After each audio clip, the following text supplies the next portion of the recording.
The Phoenix Program. America's Use of Terror in Vietnam. Douglas Valentine. With a new introduction by the author. Contents. Series Introduction. Introduction, The Phoenix has landed. Introduction, 1990. Chapter 1, Infrastructure. Chapter 2, Internal Security. Chapter 3, Covert Action. Chapter 4, Revolutionary Development. Chapter 5, PICs. Chapter 6, Field Police. Chapter 7, Special Branch. Chapter 8, Attack on the VCI. Chapter 9, ICEX. Chapter 10, Action Programs. Chapter 11, PRU. Chapter 12, TED. Chapter 13, Parallax Views. Chapter 14, Phoenix in Flight. Chapter 15, Modus Vivendi. Chapter 16, Advisors. Chapter 17, Accelerated Pacification. Chapter 18, Transitions. Chapter 19, SIOPs. Chapter 20, Reforms. Chapter 21, Decay. Chapter 22, Hearings. Chapter 23, Dissension. Chapter 24, Transgressions. Chapter 25, Da Nang. Chapter 26, Revisions. Chapter 27, Legalities. Chapter 28, Technicalities. Chapter 29, Phoenix in Flames. Epilogue. Appendix. Glossary. Notes. Index. About the author. Series Introduction. We the people seem to have the freest book trade in the world. Certainly we have the biggest. Cruise the mighty Amazon, and you will see so many books for sale in the United States today as would require more than 400 miles of shelving to display them, a bookshelf that would stretch from Boston's Old North Church to Fort McHenry in South Baltimore. Surely that huge catalog is proof of our extraordinary freedom of expression. The U.S. government does not ban books, because the First Amendment won't allow it. While books are widely banned in states like China and Iran, no book may be forbidden by the U.S. government at any level. Where books are banned in the United States, the censors tend to be private organizations, church groups, school boards, and other local bodies roused to purify the public schools or libraries nearby. Despite such local prohibitions, we can surely find any book we want. After all, it's easy to locate those hot works that once were banned by the government as too obscene to sell, or mail, until the courts ruled otherwise on First Amendment grounds. Fanny Hill, Howl, Naked Lunch. We also have no trouble finding books banned here and there as anti-family, satanic, racist, and slash or filthy, from Huckleberry Finn to Heather Has Two Mommies to the Harry Potter series, just to name a few. 2. And yet, the fact that those bold books are all in print, and widely read, does not mean that we have the freest book trade in the world. On the contrary, for over half a century, America's vast literary culture has been disparately policed, and imperceptibly contained, by state and corporate entities well placed and perfectly equipped to wipe out wayward writings. Their ad hoc suppressions through the years have been far more effectual than those quixotic bans imposed on classics like The Catcher in the Rye and Fahrenheit 451. For every one of those bestsellers scandalously purged from some provincial school curriculum, there are many others that have been so thoroughly erased that few of us, if any, can remember them, or have ever heard of them. How have all those books dropped into the memory hole in these United States? As America does not ban books, other means less evident, and so less controversial have been deployed to vaporize them. Some almost never made it into print, as publishers were privately warned off them from on high, either on the grounds of national security or with blunt threats of endless corporate litigation. Other books were signed enthusiastically then dumped, as their own publishers mysteriously failed to market them, or even properly distribute them. But it has mainly been the press that stamps out inconvenient books, either by ignoring them, or most often laughing them off as conspiracy theory, despite their soundness. Once out of print, those books are gone. Even if some few of us have not forgotten them, and one might find used copies here and there, these books have disappeared. Missing from the shelves and never mentioned in the press, each book thus neutralized might just as well have been destroyed en masse or never written in the first place, for all their contribution to the public good. 3. The purpose of this series is to bring such vanished books to life: first life for those that never saw the light of day, or barely did, and second life for those that got some notice, or even made a splash, then slipped too quickly out of print, and out of mind. These books, by and large, were made to disappear, or were hastily forgotten, not because they were too lewd, heretical, or unpatriotic for some touchy group of citizens. These books sank without a trace, or faded fast, because they tell the sort of truths that Madison and Jefferson believed our Constitution should protect, truths that the people have the right to know, and needs to know, about our government and other powers that keep us in the dark. Thus the works on our forbidden bookshelf shed new light for most of us. It's still new light on the most troubling trends and episodes in U.S. history, especially since World War II, America's broad use of former Nazis and ex-fascists in the Cold War, the Kennedy assassinations, and the murders of Martin Luther King Jr., Orlando Letelier, George Polk and Paul Wellstone, Ronald Reagan's mafia connections, Richard Nixon's close relationship with Jimmy Hoffa, and the mob's grip on the NFL. America's terroristic Phoenix program in Vietnam, U.S. support for South America's most brutal tyrannies, and CIA involvement in the Middle East, the secret histories of DuPont, ITT, and other giant U.S. corporations, and the long war waged by Wall Street and its allies in real estate on New York City's poor and middle class. The many vanished books on these forbidden subjects altogether constitute a shadow history of America, a history that we the people need to know at last, our country having now become a land with billionaires in charge, and millions not allowed to vote, and everybody under full surveillance. Through this series, we intend to pull that necessary history from the shadows at long last to shed some light on how America got here, and how we might now take it somewhere else. Mark Crispin Miller. Introduction: The Phoenix has landed. 10 years after the publication of the Phoenix program, I wrote a series of articles on the subject for Counterpunch magazine. The Clinton administration had popularized neoliberalism, hammered labor through NAFTA, and dismantled welfare. Conservatives were speaking of a new American century based on belligerent nationalism. The time seemed right to warn of the dangers. The first of these articles, Rob Simmons, the CIA and the issue of war crimes in Vietnam, the spook who would be a congressman, appeared in November 2000. As a CIA advisor to the special branch of the South Vietnamese police, Simmons managed a secret interrogation center and a vast informant network in order to identify and locate members of the Viet Cong infrastructure. Simmons then mounted paramilitary and psychological warfare operations against suspected secret agents who were administering the revolution in Phu Yen province. The people Simmons spied on, harassed, kidnapped, interrogated, and assassinated were civilians protected under the Geneva Conventions. He worked with the Phoenix program, and what he did, in my opinion, amounted to war crimes. Simmons, however, represented the nation's renewed, aggressive spirit, and longing to rid itself of the Vietnam syndrome. He was elected to Congress in November 2000 and quickly became a member of the House Homeland Security Committee, as well as chairman of the Subcommittee on Intelligence, Information Sharing, and Terrorism Risk Assessment. My second article, Fragging Bob Kerrey, CIA War Crimes, and the Need for a War Crimes Trial, appeared in May 2001. The piece followed revelations that former Nebraska Senator Bob Kerrey, as a member of a Navy SEAL team on a Phoenix mission in South Vietnam in 1969, participated in the killing of a dozen women and children in Ton Phong village. Kerrey claimed the civilians were caught in a crossfire, but their bodies were found grouped together, as if they had been rounded up and executed. Kerrey told the New York Times, "Standard operating procedure was to dispose of the people we made contact with.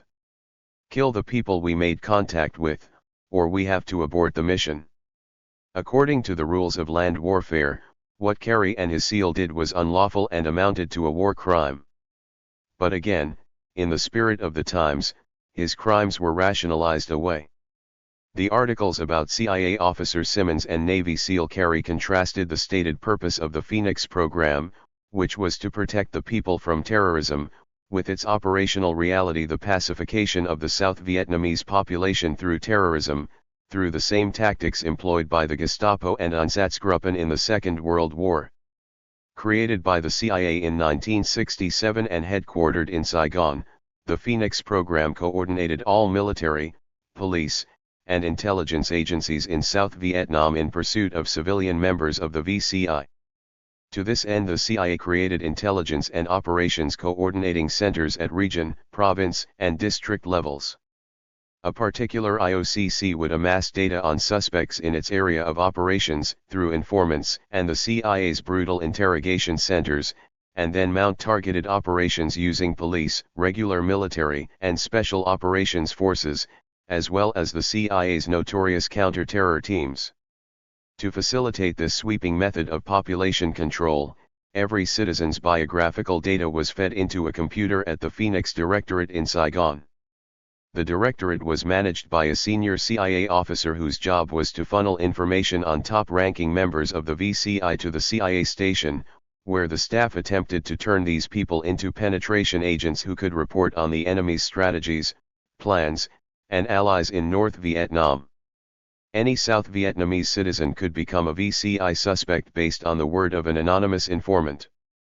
The suspect was then arrested, indefinitely detained in a CIA interrogation center like the one that Congressman Rob Simmons managed, and tortured until he or she confessed, informed on others, died, or was brought before a military tribunal for disposition. At the height of the program, Phoenix managers imposed quotas of 1,800 neutralizations per month on the CIA officers and soldiers in the field. The unstated intention was to corrupt the system, and the CIA succeeded in this effort. Crooked security officers, policemen, politicians, and racketeers began to extort loyal civilians as well as enemy agents. As one CIA officer put it, Phoenix was a very good blackmail scheme for the central government. If you don't do what I want, you're VC.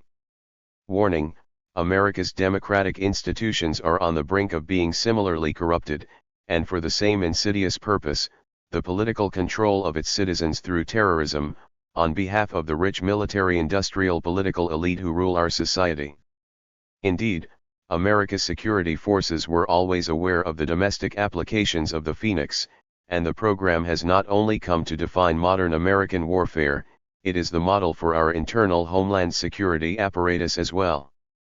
It is with the Phoenix program that we find the genesis of the paramilitarization of American police forces in their role as adjuncts to military and political security forces engaged in population control and suppression of dissent. In the wake of September 11, 2001, my articles about the Phoenix program became more relevant than ever before.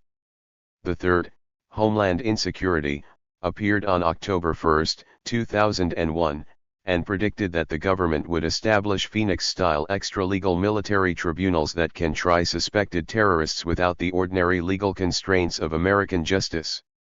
The United States soon established detention centers at Guantanamo in Cuba, Bagram Airfield in Afghanistan, and at the infamous Abu Ghraib prison in Iraq. And the CIA established black sites around the world. But I was referring to plans by the Bush administration to rob American citizens of their right to due process. And that is exactly what happened in January 2013 when President Obama signed a National Defense Authorization Act that provides for the indefinite detention of Americans. These developments were easy to predict, given my background in Phoenix. In the October 2001 article, for example, I explained that Phoenix would become the bureaucratic model for the Homeland Security program that now envelopes America and subjects its citizens to the same blanket surveillance that the Phoenix program imposed on the people of South Vietnam. Almost 10 years later, in July 2011, The Washington Post published its Top Secret America Exposé, which outlined America's heavily privatized military corporate intelligence establishment. Lead reporter Dana Priest calls it the vast and hidden apparatus of the War on Terror. This Phoenix-style network constitutes America's internal security apparatus, and it is targeting you, under the guise of protecting you from terrorism. And that is why, more than ever, people need to understand what Phoenix is really all about. When the CIA created Phoenix in June 1967, it was called ICEX-SIDE, Intelligence Coordination and Exploitation Screening, Interrogation and Detention of the Enemy. The SIDE function is often ignored as journalists and propagandists focus on the sensational aspect that involves the targeted assassination of terrorists and their sympathizers, often by remote-controlled drones. But in the first instance, Phoenix was a massive dragnet that packed South Vietnam's prisons, jails, and detention centers to overflowing. The foundation stone of this network was a jerry-rigged judicial system based on Stalinist security courts that did not require evidence to convict a person. People charged with national security violations had no right to legal representation, due process, or habeas corpus. As Yuan Galtung taught us, personal violence is for the amateur in dominance, structural violence is the tool of the professional.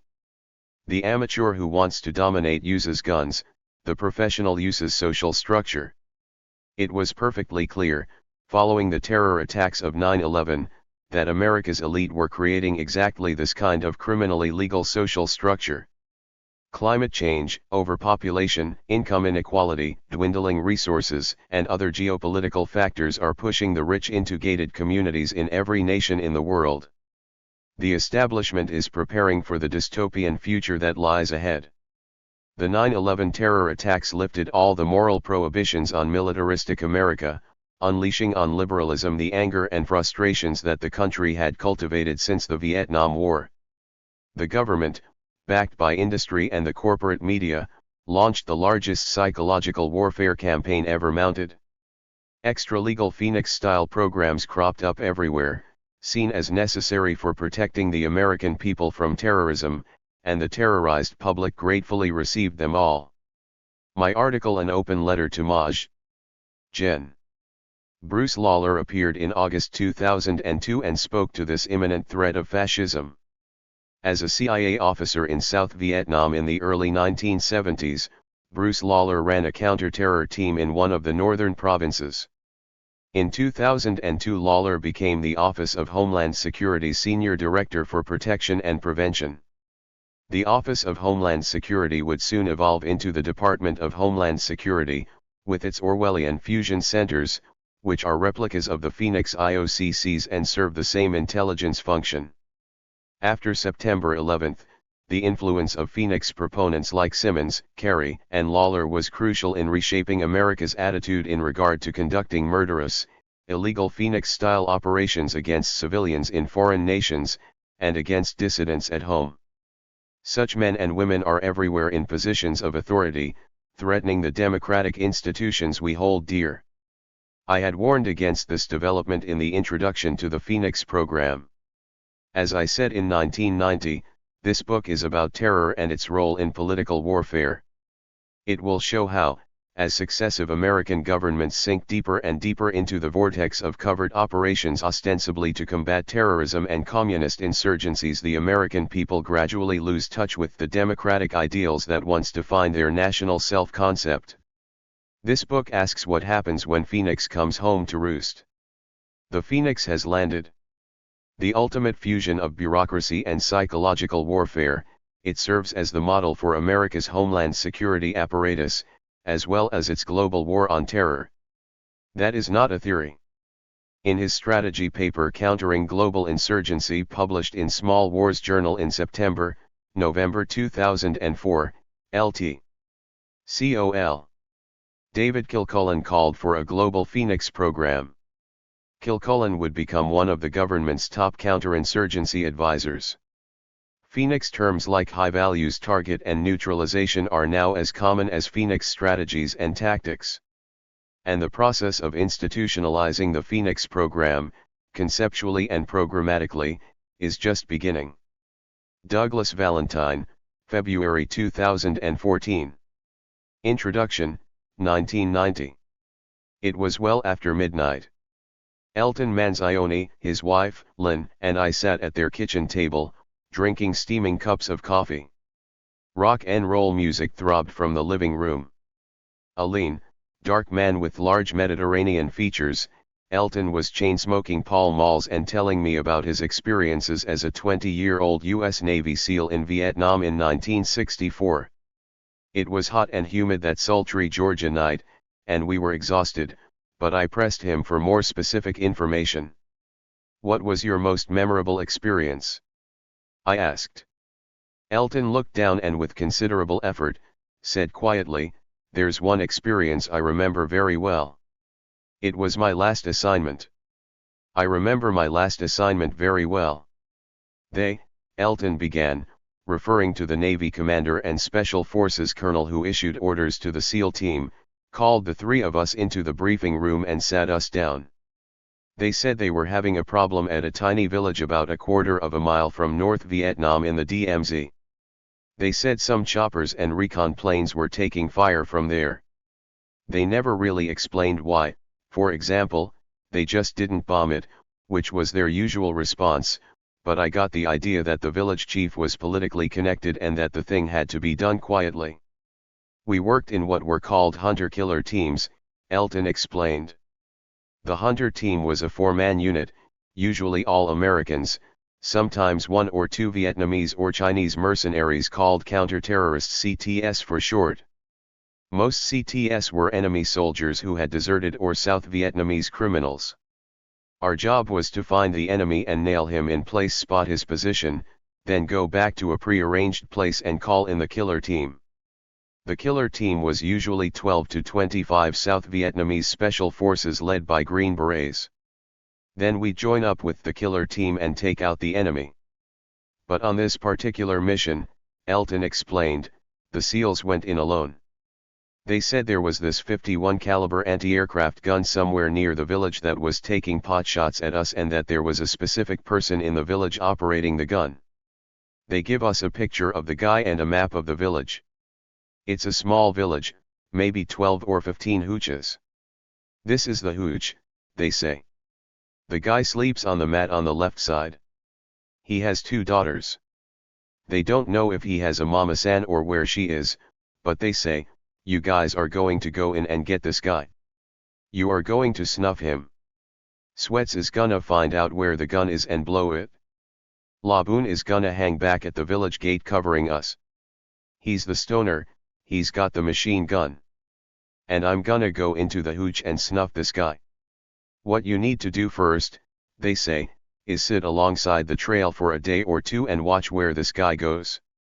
And that will help us uncover the gun. Which it did. We watched him go right to where the gun was. We were 30 yards away, and we watched for a while. When we weren't watching, we'd take a break and go another 600 yards down the trail to relax. And we did that for maybe 2 days, watched him coming and going and got an idea of his routine, when he went to bed, when he got up, where he went. Did he go behind the hooch to piss? Did he go into the jungle? That sort of thing. They told us, do that. Then come back and tell us what you found out. So we went back and said, we know where the gun is, and we showed them where it was on the map. We were back in camp for about 6 hours, and they said, okay, you're going out at 0400 tomorrow.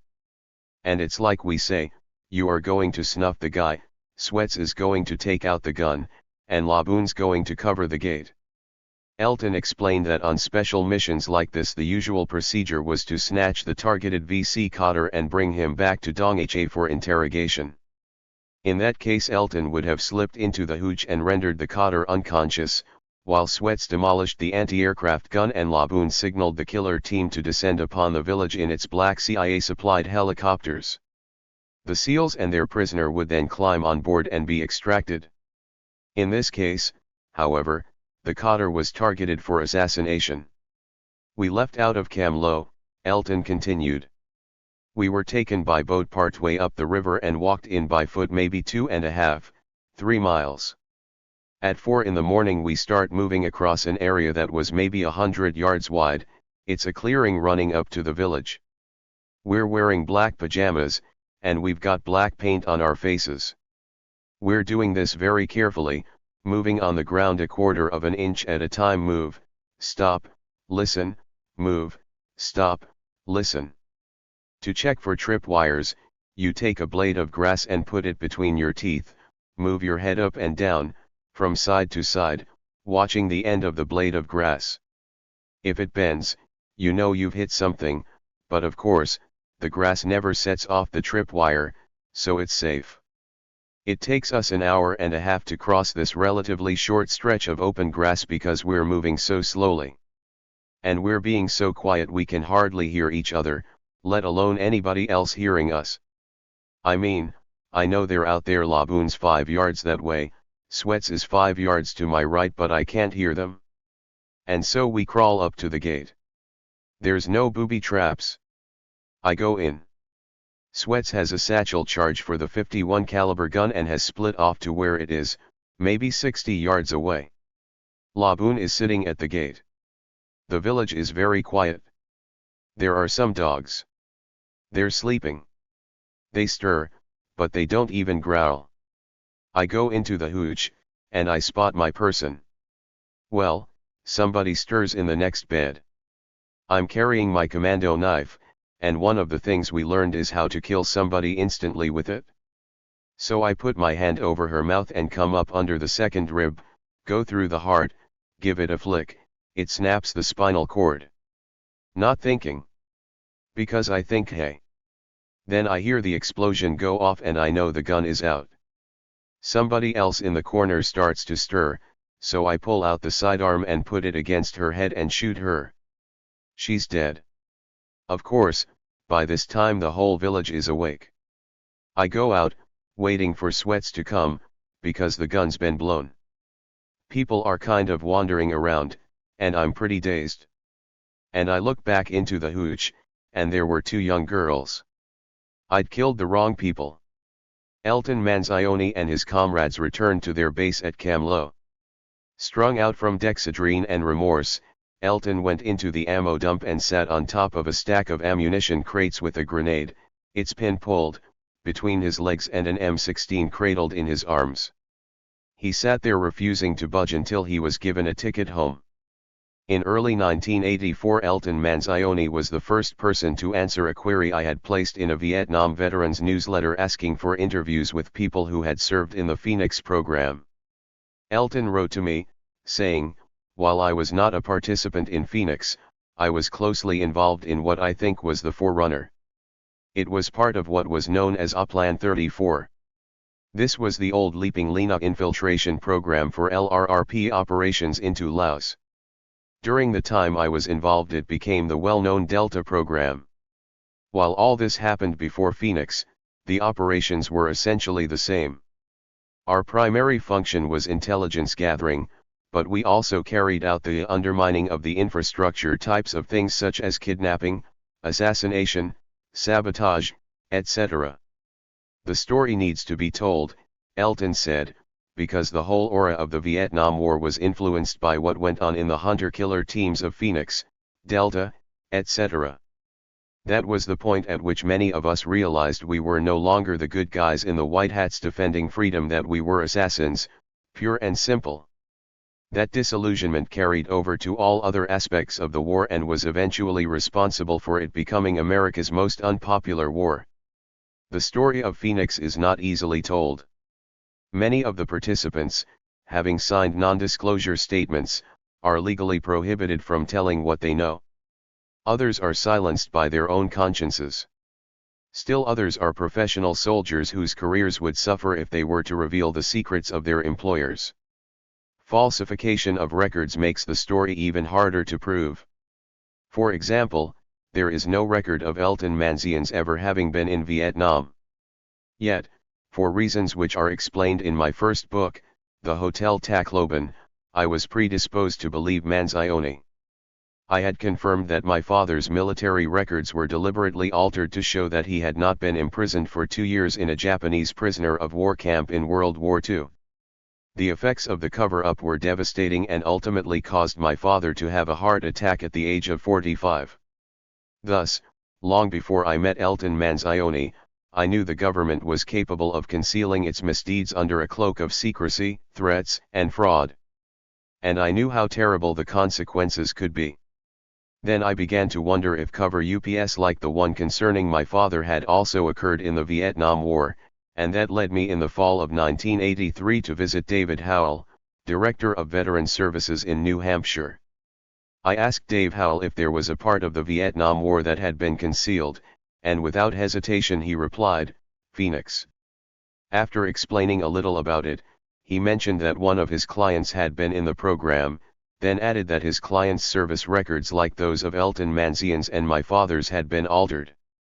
They showed that he had been a cook in Vietnam. I asked to meet Howell's client, but the fellow refused. Formerly with Special Forces in Vietnam, he was disabled and afraid the Veterans Administration would cut off his benefits if he talked to me. That fear of the government, so incongruous on the part of a war veteran, made me more determined than ever to uncover the truth about Phoenix, a goal which has taken 4 years to accomplish. That's a long time to spend researching and writing a book. But I believe it was worthwhile, for Phoenix symbolizes an aspect of the Vietnam War that changed forever the way Americans think about themselves and their government. Developed in 1967 by the Central Intelligence Agency, Phoenix combined existing counterinsurgency programs in a concerted effort to neutralize the Viet Cong infrastructure. The euphemism neutralize means to kill, capture, or make to defect.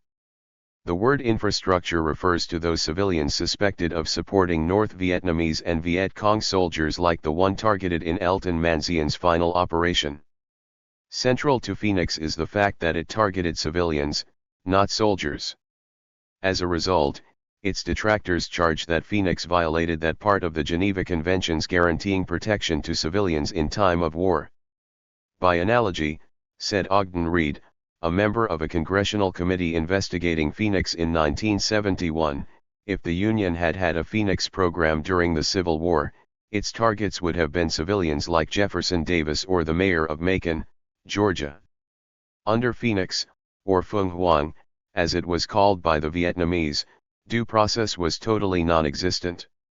South Vietnamese civilians whose names appeared on blacklists could be kidnapped, tortured, detained for 2 years without trial, or even murdered, simply on the word of an anonymous informer. At its height, Phoenix managers imposed quotas of 1,800 neutralizations per month on the people running the program in the field, opening up the program to abuses by corrupt security officers, policemen, politicians, and racketeers, all of whom extorted innocent civilians as well as VCI. Legendary CIA officer Lucien Conein described Phoenix as a very good blackmail scheme for the central government. If you don't do what I want, you're VC. Because Phoenix neutralizations were often conducted at midnight while its victims were home, sleeping in bed, Phoenix proponents describe the program as a scalpel designed to replace the bludgeon of search and destroy operations, airstrikes, and artillery barrages that indiscriminately wiped out entire villages and did little to win the hearts and minds of the Vietnamese population. Yet, as Elton Manzion's story illustrates, the scalpel cut deeper than the US government admits. Indeed, Phoenix was, among other things, an instrument of counter-terror, the psychological warfare tactic in which VCI members were brutally murdered along with their families or neighbors as a means of terrorizing the neighboring population into a state of submission. Such horrendous acts were, for propaganda purposes, often made to look as if they had been committed by the enemy. This book questions how Americans, who consider themselves a nation ruled by laws and an ethic of fair play, could create a program like Phoenix. By scrutinizing the program and the people who participated in it, and by employing the program as a symbol of the dark side of the human psyche, the author hopes to articulate the subtle ways in which the Vietnam War changed how Americans think about themselves. This book is about terror and its role in political warfare.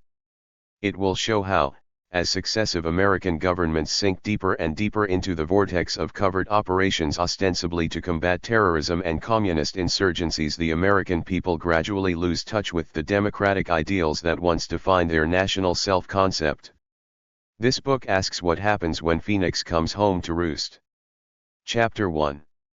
Infrastructure. What is the VCI? Is it a farmer in a field with a hoe in his hand and a grenade in his pocket, a deranged subversive using women and children as a shield?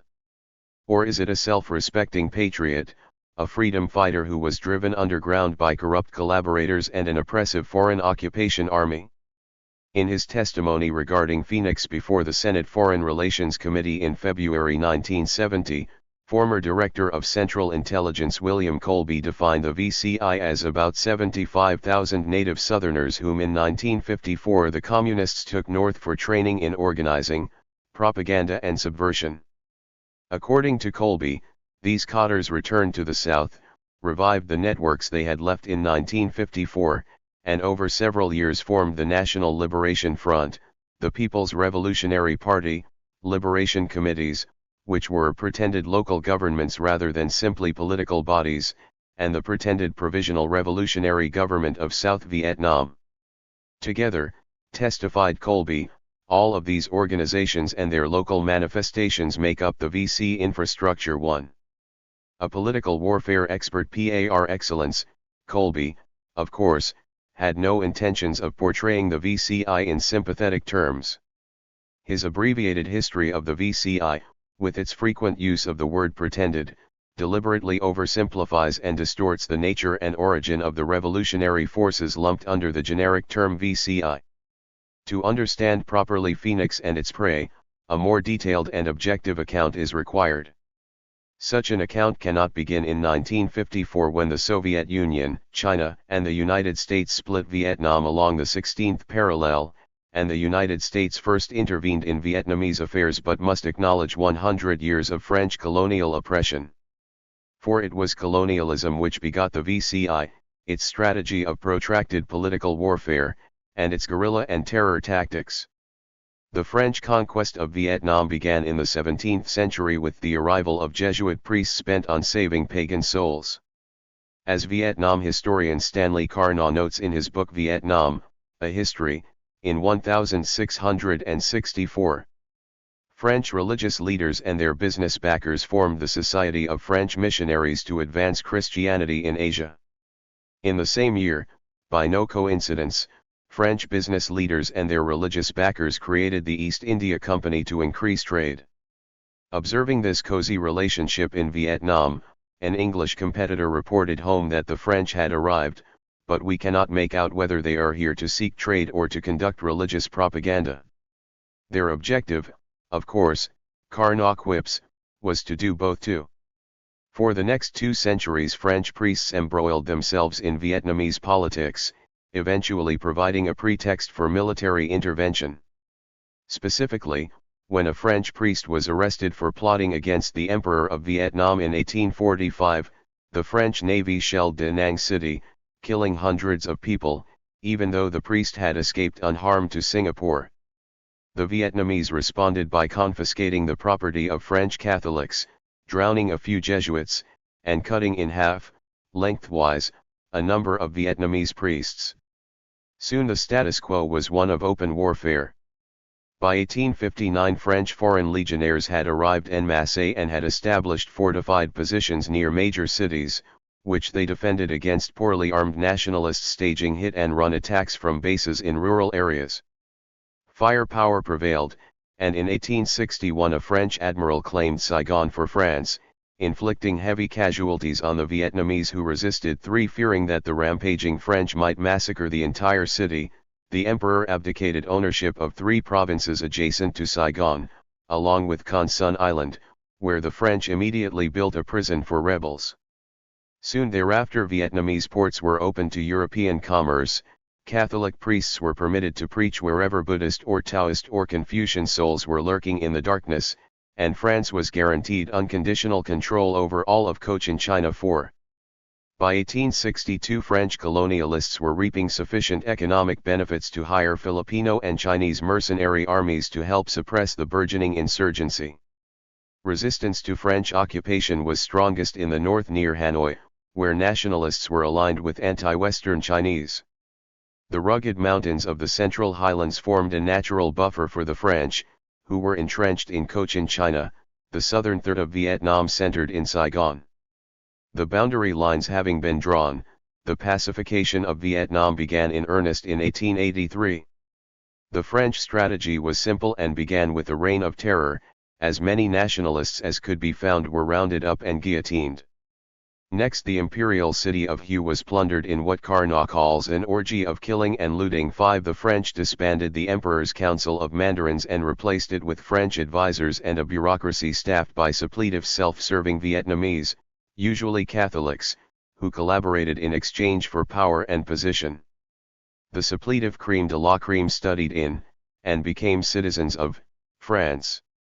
The Vietnamese army was commanded by French officers, and Vietnamese officers were suppletives who had been graduated from the French military academy.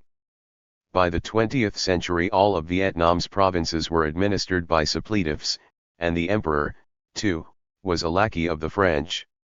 In places where security for collaborators was achieved, foreign legionnaires were shifted to the outer perimeter of the pacified zones and internal security was turned over to collaborators commanding GAMO's group administrative mobile organizations. The hope was that pacified areas would spread like oil spots. Suppletives were also installed in the police and security forces, where they managed prostitution rings, opium dens, and gambling casinos on behalf of the French. From the 1880s onward, no legal protections existed for nationalists, for whom a dungeon at Con Son prison, torture, and death were the penalties for pride. So, outgunned and outlawed in their homeland, the nationalists turned to terrorism, to the bullet in the belly and the bomb in the cafe. For while brutal French pacification campaigns prevented the rural Vietnamese from tending their fields, terrorism did not. The first nationalists, the founding fathers of the VCI, appeared as early as 1859 in areas like the Ca Mau Peninsula, the Plain of Reeds, and the Rung Sat malaria-infested swamps which were inaccessible to French forces. Here the nationalists honed and perfected the guerrilla tactics that became the trademark of the Viet Minh and later the Viet Cong. Referred to as selective terrorism, this meant the planned assassination of low-ranking government officials who worked closely with the people, for example, policemen, mailmen, and teachers. As David Galula explains in Counterinsurgency Warfare, Theory and Practice, killing high-ranking counterinsurgency officials serves no purpose since they are too far removed from the population for their deaths to serve as examples. 6.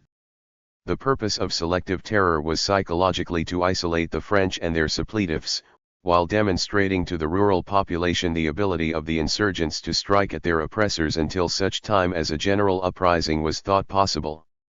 In the years following World War I, Vietnamese nationalists organized in one of three ways: through religious sects, like the Hoa Hao or Cao Dai, which secretly served as fronts for anti-French activity, through overt political parties like the Dai Viets and the Vietnam Quoc Dan Dang, or by becoming communists. All formed secret cells in the areas where they operated, and all worked toward ousting the French. In return, the French intelligence service, the THIRD Bureau, hired secret agents and informers to identify, capture, imprison, and murder core members of the underground resistance. In instances of open rebellion, stronger steps were taken. When VNQDD sailors mutinied in 1932 in Yen Bai and killed their French officers, the French retaliated by bombing scores of VNQDD villages, killing more than 30,000 people. Mass deportations followed, and many VNQDD cadres were driven into exile. Likewise, when the French caught wind of a general uprising called for by the communists, they arrested and imprisoned 90% of its leadership. Indeed, the VCI leadership was molded in Con Son Prison, or Ho Chi Minh University, as it was also known. Their determined nationalists transformed dark dungeons into classrooms and common criminals into hardcore cadres. With their lives depending on their ability to detect spies and agents provocateurs whom the French had planted in the prisons, these forefathers of the VCI became masters of espionage and intrigue and formidable opponents of the dreaded THIRD Bureau. In 1941, the communist son of a Mandarin, Ho Chi Minh, gathered the various nationalist groups under the banner of the Viet Minh and called for all good revolutionaries to stand up and unite with the people, and throw out the Japanese and the French. 7 Leading the charge were General Von Wenjip and his first armed propaganda detachment, 34 lightly armed men and women who by early 1945 had overrun 2 French outposts and were preaching the gospel according to Ho to anyone interested in independence. By mid-1945 the Viet Minh held 6 provinces near Hanoi and was working with the forerunner of the CIA, the Office of Strategic Services, recovering downed pilots of the U.S. 14th Air Force. A student of American democracy, Ho declared Vietnam an independent country in September 1945. Regrettably, at the same time that OSS officers were meeting with Ho and exploring the notion of supporting his revolution, other Americans were backing the French, and when a U.S. Army officer traded a pouch of opium for Ho's dossier and uncovered his links to Moscow, all chances of coexistence vanished in a puff of smoke. The Big Three powers in Potsdam divided Vietnam along the 16th parallel. Chinese forces aligned with General Chiang Kai-shek and the Kuomintang were given control of the north. In September 1945 a division of Chinese forces advised by General Philip Gallagher arrived in Hanoi, plundered the city, and disarmed the Japanese. The French returned to Hanoi, drove out the Viet Minh, and displaced Chiang's forces, which obtained Shanghai in exchange. Meanwhile, Lord Louis Mountbatten and the British were put in charge in the south. 20,000 Gurkhas arrived in Saigon and proceeded to disarm the Japanese. The British then outlawed Ho's Committee of the South and arrested its members. In protest the Vietnamese held a general strike. On September 23 the Brits, buckling under the weight of the white man's burden, released from prison those French legionnaires who had collaborated with the Nazis during the occupation and had administered Vietnam jointly with the Japanese. The legionnaires rampaged through Saigon, murdering Vietnamese with impunity while the British kept stiff upper lips. As soon as they had regained control of the city, the French reorganized their quislings and secret police, donned surplus U.S. uniforms, and became the nucleus of 3 divisions which had reconquered South Vietnam by the end of the year. The British exited, and the suppletive Bao Dai was reinstalled as emperor. By 1946 the Viet Minh were at war with France once again, and in mid-1946 the French were up to their old tricks with a vengeance. They shelled Haiphong, killing 6,000 Vietnamese. Ho slipped underground, and American officials passively observed while the French conducted punitive missions against the rebellious enemies. 8 During the early years of the First Indochina War, CIA officers served pretty much in that same limited capacity, urging the French to form counter-guerrilla groups to go after the Viet Minh and, when the French ignored them, slipping off to buy contacts and agents in the military, police, government, and private sectors. The outgunned Viet Minh, meanwhile, effected their strategy of protracted warfare. Secret cells were organized, and guerrilla units were formed to monitor and harass French units, attack outposts, set booby traps, and organize armed propaganda teams. Assassination of collaborators was part of their job. Company and battalion-size units were also formed to engage the French in main force battles.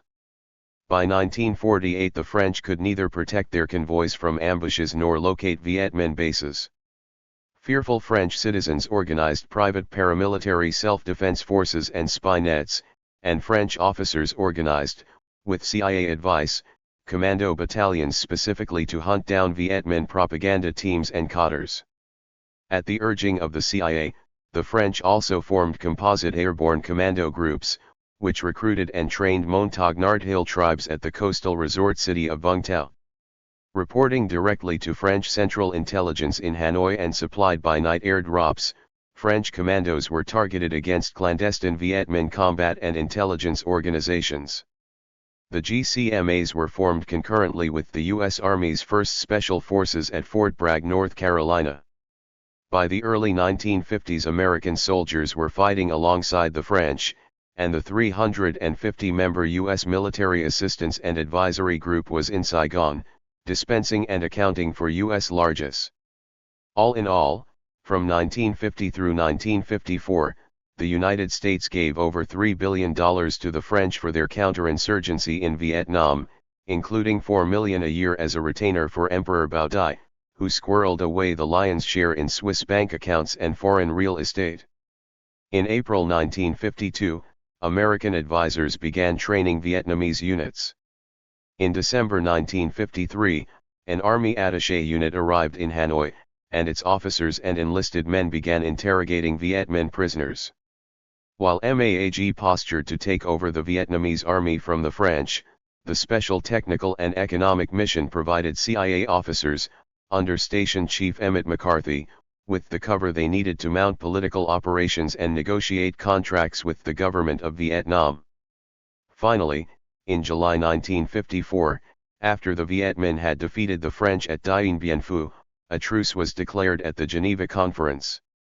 Vietnam was divided along the 17th parallel, pending a nationwide election to be held in 1956, with the Viet Minh in control in the north and Bao Dai in control in the south. The French were to withdraw from the north and the Viet Minh from the south, where the United States was set to displace the French and install its own candidate, Ngo Dinh Diem, a Catholic Mandarin from Hue. The CIA did this by organizing a cross-section of Vietnamese labor leaders and intellectuals into the Kin Lao NM6. Diem and his brothers, Nhu, Can, and Tuk, thereafter controlled tens of thousands of Kin Lao followers through an interlocking maze of clandestine cells present in the military, the police and security services, the government, and private enterprise. In Vietnamese history from 1939 to 1975, law professor Nguyen Ngoc Huy, a Dai Viet politician who was exiled by Diem in 1954, says about the Diem regime, they persecuted those who did not accept their orders without discussion, and tolerated or even encouraged their followers to take bribes, because a corrupt servant must be loyal to them out of fear of punishment. To obtain an interesting position, one had to fulfill the 3D conditions, Dang, Dao, and Dia Phuong. Those who met these conditions and moreover had served Diem before his victory over his enemies in 1955 enjoyed unbelievable promotions. 9. Only through a personality cult like the Kin Lao could the CIA work its will in Vietnam, for Diem did not issue from or have the support of the Buddhist majority. He was, however, a nationalist whose anti-French reputation enabled the Americans to sell themselves to the world as advisors to a sovereign government, not as colonialists like the French. In exchange, Diem arranged for Kin Lao businessmen and their American associates to obtain lucrative government contracts and commercial interests once owned exclusively by the French, with a percentage of every transaction going to the Kin Lao. Opposed to Diem were the French and their suppletifs in the Surat and the Vietnamese Mafia, the Ben Xuyen. Together with the Hoa Hao and Cao Dai religious sects, these groups formed the United Sect Front and conspired against the United States and its candidate, Diem. Into this web of intrigue, in January 1954, stepped U.S. Air Force Colonel Edward Lansdale. A confidential agent of Director of Central Intelligence Allen Dulles and his brother, Secretary of State John Dulles, Lansdale defeated the United Sect Front by either killing or buying off its leaders. He then hurriedly began to build, from the top down, a Vietnam infused with American values and dollars, while the Viet Cong, as Lansdale christened the once heroic but now vilified Viet Minh, built slowly from the ground up, on a foundation they had laid over 40 years. Lanky, laid-back Ed Lansdale arrived in Saigon fresh from having managed a successful anti-communist counterinsurgency in the Philippines, where his black bag of dirty tricks included counterterrorism and the assassination of government officials who opposed his lackey, Ramon Magsaysay. In the Philippines his tactics earned him the nickname of the Ugly American. He brought those tactics to Saigon along with a team of dedicated Filipino anti-communists who, in the words of one veteran CIA officer, would slit their grandmother's throat for $85.10. In his autobiography, In the Midst of Wars, Lansdale gives an example of the counter-terror tactics he employed in the Philippines. He tells how one psychological warfare operation played upon the popular dread of an Azuan, or vampire, to solve a difficult problem. The problem was that Lansdale wanted government troops to move out of a village and hunt communist guerrillas in the hills, but the local politicians were afraid that if they did, the guerrillas would swoop down on the village and the bigwigs would be victims. So, writes Lansdale, a combat Psy-War team was brought in. It planted stories among town residents of a vampire living on the hill where the hooks were based. 2 nights later, after giving the stories time to circulate among Hook sympathizers in the town and make their way up to the hill camp, the Psy-War squad set up an ambush along a trail used by the Hooks. When a Hook patrol came along the trail, the ambusher silently snatched the last man of the patrol, their move unseen in the dark night. They punctured his neck with 2 holes, vampire fashion, held the body up by the heels, drained it of blood, and put the corpse back on the trail. When the Hooks returned to look for the missing man and found their bloodless comrade, every member of the patrol believed that the vampire had got him and that one of them would be next if they remained on the hill. When daylight came, the whole Hook squadron moved out of the vicinity. 11. Lansdale defines the incident as low humor and an appropriate response to the glum and deadly practices of communists and other authoritarians. 12. And by doing so, former advertising executive Lansdale, the merry prankster whom author Graham Greene dubbed the quiet American, came to represent the hypocrisy of American policy in South Vietnam. For Lansdale used Madison Avenue language to construct a squeaky clean, Boy Scout image, behind which he masked his own perverse delight in atrocity. In Saigon, Lansdale managed several programs which were designed to ensure DM's internal security and which later evolved and were incorporated into Phoenix. The process began in July 1954, when, posing as an assistant Air Force attaché to the U.S. Embassy, Lansdale got the job of resettling nearly 1 million Catholic refugees from North Vietnam. As chief of the CIA Saigon military mission, Lansdale used the exodus to mount operations against North Vietnam. To this end he hired the Filipino-staffed Freedom Company to train 2 paramilitary teams, which, posing as refugee relief organizations supplied by the CIA-owned airline, Civil Air Transport, activated stay-behind nets, sabotaged power plants, and spread false rumors of a communist bloodbath. In this last regard, a missionary named Tom Dooley concocted lurid tales of Viet Minh soldiers disemboweling pregnant Catholic women, castrating priests, and sticking bamboo slivers in the ears of children so they could not hear the word of God. Dooley's tall tales of terror galvanized American support for DM but were uncovered in 1979 during a Vatican sainthood investigation. From Lansdale's clandestine infiltration and black propaganda program evolved the Vietnamese Special Forces, the Luc Luong Duc Biet. Trained and organized by the CIA, the LLDB reported directly to the CIA-managed Presidential Survey Office. As a palace guard, says Kevin Generous in Vietnam, the Secret War, they were always available for special details dreamed up by President Diem and his brother Nu 13. Those special details sometimes involved terrorism against political opponents. 14. Another Lansdale program was aimed at several thousand Viet Minh stay-behind agents organizing secret cells and conducting propaganda among the people. As a way of attacking these agents, Lansdale hired the Freedom Company to activate Operation Brotherhood, a paramedical team patterned on the typical Special Forces A team. Under CIA direction, Operation Brotherhood built dispensaries that were used as cover for covert counter-terror operations.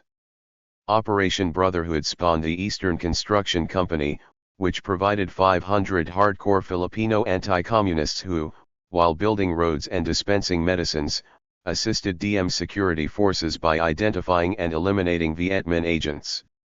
In January 1955, using resettled Catholic refugees trained by the Freedom Company as cadre, Lansdale began his Civic Action Program, the centerpiece of DM's national security program. Organized and funded by the CIA in conjunction with the Defense Ministry, but administered through the Ministry of Interior by the province chiefs, Civic Action aimed to do 4 things: to induce enemy soldiers to defect, to organize rural people into self-defense forces to insulate their villages from VC influence, to create political cadres who would sell the idea that DM not the Viet Minh represented national aspirations, and to provide cover for counter-terror. In doing these things, Civil Action cadres dressed in black pajamas and went into villages to dig latrines, patch roofs, dispense medicines, and deliver propaganda composed by Lansdale. In return, the people were expected to inform on Viet Minh guerrillas and vote for Diem in the 1956 reunification elections stipulated by the Geneva Accords. However, the middle-class Northern Catholics sent to the villages did not speak the same dialect as the people they were teaching and succeeded only in alienating them. Not only did civic action fail to win the hearts and minds of the rural Vietnamese, but as a unilateral CIA operation it received only lip service from Diem and his Khin Lao cronies, who, in Lansdale's words, were afraid that it was some scheme of mine to flood the country with secret agents. 15. On May 10, 1955, Diem formed a new government and banished the French to outposts along the coast. Diem then appointed Nguyen Ngoc as his first Director General of the National Police. A longtime CIA asset, Le worked with the Freedom Company to organize the Vietnamese Veterans Legion. As a way of extending Khin Lao Party influence, Vietnamese Veteran Legion posts were established throughout Vietnam and, with advice and assistance from the U.S. Information Service, took over the distribution of all existing newspapers and magazines. The Legion also sponsored the First National Congress, held on May 29, 1955, at City Hall in Saigon. 1 month later the Khin Lao introduced its political front, the National Revolution Movement. On July 16, 1955, knowing the Buddhist population would vote overwhelmingly for the Viet Minh, Diem renounced the reunification elections required by the Geneva Accords. Instead, he rigged a hastily called national referendum. Announced on October 6 and held on October 23, the elections, says Professor Hui, were an absolute farce. Candidates chosen to be elected had to sign a letter of resignation in which the date was vacant. In case after the election the representative was considered undesirable, New had only to put a date on the letter to have him expelled from the National Assembly. 16. Elected president by a vast majority, Diem in 1956 issued Ordinance 57A. Marketed by Lansdale as agrarian reform, it replaced the centuries-old custom of village self-government with councils appointed by district and province chiefs. Diem, of course, appointed the district chiefs, who appointed the village councils, which then employed local security forces to collect exorbitant rents for absentee landlords living the high life in Saigon. Universal displeasure was the response to Ordinance 57A, the cancellation of the reunification elections, and the rigged election of 1955. Deprived of its chance to win legal representation, the Viet Cong launched a campaign of its own, emphasizing social and economic awareness. Terror was not one of their tactics. Says Rand Corporation analyst J.J. Zasloff in Origins of the Insurgency in South Vietnam 1954-1960, there is no evidence in our interviews that violence and sabotage were part of their assignment. Rather, communist cadres were told to return to their home provinces and were instructed, it appears, to limit their activities to organizational and propaganda tasks. 17. However, on the basis of CIA reports saying otherwise, Diem initiated the notorious denunciation of the Communists' campaign in 1956. The campaign was managed by security committees, which were chaired by CIA-advised security officers who had authority to arrest, confiscate land from, and summarily execute communists. In determining who was a communist, the security committees used a three-part classification system, A for dangerous party members, B for less dangerous party members, and C for loyal citizens. As happened later in Phoenix, security chiefs used the threat of an A or B classification to extort from innocent civilians, while Category A and B offenders fed by their families were put to work without pay building houses and offices for government officials. The military, too, had broad powers to arrest and jail suspects while on sweeps in rural areas. Non-communists who could not afford to pay taxes were jailed until their families came up with the cash. Communists fared worse. Viet Minh flags were burned in public ceremonies, and portable guillotines were dragged from village to village and used on active and inactive Viet Minh alike. In 1956 in the Central Highlands 14,000 people were arrested without evidence or trial. People were jailed simply for having visited a rebel district, and by year's end there were an estimated 20,000 political prisoners nationwide. 18. In seeking to ensure his internal security through the denunciation campaign, Diem persecuted the Viet Minh and alienated much of the rural population in the process. But the most tragic error, remarks Professor Hui, was the liquidation of the Cao Dai, Hoa Hao, and Ben Shuyen forces. By destroying them, Diem weakened the defense of South Vietnam against communism. In fact, the remnants were obliged to join the Vietnamese Stalinists, who were already reinforced by Diem's anti-communist struggle campaign. Diem's family dealt with this problem, Hui goes on, by a repressive policy applied through its secret service. This organ bore the very innocent name of the Political and Social Research Service. It was led by Dr. Tran Kim Tu Yen, a devoted Catholic, honest and efficient, who at the beginning sought only to establish a network of intelligence agents to be used against the communists. It had in fact obtained some results in this field. But soon it became a repressive tool to liquidate any opponent. 19. By then Ed Lansdale had served his purpose and was being unceremoniously rotated out of Vietnam, leaving behind the harried civic action program to his protege, Rufus Phillips. Meanwhile, other Americans were working closely with the Vietnamese, Lansdale writes, noting, some of the relationships led to a development which I believed could bring only eventual disaster to South Vietnam. This development was political, Lansdale observes. My first inkling came when several families appeared at my house one morning to tell me about the arrest at midnight of their menfolk, all of whom were political figures. The arrests had a strange aspect to them, having come when the city was asleep and being made by heavily armed men who were identified as special police. 20. Sensing the stupidity of such a program, Lansdale appealed to Ambassador George Reinhardt, suggesting that Americans under his direction who were in regular liaison with New, and who were advising the special branch of the police, would have to work harder at influencing the Vietnamese toward a more open and free political concept. But, Lansdale was told, a U.S. policy decision had been made. We Americans were to give what assistance we could to the building of a strong nationalistic party that would support Diem.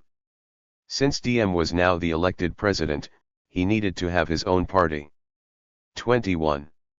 Shocked that he had been excluded from such a critical policy decision, Lansdale, to his credit, tried to persuade Diem to disband the Kin Lao.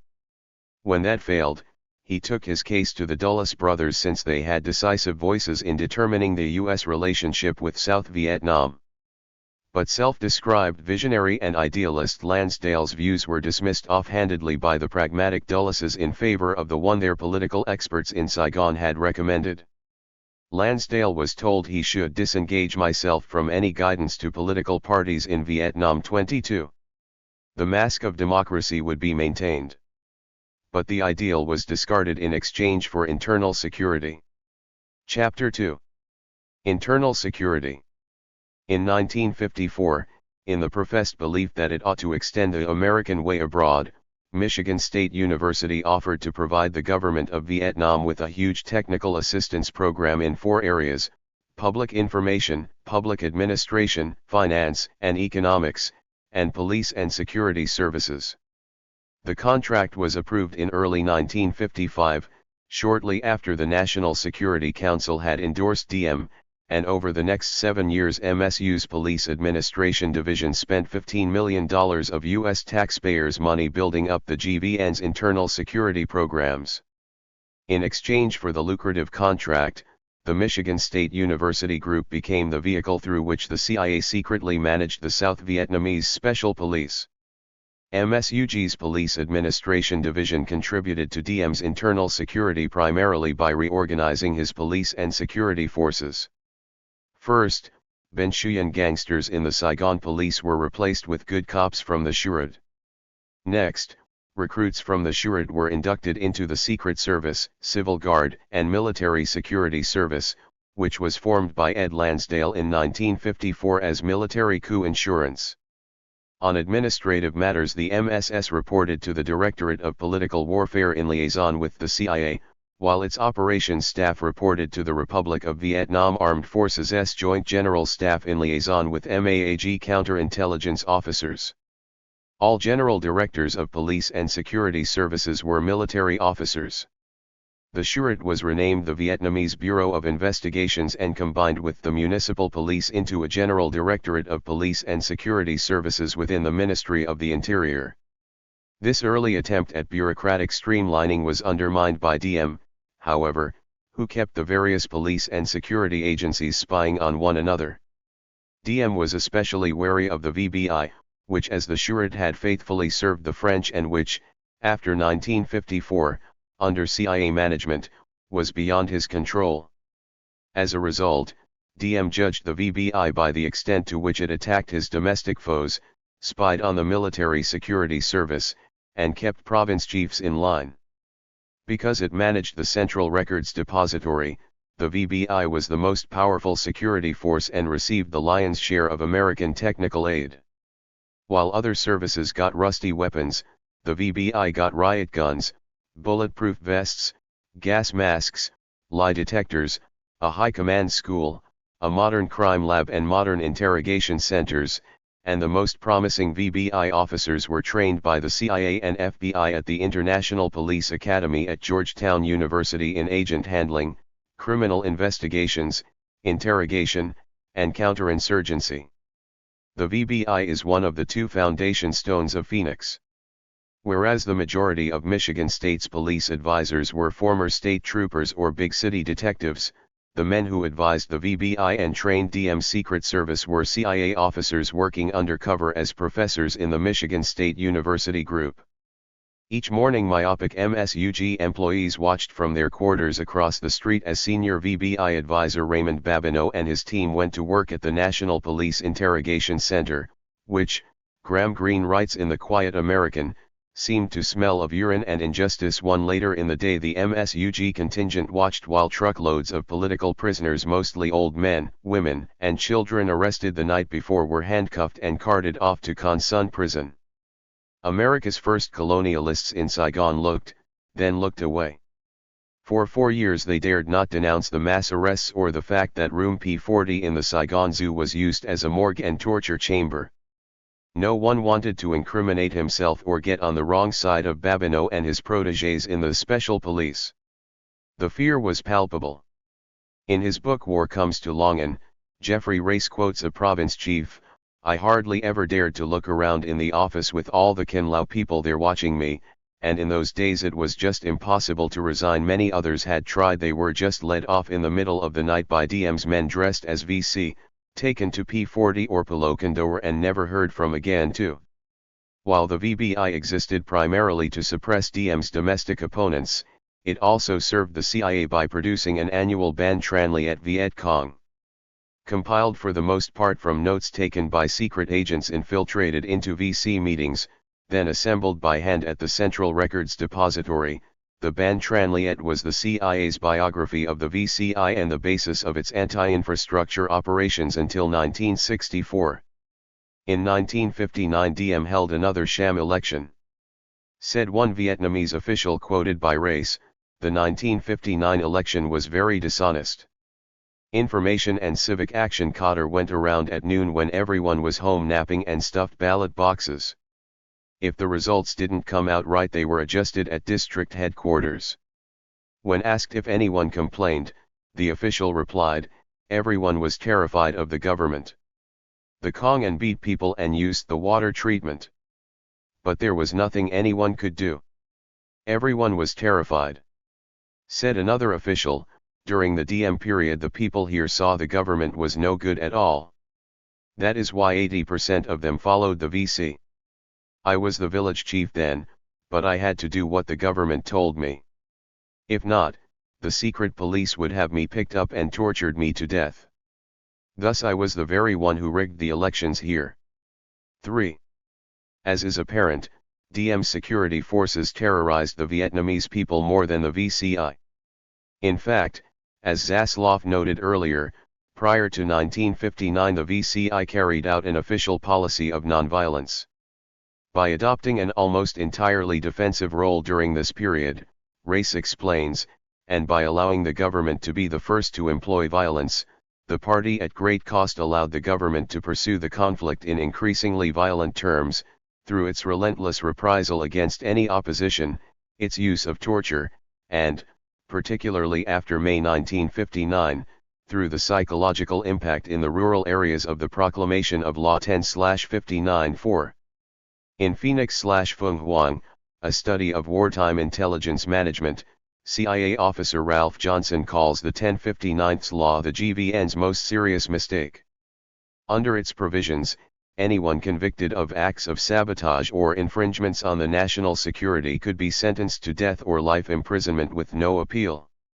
Making matters worse, Johnson writes, was the fact that the primary GVN targets were former Viet Minh guerrillas, many of whom were nationalists, not communists, regardless of whether or not they were known to have been participating in subversive activities. 5. The 1059th law resulted in the jailing of 50,000 political prisoners by year's end. But rather than suppress the insurgency, Vietnamese from all walks of life joined the cause. Viet Minh cotters moved into the villages from secluded base camps in the Central Highlands, the Rung Sat, the Ca Mau swamps, and the Plain of Reeds. And after 4 years of Diem-style democracy, the rural population welcomed them with open arms. The nonviolence policy practiced by Viet Cong changed abruptly in 1959, when in response to the 1059th law and CIA intrusions into North Vietnam, the Lao Dong Central Committee organized the 559th Transportation and Support Group. Known as Dong 559, this combat engineer corps carved out the Ho Chi Minh Trail through the rugged mountains and fever-ridden jungles of South Vietnam, Laos, and Cambodia. Dong 559 paved the way for those Viet Minh veterans who had gone north in 1954 and returned in 1959 to organize self-defense groups and political cells in communist-controlled villages. By the end of 1959, Dong 559 had infiltrated 4,500 regroupees back into South Vietnam. Sent to stop Dong 559 from infiltrating troops into South Vietnam were U.S. Army Special Forces commandos trained in behind-the-lines anti-guerrilla and intelligence-gathering operations. Working in 12-member A-teams under cover of civic action, the Green Berets organized paramilitary units in remote rural regions and SWAT team-type security forces in cities. In return, they were allowed to occupy strategic locations and influence political events in their host countries. Developed as a way of fighting cost-effective counterinsurgencies, the rough and tumble Green Berets were an adjunct of the CIA, which made them a threat to the U.S. Army. But Special Forces troopers on temporary duty could go places where the Geneva Accords restricted the number of regular soldiers. For example, in Laos, the Sneaky Petes wore civilian clothes and worked in groups of 2 or 3, turning Pathet Lao deserters into double agents who returned to their former units with electronic tracking devices, enabling the CIA to launch air attacks against them. Other double agents returned to their units to lead them into ambushes. As Ed Lansdale explains, once inside enemy ranks, they could not only collect information for passing secretly to the government but also could work to induce the rank and file to surrender. Volunteers for such risky business, Lansdale adds, were trained singly or in groups as large as companies that were able to get close enough in their disguise for surprise combat, often hand-to-hand. 6. By the late 1950s, increasing numbers of American special forces were in South Vietnam, practicing the terrifying black art of psychological warfare. Arriving in Saigon in the spring of 1959 as the CIA's deputy chief of station was William Colby. An OSS veteran, Princeton graduate, liberal lawyer, and devout Catholic, Colby managed the station's paramilitary operations against North Vietnam and the Viet Cong.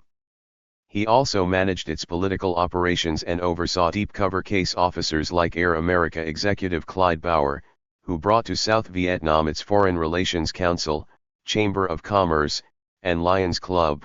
In Bauer's words, to create a strong civil base, 7 CIA officers under Colby's direction funneled money to all political parties, including the Lao Dong, as a way of establishing long-range penetration agents who could monitor and manipulate political developments.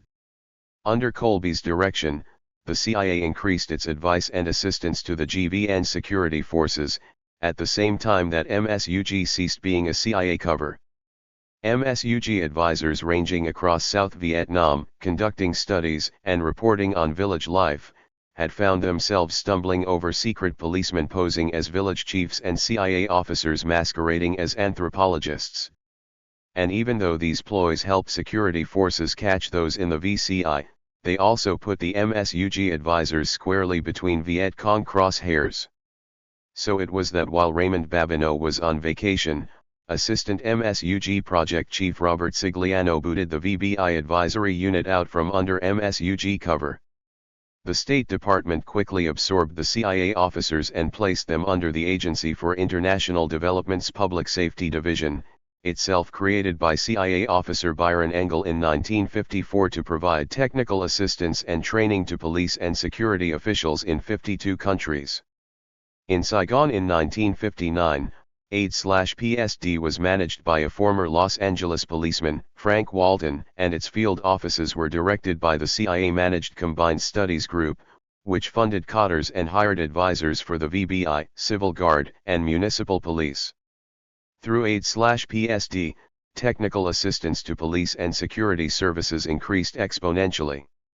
Introduced were a telecommunications center, a national police training center at Vung Tau, a rehabilitation system for defecting communists which led to their voluntary service in CIA security programs, and an FBI-sponsored National Identification Registration Program, which issued ID cards to all Vietnamese citizens over age 14 as a means of identifying communists, deserters, and fugitives.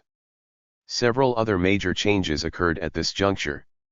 On the assumption that someday the communists would be defeated, MSUG in 1957 had reduced the Civil Guard in strength and converted it into a national police constabulary, which served primarily as a security force for district and province chiefs and also guarded bridges, major roads, and power stations. CIA advisors assigned to the constabulary developed clandestine cells within its better units. Operating out of police barracks at night in civilian clothes, these ragtag red squads were targeted against the VCI, using intelligence provided by the VBI.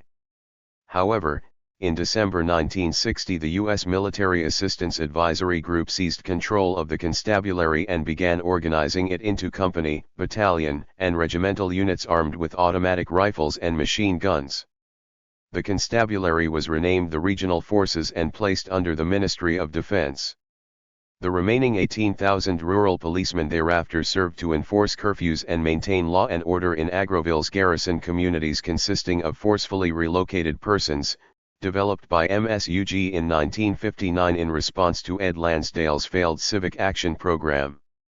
With the demise of Civic Action teams, pacification efforts were by default dumped on the Vietnamese Army, whose heavy-handed tactics further alienated the rural Vietnamese and enabled the Viet Cong to infiltrate the Self-Defense Corps and erode the program from within. In an attempt to stop the bleeding, Civic Action cadres were redirected toward organizing community development programs, in which Class A and B communist offenders were forced to build agrovilles, as well as roads leading to and from them. When construction had been completed, South Vietnamese Army units leveled the surrounding villages, resettled the inhabitants in agrovilles, and manned outposts along the roads as a means of facilitating the movement of security forces in search of communist offenders. The idea behind agrovilles was to control the rural population by physically moving the sea of sympathetic people away from the guerrilla fish. By making relocated persons build agrovilles, tent cities protected by moats, mud walls, and bamboo stakes, internal security, it was imagined, could be established, laws enforced, and potential revolutionaries tacitly involved in the fight against the guerrillas and thus psychologically prone to act as informers to VBI case officers. Their information would then lead to the elimination of the insurgent political cells through their imprisonment, assassination, or defection. Agrovilles were defended by regional forces and the popular force derived from Self-Defense Corps trained and advised by U.S. Army, AIDS/PSD, and CIA personnel. The secondary nation-building goal of the Agroville program was physically to construct a social and economic infrastructure connected to the GVN. In reality, though, by uprooting the people from their ancestral homes, the program generated legions of Viet Cong sympathizers. Moreover, the massive infusion of American aid amounted to a boondoggle for the corrupt government officials administering the program. Piled on top of a land reform program that stole from the poor and gave to the rich and of the 1059th law, Agroville's replaced civic action as the main target of the burgeoning insurgency and its North Vietnamese sponsors. In response, when he became chief of the CIA Saigon station in 1960, William Colby accelerated the pace of CIA operations into North Vietnam.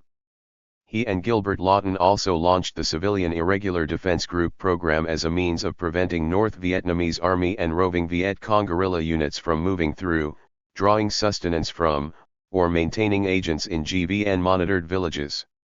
Extrapolated from the French commando program begun in 1951, the CIDG program used Vietnamese special forces to organize favorable minorities into static self-defense corps through civic action, which were armed, trained, and targeted by the CIA against communist political and military units. Father Hoa Sea Swallows exemplify the CIDG program in operation. Imprisoned in the 1940s by the Communist Chinese for conspiring with the Kuomintang, Father Nguyen Loc Hoa led 2,000 Catholic converts into Laos in 1950, shortly after Chiang Kai-shek had fled to Taiwan with his nationalist army. 8 years later, after enduring religious persecution in Laos, Father Hoa was persuaded by Bernard Yo, a Kuomintang intelligence officer on loan to the CIA, to resettle his flock in the village of Ben Hung on the Ca Mau Peninsula in southern South Vietnam. The deal was this: Father Hoa was appointed chief of a district where 90% of the people were Viet Cong supporters. He was given quantities of military aid and advice from a series of CIA officers disguised as Special Forces colonels. In exchange, Father Hoa had merely to fight the Viet Cong, as he did with vigor. As Don Schrander reported in the Saturday Evening Post of February 17, 1962, Father Hoa personally led his pitifully small force into the swamps nightly to strike the enemy on his own ground. Stuck in the midst of a VC stronghold, Ben Hung village resembled a military outpost, replete with an obstacle course Father Hoa called our own little Fort Bragg. As district chief, Father Hoa used CIA funds to run an intelligence network consisting of a volunteer apparatus of friendly farmers and a few full-time agents. On the basis of this intelligence, Father Hoa mounted raids against individual Viet Cong cadres. By 1962 he had corralled 148 prisoners, whom he used as slave laborers in the village's rice paddies. In the evening, Sea Swallow cadres indoctrinated their captives with religious and political propaganda, prompting the weaklings to defect and join the ranks of Father Hoa's Popular Force Battalion. 500 Vietnamese dressed in ill-fitting U.S. Army-supplied khaki uniforms. Because it was composed of Vietnamese, the Popular Force Battalion was not trustworthy, however, and did not include the Sea Swallow's own cadre. Described by Schranda as former Boy Scouts who gave the three-fingered salute, this group of black-clad commandos armed to the teeth was lustered around the priest like a personal bodyguard. 9 Unlike their Vietnamese neighbors, Father Hoa's Chinese Catholic zealots held what Bernard Yo calls an ideology that there can be no compromise with communism. 10. The image of a defiant band of foreigners, transplanted by the CIA to Vietnam to suit its purposes and surrounded by captives, defectors, and enemies, symbolizes perfectly the state of the counterinsurgency in the early 1960s. Things were not going well inside the GVN either. The military security service was infiltrated by communist agents, and in June 1959 the VBI arrested the personal bodyguard to the ARVN chief of staff and charged him with spying. In January 1962, officers in the Operations Division of the Vietnamese Joint General Staff were arrested as Viet Cong agents. Even the Kin Lao was penetrated by communist agents, as events proved. The situation climaxed in November 1960, when a group of disgruntled Dai Viet paratroopers led a coup against Diem. Although a failure, the coup attempt drew attention to Diem's lack of popular support, a situation made worse when his brother knew sick the secret police on the Divites and their Buddhist allies. This purge sent the Buddhists underground and into alliances with the communists, and what was called the Buddhist crisis ensued, eventually causing the demise of the NGO regime. Sensing that DM was on the ropes and bolstered by the Buddhists having joined their cause, the Communists on December 20, 1960, announced the formation of the National Front for the Liberation of South Vietnam and called for the expulsion of all Americans. Ho Chi Minh appointed Le Duan Secretary General of the Southern branch of the party, and 1 year later the People's Revolutionary Party was activated in the South. The insurgency had begun in earnest. How the insurgency was organized is essential to understanding Phoenix, which was targeted specifically against its leadership, the VCI. At the top of the VCI organizational chart was the Central Office of South Vietnam, an executive committee answering to the Lao Dong Central Committee's Reunification Department in Hanoi. From its floating headquarters along the Cambodian border, COSVN in turn directed the activities of the People's Revolutionary Party, the National Liberation Front, and the Liberation Army aka the Viet Cong. COSVN's marching orders were sent to 6 regional committees in South Vietnam, plus 1 more for the Saigon capital zone. Province committees in turn directed district committees, which were formed by groupings of at least 3 village committees. Likewise, each village committee was composed of at least 3 hamlet-level chapters, which constituted the fundamental link to the rural population. Hamlet chapters had 3 to 5 members, who were organized into cells with elected leaders. The cell was the smallest VCI organizational unit but could not exist unless integrated into a chapter. The National Liberation Front sought to mobilize the people through associations encompassing all sectors of society. The NLF coordinated the Communist Party with other South Vietnamese political parties through its Central Committee, which floated along the Cambodian border in the area referred to as the Parrot's Beak. When operations were mounted against it, the Central Committee slipped into the Iron Triangle area north of Saigon, or into the famous tunnels of Siu Chi, or into Tay Ninh City. Regardless of where it was headquartered, the NLF was most viable at the grassroots level. Their farmers' associations preached land reform, women's associations trained nurses, and liberation youth associations opposed the draft. Liberation associations existed for all classes of society, including writers and Buddhists. Initially, only Communist Party members headed NLF associations, and all ambitious revolutionaries sought admission to the People's Revolutionary Party, which by 1962 boasted 500,000 members. Entrance to the PRP required a sponsor, a background check, and a trial membership. As the insurgency's managers, party members were the primary target of Phoenix and its predecessor organizations. Topping the hit list were party secretaries, the people directing Viet Cong operations at region, province, and district levels. Although usually known by name, they were nevertheless hard to find. VCI duty expert Robert Slater, a Marine captain on contract to the CIA from 1967 to 1969, writes, "In over 3 years in Vietnam, I knew of no province party secretary ever being captured. Why so hard to kill? Since he is the most important VC committee member in the province, access to him is limited to province and district committee members. This is to prevent any attempted assassination by Allied penetration agents or VC sellouts." 11.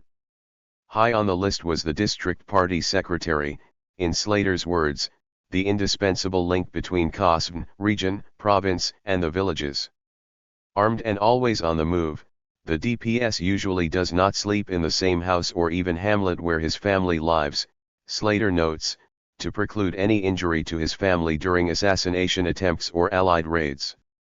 Such precautions did not always work. Writes Slater, the Allies have frequently found out where district party secretaries live and raided their homes.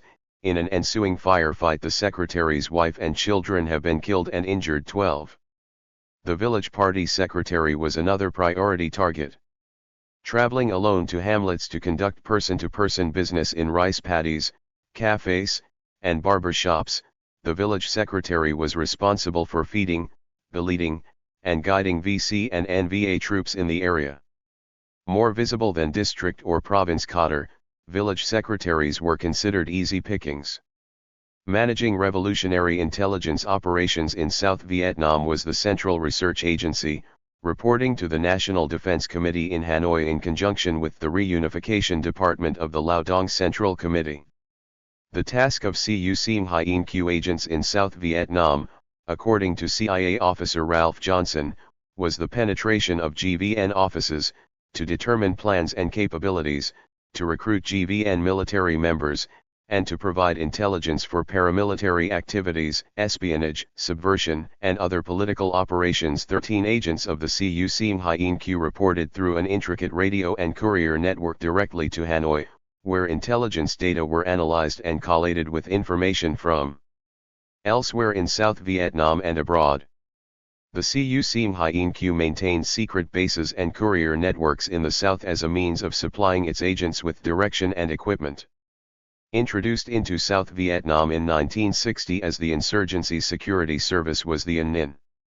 Composed mainly of North Vietnamese agents who reported to Hanoi's Ministry of Public Security, the An Ninh investigated VCI members suspected of being double agents or potential defectors. From its headquarters in Ca Svan, the An Ninh ran intelligence nets, propaganda campaigns, and counter-espionage operations at the village level, drawing up blacklists of double agents and manning armed reconnaissance teams that kidnapped and assassinated GVN officials. More than any other branch of the communist shadow government in South Vietnam, the An Ninh was responsible for destabilizing the GVN.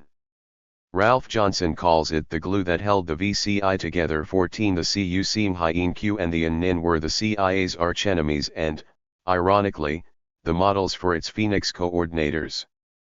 Indeed, as the CIA saw how the insurgency was organized, it structured its counterinsurgency accordingly.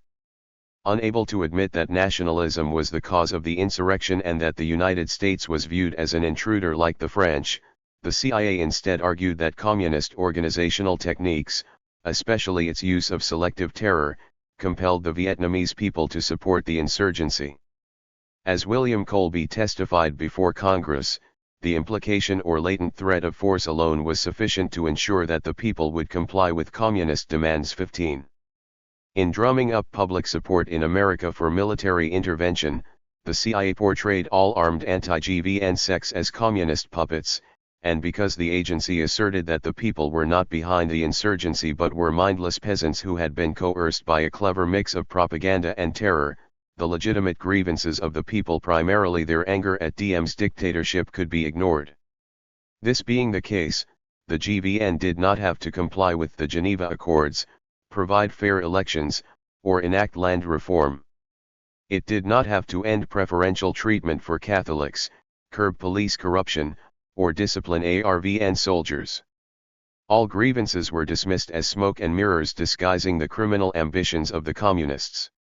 This revisionist view is what Stanley Carnot calls the myth, that the Viet Cong was essentially an indigenous and autonomous insurgent movement. 16 The revisionists argued that the wily communists had recognized the legitimate grievances of people, then adapted their organization to exploit local conditions.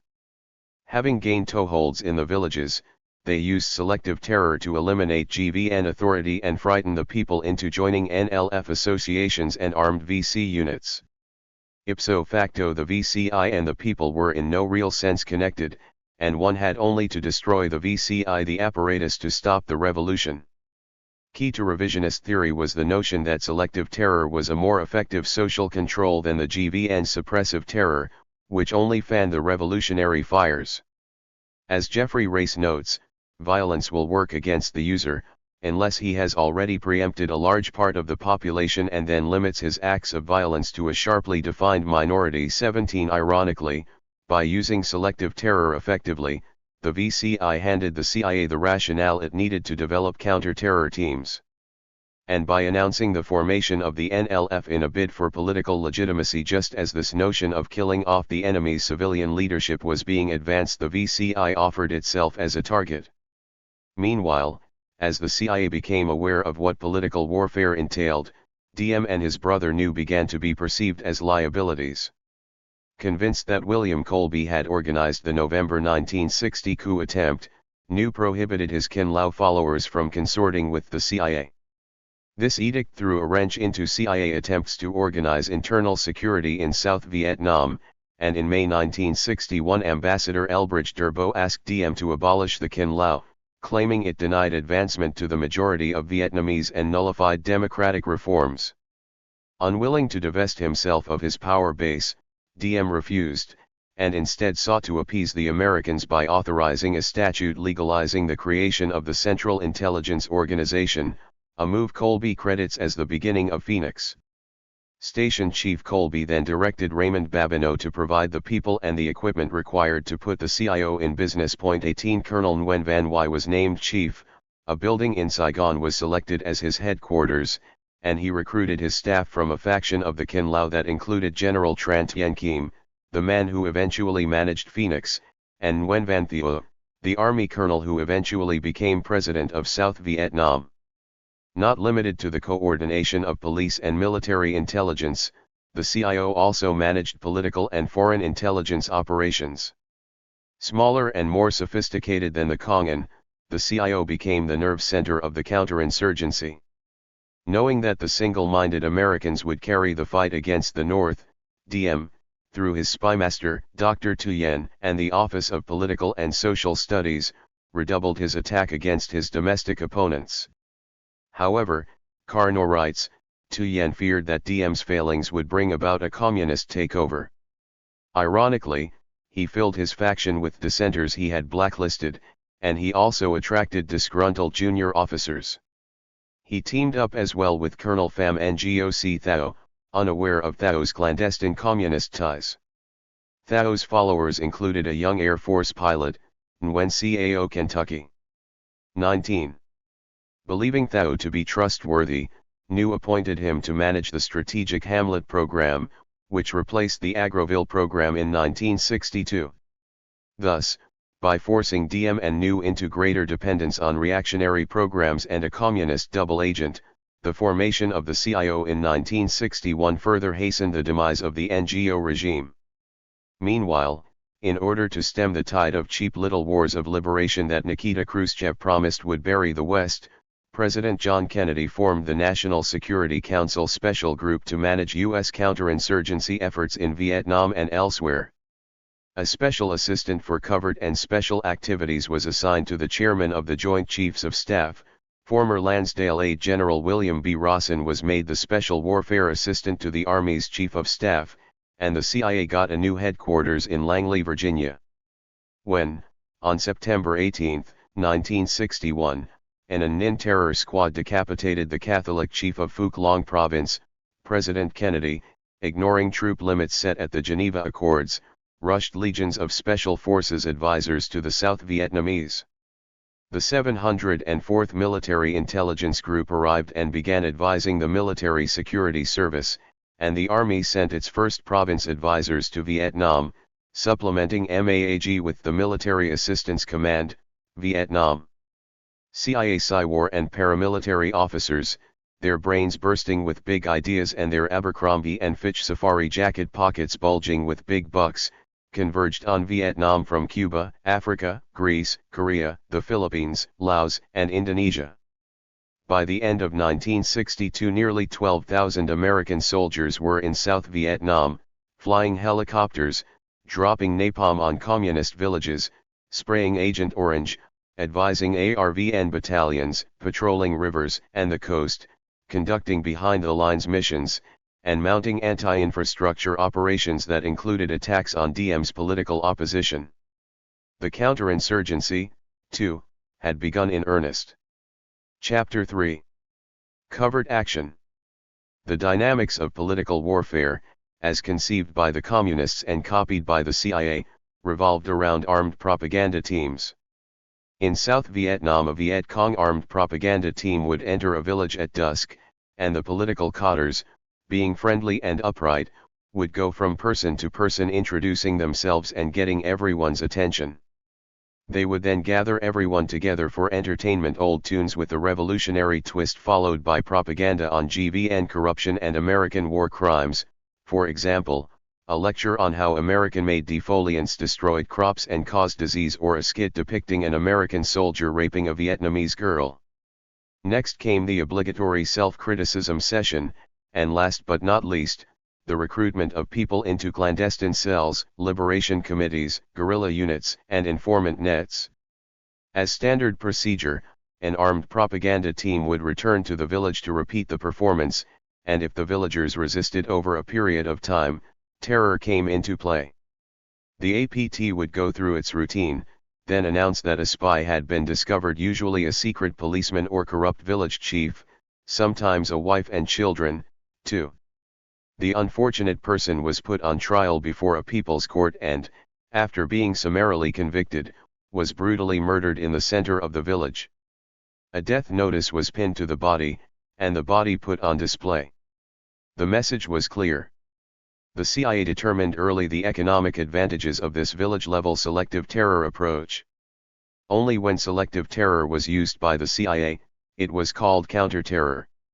The origin of the CIA's counter-terror doctrine in South Vietnam may be traced to political warfare pioneer Ralph Johnson. A Chicago native, veteran of the Flying Tigers, and notorious ladies' man, whose most famous liaison was with Nguyen Caok's wife, Johnson was described by one colleague as a good-looking, fast-talking snake oil salesman. One Johnson dubbed his counter-terror doctrine contre-coup and, in the Phoenix program, planned assassination or legitimate conflict management, describes it as turning the communist terrorist strategy, which had proven effective, into a Saigon pacification strategy too. CIA officer Johnson formulated his theory in the Philippines in the mid-1950s and as a police advisor in Indonesia in 1957 and 1958, prior to the failed Sukarno coup.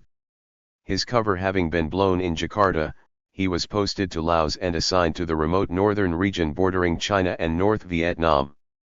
There, working undercover for the Agency for International Development, Johnson began organizing Montagnard tribesmen and Pathet Lao defectors into civic action/commando teams on the Ed Lansdale combat Psy-war model. In mid-1960, shortly before the Buddhist crisis, Johnson was transferred to Hue to serve as the CIA officer in charge of South Vietnam's northern provinces and to implement a program similar to the one he had created in Laos. In staffing the pilot programs they created, Johnson and his CIA colleagues spotted, vetted, and hired qualified military and police officers as agents. These Vietnamese nationals were detached from the military or the police and served at the pleasure of the local civilian authority. Such was the arrangement that enabled Johnson and Vietnamese Army Captain Le Chien Mai to devise the Mountain Scouts, a political action program employing tactics and techniques Johnson had copied from the Communists and perfected in Laos. According to Stu Methven, a veteran CIA officer who followed Johnson from Laos to Hue in early 1961, the Mountain Scouts were a unilateral CIA operation managed by CIA-funded province and district chiefs. The Scouts were composed of Montagnard tribesmen recruited by Vietnamese agents in the CIA's employ. The Yards and their Vietnamese officers were then organized into 15-man teams that, like the VC's armed propaganda teams, had both paramilitary and political action capabilities. Their job, says Methven, was to make the GVN presence felt outside the district capitals.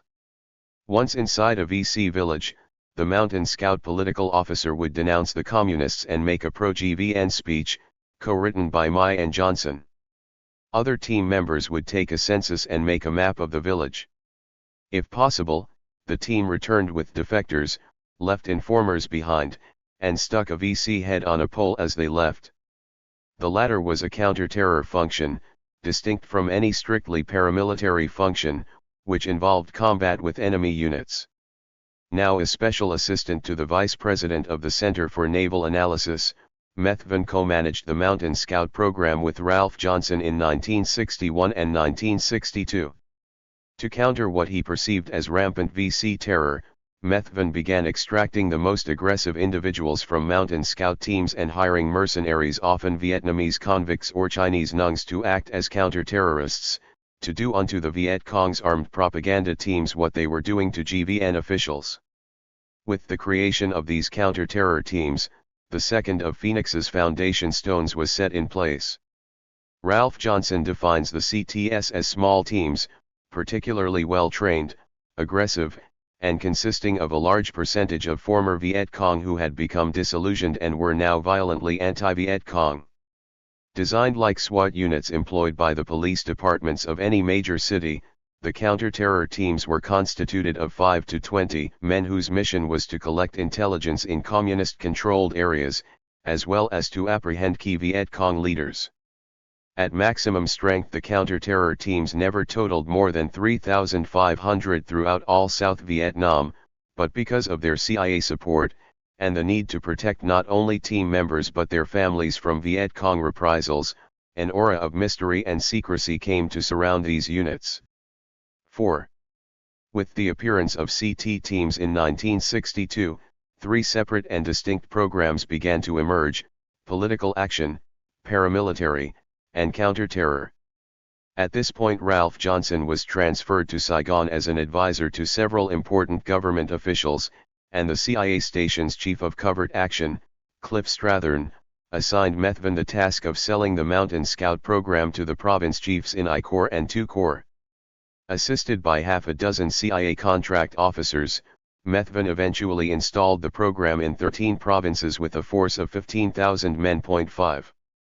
Selling the Mountain Scout program to province chiefs, what he called fostering local initiatives, was easy, Methven recalled, because we gave them money and supplies. Province chiefs also found the program attractive because as a unilateral CIA operation the Mountain Scouts were not under GVN control, and because having the teams under their control strengthened the hand of province and district chiefs in their dealings with Saigon. In expanding the Mountain Scout program, Methven noted, MAAG was our biggest supporter. But in return for logistical support, MAAG ultimately assumed control. And being less concerned with political action than with fighting NVA and VC combat units, MAAG advisors began transforming the Mountain Scouts and other paramilitary CIDG teams from static defense groups into mobile strike forces. The CIA, however, did not forsake its political action or counter-terror missions, and while MAAG increased the size of the units under its control, the CIA purposely kept its CT and political action teams in small units, usually fewer than 200 men in a province, and in this way maintained greater control over political developments at the local level. With the militarization of the Mountain Scouts, hunter-slash-killer teams first appeared on the scene.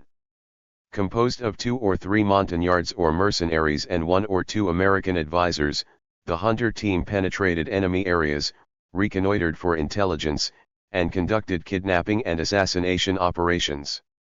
When the hunter teams, which performed as counter-terrorists, stumbled on large enemy troop concentrations, they called in killer teams in black, unmarked helicopters provided by the CIA. Although they worked in tandem, hunter teams were not under the operational control of killer teams. Also at this time the CIA began using selective terror not just to do to the Viet Cong what they were doing to GVN officials. Knowing that an act of selective terror against one montagnard would send the whole village scurrying to a refugee center or a strategic hamlet, where they were then recruited into CIDG teams, the CTS began disguising themselves as Viet Cong and committing acts of selective terror against ethnic rivals. However, as became increasingly clear during the early 1960s, organizing favorable minorities through the CIDG program was not enough to stem the communist tide. Through arrogance and repression, Diem had alienated the Buddhist majority, and even his generals were plotting against him. Meanwhile, the NLF was organizing more and more Buddhist villages, and the CIA was failing to do likewise on behalf of the GVN. As Jeffrey Race points out, they could not create a viable underground apparatus like the parties, because of the low level of motivation of the government's operatives and their lack of a sympathetic environment. 6. For VC and CIA alike, the purpose of political action was threefold: to expand influence through propaganda and civic action, to organize villagers to fight enemy military units, and to destroy the enemy's infrastructure, meaning that if the counterinsurgency was to succeed, the CIA had to create cadres that were every bit as motivated as the Viet Cong. So, in the spirit of contre-coup, the CIA turned to defectors to spread its message in the rural villages of Vietnam, in effect, into enemy territory. According to William Colby, the armed propaganda team has former Viet Cong who are recruited to work for you. Their function is to go around in the countryside and indicate to the people that they used to be Viet Cong and that the government has received them and taken them in, and that the Chiu Hoi program does exist as a way of VC currently on the other side to rally. They contact people like the families of known VC and provide transportation to defector and refugee centers. Point 7. As Colby explained, communication is the essence of political warfare. Thus, to understand political warfare and how Phoenix fits within that context, it is essential first to understand the role of language. In its broadest political warfare application, language is the means by which governments, through subtle suggestion and disinformation, shape public opinion on issues. Communists and capitalists alike recognize the power of slogans and packaging to sell political as well as commercial products. For example, the Viet Cong used language to peddle a totalitarian state in the guise of social justice, while language allowed Ed Lansdale to wrap the Diem dictatorship in the robe of Jesus Christ and sell it as a democracy. The difference in Vietnam, of course, was that the Viet Cong slung their slogans at the rural population, proclaiming, "Land for the landless," while Lansdale declared straight-faced that Christ has moved south, a pitch obviously aimed at the American public. Lansdale was not unaware of what he was doing. The first objective of a covert action program is to create plausible denial, specifically, in South Vietnam, to cloak the CIA's role in organizing GVN repression. The CIA did this by composing and planting distorted articles in foreign and domestic newspapers and by composing official communiques which appeared to have originated within the GVN itself.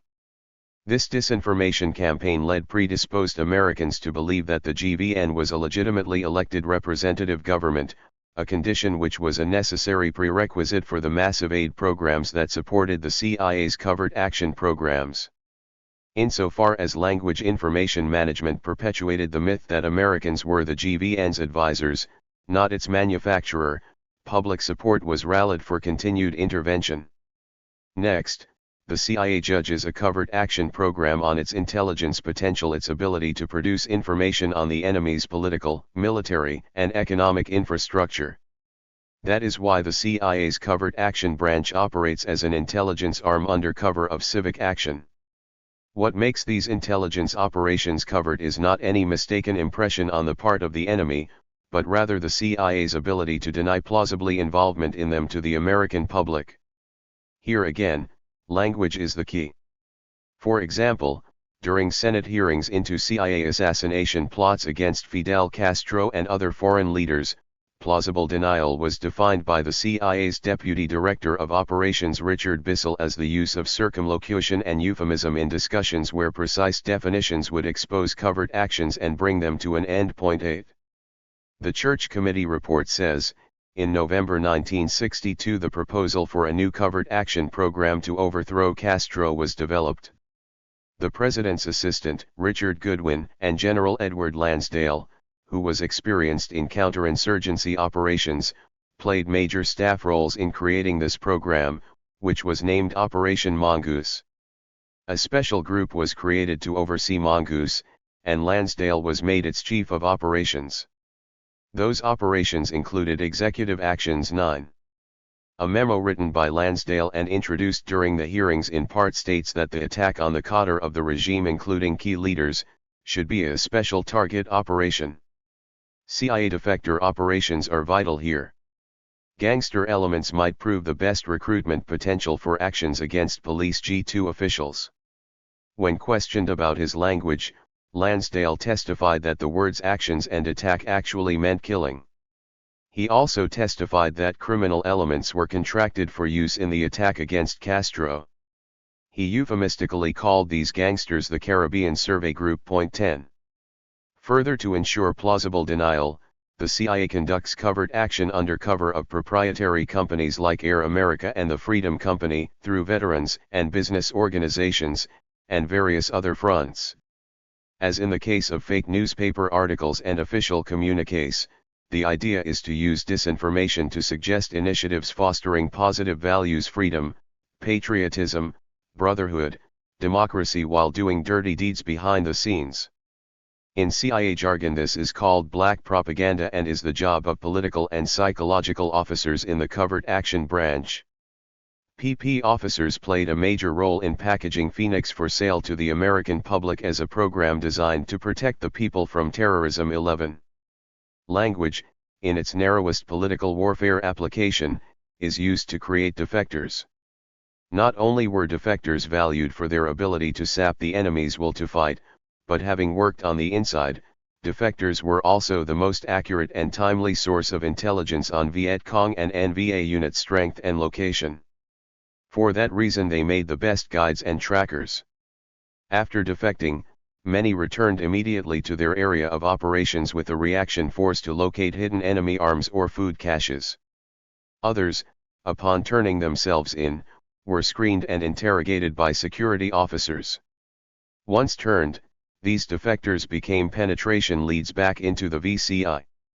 Defectors who returned to their former positions inside enemy military units or political organizations were provided with a secure means of contacting their VBI case officer, whom they fed information leading to the arrest or ambush of enemy cotters, soldiers, and secret agents. VBI case officers monitoring the defector program for potential recruits also conducted CIA-advised political re-education programs for communists and common criminals alike. Recycled wrongdoers were transformed by CIA advisors into counter-terrorists and political action cotters who then co-opted former comrades, prepared leaflets, and conducted interrogations. Where hardened criminals were unavailable, counter-terror elements were extracted from political action teams and hidden in sealed compounds inside special forces camps and CIA safe houses. So it was that political and psychological warfare experts moved to the forefront of the counterinsurgency in the early 1960s, fighting, under cover of civic action, a plausibly deniable war against enemy agents and soldiers, using black propaganda, defectors, criminals, selective terror, forcible relocations, and racial hatred to achieve its goal of internal security.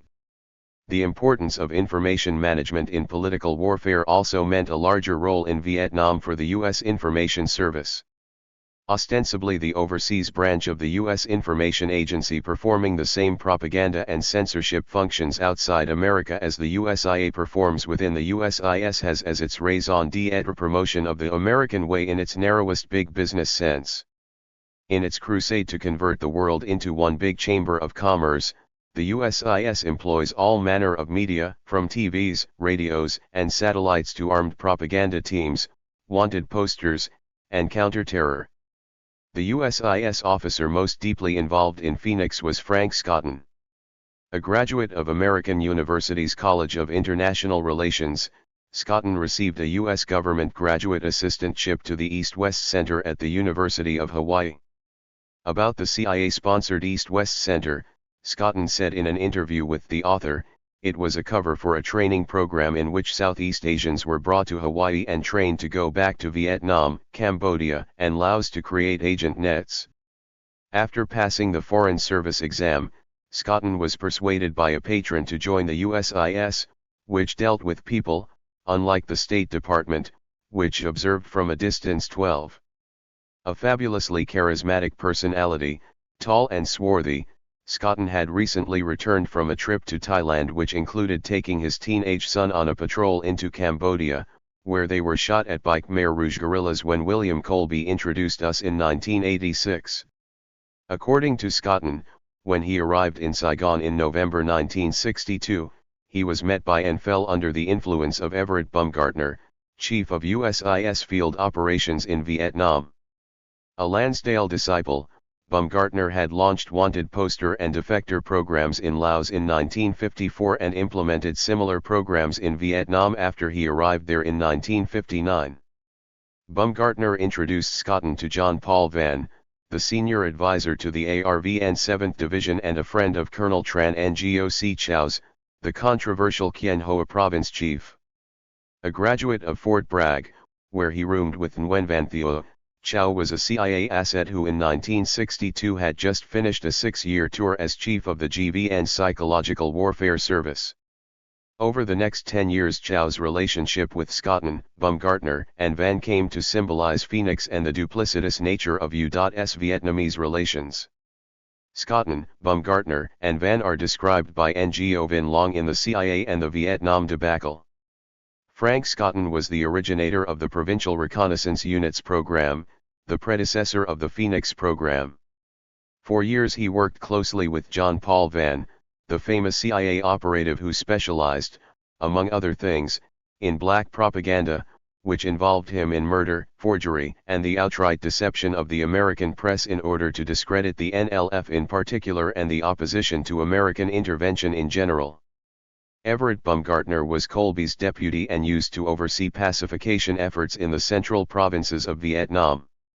Any person who has the faintest knowledge of the pacification program would know what disasters have visited the Vietnamese people as a result of such programs. Baumgartner was also in charge of the Phoenix program in that area. 13. When Scotten arrived in Vietnam, Baumgartner assigned him to the Central Highlands, the expansive area between Saigon and Quien Han City, the capital of Binh Dinh province. Baumgartner thought there was a vacuum of knowledge in the highlands and directed Scotten to energize the Vietnamese in what Scotten calls pre-revolutionary development.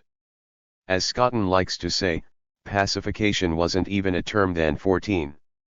The emphasis at the time was on the strategic hamlet program separating the guerrilla fish from the sea of people through forced relocations.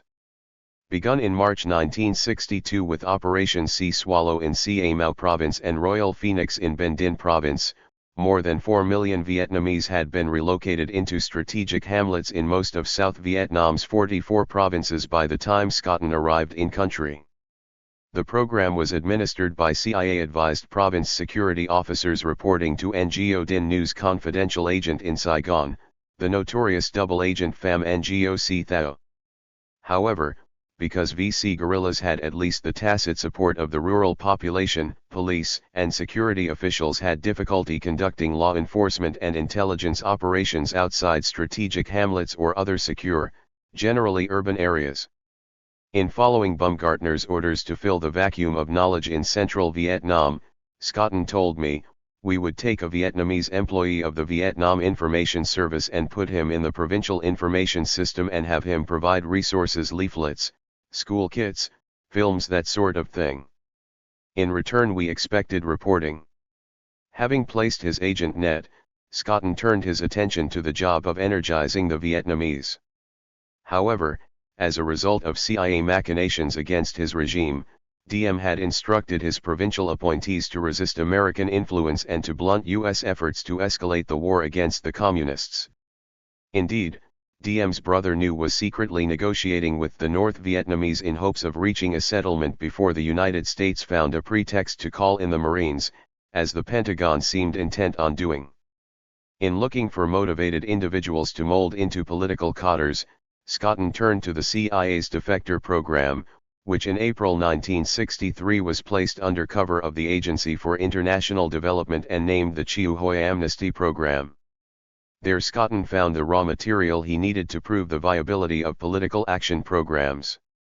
Together with Vietnamese Special Forces Captain Nguyen Thai and Thai's case officer, U.S. Special Forces Captain Howard Walters, Scotten worked through an extension of the Mountain Scout program Ralph Johnson had established in Pleiku Province. As part of a pilot program designed to induce defectors, Scotten, Walters, and Thai crossed the An Lao Valley, set up an ambush deep in Viet Cong territory, and waited till dark. When they spotted a VC unit, Scotten yelled through a bullhorn, "You are being misled. You are being lied to. We promise you an education." Then, full of purpose and allegory, he shot a flare into the night sky and hollered, "Walk toward the light." To his surprise, 2 defectors did walk in, convincing him and his CIA sponsors that a determined GVN unit could contest the VC in terms of combat and propaganda. Back in camp, according to Scotton, we told the VC defectors that they had to divest themselves of untruths. We said that certainly the US perpetrated war crimes, but so did the VC. We acknowledged that theirs was the stronger force, but that didn't mean that everything they did was honorable and good and just. In this manner, Scotton indoctrinated Cotters for his political action teams. Point 15. But these were tumultuous times in South Vietnam, as wild as the 1955 battle for Saigon. In early 1963, 200 lightly armed VC guerrillas routed an ARVN force of 2,500, advised by John Vann and supported by U.S. bombers and helicopters at APBAC, a mere 40 miles from Saigon. The incident reaffirmed what everyone already suspected, that the top-heavy, bloated, corrupt ARVN was no match for the under-equipped, starving, but determined Viet Cong. Next, Diem's brother Tuc, the Archbishop of Hue, forbade the display of Buddhist flags at a ceremony in Hue commemorating the 2587th birthday of Buddha. A demonstration led by Buddhist priest Thich Tri Quang erupted on May 8, and New sent the LLDB in to put it down. In doing so, they killed 9 people, mostly women and children. Official communiques blamed VC terrorists, but the Buddhists knew better. They strengthened their alliance with the NLF and began organizing massive demonstrations. On June 11, 1963, a Buddhist monk doused himself with gasoline and set himself on fire in Saigon. Soon others were doing likewise across Vietnam. Let them burn, Madame New, the Dragon Lady, cooed, and we shall clap our hands. 16. 2 months later, while New negotiated with the North Vietnamese and the Joint General Staff pressured Diem to declare martial law, a South Vietnamese Special Forces unit disguised as ARVN troops attacked Saigon's Xe Loi Temple, the city's most sacred Buddhist shrine. Buddhists immediately took up arms and began fighting the LLDB in Hue. The spectacle was repeated across Vietnam, as thousands of Buddhists were arrested, jailed, and summarily executed. In response, on August 21, 1963, the special group in Washington ordered the CIA to pull the financial plug on the Vietnamese Special Forces. The search for a more dependable, unilaterally controlled army began, and the nascent counter-terror teams emerged as the most promising candidates. Meanwhile, in Saigon, Diem's downfall was originating within his own palace guard. CIA asset Tran Van Dong conspired with secret police chief Dr. Tran Kim Tu Yen, NVA double agent Pham Ngoc Thao, and, among others, General Duong Van Min, who had the backing of the Dai Viets in the ARVN. Colonel Nguyen Van Theo and Tran Tien Kim joined the plot. In October, President Kennedy suspended economic aid, and the Pope ordered Tuc to leave his post in Hue, a decision that eased the conscience of the Catholic plotters. 17. As plotters swirled around them, New and Diem instructed the Vietnamese Special Forces Chief Colonel Le Quang Tung to prepare a counter-coup. But Tung was summoned to the Senior Officers Club at Joint General Staff Headquarters and shot dead by Big Min's personal bodyguard. That prompted 3 Corps Commander General Ton That Dinh to withdraw the Special Forces under his command from Saigon. The CIA-controlled Palace Guard vacated the premises, and the military began arresting Diem loyalists. Knowing the end was near, New and Diem fled to a friend's house in Colon, then sought sanctuary in a nearby church. Soon a military convoy arrived, arrested them, and took them for a ride. When the convoy reached Hong Thap Tu Alley, between Cao Thang and Le Van Du Yet streets, the brothers were shot dead. The military men in the vehicle, who hated New, stabbed his corpse many times. 18. America endured a similar bloodletting 3 weeks later, when President John Kennedy was caught in a crossfire of gunfire in Dallas, Texas. The assassination, curiously, came shortly after Kennedy had proposed withdrawing U.S. advisors from Vietnam. 3 days after JFK's death, President Lyndon Johnson signed National Security Action Memorandum 273, authorizing planning for covert military operations against North Vietnam. Conceived in secrecy, the ensuing policy of provoked response paved the way for full-scale U.S. military intervention, for which the CIA was laying the groundwork through its three-part covert action program in South Vietnam's provinces. On December 19, 1963, the Pentagon's planning branch in the Pacific, CINCPAC, presented its plans to the special group. 2 weeks later, LBJ approved Plan 34A, and Marine General Victor Krulak, SACSA, handed operational control to MACV. The Special Operations Group was formed in Saigon to implement Plan 34A, and attacks against North Vietnam began in February from Phoenix Island off the coast of Da Nang. On July 31, 1964, SOG achieved its goal of creating a provoked response. That night, SEALs Elton Manzioni and Kenny Van Lesser led 20 South Vietnamese Marines in a raid against Han Mi Island. Dropped at the wrong end of the island, Manzioni and Van Lesser failed to knock out their target, an NVA radar installation, but the raid did push the North Vietnamese into attacking the USS Maddox, which was monitoring NVA electronic defenses activated by the attack. The incident was sold to the American public as a North Vietnamese first strike and resulted in Congress's passing the Gulf of Tonkin Resolution. The resulting air strikes against North Vietnam are cited by many historians as the start of the Vietnam War. Tonkin Gulf also allowed LBJ to sell himself as tougher than Republican candidate Barry Goldwater and to win the 1964 presidential election. In Saigon, South Vietnamese Armed Forces Commander Duong Van Minh, who was supported by the important generals, the Dai Viets, and the CIA, surfaced as the new chief of state. Big Minh appointed General Kim III Corps commander, and, in league with Nguyen Van Thieu, had General Ton That Dinh, the Vietnamese Military Security Service Chief My Hu Hien, CIO Chief Nguyen Van Huy, and Tran Van Don arrested. Generals Thieu and Kim then used the unpopular arrests to undercut Big Minh, their main adversary, whom they replaced with General Duong Van Con. General Con, in the spirit of the times, called for an invasion of North Vietnam. But the plan was subverted 3 days later, when Air Marshal Nguyen Caoky fired from Operation Haylift for smuggling opium on his black flights revealed that the CIA had been sending teams into North Vietnam since July 1963. DM's spy chief, Dr. Thuyen, was sent into honorable exile as ambassador to Egypt. NVA double agent Pham Ngoc Thao temporarily escaped detection and was appointed Ben Tre province chief. He served until 1965, when he was killed by Thieu, who suspected Thao of working against him on behalf of KY. Thieu, Kim, and KY emerged as the big three power brokers and invited Dai Viet leaders Nguyen Ton Hon and Professor Hui to return from 10 years' exile in France to join a new but very loose coalition government. 19. In the wake of the coup, according to Frank Scotton, administrative paralysis set in. The VC exploited that and physically dismantled the strategic hamlets as despised symbols of the GVN. And as the grateful inmates returned to their villages, the country erupted in open revolt.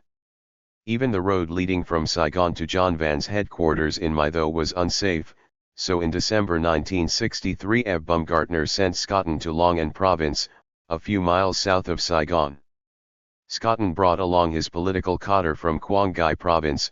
Civic action recruits were provided by the Long An province chief, and Scotton set about seeing what was wrong and getting a fix on the hamlets. He did this by using small armed teams seeking information. 20. Working with the American province advisor, Scotton organized 3 survey teams, which operated in 3 neighboring hamlets simultaneously. Each 6-member team was equipped with black pajamas, pistols, a radio, and a submachine gun. Standard procedure was to regroup at the last moment before daybreak, then shift at dawn to a 4th hamlet, where the team would sleep during the day. At night they sat beside trails used by the VC cadres they had identified during visits to the hamlets. When Viet Cong armed propaganda teams under their surveillance departed from a hamlet, Scotton's cadre would move in and speak to one person from each household, so the VC would have to punish everyone after we left. But that never happened. A woman VC leader would bring in a unit after us, Scotton added, but there were never any recriminations. The mission of these survey teams, according to Scotton, was intelligence, not an attack on the VCI. But Longan proved the viability of small units. I felt confident that motivated small units could go in and displace the VC simply by their presence. Will and intent had to be primary, though, if they were, then the method generated useful reports. With Diem dead, 3/4 of South Vietnam's province chiefs fired from their jobs, and no more prohibitions on taking CIA money, the time was ripe for local initiatives. Local officials, along with legions of Diem loyalists purged from government after the coup, were hired by the CIA and put in management positions in its covert action programs in the provinces and districts. But it was an American war now, with GVN stature at an all-time low, making it harder than ever to wage political war. And of course the situation was exploited by the North Vietnamese, who started infiltrating regular NVA troops, not just regroupees, into South Vietnam. Other changes were also forthcoming as a result of the coup. With Operation Switchback and the transfer of the CIDG program to MACV, Ralph Johnson launched a new covert action program in Dam Pao outside Pleiku. Called Truong Son, it organized Montagnards into small units having civic action, counter-terror, and intelligence functions. Meanwhile, Stu Methven was assigned to the Delta to stimulate local initiatives among the new generation of province chiefs. Methven's plan was to create a 3-part program with separate teams for civic action, counter-terror, and intelligence. However, because the fighting was less intense in the Delta than in central Vietnam, Methven advocated easily monitored teams no larger than 6 men each, the type Scotton was toying with in Longan. Methven also incorporated ideas developed in Kien Hoa province by Tran Ngoc Chow, whose innovative census grievance teams were proving quite successful. Using Chow's and Scotton's programs as his models, Methven sold local initiatives to province chiefs across South Vietnam. Behind every province chief, of course, was a CIA paramilitary officer promoting and organizing the CIA's 3-part covert action program. Walter Mackham, who arrived in Vietnam in early 1964, was one of the first. After spending 2 months observing the CIDG program in Ban My Thuot, Mackham was transferred to the Delta to institute similar programs in An Giang, Chau Doc, Sa Dec, and Vinh Long provinces. Mackham also reported directly to Washington on the political activities of the various sects and favorable ethnic minorities in his area of operations, the most important of which were the Hoa Hao and the closely related ethnic Cambodians, the Khmer. According to Mackham, there were no counter-terror teams prior to his arrival on the scene. What did exist were private armies like the Sea Swallows, and those belonging to the sects. It was from these groups, as well as from province jails and defector programs, that Mackham got recruits for his CT teams. The composition of the teams differed from province to province depending on what form opposition to the GVN took, and on the motives of the province chief, as Mackham puts it, if he wanted the CT program tidy or not. The biggest contributors to Mackham's CT teams were the Khmer, who didn't get along with the Vietnamese, while the armed propaganda team served as a Hoa Hao Job Corps 21. Mackham personally selected and trained his CT and political action cadres. He dressed in black pajamas and accompanied them on missions deep into enemy territory to snatch and snuff VCI cadres. I wandered around the jungle with them, Mackham admitted. I did it myself. We were freewheeling back then. It was a combination of the man who would be king and apocalypse now. To obtain information on individual VCI in GVN villages, according to Mackham, the CTS relied on advisors to the VBI, the liaison types who set up an embassy house. Information on VCI members in their own villages, or those in dispute, was provided by undercover agents in the villages, who, because of their vulnerability, had a more benevolent approach than the police. Such was the situation following the coup. The Viet Cong controlled most of the countryside, and the Vietnamese Bureau of Investigations had little role to play outside Saigon and the major cities. In the countryside, counter-terror and armed propaganda teams, aided by secret agents in the villages, gathered intelligence on and attacked the Viet Cong infrastructure. Meanwhile, U.S. airplanes, artillery, and combat units arrived and began driving the rural population into refugee camps or underground.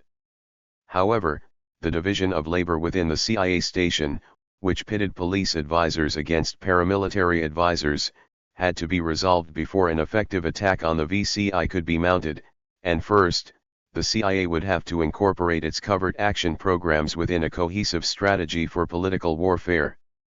Such is the subject of the next chapter. Chapter 4. Revolutionary Development.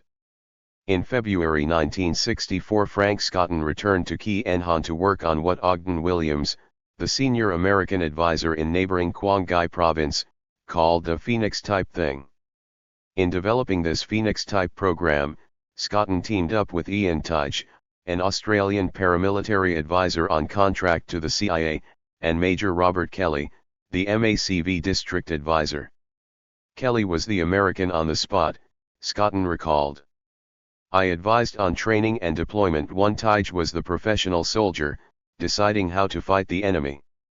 Formal relations between MACV and CIA officers at the district level had begun only 1 month earlier, when General William Westmoreland arrived in Saigon as MACV commander and, in an effort to strengthen the American hand, assigned MACV advisors to each of South Vietnam's 250 districts. Military intelligence advisors assigned to the 5th Special Forces also entered the districts at this point. However, coordination among MACV advisors, CIA officers, and their Vietnamese counterparts depended primarily on personal relationships and varied from place to place.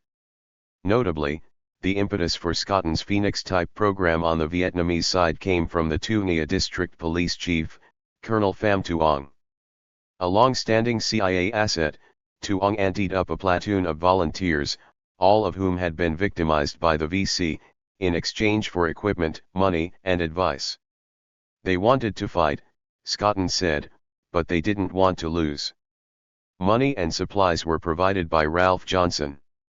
A 15-day accelerated training cycle was set up using what Scotton called his motivational indoctrination program. Modeled on communist techniques, the process began on a confessional basis. On the first day, according to Scotton, everyone would fill out a form and write an essay on why they had joined. The district's Vietnam Information Service representative would study their answers and explain the next day why they were involved in a special unit. The instructors would lead them to stand up and talk about themselves. This motivational function was handled by the unit's morale officer, chosen by his peers through what Scotton referred to as the only honest elections held in South Vietnam.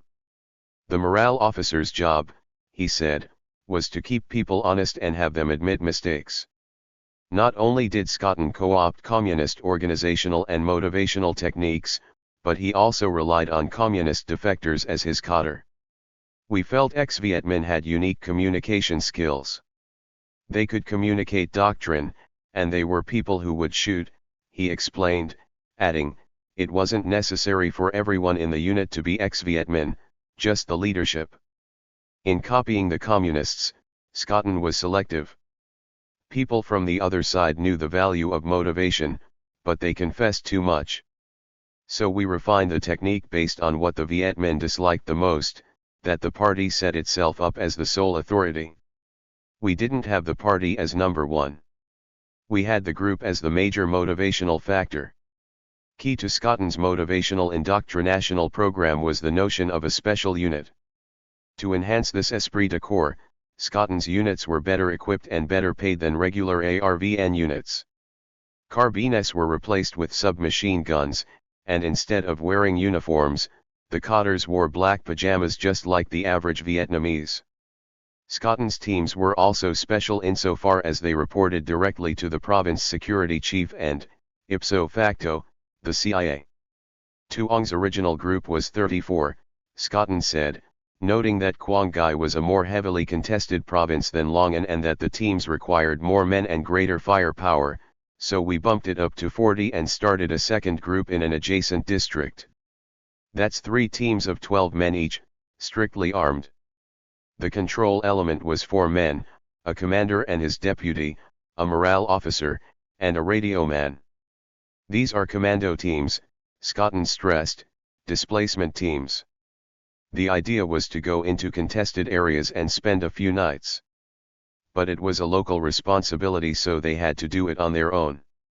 Schotten named his special unit the Chungdoi Biet Kich Enem Do.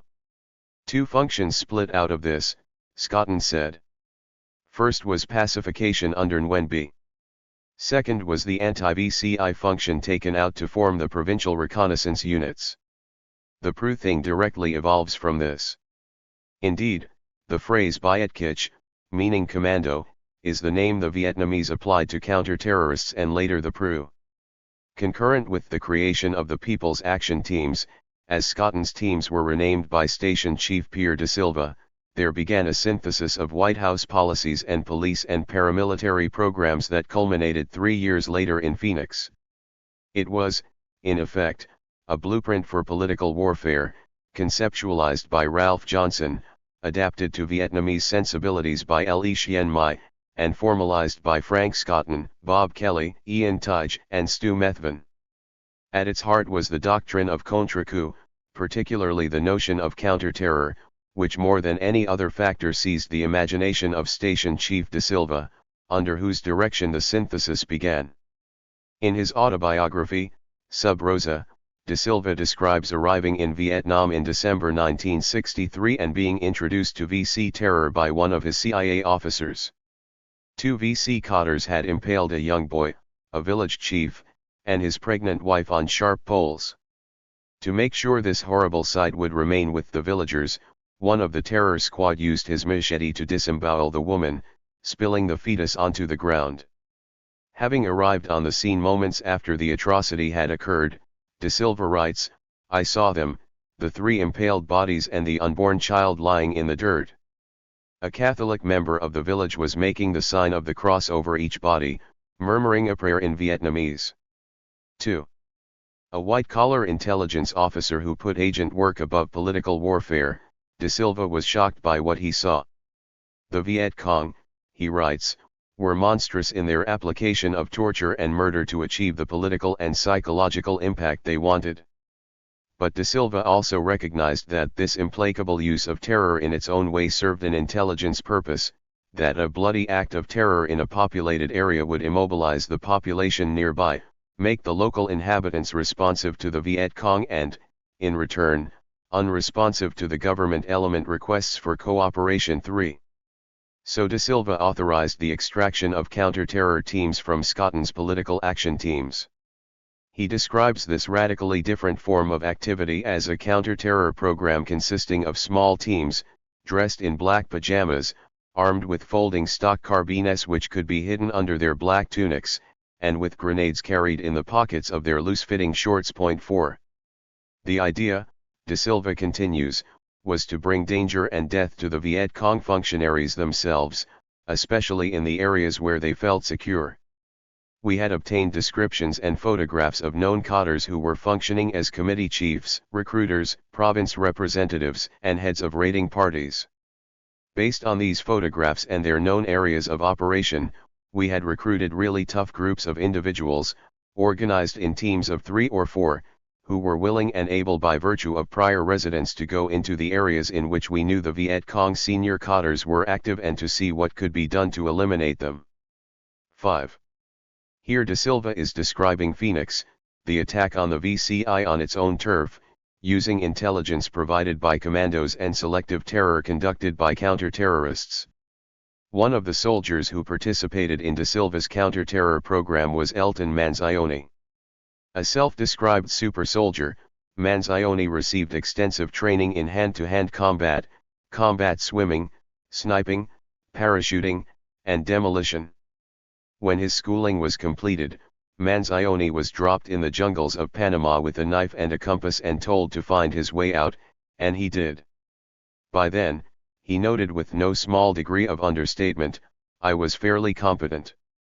In December 1964 Manzioni left California aboard an oil tanker and, 10 days later, crossed over to a guided missile destroyer, the USS Lawrence, in the middle of the Pacific Ocean. To ensure plausible denial, Manzian's service records were sheep-dipped and indicate that he never got off the Lawrence. Manzioni stepped ashore in Cam Bay in January 1964 and was met by a Special Forces colonel who briefed him on his mission. Manzioni was told he would be working for the Special Operations Group under a number of directives called plans which had been drawn up to accomplish specific goals. Insofar as SOG had absorbed the Combined Studies Group, he would be working for U.S. Army and civilian personnel, as well as the U.S. Navy. He was sent to the Hohokam Training Center near Da Nang, where in 1961 Ralph Johnson had based the Mountain Scout Training Camp and where in 1964 the CIA trained its special operations personnel in long-range reconnaissance patrols. At Hohokam, Manzioni completed an intensive orientation course. He was taught advanced tracking and camouflage techniques, made familiar with Soviet and Chinese weapons, put on a steady diet of Oriental food, told not to bathe and not to shave. And he was briefed on the various plan directives and goals. The actual goals were to stop the infiltration from the north of arms and supplies, he recalled. How did they phrase it? Undermining the enemy's ability to fight in the south.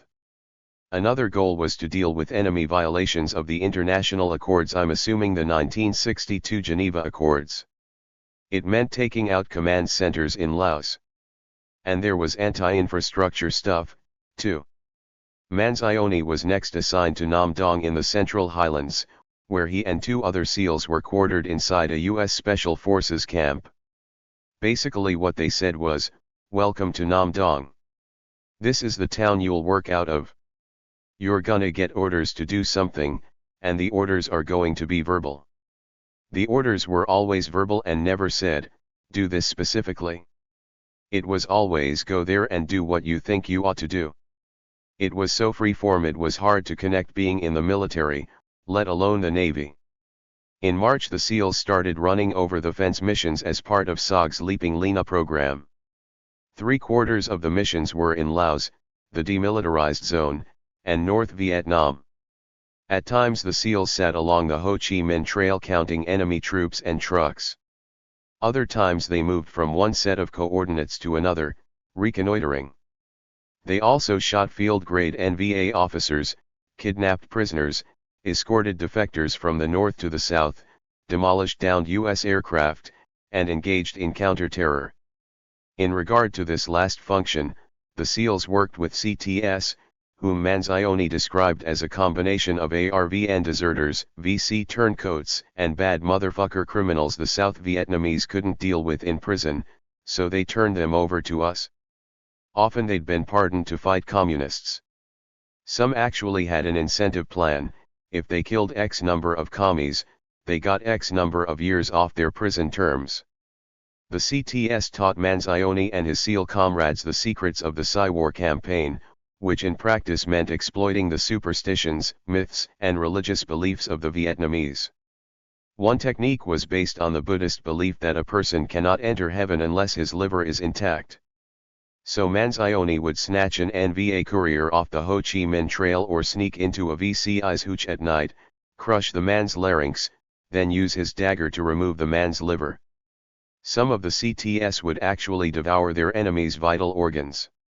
In the summer of 1964 Manzioni was assigned to SOG's northern headquarters in Dong Ha. Back then, he said, being as close to the DMZ as we were, it was hard to tell where any particular Vietnamese civilian came from. Here he referred to the fact that the demilitarized zone separated families and communities without regard for their political affiliations. In light of this ambiguity, counter-terror was one way of co-opting uncommitted civilians. To facilitate their political awakening, according to Manzioni, we left our calling card nailed to the forehead of the corpses we left behind. They were playing card size with a light green skull with red eyes and red teeth dripping blood, set against a black background. We hammered them into the third eye, the pituitary gland, with our pistol butts. The third eye is the seat of consciousness for Buddhists, and this was a form of mutilation that had a powerful psychological effect. Curiously, terror tactics often involve mutilating the third eye and playing on fears of an all-seeing cosmic eye of God. Used by morale officers in World War I, the Eye of God trick called for pilots in small aircraft to fly over enemy camps and call out the names of individual soldiers. Ed Lansdale applied the technique in the Philippines. At night, when the town was asleep, a Psy-War team would creep into town and paint an eye on a wall facing the house of each suspect, Lansdale writes. The mysterious presence of these malevolent eyes the next morning had a sharply sobering effect. 6. To appreciate the sobering effects of the malevolent and mysterious Eye of God, it helps to know something of the archetype's mythological origins. In ancient Egypt, the Eye of God was plucked from Horus, an anthropomorphic sun god with a falcon's head. Pictured as the morning sun cresting a pyramid, the Eye of God represents the dawn of self-awareness, when the ego emerged from the id and no longer required human sacrifice to overcome its primeval anxiety.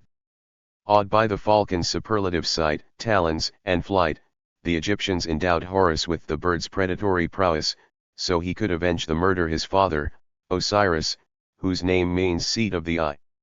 Set on high, scanning the earth for the forces of darkness, the falcon as sun god as the manifestation of enlightenment carries out the work of organization and pacification, imposing moral order on earth. The Eye of God assumes its mysterious counter-espionage qualities through this myth of the eternal cycle, the battle between good and evil, in which, if the perfidious gods of darkness can guess the sun god's secret name, they can rob him of his powers and trap him forever in the underworld. Thus a falcon emblem was placed above the gates of all Egyptian temples, scanning for the sun god's enemies, while the sun god relied on code names to conceal his identity. Oddly enough, the Eye of God was the symbol of the Cao Dai sect, whose gallery of saints include Confucius, Buddha, Joan of Arc, Jesus, and Victor Hugo. Inside the Cao Dai Cathedral in Tainan City, the Cao Dai Pope divined upon his planchette the secrets of the Great Pyramid. Over the temple door loomed a huge blue all-seeing eye surrounded by snakes and trees. For this reason, some people suggest that the Cao Dai Eye of God endowed Phoenix, the all-seeing bird of prey that selectively snatched its prey, with its ubiquity.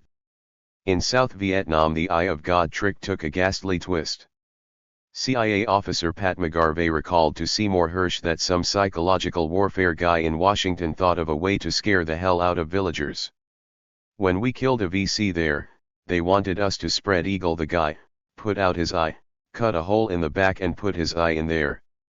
The idea was that fear was a good weapon. 7. Likewise, ears were cut off corpses and nailed to houses to let the people know that Big Brother was listening as well. Nailed to houses to let the people know that Big Brother was listening as well. The subliminal purpose of terror tactics was to drive people into a state of infantile dependence. In this sense, CIA Psy-War experts were not exorcists come to heal Vietnam and free it from communist demons. Their spells were meant to break up the society and project its repressed homicidal impulses onto the communists cast as carrion and snakes. It was all part of the counter-terror doctrine developed by the ugly American to beat the enemy at his own game, Elton Manzioni said. In beating the VC at their own game, the SEALs were told to ignore the rules of engagement. Our camp was always separate, he explained. Just CTS and us. Sometimes a special forces colonel would walk in, but rarely. Nam Dong was not populated by the spooky hunter-killer type folks you associate with the Green Berets. A lot of them were medical specialists, or agricultural specialists, or language specialists that worked with the villagers on different things. So the great majority of this particular special forces camp were not hit team types. We were, however, and our camp was separated by wire and a gate. Now everyone knows about the airborne interrogation, taking 3 people up in a chopper, taking one guy and saying, "Talk," then throwing him out before he even gets the chance to open his mouth. Well, we wrapped det cord around their necks and wired them to the detonator box. And basically what it did was blow their heads off. The interrogator would tell the translator, usually a South Vietnamese intelligence officer, ask him this. He'd ask him, "Who gave you the gun?" And the guy would start to answer, or maybe he wouldn't, maybe he'd resist, but the general idea was to waste the first 2. They plan the snatches that way. Pick up this guy because we're pretty sure he's VC Cotter. These other two guys just run errands for him. Or maybe they're nobody, Tran, the farmer, and his brother Nguyen. But bring in two. Put them in a row. By the time you get to your man, he's talking so fast you got to pop the weasel just to shut him up. After a moment's silence he added, I guess you could say that we wrote the book on terror. Having seen the intelligence potential in Scottons Pats and CTS, De Silva, according to Stu Methven, decided he wanted a version in each province in South Vietnam. The job of standardizing the political action teams, along with the counter-terrorists and Chau's census grievance program, was given to Methven, whose first step was to find them a permanent home on the Vung Tau Peninsula. Methven did this with the help of Tran Quoc Bu, a wealthy Vietnamese warlord and founding member of the Kin Lao Party who in 1954 had headed the CIA-funded Vietnamese Federation of Labor. Bu had been charged by Diem with laundering Kin Lao rake-offs through the Federation's foreign accounts. Bu, however, pocketed the money and used it to buy huge parcels of land, including a portion of Vung Tau. After the coup, the tables turned on Bu, whose association with Diem led to his imprisonment. In need of cash to buy his way out of jail, he sold Methven a choice piece of property on the Vung Tau Peninsula. Located at Cat Lo, Bu's estate had been used by the French as a transshipment point in their lucrative opium trade and as a training camp for their Montag Nard Maquis. Bu himself had used Cat Lo as a training camp for his private army of resettled Catholic refugees. Called the Shrimp and Cinnamon Soldiers, for their civilian jobs, Bu's troops were highly motivated and, according to Methven, were admired by Nguyen Van Thieu because unlike the ARVN, they stayed at their posts at night. With Thieu's consent, Methven arranged for CIA contract employees to start training counter-terror, census grievance, and political action cotters at Bu's Vung Tau facility. This was a unilateral CIA operation, extra-legal, with no GVN oversight. Isolated and accessible only by Air America, Vung Tau was the perfect place for such a covert action undertaking. Vung Tau became the seedbed of the CIA's political cotters, who were trained to enter VC villages, to convince the people that the GVN represented their interests and, having done that, to help the villagers form self-defense forces to fight the VC. However, the generals who dominated the GVN viewed the image of an armed citizenry with alarm and were reluctant to support the program. Even MACV Commander Westmoreland argued that anyone with a gun should be in the army. Thus, before the GVN could join the synthesis, it first had to put its house in order, which, in the summer of 1964, was a remote possibility at best. To begin with, the Montagnards had mutinied against their special forces officers in Ban My Thuot and 4 other districts, temporarily diverting the CIA's attention. Meanwhile, the Dai Viets had assumed control of the government, created a directorate of political warfare, and established their own pacification program managed by Professor Nguyen Van Huy. Called Rural Construction and centered in Thursday Duke, the program used mobile cotter teams to organize villagers into pro-GVN associations. But the Dai Viets were split internally over the issue of allowing VNQDD cotters into the program, and when other, more powerful Dai Viets launched an unsuccessful coup against General Khan in April, Huy and his associates were exiled once again. With the CIDG program and the GVN in shambles, the CIA looked to its nascent Vung Tau program for stability. The CIA officer chosen to build the facility and create a national pacification program that could maintain operations independently of the GVN by fostering local initiatives was a garrulous, blustering Irish-American named Tom Donahue. A product and practitioner of Cook County politics, Donahue resembled W.C. Fields in looks and mannerisms and, you get the feeling, in ethics, too. To wit, he joined the CIA when he perceived the Cold War as a growth industry. When he spoke, his words came in melodramatic exclamations. As he pondered, he paced nervously, like a pool hustler circling the table, picking his next shot. In all these respects, Donahue was the prototypical CIA officer, a cagey position player using a glib exterior to mask a calculating mind.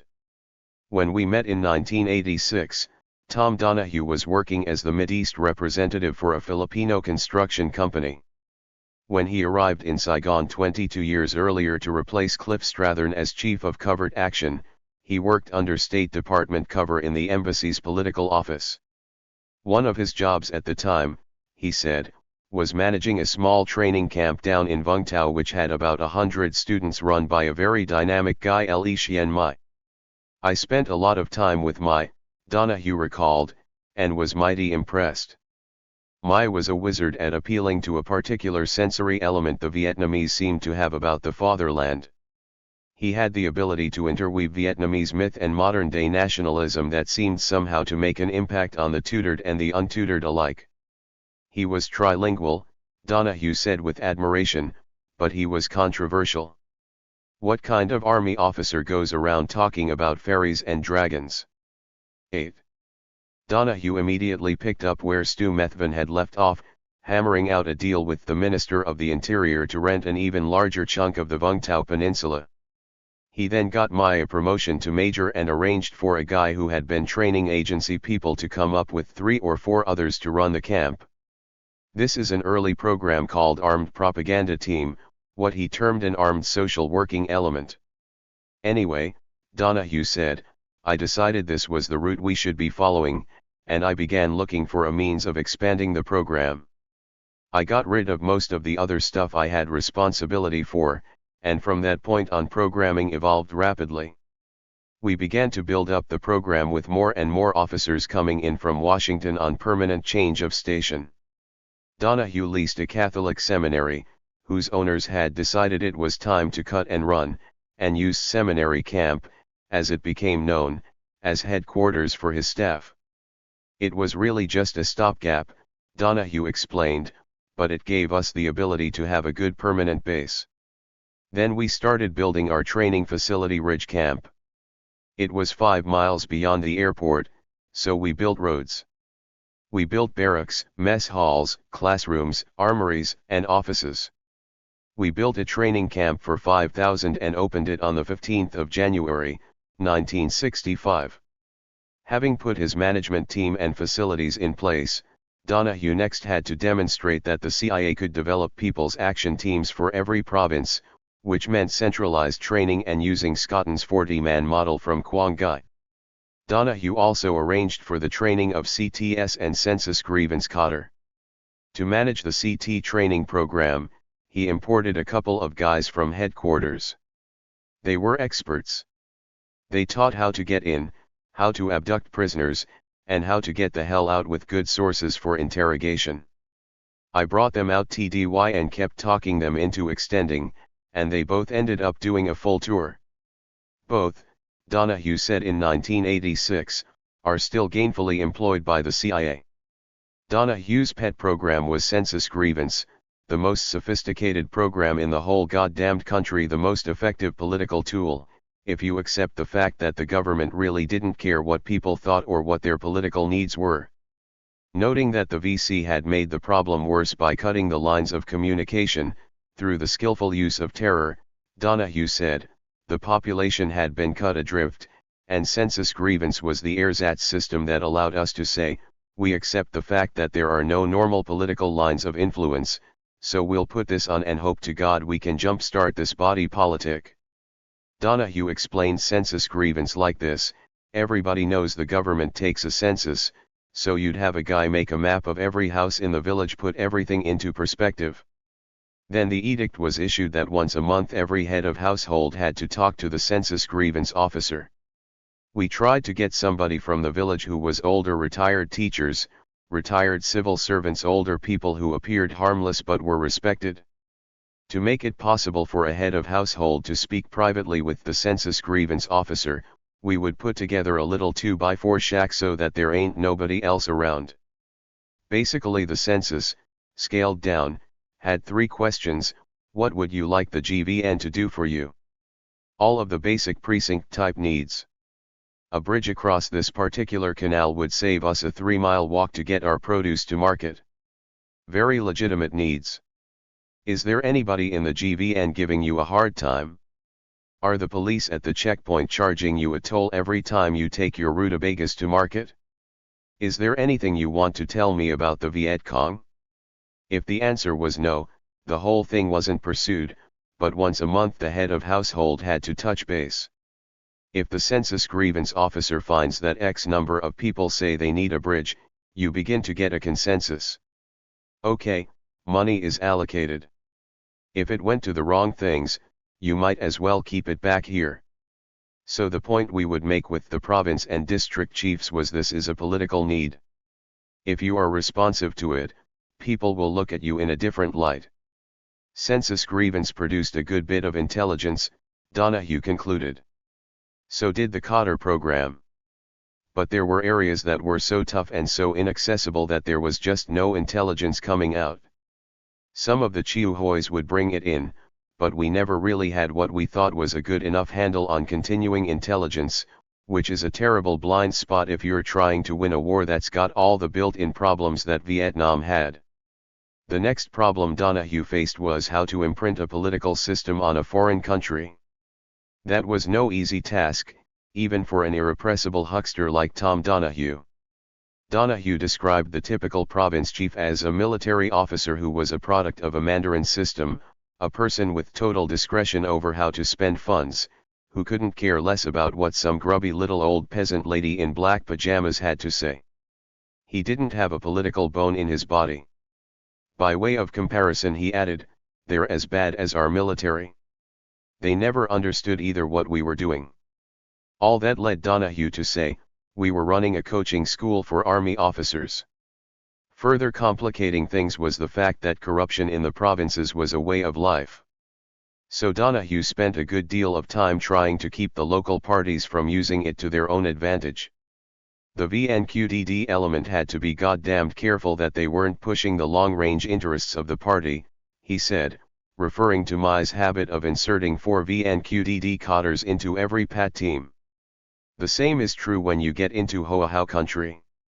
If you had a province chief who looked upon it as a source of revenue, or if a guy wanted to use it as a private army, then you had real trouble. Donahue told each province chief, "If you use these people in the way they've been trained, we'll feed them, pay them, and equip them. If you decide at any time they're a hindrance rather than a help, you give me a call, and within 30 days we'll get them out of here. If I decide that you're not using them properly, that you're using them as a palace guard here in the province, I'll give you 30 days notice and pull them out." And that was the agreement. It was that simple. Nothing in writing. Nothing went through the central government. Next, I'd take an agency officer or officers in a big province and stick him in the province and tell him, "Find a place to live. Get some sandbags. We'll try to get you some Nung guards. Stay alive and do as you see fit." And then he was responsible for the direction of the team's payroll, logistics, the whole smear. The CIA officer then selected a vigorous young lieutenant whom the province security officer would appoint to his staff as the rural construction cotter liaison, so we would have a guy we could work with day in and day out. Then we would work down to the district level, where we had a similar arrangement, and then into a village. As soon as the district chief had vouched for his recruits, we'd put them on an airplane and send them down to Vung Tau, Donahue said. This is pretty heady stuff. These guys had never been out of the village before. The food was spectacular. Suddenly they had more protein in their systems than they've ever had before, and they're able to stay awake in class. Our training program was vigorous as hell, but they all put on weight. We treated them for worms as soon as they came in the door. Then Mai began telling them stories about the fairies and the dragons and the great cultural heritage of the Vietnamese people. He had all sorts of myths which were at least apparent to many of these people. Then he would work in the political applicability of today. According to Donahue, this is precisely what political warfare is all about. Having been selected into a special program and given special treatment, CIA political cotters were taught the corporate sales pitch. In effect, rural youths were put on a political assembly line, pumped full of protein and propaganda, cross-trained as interchangeable parts for efficiency, then given one last motivational booster shot. The graduation ceremonies at Vung Tau were something else. Donahue chortled. At night. Total darkness. Then the one candle lit. Oh. This is the schmaltz. Remember, these are kids that have never seen anything like this. The pageantry.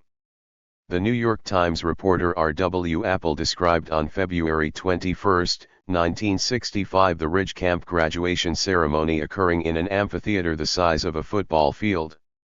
Filipino trainers were present and, writes Apple, the ceremony had a theatrical, almost religious quality.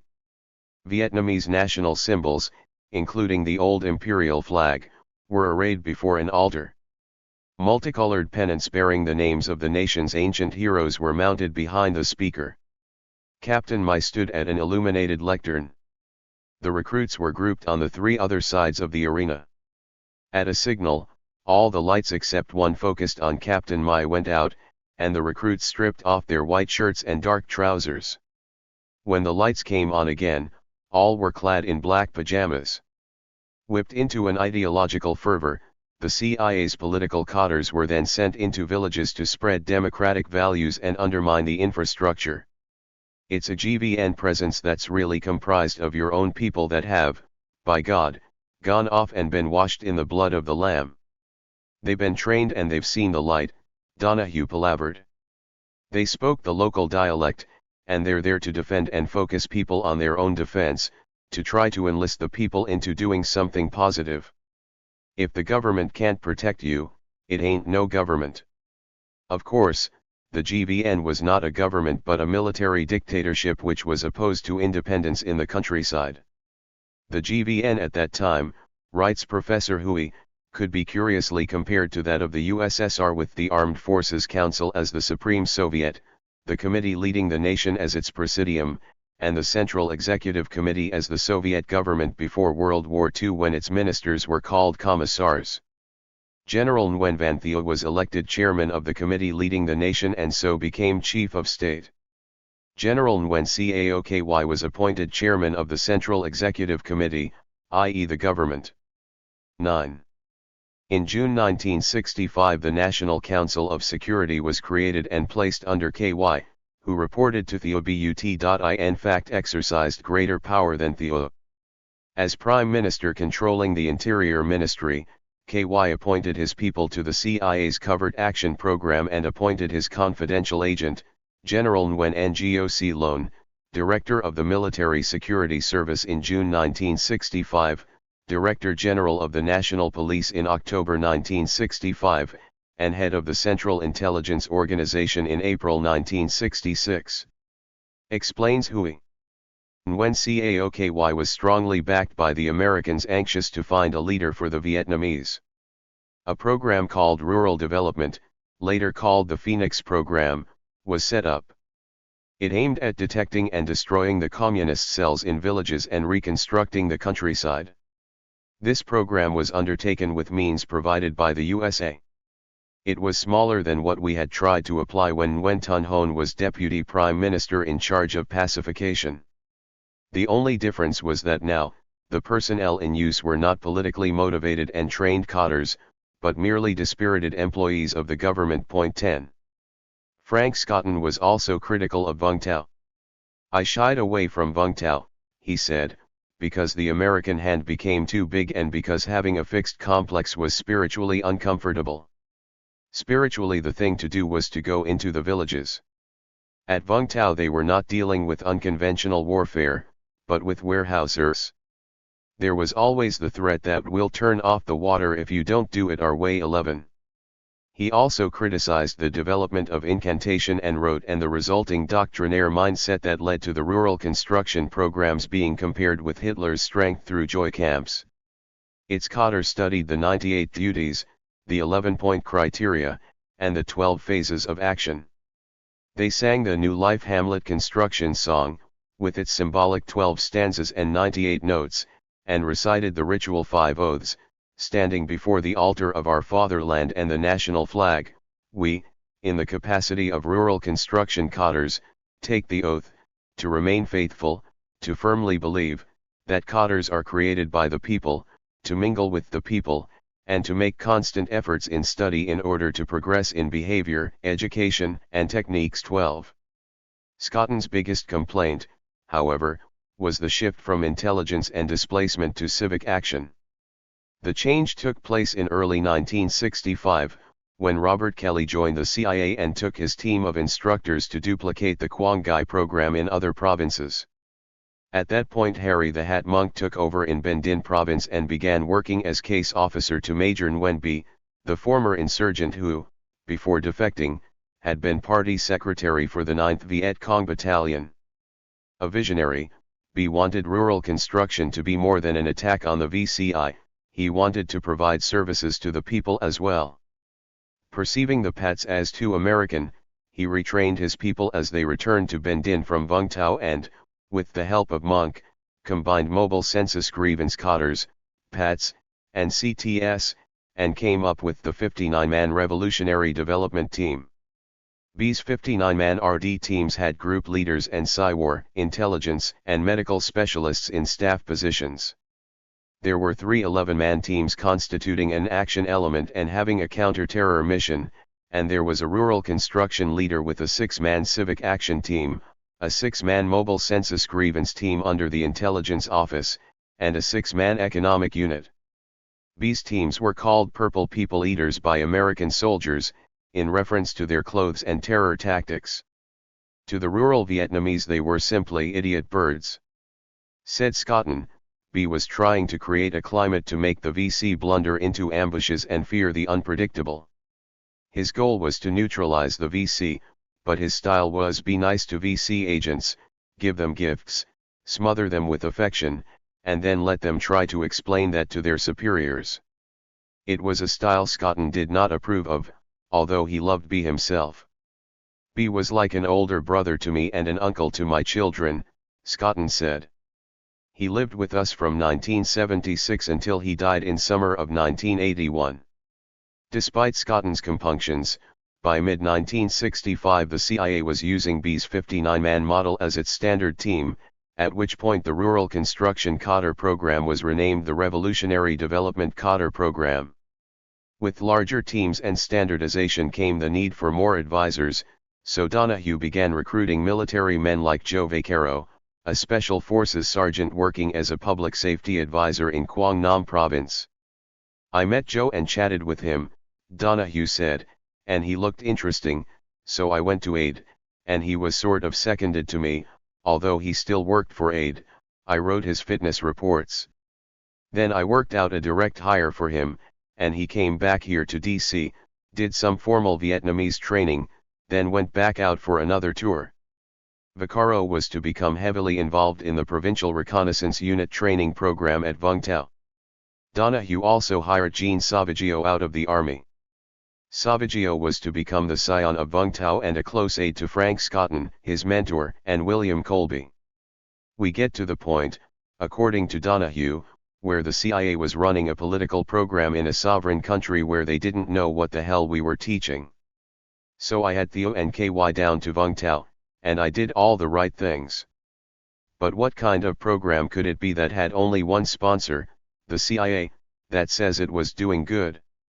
It had to be sinister. Any red-blooded American could understand that. What the hell is the CIA doing running a program on political action?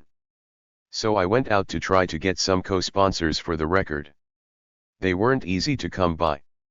I went to Barry Zorthian. I said, Barry, how about giving us someone? I talked to MACV about getting an officer assigned. I had aide give me a guy. But most of it, Donahue said, was window dressing. We had the funds, we had the logistics, we had the transportation. The CIA also had the approbation of KY and Theo. KY and Theo saw the wisdom of it, Donahue said, so they offered up General Nguyen Duc Thang. And he was indefatigable. He went every place. There was, however, one catch. As a way of monitoring the Saigon station, in August 1965 the special group assigned Ed Lansdale as senior liaison to General Thang, who instantly advocated transferring the entire Revolutionary Development Program to the Defense Ministry.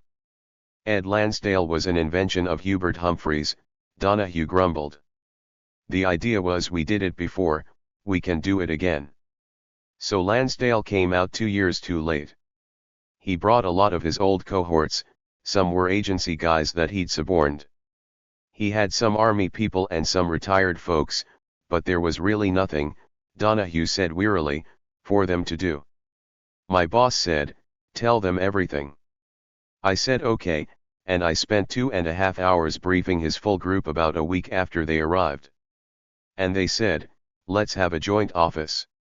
So we had our logistics people put in offices and all the right things. Then I had to get somebody to run the office. Thang said, who do you want?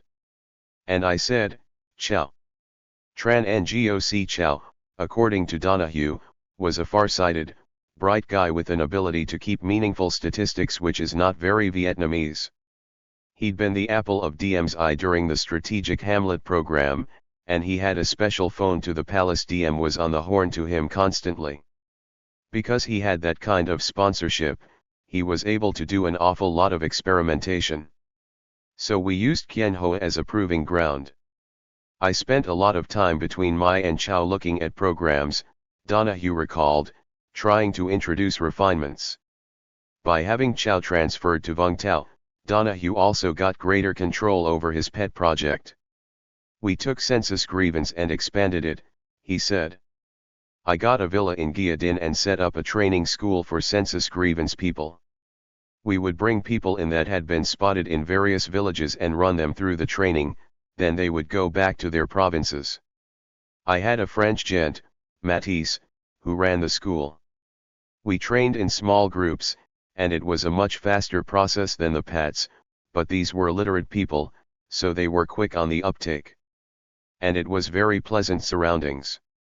It was a well-handled program.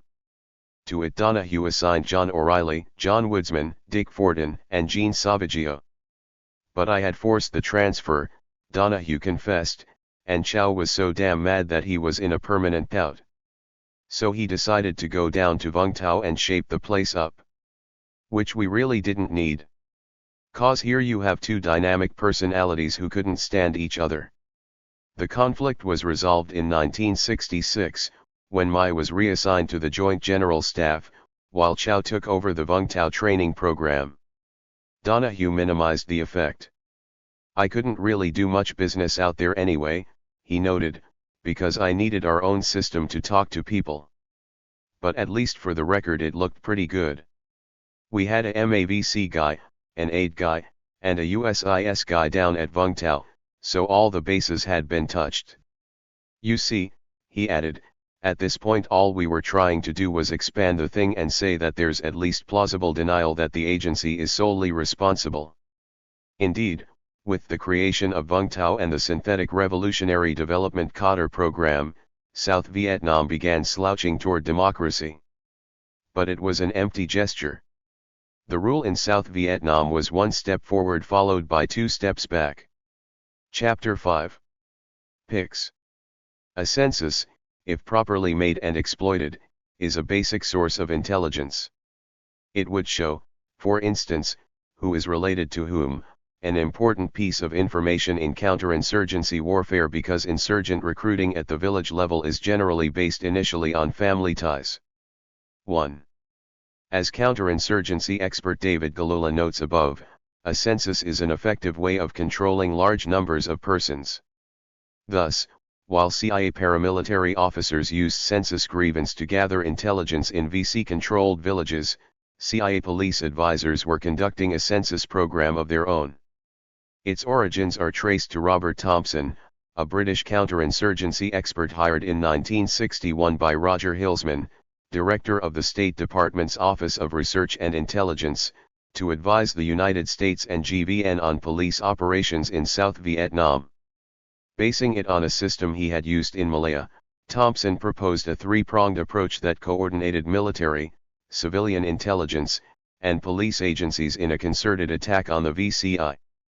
On Thompson's advice, the National Police in 1962 initiated the Family Census Program, in which a name list was made and a group photo taken of every family in South Vietnam. The portrait was filed in a police dossier along with each person's political affiliations, fingerprints, income, savings, and other relevant information, such as who owned property or had relatives outside the village and thus had a legitimate reason to travel. This program was also instrumental in leading to the identification of former sect members and suppletifs, who were then blackmailed by VBI case officers into working in their villages as informers. By 1965 there were 7,453 registered families.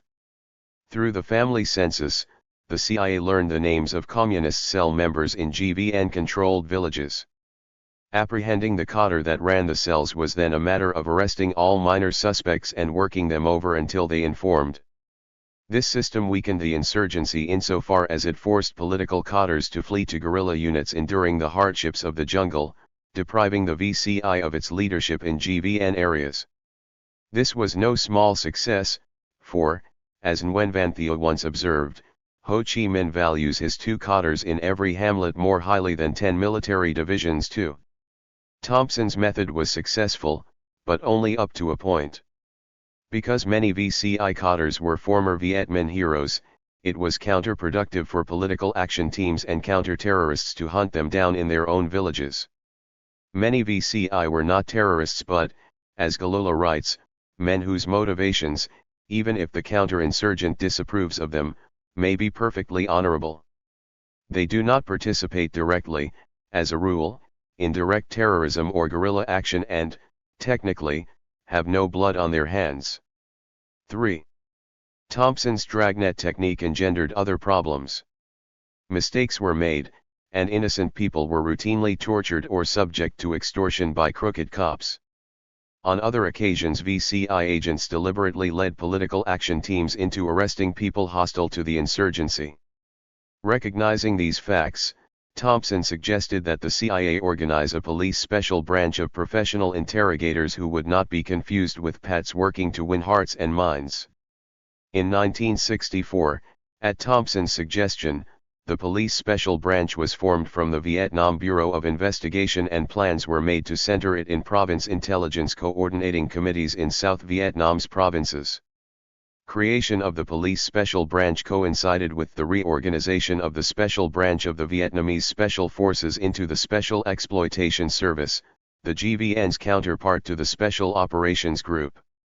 SOG and SES intelligence operations were coordinated with those of the special branch through the CIO, though only at the regional and national level, an inadequacy the PICs were designed to overcome.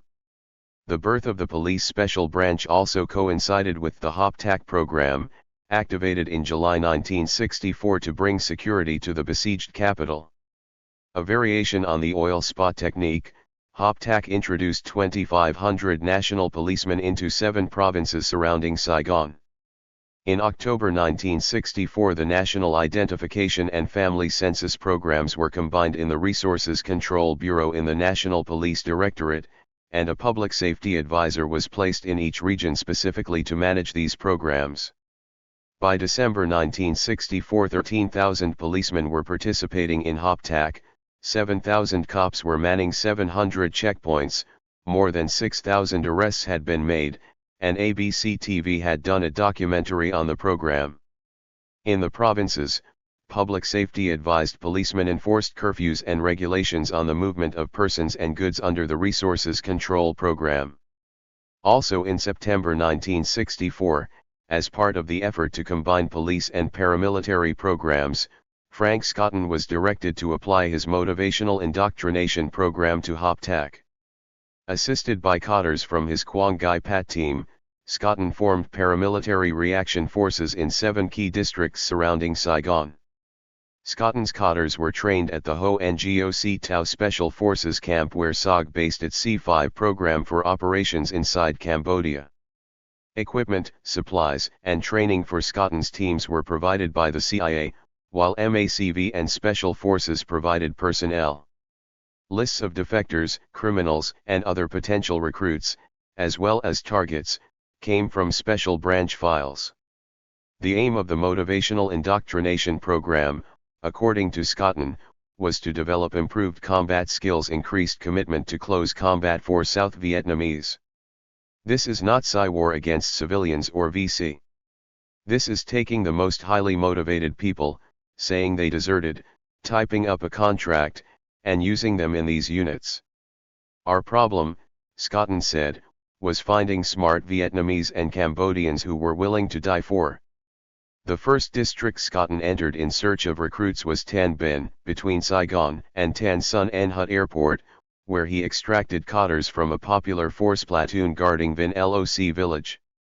These cotters were trained to keep moving, to sleep in the jungle by day and attack VC patrols at night. Next, Scotton trained teams in Nha Be, Go Vap, and Thursday Duke districts. He recalled going 2 weeks at a time without a shower, subliminating the risk and danger, and participating in operations. We had a cheap rucksack, a submachine gun, and good friends. We weren't interested in making history in the early days. So successful was the motivational indoctrination program in support of HOPTAC that MACV decided to use it nationwide. In early 1965, Scotton was asked to introduce his program in SOG's regional camps, in support of Project Delta, the successor to Leaping Lena. Recruits for SOG projects were profit-motivated people whom Scotton persuaded to desert from U.S. Special Forces A camps, which were strung out along South Vietnam's borders. On a portable typewriter he typed a single-page contract, which each recruit signed, acknowledging that although listed as a deserter, he was actually employed by the CIA in a sensitive project for which he received substantially higher pay than before. The most valuable quality possessed by defectors, deserters, and criminals serving in sensitive CIA projects was their expendability. Take, for example, Project 24, which employed NVA officers and senior enlisted men. Candidates for Project 24 were vetted and, if selected, taken out for dinner and drinks, to a brothel, where they were photographed, then blackmailed into joining special reconnaissance teams. Trained in Saigon, outfitted with captured NVA or VC equipment, then given a one-way ticket to Cambodia, they were sent to locate enemy sanctuaries. When they radioed back their position and that of the sanctuary, the CIA would arc-light them along with the target. No Project 24 Special Reconnaissance Team ever returned to South Vietnam.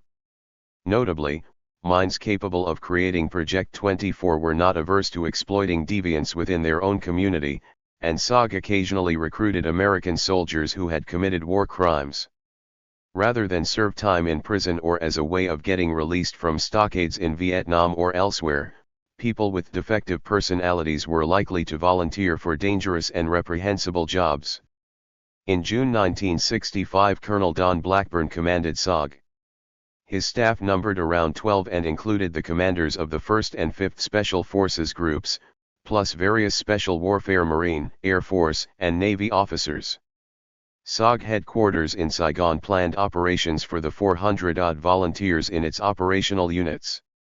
However, 1965 was rough going for border surveillance. The Montagnards were no longer effective after their revolt, and as compensation, Project Delta was organized to provide intelligence for newly arrived U.S. Army and Marine divisions. About the paramilitary police, SOG, and pacification programs he and his compatriots developed, Scotton said, "For us, these programs were all part of the same thing. We did not think of things in terms of little packages. That thing, of course, was a grand scheme to win the war, at the bottom of which were the province interrogation centers." John Patrick Muldoon, Picadune to the people who knew him in Vietnam, was the first director of the PIC program in Vietnam. 6 feet 4 inches tall, well over 200 pounds, Muldoon has a scarlet face and a booming bass voice remarkably like Robert Mitchum's. He was friendly and not overly impressed with either himself or the CIA mystique. That makes Muldoon one of the few emancipated retired CIA officers who do not feel obligated to call headquarters every time a writer asks a question about Vietnam. A Georgetown University dropout, Muldoon joined the agency in 1958, his entry greased by 2 sisters already in the CIA's employ. He did his first tour in Germany and in 1962 was sent to South Korea. "I worked interrogation in Seoul," Muldoon recalled. I'd never been involved in interrogation before. Ray Valentine was my boss. Syngman Rhee had been replaced by Park Chung-hee, who was running the show. Park's cousin Colonel Kim Chong-pil was director of the ROK CIA. There was a joint KCIA-CIA interrogation center in Yeondan-do, outside Seoul. Here it is worth pausing for a moment to explain that in recruiting cadres for the Korean CIA, the CIA used the same method it used to staff the Vietnamese CIO. As revealed by John Marks in the search for the Manchurian candidate, the CIA sent its top psychologist, John Wynne, to Seoul to select the initial cadre, using a CIA-developed psychological assessment test. I set up an office with 2 translators, Wynne told Marks, and used a Korean version of the Wechsler. CIA psychologists gave the tests to 25 to 30 police and military officers, Marks writes, and wrote up a half-page report on each, listing their strengths and weaknesses. Wynne wanted to know about each candidate's ability to follow orders, creativity, lack of personality disorders, motivation, why he wanted out of his current job. It was mostly for the money, especially with the civilians. 5. In this way, secret police are recruited as CIA assets in every country where the agency operates. In Latin America, Marks writes, the CIA found the assessment process most useful for showing how to train the anti-terrorist section. According to results, these men were shown to have very dependent psychologies and needed strong direction that came from the CIA. Marks quotes one assessor as saying, anytime the company spent money for training a foreigner, the object was that he would ultimately serve our purposes. CIA officers were not content simply to work closely with these foreign intelligence agencies, they insisted on penetrating them, and the personality assessment system provided a useful aid. 6. Following his tour in Korea, Muldoon was assigned to Vietnam in November 1964. I was brought down to the National Interrogation Center and told, this is where you're going to work. You're going to advise X number of interrogators. They'll bring you their initial debriefing of the guy they're working on, then you'll give them additional CIA requirements. The CIA had different requirements, Muldoon explained, because the South Vietnamese wanted information they could turn around and use in their battle against the Viet Cong. They just wanted to know what was going on in the South. But we were interested in information about things in the North that the South Vietnamese couldn't care less about. And that's where the American advisors would come in to tell them, you gotta ask this, too. We had standard requirements depending on where a guy was from. A lot of VC had been trained in North Vietnam and had come back down as volunteers. They weren't regular NVA. So if a guy came from the North, we wanted to know where he was from, what unit he was with, how they were organized, where they were trained. If a guy had been North for any length of time, we wanted to know if he'd traveled on a train. What kind of identification papers did he need? Anything about foreign weapons or foreigners advising them. That sort of thing. Built in 1964, the National Interrogation Center served as CIO headquarters and was where civilian, police, and military intelligence was coordinated by the CIA. It was located down on the Saigon River, Muldoon recalled, as part of a great big naval compound. On the left was a wing of offices where the American military chief, an Air Force major, was located. In that same wing were the chief of the CIO, his deputy and the CIA advisors. Muldoon referred to the CIO chief by his nom de guerre, Colonel Sam. There was only one CIO chief the whole time I was there, he added, up until August 1966. His deputy was there the whole time, too, and the same interrogators. Muldoon estimated there were several hundred prisoners in the NIC and 4 interrogator advisors. Muldoon was the 5th. 3 were Air Force enlisted men serving under an Army captain. Muldoon's boss, the CIA chief of the NIC, was Ian Sammy Sammers, who worked under the station's senior liaison officer, Sam Hopper, who had supervised construction of the NIC in early 1964. 1 year later, according to Muldoon, there was a conference in Nha Trang, in late April 1965. They were putting together an interrogation center in an existing building they had taken over, and they asked for help from the NIC. So I was sent up there with the army captain to look at the place, figure out what kind of staff we needed, and how we were going to train them. And while we were up there trying to break these guys in, the police liaison guy in Nha Trang, Tony Bartolomuxi, asked Sammy if they could keep me there for this conference, at which all of our people were going to meet Jack Red Stent, who was taking over from Paul Hodges as Chief of Foreign Intelligence. Bartolomuxi wanted to show off his new interrogation center to all these big shots. The military people from the NIC had done their job, Muldoon continued, so they left. But I stayed around. Then Tucker Gugelman and Red showed up for this conference. Tucker was Chief of Special Branch Field Operations, and things were just starting to get off the ground with the PICs. A couple were already underway, one in Phan Thiet and one in Phuc Le, and Tucker told me, "We're going to build, and I need someone to oversee the whole operation. I want you to do it."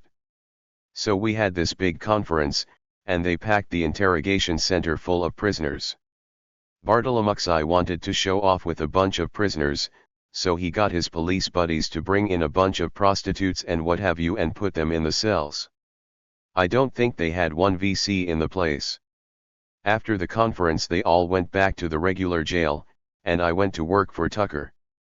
John Muldoon spoke affectionately about Tucker Gugelman. Tucker was loud and foul-mouthed, and he had a terrible temper, but it was all a big front. He was very easy to get to know, a likable guy. Always in a short-sleeved shirt and sneakers. He was married 3 times, divorced 3 times. He had adopted a girl in Korea, and in Vietnam he had what he called his family. He was back in Saigon trying to get them out when he was picked up. When the evacuation was over, he was still there, staying in the hotel. One day he came down, got off the elevator, walked into the lobby, and they were waiting for him. They took him out, threw him in a car, and took him to the National Police Interrogation Center. A French newspaper guy saw it happen. The North Vietnamese denied they had him, but they returned his body about a year later. It's funny, but me and Tucker used to talk about the PICs. He said something like, "John, if we lose this war one day, we could end up in these goddamn things if we get caught." Well, I asked, what would you do if you were in there? He said he thought he'd kill himself rather than go through interrogation. But he didn't. The report I heard was that when his body got to the graves registration people in Okinawa, the broken bones had yet to heal. So obviously they had tortured him right up until the time he died. And I'd be willing to bet he didn't say a damn thing to help them. I can see him spitting in their faces. Muldoon laughed. Tucker wanted to turn the PICs into whorehouses. The interrogation rooms had 2-way mirrors. Tucker was a hero in the Marine Corps in World War II, Muldoon added. He joined the agency right after and worked with John Hart in Korea, running operations behind the lines. He was in Afghanistan and worked in training, too. He got to Vietnam in 1962 and was base chief in Da Nang, running everything that had to do with intelligence and paramilitary operations. He was no longer the Da Nang base chief when I arrived in Saigon, Muldoon continued, but he hadn't taken over field operations yet either. He was in Saigon trying to set up the province intelligence coordination committees with Jack Barlow, a British guy from MI6. Barlow had been in Africa and Malaya with Robert Thompson, and they were the experts. They'd succeeded in Malaya, and we wanted them to show us how to do it. Barlow and Tucker worked hand in hand. I shared an office with them at the embassy annex, which I had besides my office at the NIC, and that's where I first met Tucker. Forerunner to the Province Interrogation Center program, the Province Intelligence Coordination Committee program, established in November 1964, was designed to extend CIO operations into the provinces. Each PIC was to serve as the senior intelligence agency within each province and to guide, supervise, and coordinate all military, police, and civilian operations. Barlow was the guy pushing the PICs, and Tucker agreed it was a good idea, Muldoon recalled. But they weren't able to convince the military to go along with them. It was bought by us and the embassy, but not by the military, and that's the one you needed cause they were the ones who initially had control of the prisoners. And the Vietnamese military wasn't going to go along unless the US military approved it. So when the US military said, "Don't turn those prisoners over," there was no way we were going to get them. So the PIC project never got off the ground. Then after the embassy bombing they had a reorganization, and Tucker became chief of field operations. We started building the province interrogation centers, and it was thought that people would say, "Hey, man, this is a great spot. We'll send all our prisoners here," and that then they'd start moving in and set up the PICs around the PICs. But that never happened either. So after the Nha Trang conference we went down to Phuc Le to set up a training schedule for the PIC that had already been built down there. The paramilitary guy, Pat, wanted to cooperate, and he had great relations with the province chief and the military. The intelligence guy, Ben, was serious about making everything in his province work. He wasn't happy that he got stuck with building the interrogation center and being the advisor, but he wanted to be the best. And he had great relations with the special branch and the CIO. Now some paramilitary and liaison guys didn't even talk to each other, but together Pat and Ben were able to make the thing work. It cost a lot of loyal Vietnamese their lives, but Ben would get Hamlet informants to tell us who the VC were, then Pat would send the CTS out to get the names. What Muldoon described was the 1-2 punch of the counterinsurgency, the province interrogation centers and the counter-terrorists. Through the PICs, the CIA learned the identity and structure of the VCI in each province. Through the CTS, the CIA eliminated individual VCI members and destroyed their organization. The problem with the Phuc Le PIC, according to Muldoon, was its design. Ben had built his PIC with the guard posts outside each corner, so there was no way for the guards to get back into the inner compound during an attack. Once the shooting started and they ran out of ammunition, they were finished. So the first thing we did was change the design so they were still on each corner and could see in all directions but had a door leading inside the compound. CIA architects settled on a standard design based on the modified Phuc Le PIC. Strictly functional, it minimized cost while maximizing security. Under cover of Pacific architects and engineers, the CIA's logistics staff hired local Vietnamese contractors to build interrogation centers in every province. Funds and staff salaries came from the special branch budget. After it was built, the CIA bought the interrogation center, then donated it to the National Police, at which point it became a national police facility under the direction of the special branch. In practice, however, because they got their operating funds directly from the CIA, special branch employees wielded more power than their supervisors in the National Police, who received aid-in-kind funds indirectly from the Agency for International Development through the National Police Directorate in Saigon. Each provincial capital would eventually have a PIC. However, regional interrogation centers were built first and were larger, holding 200 to 300 prisoners each. In Four Corps' regional capital, Kinto, where the French had built a jail capable of holding 2,000 prisoners, existing facilities were renovated. In choosing where to build in the provinces, each CIA regional officer selected priority provinces. Then, according to Muldoon, it was up to the liaison officer in the province to talk to the province chief and his CIO counterpart to find a spot near the provincial capital. "'Cause that's where our guy lived. Some of the guys had a hell of a time getting PICs started," Muldoon noted, because some province chiefs wanted money under the table. Once the interrogation center was built, the liaison officer became its advisor, and Muldoon helped him recruit its staff. There were deadlines for each phase, and part of Muldoon's job was to travel around and monitor progress. In one place construction would be half done, he recalled, and in another they'd be trying to find a piece of land. It was a very big undertaking. We even had nitpicks, which were smaller versions for smaller provinces. Most interrogation centers were built or under construction by the time Muldoon left Vietnam in August 1966, at which point he was transferred to Thailand to build the CIA's huge interrogation center in Udon, where the CIA ran the Laos War from the Air America base.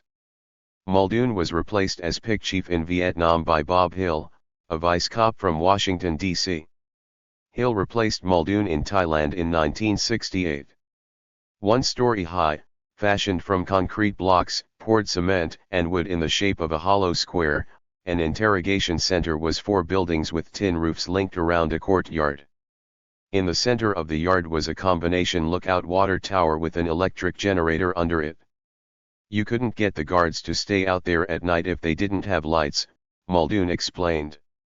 So we had spotlights on the corners, along the walls, and on the tower shooting out all around.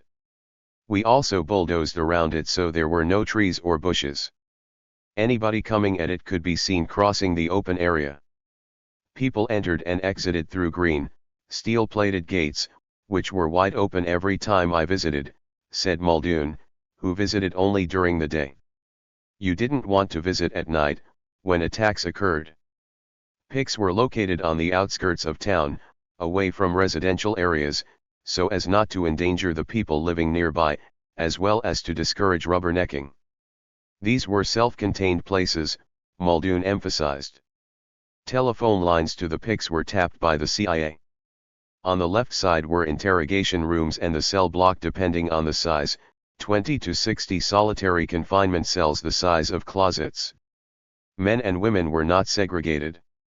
You could walk right down the corridor, according to Muldoon. It was an empty hallway with cells on both sides. Each cell had a steel door and a panel at the bottom where you could slip the food in and a slot at the top where you could look in and see what the guy was doing. There were no toilets, just holes to squat over. They didn't have them in their homes. Muldoon laughed. Why should we put them in their cells? Prisoners slept on concrete slabs. Depending on how cooperative they were, you'd give them a straw mat or a blanket. It could get very cold at night in the highlands. A system of rewards and punishments was part of the treatment. There were little things you could give them and take away from them, not a lot, but every little bit they got they were grateful for.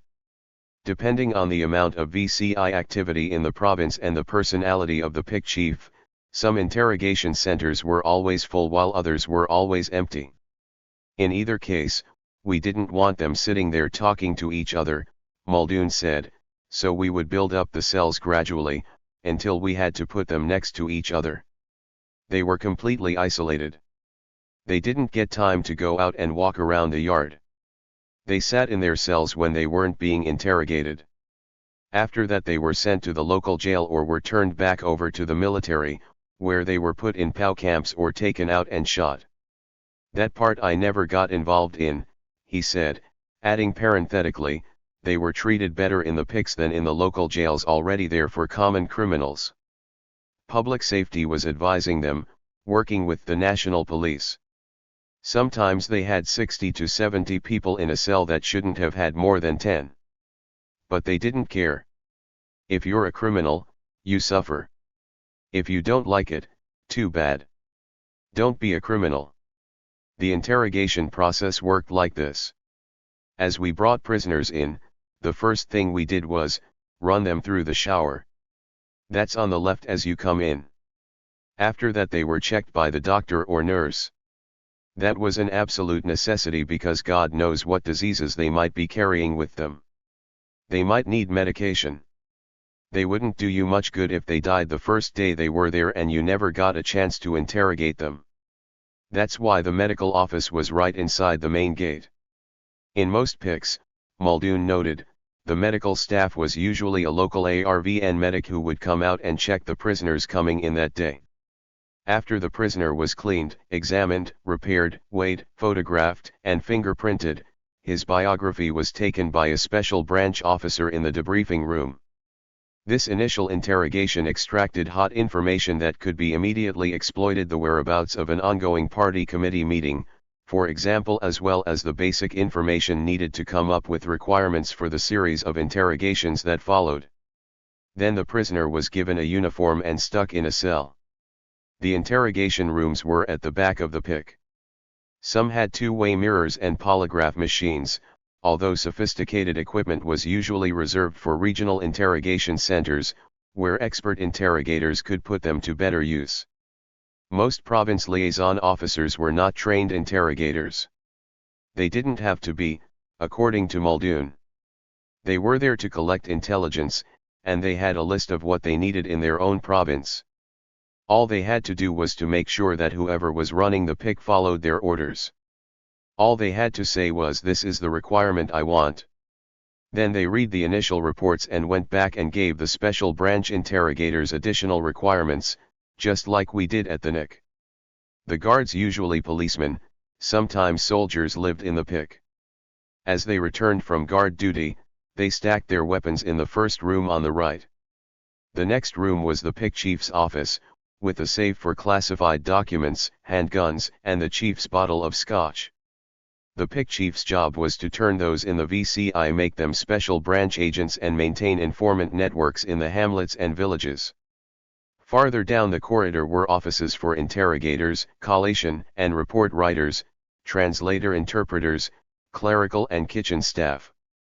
There were file rooms with locked cabinets and map rooms for tracking the whereabouts of VCIs in the province.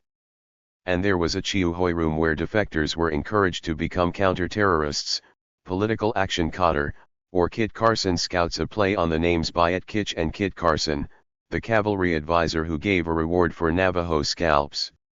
Kit Carson scouts worked exclusively for the Marines. Once an interrogation center had been constructed and a staff assigned, Muldoon summoned the training team from the NIC. Each member of the team was a specialist. The Army captain trained the guards. Air Force Sergeant Frank Rygalski taught report writers how to write proper reports, the tangible product of the pick. There were standard reporting formats for tactical as opposed to strategic intelligence, and for Chiuhoi and agent reports. To compile a finished report, an interrogator's notes were reviewed by the chief interrogator, then collated, typed, copied and sent to the special branch, CIO, and CIA. Translations were never considered totally accurate unless read and confirmed in the original language by the same person, but that rarely happened. Likewise, interrogations conducted through interpreters were never considered totally reliable, for significant information was generally lost or misrepresented. Another Air Force Sergeant, Dick Falk, taught interrogators how to take notes and ask questions during an interrogation. "You don't just sit down with 10 questions, get 10 answers, then walk away," Muldoon commented. Some of these guys, if you gave them 10 questions, would get 10 answers for you, and that's it. A lot of them had to learn that you don't drop a line of questioning just because you got the answer. The answer, if it's the right one, should lead you to 60 more questions. For example, he said, question 1 was, "Were you ever trained in North Vietnam?" Question 2 was, "Were you ever trained by people other than Vietnamese?" Well, lots of times the answer to question 2 is so interesting and gives you so much information you keep going for an hour and never get to question 3, "When did you come to South Vietnam?"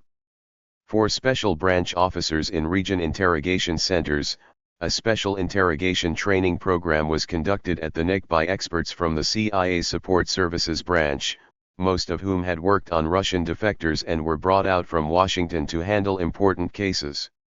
Training of special branch administrative personnel was conducted at region headquarters by professional secretaries, who taught their students how to type, file, and use phones. This side of the program was run by a former professional football player with the Green Bay Packers named Gene, who chain-smoked and eventually died of emphysema. In between puffs, he'd put this box to his mouth, squeeze it, and take a breath of oxygen, Muldoon recalled. On the forbidden subject of torture, according to Muldoon, the special branch had the old French methods, interrogation that included torture. All this had to be stopped by the agency, he said. They had to be retaught with more sophisticated techniques. In Ralph Johnson's opinion, the Vietnamese, both communist and GVN, looked upon torture as a normal and valid method of obtaining intelligence. 7 But of course, the Vietnamese did not conceive the PICs, they were the stepchildren of Robert Thompson, whose aristocratic English ancestors perfected torture in dingy castle dungeons, on the rack and in the Iron Lady, with thumbscrews and branding irons. As for the American role, according to Muldoon, you can't have an American there all the time watching these things.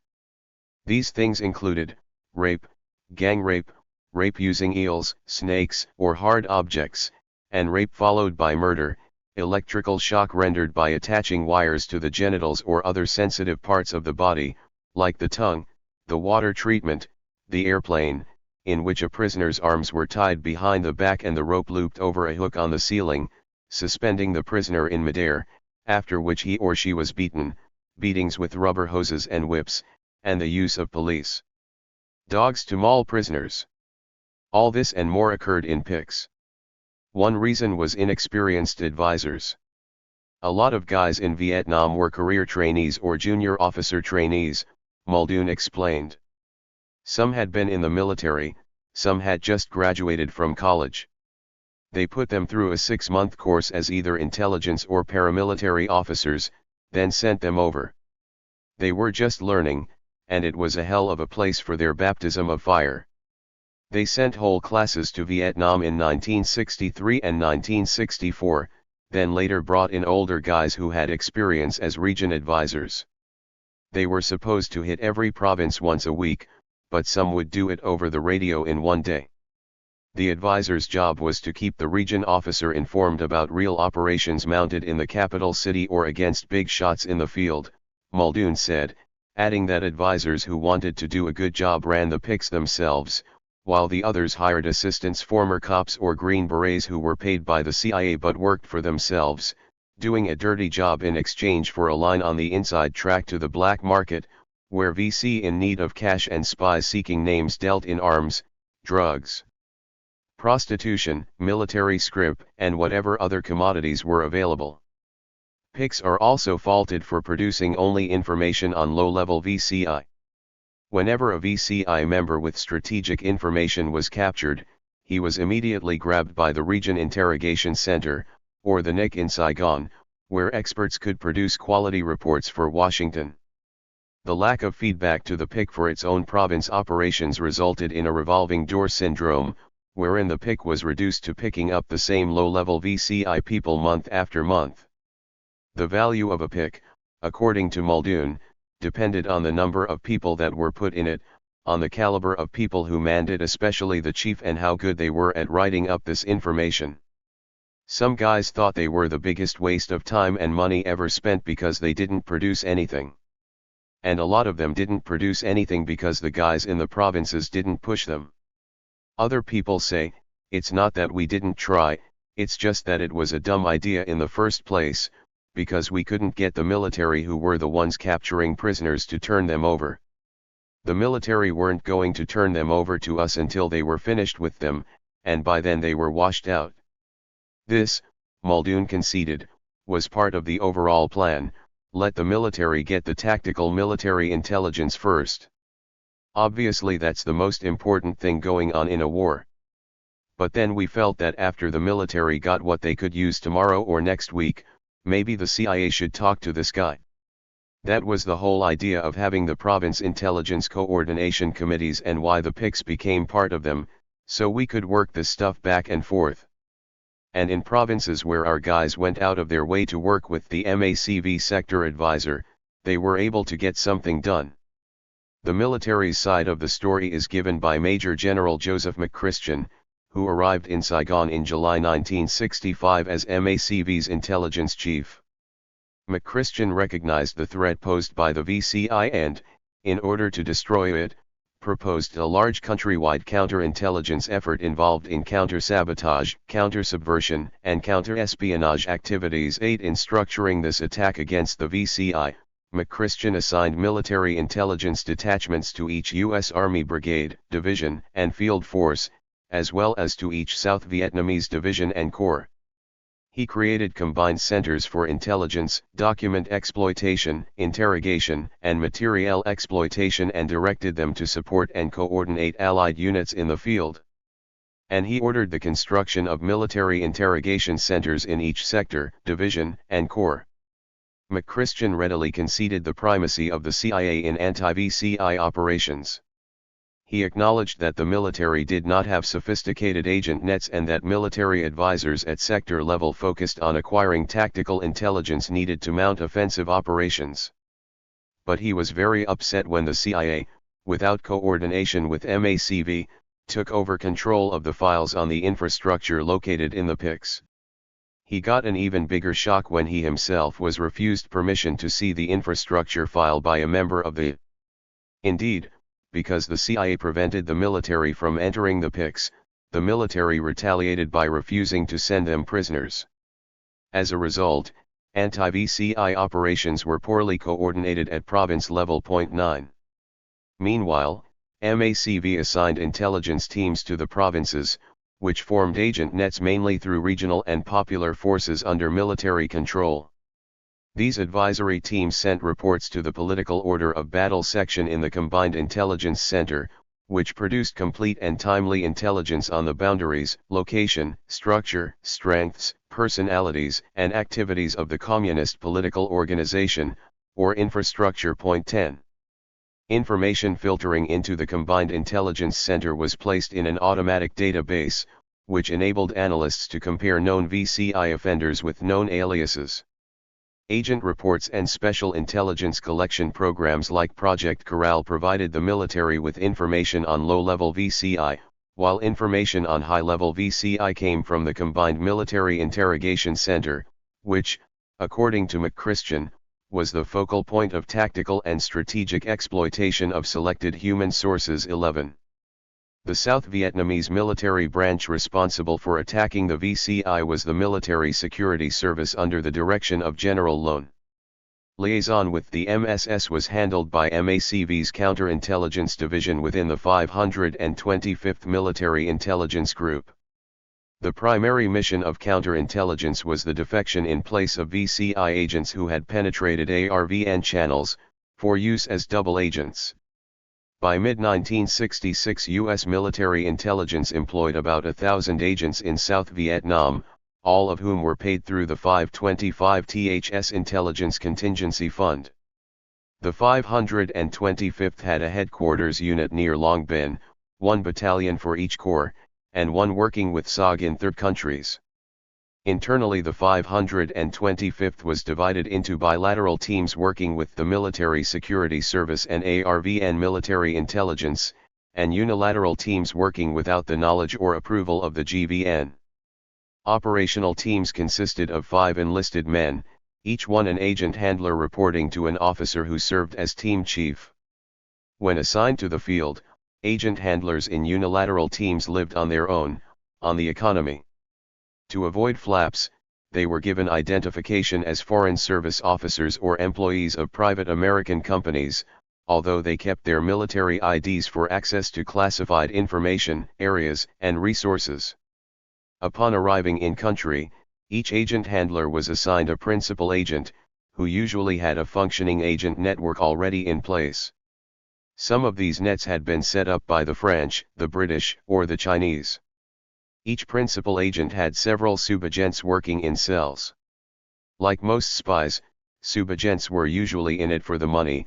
In many cases the war had destroyed their businesses and left them no alternative. Case officers worked with principal agents through interpreters and couriers.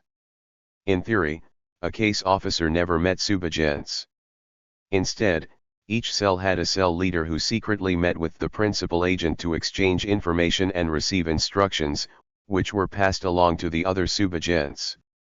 Some subagents were political specialists, others attended to tactical military concerns.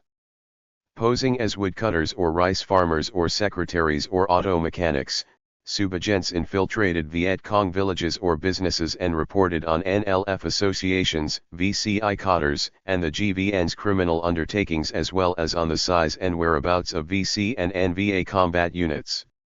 Case officers handling political accounts were given requirements, originated at battalion headquarters, by their team leaders.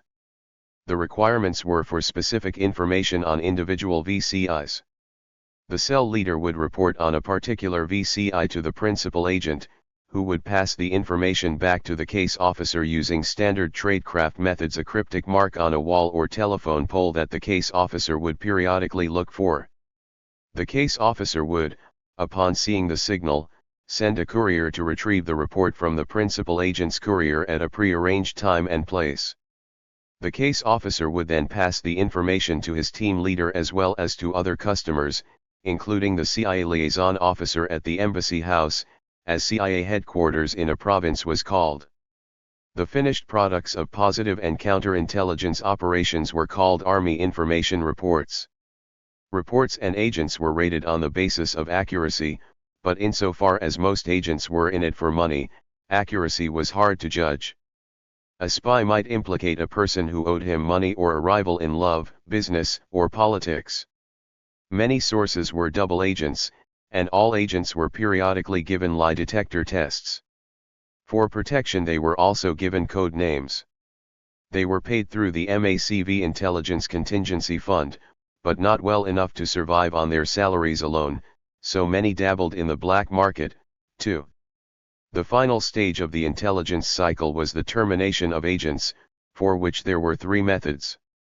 First was termination by paying the agent off, swearing him to secrecy, and saying so long. Second was termination with prejudice, which meant ordering an agent out of an area and placing his or her name on a blacklist so he or she could never work for the United States again.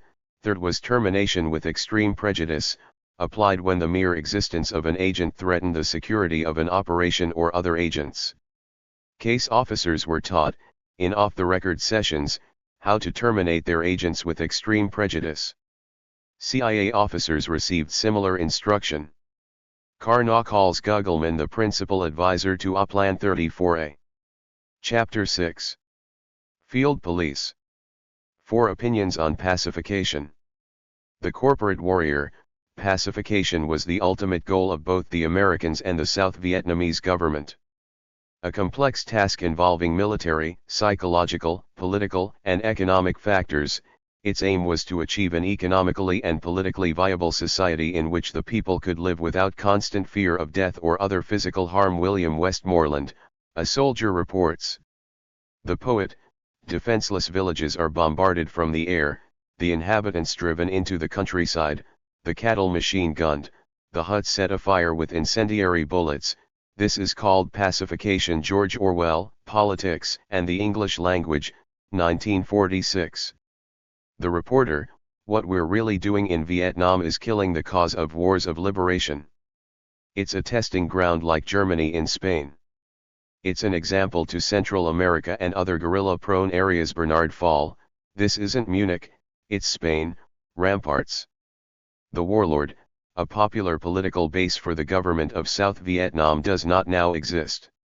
The existing government is oriented toward the exploitation of the rural and lower-class urban populations. It is in fact a continuation of the French colonial system of government, with upper-class Vietnamese replacing the French. The dissatisfaction of the agrarian population is expressed largely through alliance with the NLF. John Paul Van, 1965. In retaliation for selective terror attacks against Americans in South Vietnam, President Lyndon Johnson ordered in 1965 the bombing of cities in North Vietnam.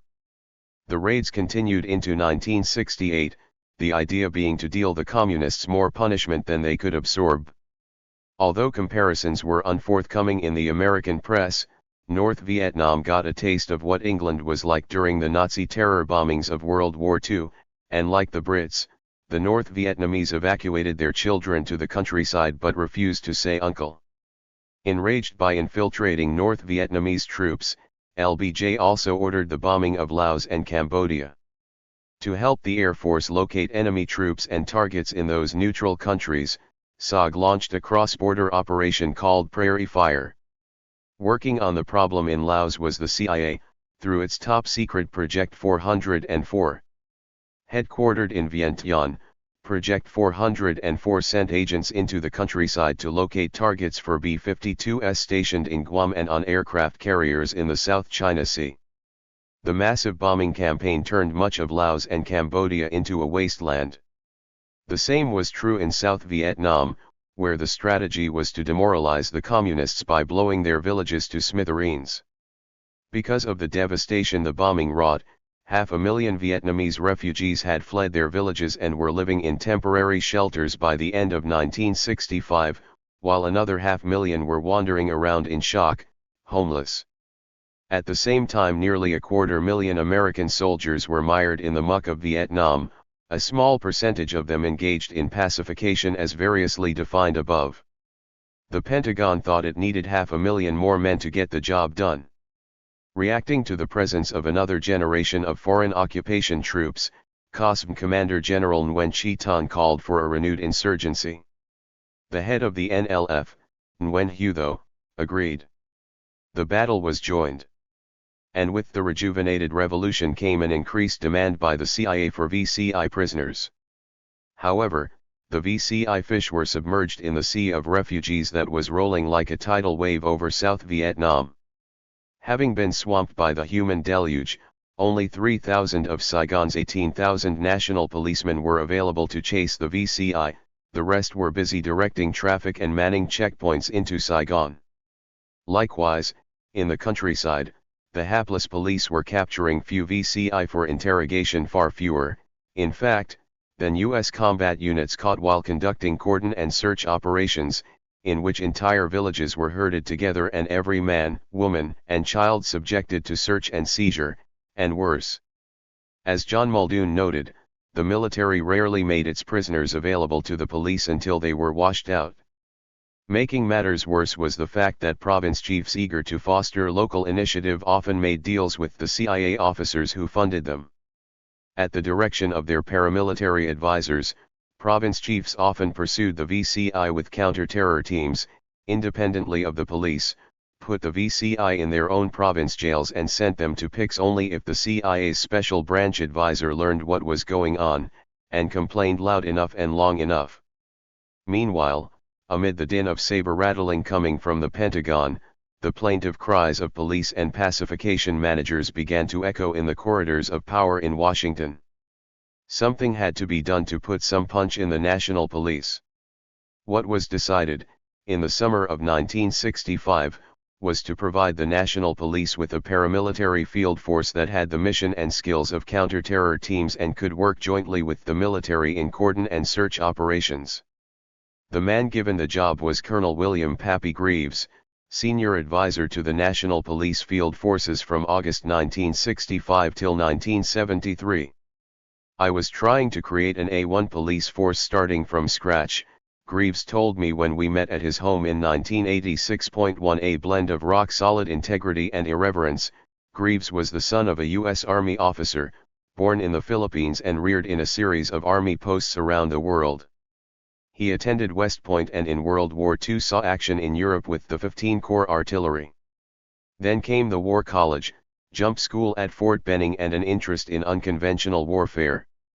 As MAAG Chief of Staff in Greece in the mid-1950s, Greaves worked with the CIA, the Special Forces, and the Greek Airborne Raiding Force in paramilitary operations behind enemy lines. Greaves ended his career as Deputy Commander of the Special Warfare Center at Fort Bragg under General William Yarborough. I've often thought that if he had gone to Vietnam instead of Westmoreland, the war would have taken a different course. More would have been put on the Vietnamese. Yarborough, said Greaves, realized that you can't fight a war on the 4-year political cycle of the United States, which is what we were trying to do. I'm convinced the war could have been won, but it would have taken a long time with a lot less U.S. troops. The notion that you can't go in and win it for somebody, cause you'll have nothing in the end, was the philosophy Pappy Greaves brought to the National Police Field Forces. Days before his retirement from the U.S. Army, Greaves was asked to join the Agency for International Development's Public Safety Program in South Vietnam. Byron Engel, the chief of the Public Safety Program in Washington, D.C., had a representative at the Special Warfare Center who approached me about taking the job, Greaves recalled. He said they were looking for a guy to head up the paramilitary force within the National Police. They specifically selected me for the job with the field police, which were just being organized at the time, because they needed someone with an unconventional warfare background. So I went to Washington, D.C., was interviewed by Byron Engel, among other people, took a quick course at the USAID Police Academy, and as a result, when I retired in July 1965, by the end of the next month I was in Vietnam. Let me give you a little background on what the field police concept was, Greaves continued. In a country like Vietnam you had a situation where a policeman couldn't walk a beat like Blood Alley in Paris. In order to walk a beat and bring police services to the people, in most parts of Vietnam you had to use military tactics and techniques and formations just for the policeman to survive. So you walk a beat by squads and platoons. The military would call it a patrol, and, as a matter of fact, so did the police. That was the basic concept. Whether you had an outfit called Phoenix or not, there was a police need for a field force organization in a counterinsurgency role. The British found this necessary in Malaya, and they created police field forces there. In fact, the original idea of the Vietnamese police field forces came out of Malaya. Robert Thompson recommended it. And when I got to Vietnam, they had a contract Australian, who had taken over for himself the police field forces, Ted Sarong.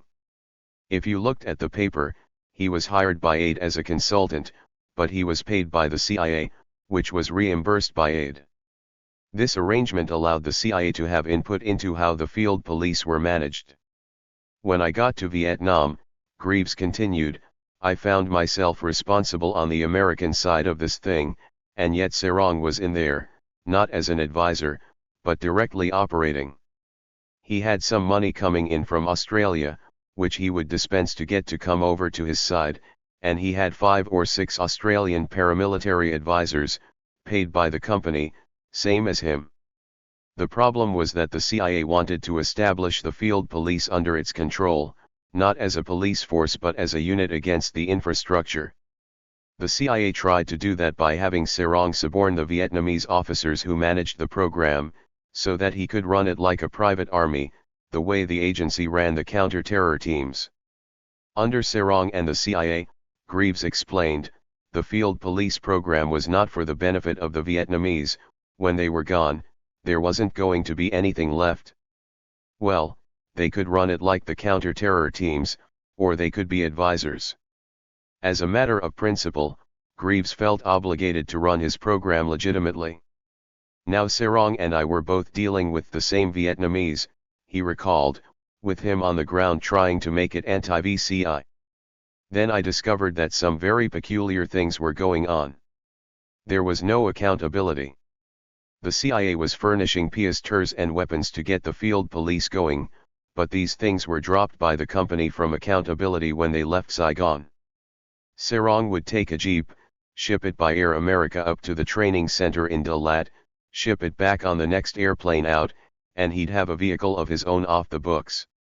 A lot of pistors were being used to pay personal servants, to buy liquor, things of that nature. And he had sources of information. He was going with the director of AID's administrative assistant, and she would take things Sarong was interested in and let him see them before Charlie Mann did. There were all sorts of things going on, and this just put me across the barrel. It took me a couple of months to figure it out, Greaves sighed, and it made it hard to put the field police back on the police track, which was my job. So the first thing we did was try to get rid of that crowd. But Bob Lowe, who was the head of public safety in South Vietnam and my boss through the chief of operations, wanted me to stay out of it. Sarong had pulled the wool over his eyes, and he just wasn't interested. Then John Monopoly replaced Lowe, and John called me in and said he wanted to see me get into it. He had a directive to get rid of Sarong, and I supplied the ammunition. It was just his personality, Greaves said in retrospect, but his handling of funds, equipment, and everything else was completely immoral. And eventually it all came out. After about a year the services of Brigadier Sarong were dispensed with, his and his people's contracts ran out or were turned over to the company, and my relationship with the CIA station soured as a result. The final parting of ways came when Greaves was asked to work for the CIA without the knowledge of his AID superiors. From his experience with the agency in Greece, Greaves knew that CIA staff officers were protected but that contract employees were expendable. He did not trust the CIA enough to put himself in the tenuous position of having to depend on it. Greaves' refusal to bring the field police under CIA control had a significant effect. In the eyes of Sarong and that crew, the field police were to be an outlet of the company, Greaves explained. So when it became obvious they were a part of the national police, the CIA developed the provincial reconnaissance units operating separately, hired and commanded by company people. Unfortunately, he added, the field police could never develop across the board as long as PRU existed. Indeed, the PRU and the field police worked at cross purposes for years to come, reflecting parochial tensions between U.S. agencies and undermining the U.S. war effort in Vietnam. The field police was formally established on January 27, 1965, at the same time as the Marine Police. Its mission, as written by Greaves, was for the purpose of extending police services to the people of Vietnam in areas where more conventionally armed forces and trained national police could not operate, and to provide a tool to assist in the extension of the national police into the rural areas. Field police units were to patrol rural areas, control civil disturbances, provide security for the national police, act as a reserve, and conduct raids against the VCI based on information provided by the special branch. Notably, Greaves placed the anti-VCI role last, a priority that was reversed 2 years later under Phoenix. In the meantime, he was intent on bringing order, discipline, and a public service purpose to the field police. The headquarters was in Saigon, collocated with public safety, Greaves recalled. As soon as we could, however, we constructed a separate headquarters and a warehouse on the outskirts of Saigon. We hired Nungs as security. There was a Nung platoon in Colon at our central warehouse and 40 to 50 Nungs at our training center in Dalat. We got them through Chinese brokers in Colon. Between 1965 and 1966, Greaves explained, the field police were just getting organized. Under Sarong the planned strength was 18,000, but the actual force in July 1965 was 2,000. There were 6 companies in training at the original center in Nam Dong, which Sarong moved to Tri Mot, about 6 miles outside Dalat. He was also dealing with piastre funds on the black market, using the profits to build a private villa for his vacations up there, Greaves revealed. The Tri Mot facility accommodated 12 companies. The American in charge was retired Special Forces Sergeant Major Chuck Petrie.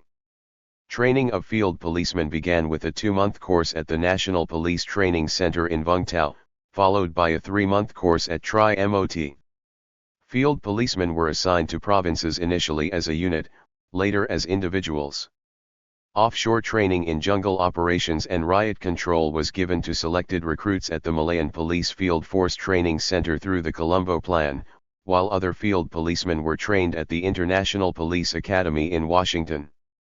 The first 2 field police companies, from Long An and Gia Dinh provinces, completed their training in December 1965. Greaves then arranged for MACV to provide logistical support to the field police through U.S. Army channels on a reimbursable basis. In order to make sure that supplies were not sold on the black market, equipment was issued directly into the American warehouse and parceled out by Greaves and his staff. We did not issue it to the Vietnamese, he said, until they had the troops for it. We didn't give them 27 companies worth of equipment when they only had 10 companies of people. We were the administrators, Greaves explained, which forced us to account for funds and do a lot of things that were not in an advisory capacity. But it was the only way to get the job done. From the very beginning the idea was to turn it back to the Vietnamese when they could handle it, but at first we had to expand our advisory role to create this force. My first counterpart, Greaves recalled, for about 8 months was a Special Forces lieutenant colonel named Tran Van Thua. He was assigned to the National Police and was working with Ted Sarong. Thua meant well but was not a strong officer. He was attempting to play us against each other by not allowing himself to become too aware of it. Then when Ngoc Loan became Director General of the National Police, and he brought in Colonel San, an Army airborne officer. At that point Thua was reassigned as chief of the National Police Training Center at Vung Tau. Colonel San was an improvement over Thua, but he was also a little hard to get along with, according to Greaves. He had no real interest in the police side of it. He came from one of the combat police battalions and was interested primarily in the riot control aspect of the field police. Reflecting General Lone's priorities, Colonel San in early 1966 revised field police operating procedures to emphasize civil disturbance control, and he directed that field police units in emergencies would be available as a reserve for any police chief. Concurrently with this revised mission, the two existing combat police battalions still advised by Ted Sarong under CIA auspices were incorporated into the field police. Available as a nationwide reaction force, the combat police was used by General Lone to suppress Buddhist demonstrations in the spring of 1966 in Da Nang, Hue, and Saigon. Likewise, field police units in provinces adjacent to Saigon were often called into the capital to reinforce ongoing riot control operations. In such cases platoons would generally be sent in from Long An, Gia Dinh, and Ben Duong provinces. The trained provisional field police companies were finally deployed to their provinces in July 1966, Greaves said, after being held in Saigon for riot control during the Buddhist struggle movement, which dominated the first half of that year. By year's end there were 45 field police companies, 4 platoons each, for a total of 5,545 men. By the end of 1967, the field police had 12,000 men in 59 companies. My counterpart for the longest time, said Greaves, was Major Nguyen Van Dai, who started out as a ranger captain in the Delta. Dai was the best of the bunch, an old soldier and a real hard rock. He was the one who really built the field police. From July 1968 until February 1971 Dai served as Assistant Director of the National Police Support Division and as Commandant of the National Police Field Forces. Over 2 years and a half, said Dai, as Commandant NPFF, my relationship with Colonel Greaves and his staff was very friendly. We had open discussions to find an appropriate and reasonable solution to any difficult problems. After 22 years in the Army, most of that in combat units, I have only one concept: quality is better than quantity. All soldiers in my command must be disciplined, and the leader must demonstrate a good example for others. 2. Dai, Greaves said with respect, brought to the National Police Field Forces the attitude of service to the people. My personnel, explained Greaves, the field police advisors, were hired in this country and sent over to Vietnam. In addition, because they were coming over so slowly, we got a couple of local hires who were military and took their discharges in Vietnam. The field police advisors were all civilians. We also had a bunch of peculiar deals. I needed advisors, and I needed them bad. The 5th Special Forces at Nha Trang meanwhile had a requirement for men in civilian clothes in 3 particular provinces where I needed advisors, too. Theirs was an intelligence requirement, mine was a working function, but a guy could do both jobs. When this came out, I went and laid it on the table with my boss. I wasn't pulling anything underhanded, and I got their permission to do this. These guys came along and were documented as local hires by aid, but actually they were still in the military. They took over and did a damn fine job in the provinces. There were some officers, too, Greaves said, adding that most of them were staff members. We also had an ex-military police major as an advisor to 2 field police companies working with the 1st Cavalry near Key En Han, rooting out VC. He was there 2 days and said he wanted a ticket home. He said, I'd have stayed in the army if I wanted this. So Ed School actor took over in Ben Dinh, Greaves continued. Based on special branch intelligence that Viet Cong guerrillas were in the village, around first light the 1st Cavalry would go in by chopper and circle the village, followed by a field police squad, platoon, or company. While the CAV provided security, the field police would search people and look in the rice pot. The Americans never knew what was going on, but the Vietnamese in the field police would know how many people were feeding by looking in the rice pot. If they saw enough rice for 10 people but only saw 6 people in the hooch, they knew the rest were hiding underground.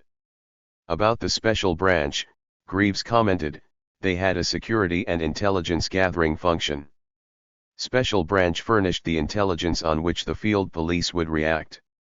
They could pick up 2 or 3 guys themselves and actually didn't need to call in the field police unless it was a big deal. What we did was put a company of field police in each province, Greaves explained. Originally the plan was for a fixed company, 4 platoons and a headquarters. If you had a big province, put in 2 companies.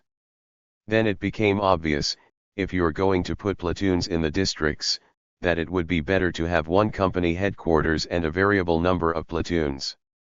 So the basic unit became the 40-man 3-squad platoon. They had M16s and were semi-mobile. In theory, each company had an advisor, but that was never the case. There were never enough. In fact, some of the places where we didn't have a field police advisor, the public safety advisor had to take it over. When I first went out there, some public safety people had to cover 3 provinces and were supposed to take the field police under their wing. In most cases, however, they didn't have any interest, and it didn't work too well. But when the thing got going, the public safety advisor had the field police advisor under him, and by the very end the companies were so well trained that they could run themselves. Doug McCollum was one of the first public safety advisors to manage field police units in Vietnam. Born in New Jersey and reared in California, McCollum served 3 years in the U.S. Army before joining the Walnut Creek Police Department in 1961. 5 years later, one of McCollum's colleagues, who was working for public safety in Vietnam, wrote and suggested that he do likewise. On April 16, 1966, Doug McCollum arrived in Saigon. 2 weeks later he was sent to Pleiku Province as the public safety police advisor. There was no one there to meet me when I arrived, McCollum recalled, so I went over to the province senior advisor, who didn't know I was coming and was surprised to see me. He didn't want me there either because of the previous public safety advisor, who was then living with his wife in Cambodia. Rogers didn't think public safety was any good. 3. Not many people did. To give the devil his due, however, it was hard for a public safety advisor to distinguish between unlawful and customary behavior on the part of his Vietnamese counterpart. The province police chief bought his job from the province chief, and in turn the police chief expected a percentage of the profits his subordinates made selling licenses and paroles and whatever to the civilian population. Many police chiefs were also taking payoffs from black marketeers, a fact they would naturally try to keep from their advisors unless the advisors wanted a piece of the action, too. The problem was compounded for a field police commander and his advisor. As Greaves noted, the Vietnamese field police platoon leader could not operate on his own. He received his orders and his tasks from commanders outside the field police, and the national police commanders he worked for were in turn subjected to the orders of province and district chiefs who had operational control of the national police. Another limitation on the field police was the fact that Vietnamese policemen were prohibited from arresting American soldiers. Consequently, Doug McCollum worked closely with the military police in Pleiku to reduce tensions between American soldiers and Vietnamese and Montagnard pedestrians who often found themselves under the wheels of U.S. Army vehicles. With the cooperation of his counterpart, McCollum and the MPs set up stop signs at intersections and put radar in place in an effort to slow traffic. To reduce tensions further, McCollum and the MPs restricted soldiers to bars in the military compound. A dedicated professional who is now an intelligence analyst for the Labor Department, McCollum believed he was doing something for our country by helping police help people. One of his accomplishments as a public safety advisor was to renovate the province jail, which before his arrival had male and female prisoners incarcerated together. He inspected the PIC once a week, did manpower studies which revealed ghost employees on the police payroll, and managed the National Identification Program, which presented a unique problem in the highlands because it was hard to bend the fingers of a Montagnard. McCollum also led the field police in joint patrols with the MPs around Pleiku city's perimeter. Soon McCollum was running the public safety program in 3 provinces: Pleiku, Kuntum, and Fubon. As advisor to the police chief in each province, McCollum was responsible for collecting intelligence from the police side on enemy troop movements, caches, and cotters, and for sending intelligence reports to his regional headquarters in Nha Trang. Then, in February 1967, McCollum was reassigned to Ban My Thuot, the capital city of Dar Lac province. There he had the police set up a maze of barbed wire, allowing only one way into the city. I put people on rooftops and had the field police on roving patrols. McCollum also began monitoring the Chiu Hoi program. They'd come in, we'd hold them, feed them, clothe them, get them a mat. Then we'd release them, and they'd wander around the city for a while, then disappear. It was the biggest hole in the net. McCollum's feelings reflect the growing tension between people involved in police programs and those involved in revolutionary development. At times the two approaches to pacification seemed to cancel each other out. But they also overlapped. Said Greaves about this paradoxical situation, "We used to send field police squads and platoons down to Vung Tau for RD training, which was political indoctrination, and for PRU training, which was raids and ambushes. Now the RD cadre were patterned on the communists' political cadre, and they paralleled the civilian government. But most were city boys who went out to the villages and just talked to the girls. On the other hand, the Viet Cong had been training since they were 12. So the CIA was trying to do in 12 weeks what the communists did in 6 years. Phoenix eventually arose as the ultimate synthesis of these conflicting police and paramilitary programs. And with the formation of the field police, its component parts were set in place. The CIA was managing census grievance, RD cadre, counter-terror teams, and the PICs. Military intelligence was working with the MSS, ARVN intelligence, and the regional and popular forces. Aid was managing Chiu Hoi and public safety, including the field police. All that remained was for someone to bring them together under the special branch. The 2 combat police battalions were CIA-advised paramilitary police units used to break up demonstrations and provide security for government functions. Chapter 7. Special Branch. Nelson Brickham is fiercely independent, hungry for information, and highly skilled at organizing complex systems in simple terms. "I've been called an organizational genius," he said modestly, "but that's not true. I'm just well-read." 1. He is also engaging, candid, and willful, with interests ranging from yachting and bird watching to religious studies. When we met in November 1986, he had just completed a master's thesis on the first book of John. His motive for speaking with me, however, had nothing to do with atonement. In his words, "It was a matter of vanity, the chance that maybe I'll wind up as a footnote in history." Said Brickham, "I feel that I, as well as a number of other people, never got recognition for some of the things we did." Brickham also believed his analysis of the CIA's role in the Vietnam War might help reverse what he saw as a dangerous drift to the right in American politics. "The events we've seen in recent years," he told me, "are a reaction to the psychic trauma of the country following Vietnam, a reaction which, on a far more modest scale, is similar in character, and here's where it's dangerous, to the frustration and bitterness of the German nation after the First World War. Coming from a CIA officer who did everything in his power to win the war, to the extent of creating Phoenix, such a warning carries double weight." So, who is Nelson Brickham? Prior to joining the CIA in 1949, Brickham attended Yale University, from which he was graduated magna cum laude with a degree in international politics. His first CIA assignment was on the Czechoslovakian desk in the Office of Reports and Estimates. During the Korean War, Brickham worked for the agency's Special Intelligence Branch, gathering intelligence on Soviet political and foreign officers. Next came a stint in the Office of Current Intelligence, where he got involved in depth research on the Soviet political process and produced with several colleagues the landmark Caesar project on the selection process of Soviet leaders after Stalin's death.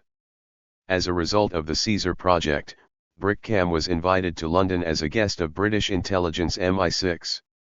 Overseas travel and liaison with foreign nationals appealed to him, and in 1955 he transferred from the sedate Directorate of Intelligence to the Soviet Russia Division in the freewheeling Directorate of Plans, where the CIA's clandestine operations were then being hatched.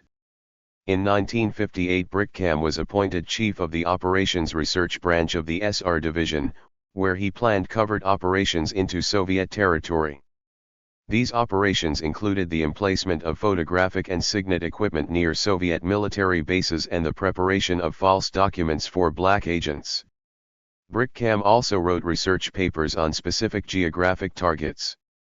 Then the Russians sent up Sputnik, which scared everyone, Brickham recalled, and so I was put in charge of a massive research project designed to develop collection targets against the Soviet missile program.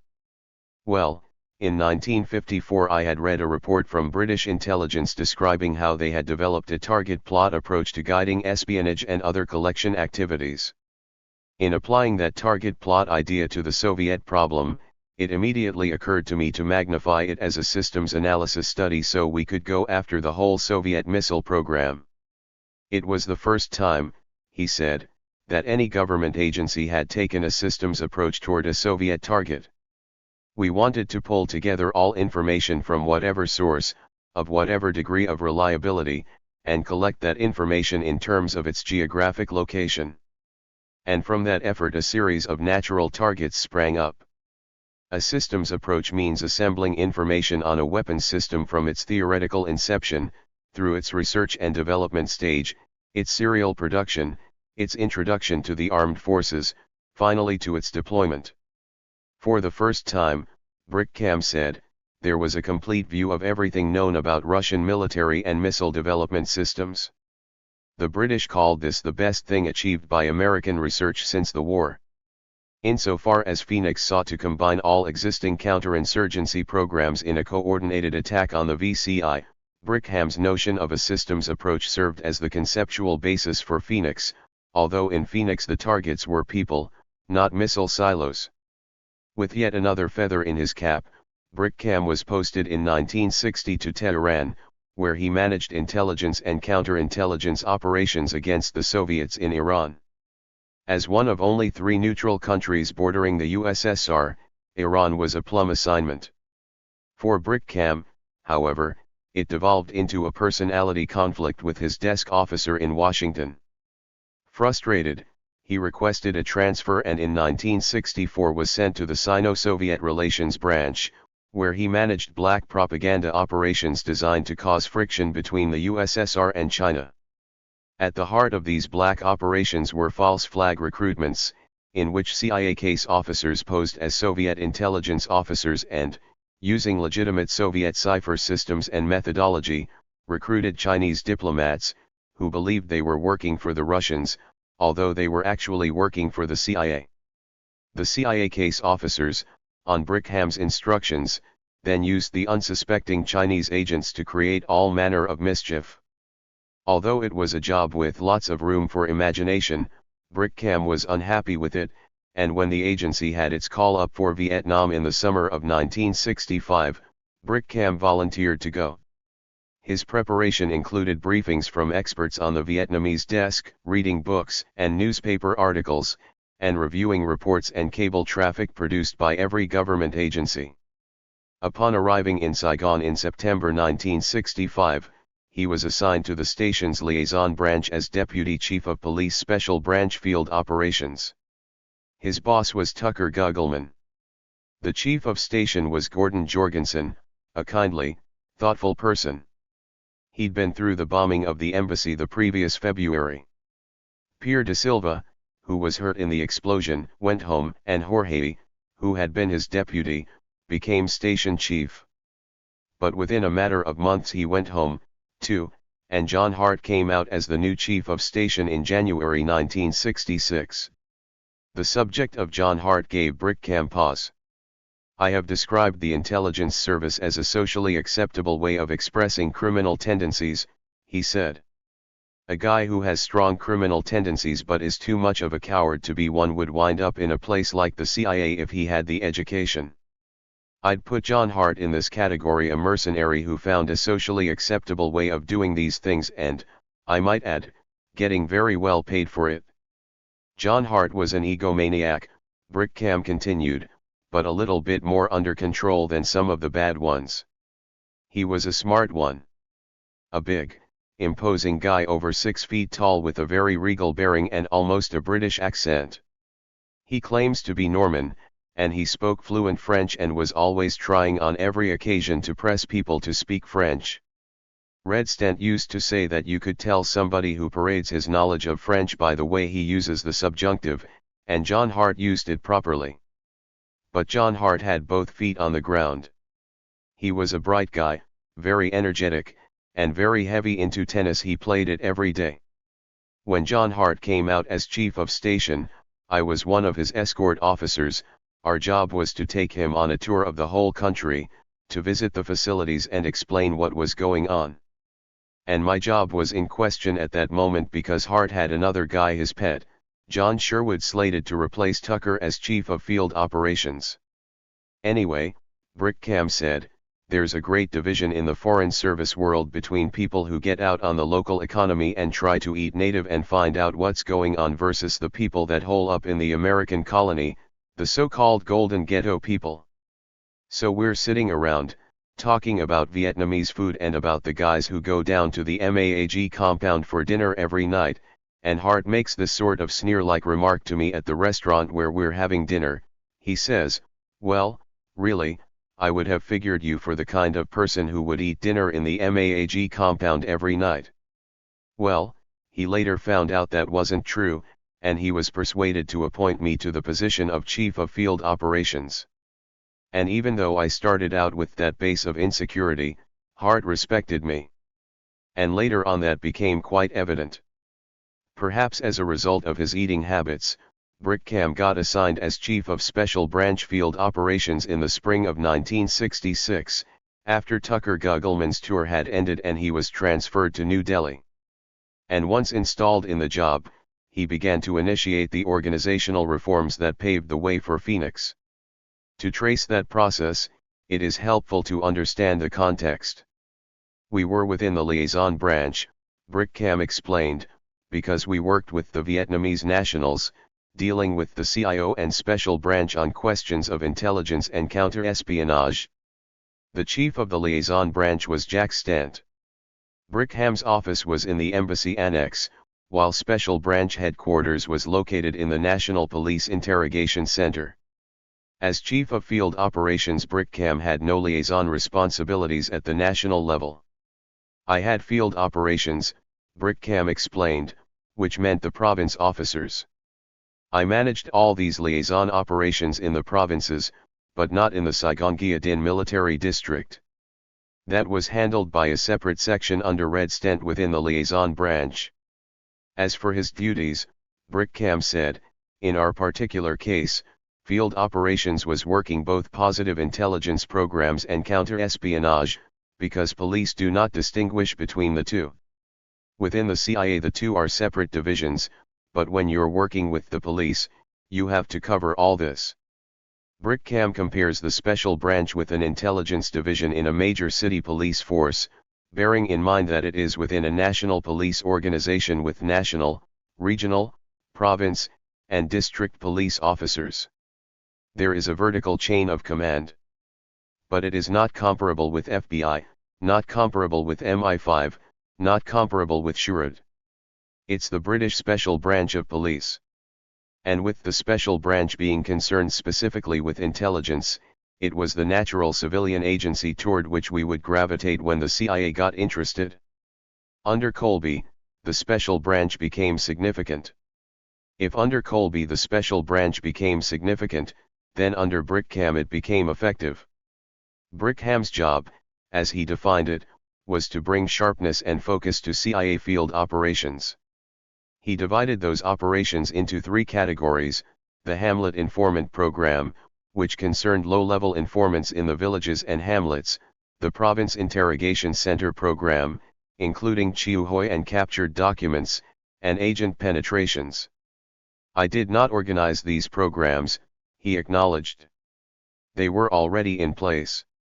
What I did do was to clean up the act, bureaucratize. We had some province officers trying to build PICs, while some didn't care. We even had police liaison people putting whistles on kites at night to scare away the VC when that wasn't part of their job. We were not supposed to be propagandists, that's covert operations job.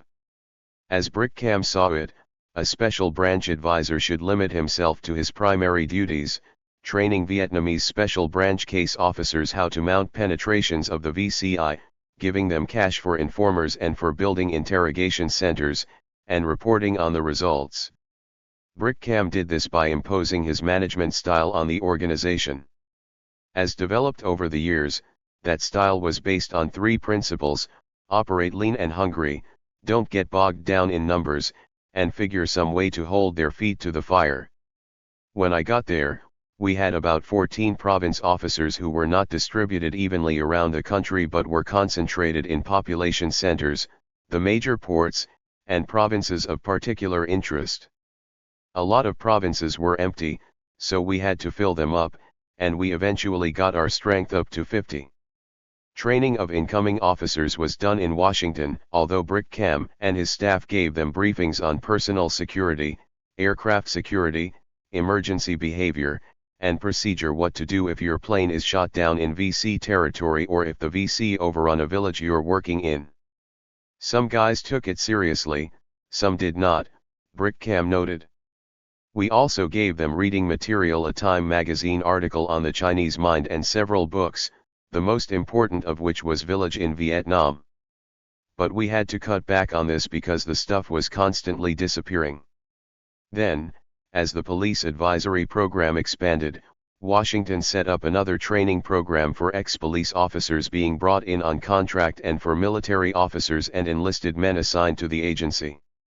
We had a bunch of guys on contract as province officers who were not CIA officers, but who were hired by the agency and given to us. Not the sort of men to suffer fools, Brickcam quickly began weeding out the chaff from the wheat, recommending home leave for province officers who had operational fund shortages or were not at their posts or otherwise could not cut the mustard. Brickham's method of evaluating officers was a monthly report. I wanted a province officer to tell me once a month every place he'd been and how long he'd been there. Normally this kind of thing wouldn't show up in a report, but it was important to me and it was important to the Vietnamese that our people show the flag and be there when the action was going on. Reporting makes for accountability. A special branch monthly report, as I designed it, would go up to 4 pages in length and would take province officers 2 or 3 days to complete. The reports were then sent in from the province through the region officer, who wrote his report on top of it. We studied them in Saigon, packaged them up, and sent them on to Washington, where they had never seen anything like it. To streamline the rapidly expanding special branch advisory program further, Brickcam set up 6 regional offices and appointed region officers: Gordon Rothwell in Da Nang, 4 I Corps, Dick Akins in Nha Trang, handling the coastal provinces in 2 Corps, Tom Burke in Ban My Thuot, handling Montagnard provinces, Sam Dracolich in Bien Hoa in 3 Corps, Bob Collier in My Tho for the northern delta, and Kin Loch Bol in Kin Tho for the southern provinces. Brickham's liaison branch was the first to have region officers, the rest of the station was not operating that way. In fact, while the liaison branch had 1 officer in each province, reporting to a region officer, the discombobulated covert action branch had 5 or 6 programs in each province, with an officer for each program, with more than 200 officers coming in and out of headquarters, each operating under the direct supervision of Tom Donahue. Donahue scoffed at Brickham's attention to reporting. My point, of course, was quite the opposite of Brickham's, he said. I felt it was better to keep those guys working and not tie them up with paperwork. What I did was take raw reporting and give it to an officer who was not really any good in the field, and he was responsible for doing nothing but producing finished reporting from raw reporting. That takes the problem off the guys in the field. It's the same problem that so many sales organizations have: do they want their people on the street or doing reports? 2. Donahue's budget was considerably larger than his arch-rival Brickham's, which was approximately $1 million a year. Otherwise, according to Brickham, the main difference between foreign intelligence and paramilitary was the fact that we had region officers, but the PM people worked directly out of Saigon. And it was this situation that Hart wanted to straighten out.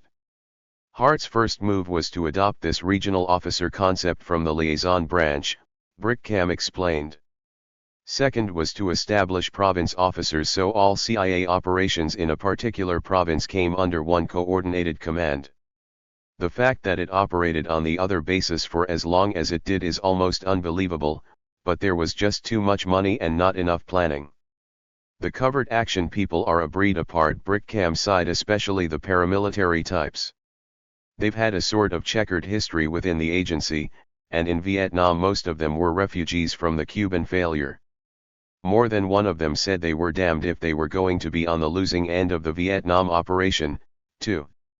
Backing away from the knuckle draggers, Brickham noted, we had very little to do with one another. They were located across the hall from us in the embassy annex, and we knew each other, and we were friends, and we drank beer together. But we had our separate programs, theirs being the covert programs the station was conducting in the provinces. The PM shop was basically an intelligence arm undercover, getting its own intelligence through armed propaganda teams, census grievance, and the whole Montagnard program run out of Pleiku. Then they had the so-called counter-terror teams, which initially were exactly as leftist propaganda described them. They were teams that went into VC areas to do to them what they were doing to us. It gets sort of interesting. When the VC would come into villages, they'd leave a couple of heads sticking on fence posts as they left. That kind of thing. Up there in I Corps there was more than one occasion where US advisors would be found dead with nails through their foreheads. As for the census grievance program, managed by John Woodsman, Brickham said, we wanted access to its intelligence because they could get intelligence we didn't have access to. But because we were more compartmented within ourselves than we should have been, the police could not necessarily absorb this stuff. The basic contract with the Vietnamese peasant, Brickham explained, was that anything that was learned through census grievance would not be turned over to the police authorities. This was to get the confidence of the rural population. So we had almost nothing to do with it. It was for the province chief's advice and guidance. They took census grievance stuff and turned around and used it in the counter-terror teams, although on occasion they might turn something over to the military. Brickham cited Chiu Hoi as one of the few areas where police and paramilitary advisors cooperated. Regarding his own programs, Brickham said, all counterinsurgency depends in the first instance on informants, without them you're dead, and with them you can do all sorts of things. This is something that can only be a local operation. It's a family affair. A few piasters change hands. In The Future Applicability of the Phoenix Program, written for the Air University in 1974, CIA Province Officer Warren Milberg calls the Hamlet Informant Program the focus of the Special Branch's bread and butter activities, designed specifically to gain information from and on the people who lived in rural hamlets. The problem, he writes, was in recruiting informants in as many hamlets as possible. This task was made difficult by the fact that informing is dangerous work, so it became necessary to do detailed studies of various motivational factors. Consequently, at the top of special branch recruitment lists were people who had been victims of Viet Cong atrocities and acts of terrorism. 3. Recruiting victims of VC terror as informers was a condition that dovetailed neatly with counter-terror and the doctrine of contre-coup. 4. As David Galula explains, pseudo-insurgents are another way to get intelligence and to sow suspicion at the same time between the real guerrillas and the population. 4. By 1965, defectors who joined counter-terror teams had the word Sat Kong tattooed on their chests as part of the initiation ceremony to keep them from returning to former VC and NVA units. Their unit insignia was a machete with wings, while their unofficial emblem was the Jolly Roger skull and crossbones. When working, CTS dispensed with the regalia, donned black pajamas, and plundered nationalist as well as communist villages. This was not a fact reported only by the leftist press. In October 1965, upon returning from a fact-finding mission to Vietnam, Ohio Senator Stephen Young charged that the CIA hired mercenaries to disguise themselves as Viet Cong and discredit communists by committing atrocities. It was alleged to me that several of them executed 2 village leaders and raped some women, the Herald Tribune reported Young as saying. 5. Indeed, CT teams disguised as the enemy, killing and otherwise abusing nationalist Vietnamese, were the ultimate form of Psy war. It reinforced negative stereotypes of the Viet Cong, while at the same time supplying Special Branch with recruits for its informant program. In his autobiography, Soldier, Anthony Herbert tells how he reported for duty with SOG in Saigon in November 1965 and was asked to join a top-secret Psy war program. What they wanted me to do was to take charge of execution teams that wiped out entire families and tried to make it look as though the VC themselves had done the killing. The rationale was that other Vietnamese would see that the VC had killed another VC and would be frightened away from becoming VC themselves. Of course, the villagers would then be inclined to some sort of allegiance to our side. 6. I was told, writes Herbert, that there were Vietnamese people in the villages who were being paid to point the finger. Intrigued, he asked how they knew for certain that the informer might not have ulterior motives for leading the death squads to a particular family. I suggested that some of their informers might be motivated, for instance, by revenge or personal monetary gain, and that some of their stool pigeons could be double or triple agents. 7.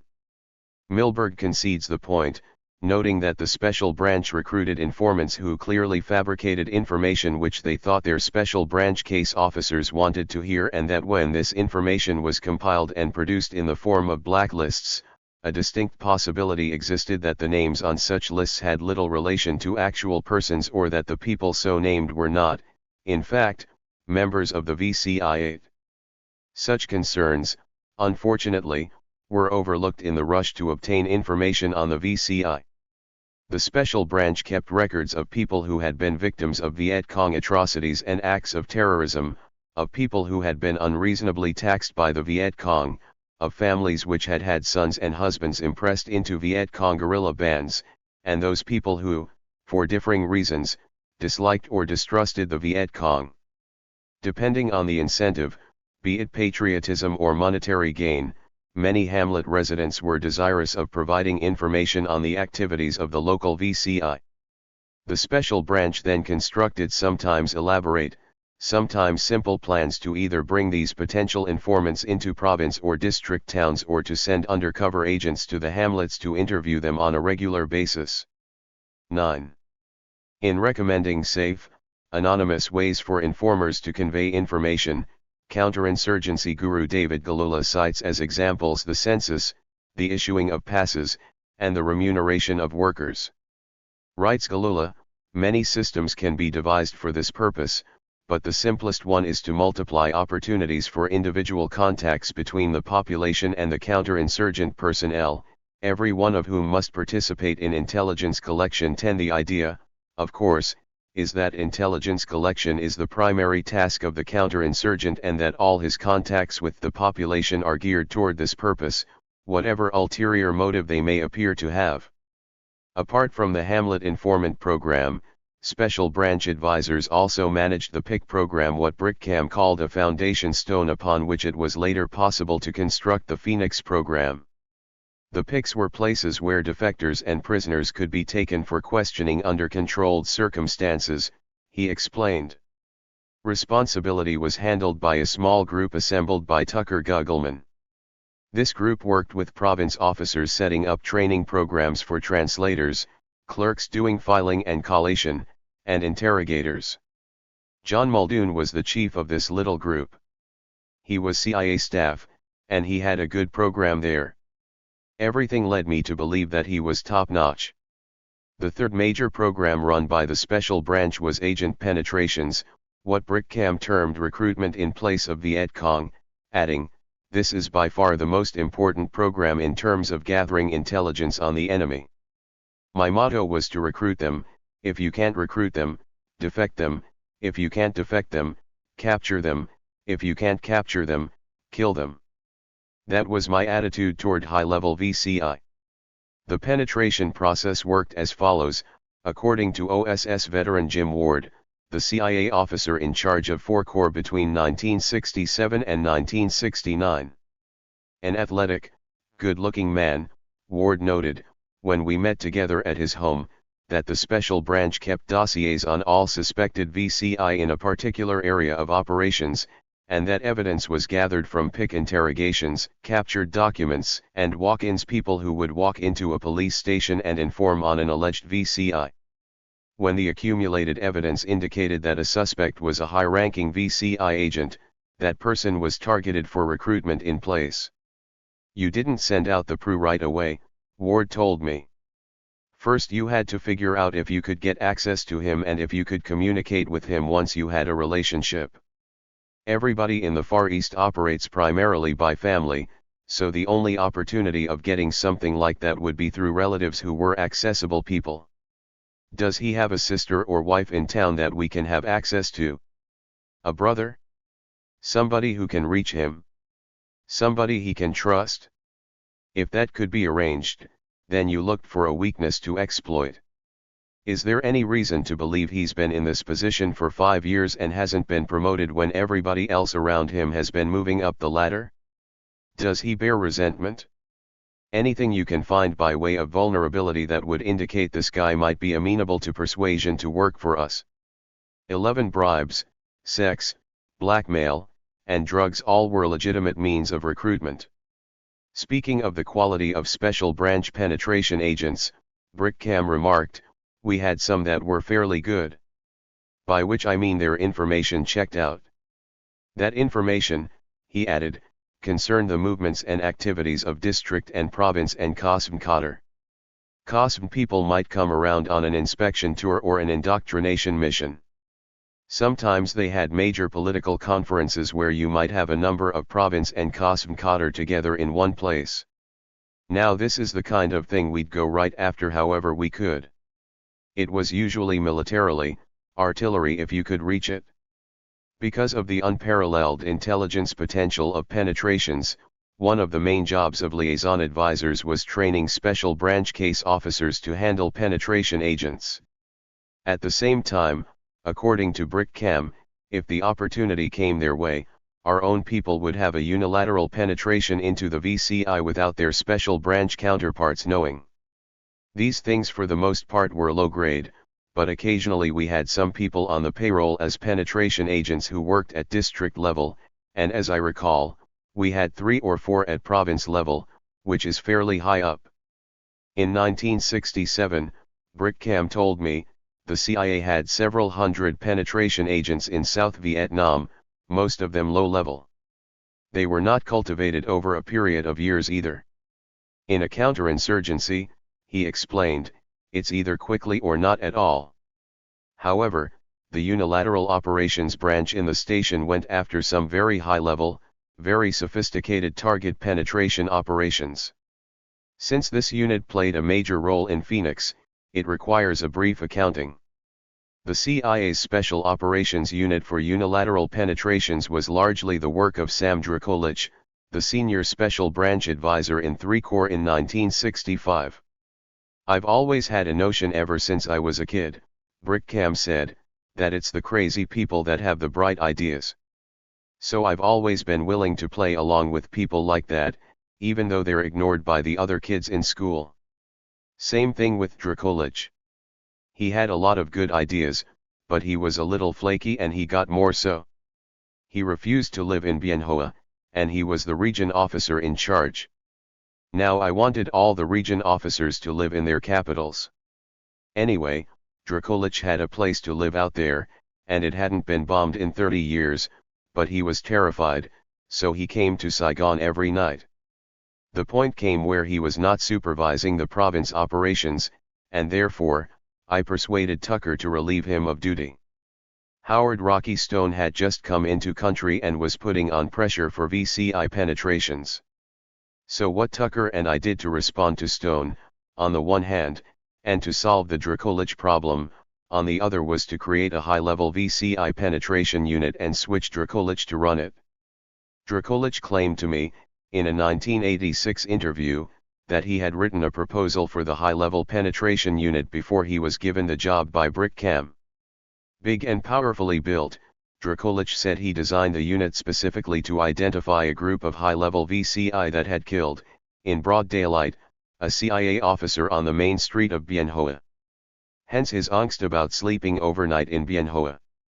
In any event, Dracolich devised a special unit for penetrating the high-level VCI who were targeting CIA officers for assassination, and it was his contention that this special unit, which supplied blacklists to a special CT unit in Saigon, was the prototype for Phoenix Point 12. The special unit organized by Dracolich consisted of several high-ranking CIA officers who traveled through the country reviewing all penetration cases. This team would visit each province officer, interview everyone on his staff, evaluate all the cases, in some instances meeting with the agent, then determine which of the cases were promising enough to set up special arrangements. The special unit would bring back to Saigon the cases that were promising, and in Saigon, Brickcam said, we would apply special care to their development. We would nurture them, generate requirements, and make sure they had communications and full exploitation. Regardless of the potential importance of this job, Brickcam added, Sam could never adjust to the fact that he had been relieved of his regional officer job, and so he left Vietnam in the summer of 1966. And that was the end of that. Then Rocky Stone set up his special unit to take over what Sam Dracolich was supposed to be doing, and suddenly these cases, if they were thought to be good, would disappear from our purview altogether. Stone pressed very hard for unilateral operations. He was interested in high-level penetrations of the VCI, I was interested in fighting a counterinsurgency war. As a result, he set up this separate shop, which took away my best operations, which is always a source of resentment. Stone and I later became best of friends, but not in this period. Brickcam took a deep breath, then said solemnly, this competition for intelligence sources is one of the underlying, chronic conflicts that you can't avoid. There's a tension because there are two different purposes, but you're utilizing basically the same resources. Anyway, the penetration Stone wanted to take away were our unilaterals. Out in the provinces we would provide advice and guidance to the special branch for their penetrations into the VCI. But on our side, maybe through Chiu Hoi or some other resource, we would develop independent unilateral penetrations unknown to the police. We had a number of these around the country, and it's that kind of thing that Stone's special unit was interested in reviewing. And if it was very good, they'd take it away from us. Not only did Rocky Stone abscond with the special unit, but he also took steps to have special branch field operations expelled from the station. This issue is central to Phoenix. There was always a big fight in the agency as to how covered it should be, Brickcam explained. In particular, there was a lot of opposition in the station to the extent of exposure we had in special branch field operations. So Stone came in and tried to reduce that operation in favor of unilateral espionage into the VCI. Which I resisted. A believer in David Galula's theories on political warfare, Brickcam stated, my feelings were simple. We're in a war, an intelligence war, meaning fought on the basis of intelligence. It will either succeed or fail on intelligence. Special branch field operations are a crucial element of this whole thing, with special branch operations informants, defectors, picks critical against the enemy infrastructure. American boys are over here who are being killed. We don't have time to worry about bureaucratic niceties. We don't have time to worry about reputations. We got to win the goddamned thing. So I was all gung-ho for continuation and improvement of field operations. But Stone said, get rid of field operations. I don't want it as part of my responsibility. So I was turned over to the new Revolutionary Development Cotter unit that was run by Lou Lapham, who was brought out from Washington especially for that purpose. Chapter 8. Attack on the VCI. In the summer of 1966, steps were finally taken in Washington and Saigon to resolve the debate over who should manage the pacification of South Vietnam. At the heart of the problem was the fact that despite the U.S. Army's success against NVA main force units in the Central Highlands, the Vietnamese people were not supporting the GVN to the extent that President Lyndon Johnson could withdraw American forces and leave the Vietnamese to manage the war on their own. On one side of the debate was the Pentagon, recommending a single chain of command under MACV Commander Westmoreland. The reasons were simple enough: the military was providing 90% of pacification resources, a single chain of command was more efficient, and there was danger in having unsupervised civilians in a battle zone. On the other hand, the civilian agencies were afraid that if the military managed pacification, any political settlement calling for the withdrawal of troops would also require civilians under military management to depart from Vietnam along with U.S. soldiers. In 1965, Ambassador Henry Cabot Lodge had handed the problem to Ed Lansdale, whom he appointed senior liaison to the Ministry of Revolutionary Development. But Lansdale was unwanted and ignored and failed to overcome the bureaucratic rivalries in Saigon. By 1966 the problem was back in Washington, where it was determined that pacification was failing as the result of a combination of poor management and the VCI's ability to disrupt revolutionary development. As a way of resolving these interrelated problems, President Johnson summoned his war managers to a conference at Warrenton, Virginia, in January 1966, the result of which was an agreement that a single pacification manager was needed. Once again, this point of view was advanced by the military through its Special Assistant for Counterinsurgency and Special Activities, General William Peers, who suggested that the MACV commander be put in charge of pacification, with a civilian deputy. Although the civilians continued to object, Johnson wanted quick results, the kind only the military could provide, and shortly thereafter he named National Security Council member Robert Comer his special assistant for pacification. Comer was an advocate of military control, whose master plan was to unite all agencies involved in pacification under his personal management and direct them against the VCI. Meanwhile, the Saigon Embassy commissioned a study on the problem of interagency coordination. Begun in July 1966 under Mission Coordinator George Jake Jacobson, the roles and mission study made 81 recommendations, 66 of which were accepted by everyone. Consensus had been achieved, and a major reorganization commenced. Notably, the policy for anti-VCI operations as stated by the Roles and Missions study was that the police special branch assume primary responsibility for the destruction of the Viet Cong infrastructure. 1. We did claim in Roles and Missions, according to Brick Cam, the CIA representative on that committee, that the police should have a major civilian role and be the spearhead of the effort because it was the police over the long haul, and in terms of ultimate victory, that would have to settle the problem, and that therefore we should not let the military run everything till the end of the war, then let everything fall into chaos when the military was brought out too. But in pursuit of total victory, the size and pace of military operations were steadily escalating in 1966, more and more to the exclusion of the concerns of the civilian agencies involved in pacification. For example, the military was more concerned with gathering intelligence on the size and location of enemy combat units than on its political infrastructure. Military agent nets and interrogators zeroed in on this type of information, reflecting what Brickcam termed the military mentality, the object of which is to set up a battle.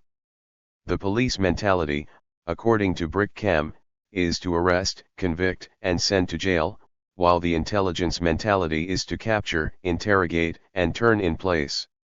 Expanding on this theme, Brickcam said, if the military were going into a province, the sector advisor and the sector S2 would be brought in, do their thing, and come out without ever being aware of the enormous intelligence capability residing in the special police.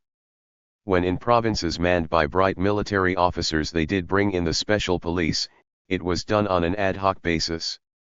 Conversely, any time the military took over a civilian operation or activity, 9 times out of 10 it would be a perversion of the civilian capability into a military support arm. And when that happened, we would almost invariably find that the so-called civilian intelligence operation was quickly perverted to provide tactical combat intelligence for US or ARVN forces. This was a tendency which had to be constantly opposed. However, Brickham qualified his opposition to the emphasis on tactical military concerns by noting, the CIA could not claim exclusive jurisdiction for an attack on the VCI. We would not have wanted to. Special branch wasn't strong enough. It suffered from incompetent leadership and from poor training, even though special branch personnel and leadership were a cut above the regular staffing of the national police. What was needed was cooperation. But while turf battles between the CIA and the military were obstructing the war effort, the problem was exacerbated when the Vietnamese were factored into the equation. Talk about bureaucratic infighting. Brickham laughed. Well, it was far worse on the Vietnamese side. There was unquestionably contempt held by the ARVN for the national police. The Vietnamese military had no use for them. And to the extent that the US military may have reflected the ARVN point of view, if there was a joint ARVN American operation, well, the special police would have been systematically cut out of the thing. Into this bureaucratic minefield in August 1966 stepped Robert Comer, packing a mandate from President Johnson and intent upon effecting the military takeover of pacification. Predictably, the civilian agencies recoiled in horror. The State Department cited the political nature of pacification, and neither the Agency for International Development nor the CIA thought the military capable of doing the job.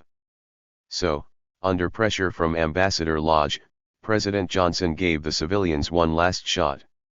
The result was the Office of Civil Operations. Formed in October 1966, OCO combined the field operations units of AID, USIS, and CIA, and on this basis was organized into branches for psychological operations, political action, defectors, public safety, refugees, and economic development. Under the director, Wade Lathram, and his military deputy, General Paul Smith, OCO region directors were assigned to each corps, John Van from AID in 2 corps, State Department officer Art Corin in I Corps, CIA officer Vince Heyman in 4 corps, and Robert Matson in 2 corps. Ed Lansdale was slated for Matson's job but turned it down. Given 4 months to show results, the Office of Civil Operations was doomed from the start, but it did prove valuable by forcing the civilian agencies to work together. Faced with the prospect of military control, agency chains of command extending from Washington to Saigon to the provinces were wrenched apart and realigned. And even though nothing was achieved in terms of improving pacification, the formation of the Office of Civil Operations spared MACV Commander Westmoreland from having to reorganize the civilian agencies himself. In March 1967, President Johnson was to incorporate OCO within MACV under the Revolutionary Development Support Directorate, managed by General William Knowlton. Announced in May 1967, the Military Assistance Command for Civil Operations and Revolutionary Development was to be the bureaucratic vessel from which Phoenix would be born. During the big reorganization at the end of 1966, Brickham recalled, they were trying to clean up the RD programs and streamline the war effort. So all the field operations, both covert and police special branch, were more or less divorced from the station and put under OCO, which was later called CORDS, in the Revolutionary Development Cotter Division. Lou Lapham came out from Washington to become the new Deputy Chief of Station and Chief of the RDC. I moved over from Rocky Stone's jurisdiction to Lapham's jurisdiction and answered to him. Lou was a very quiet, laid-back ex-professor with thick-rimmed glasses. He did not have a paramilitary background, his bag was propaganda and psychological warfare. RDC took over the CIA's covert action programs under its operations branch, RDC/O, Brickham explained, while a second branch, RDC/P, took over police field operations. That was my shop. I no longer had the title of Chief of Field Operations. But it was the same job with basically the same duties, except we were theoretically working toward a coordinated system. I became Chief of RDC/P, and we and RDC/O moved from the embassy annex to another building called USAID 2. Donahue went home, and a new guy, Renz Hoeksema, came out from Washington and took over that shop. Renz and I had done 2 tours together in Tehran. He was a hard-driven officer, very smart, one of those Midwest Dutchmen of whom we have several in the agency. Brickcam described Hoeksema as ruthless and an expert on self-promotion.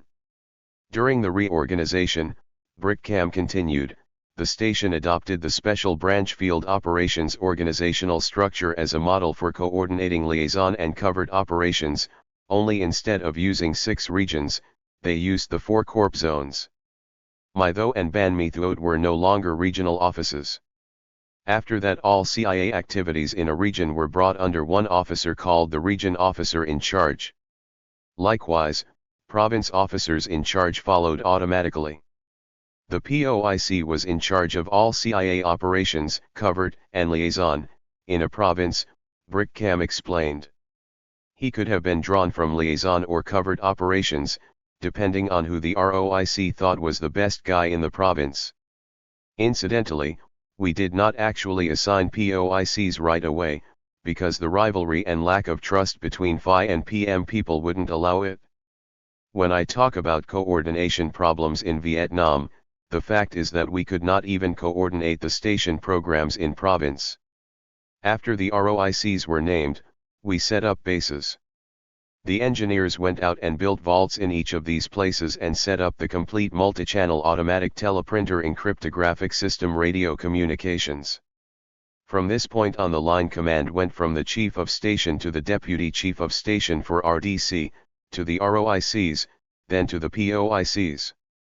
Renz Hoeksema and I were no longer supervisors in the chain of command to the field operations, we were now running branches as staff assistants to the chief of RDC, outside the station. It made little difference, except the ROICs would occasionally thumb their noses at us. But I didn't object. You couldn't run it any other way. So the major result of the fall 1966 decision was to separate the station and the counterinsurgency effort. That was a result of Stone's attitude toward this. And he was right. It's mixing oil and water. One other significant event occurred at this juncture. The provincial reconnaissance units were offered to me in the fall of 1966, Brickcam recalled. It was one of the options discussed at the time of the reorganization. This offer was made to me in terms of John Hart's dissatisfaction with the reputation the CTS had acquired. He wanted to turn the CTS into an intelligence arm for capturing prisoners and documents, and not a paramilitary service. But I didn't want them, Brickcam said, mainly because I didn't think we could manage them properly. My foreign intelligence guys were in no way, in terms of experience, able to control or direct PRU teams. Consequently, as of November 1966, the recycled counter-terrorists were called Provincial Reconnaissance Units and were thereafter managed by CIA officer William Reddell in Renz Hoeksema's operations shop in Quds Revolutionary Development Cotter Division. It is commonly agreed that the U.S. military went to Vietnam to fight a conventional war. However, by late 1966 it was clear that gains on the battlefield were transitory and that the war would not be won by seizing pieces of territory. Grudgingly, the military was forced to admit that VCI political power could offset U.S. firepower. Bear in mind, Brickcam told me, that the military was only over there from mid-1965, so it took a period of time for this realization to sink in. The exploitation of province national police resources by the U.S. military was sporadic at best up until the fall of 1966, when we made a systematic procedure out of it. Indeed, the process of systematizing the attack against the VCI began in the fall of 1966, when Rocky Stone arranged for Nelson Brickcam to brief General Westmoreland on the subject. The impetus for the briefing came from the roles and missions study and the conclusion reached at the 1966 combined campaign plan that increased emphasis will be given to identifying and eliminating the VC infrastructure and to small unit operations designed specifically to destroy guerrilla forces. 3. These things were all evolving and coming together because of the Office of Civil Operations, Brickcam noted. People wanted to know what you meant when you said attack against the VCI. So, while preparing for his hour-long briefing of Westmoreland, Brickcam wrote a paper aptly titled Attack Against the Viet Cong Infrastructure. His purpose was to summarize everything that was known about intelligence sources and reaction forces involved in the anti-subversive facet of the war. I don't think Westy had ever heard of the special branch before our briefing, Brickcam quipped, or the fact that we had provincial interrogation centers or political order of battle files on VC in the villages and districts. In any event, attack was circulated among the MACV and CIA staffs and was accepted as the definitive statement on the VCI. Written on November 22, 1966, attack is significant for 3 reasons. First was its definition of the VCI as the VC organizational hierarchy, the management structure, as opposed to guerrillas, troops, and even in many cases VC terrorists. Many if not most of these categories, guerrillas, troops, and even terrorists, are young people who have been either impressed or seduced into the VC and cannot in any way be considered hardcore communists. 4. Specifically cited in attack as VCI were all party members and front organization officers, as opposed to the rank and file of these front organizations. Thus all members of a village chapter, all district committee and all province committee cadre are included, as of course are the higher echelons, region and COSV. We would also include members of the so-called sapper units. These people are hardened communist troops, organized in military formations to carry out sabotage and terrorism of the larger and more dramatic nature hotel bombings in Saigon, Long Bin ammunition dump, General Walt's residence. These latter are not casual acts of terrorism, but carefully planned and fully organized military operations, commando-type operations. 5. About the word infrastructure, Brickcam said during our interview, it may be peculiarly applicable to insurgency, due to the animistic conceptual view held by rural people in want of literacy and hygiene, let alone technology. Brickcam held the revisionist view that in an insurgency among such people, only 5% of the population is politically active, with 2.5% for the insurgents, and 2.5% against them. The rural population is not the driving force. Their attitude, he said, is a pox upon both your houses. Without an infrastructure, Brickcam said, there is only a headless body. Destroy the infrastructure, you destroy the insurgency. However, this is not such an easy thing to do, despite any disaffection on the part of the majority of the people. Nor is it exclusively a matter of winning hearts and minds. That only makes it easier to destroy the infrastructure. Brickcam viewed the VCI as a criminal conspiracy, a mafia operating under the pretense of political ideology, coercing people through the selective use of terror. The insurgency, in his opinion, attracted people oriented toward violence and, through political fronts, naive individuals. The presence of such marginal characters, he contends, made the attack on the VCI a difficult task. Secondly, attack is significant in that it defines the attack against the VCI in terms of special branch field operations, informants, interrogations, and penetrations, of which interrogations are by far the most important source. Informant operations produced information mostly on hamlet and village cadres and guerrillas, while penetrations could produce substantial bodies of infrastructure information, identification of cadre, movements and activities, and at times advance information of meetings and conferences. As of September 30, 1966, as stated in attack, there were 137 penetrations of district committees, 93 belonging to Special Branch, 44 to the CIO. Special Branch was then developing 92 more penetrations, and the CIO 61. The action tools in the attack on the VCI were primarily ambushes by the police, PRU, or regional forces and special forces elements, and military search and destroy, hamlet search, or country fair type operations. For these operations, Brickcam explains, in attack, the police prepare search lists from their files, and collect VC defectors and other sources to use as identifiers of VC caught in these cordon and sweep operations. Even though William Colby later testified to Congress that Phoenix was a South Vietnamese police program, Brickcam in attack states, a final and not insignificant tool are direct military operations. For example, 175mm artillery fire was directed on the reported site of a combined conference COSVN representatives. On the basis of after-action reports, Brickcam writes, "We are confident that the damage to the infrastructure, in terms of key personnel killed, is significant." 6. Attack also mentions a special task force, organized to launch a combined intelligence/police/military assault against the MR4 headquarters and base area 7. This is the third significant point raised by attack.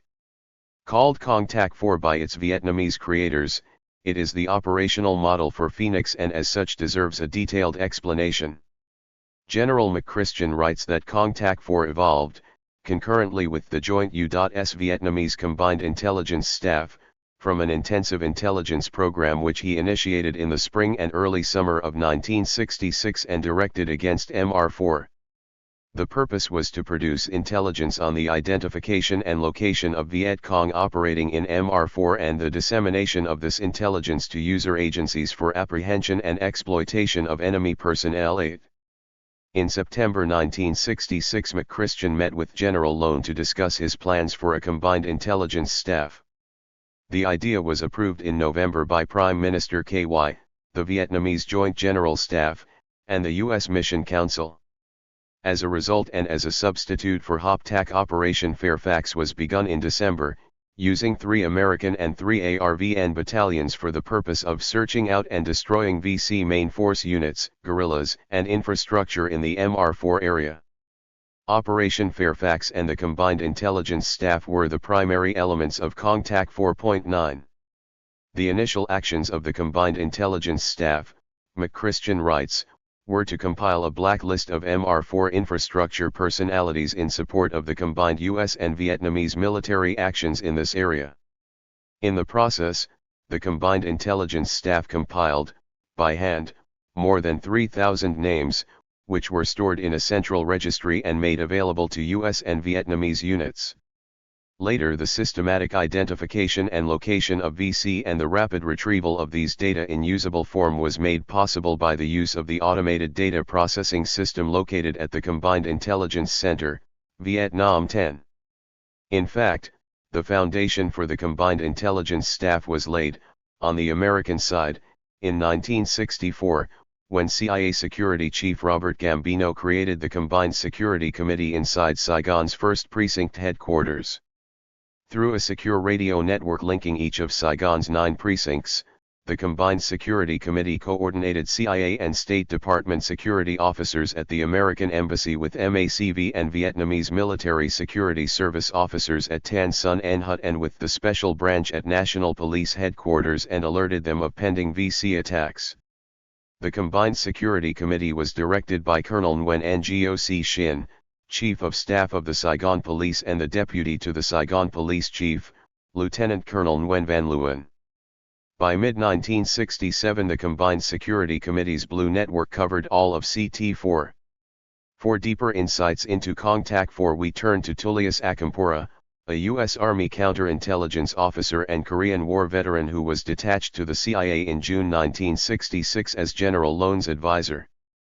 As an officer on General James Van Fleet's staff in Korea, Akampora had had prior dealings with John Hart, who as station chief in Korea had masqueraded as an army colonel and had interfered in military operations to the extent that General Van Fleet called him an arrogant sub-11. The old grudges were carried forward in Saigon to the detriment of Phoenix. I assisted Hart. Akampora's side when we first met in 1986 at Ft. Myers. He called me in and said, "We're dealing with an enigma. A cobra." General Loan.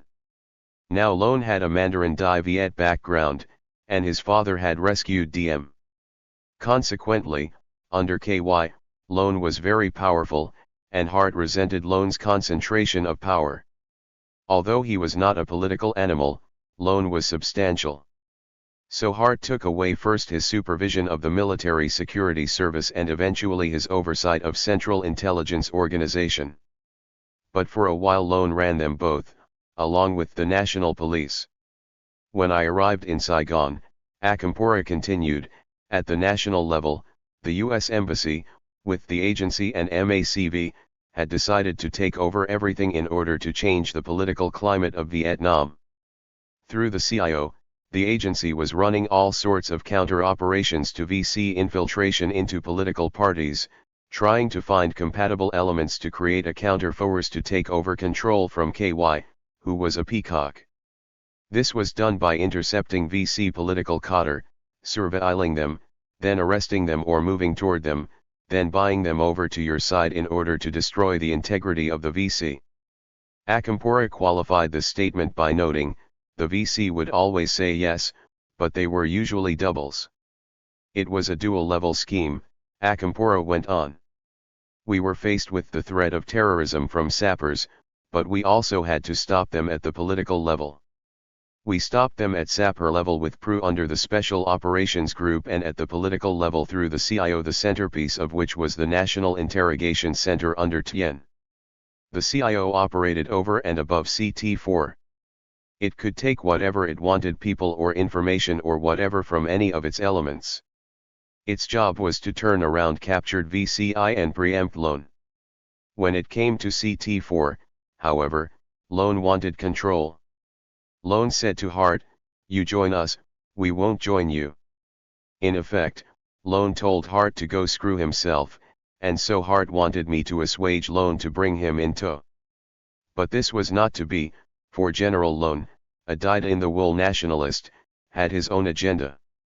In fact, the basis for CT4 derived, on the Vietnamese side, from a counter-subversion program he commissioned in the summer of 1966. The thrust of the program was to prevent VC agents from infiltrating pro-GVN political parties and to prevent sappers from entering Saigon. Called the Phung Hoang program, it was, according to Akampora, wholly inspired and conducted by the Vietnamese. The man who conceived Phung Hoang at the request of General Lone was the Special Branch Deputy Director, Colonel Dang Van Min, a Claude Rains type of character who, according to Akampora, was a stoic who took the path of least resistance. Born on Con Son Island, where his father was a nurse, Min at age 18 joined the accounting department of the French Churad.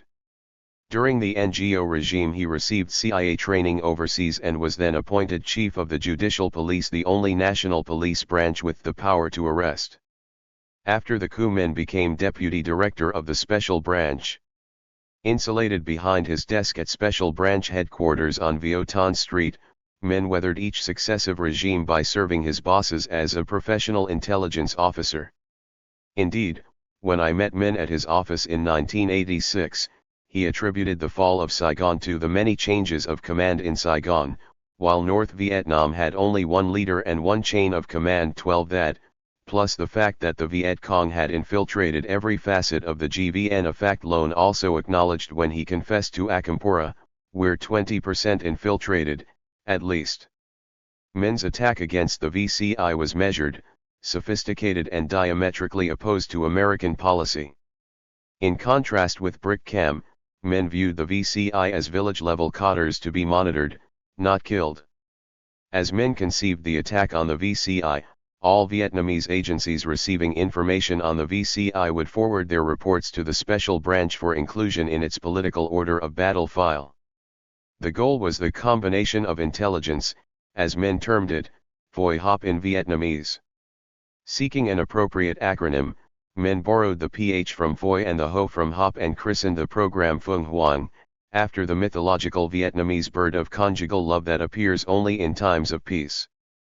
In Vietnamese myth, the Phung Hoang bird holds a flute and represents virtue, grace, peace, and concord. Its song includes the 5 notes of the Vietnamese musical scale, and its feathers include the 5 basic colors. Before long, however, Feng Huang was transformed into Phoenix, the mythological bird that perpetually rises from its own ashes.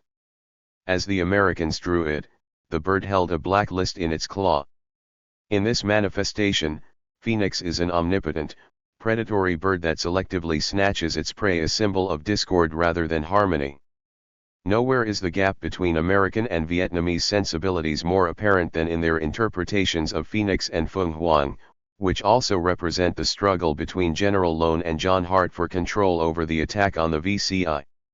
In this contest, Lone scored first when, for legal reasons, Kong Tak 4 was placed under his control. Lone assigned as many as 50 officers to the program from the participating Vietnamese agencies, with Major Nguyen Mao in charge of operations, assisted by Dang Van Minh.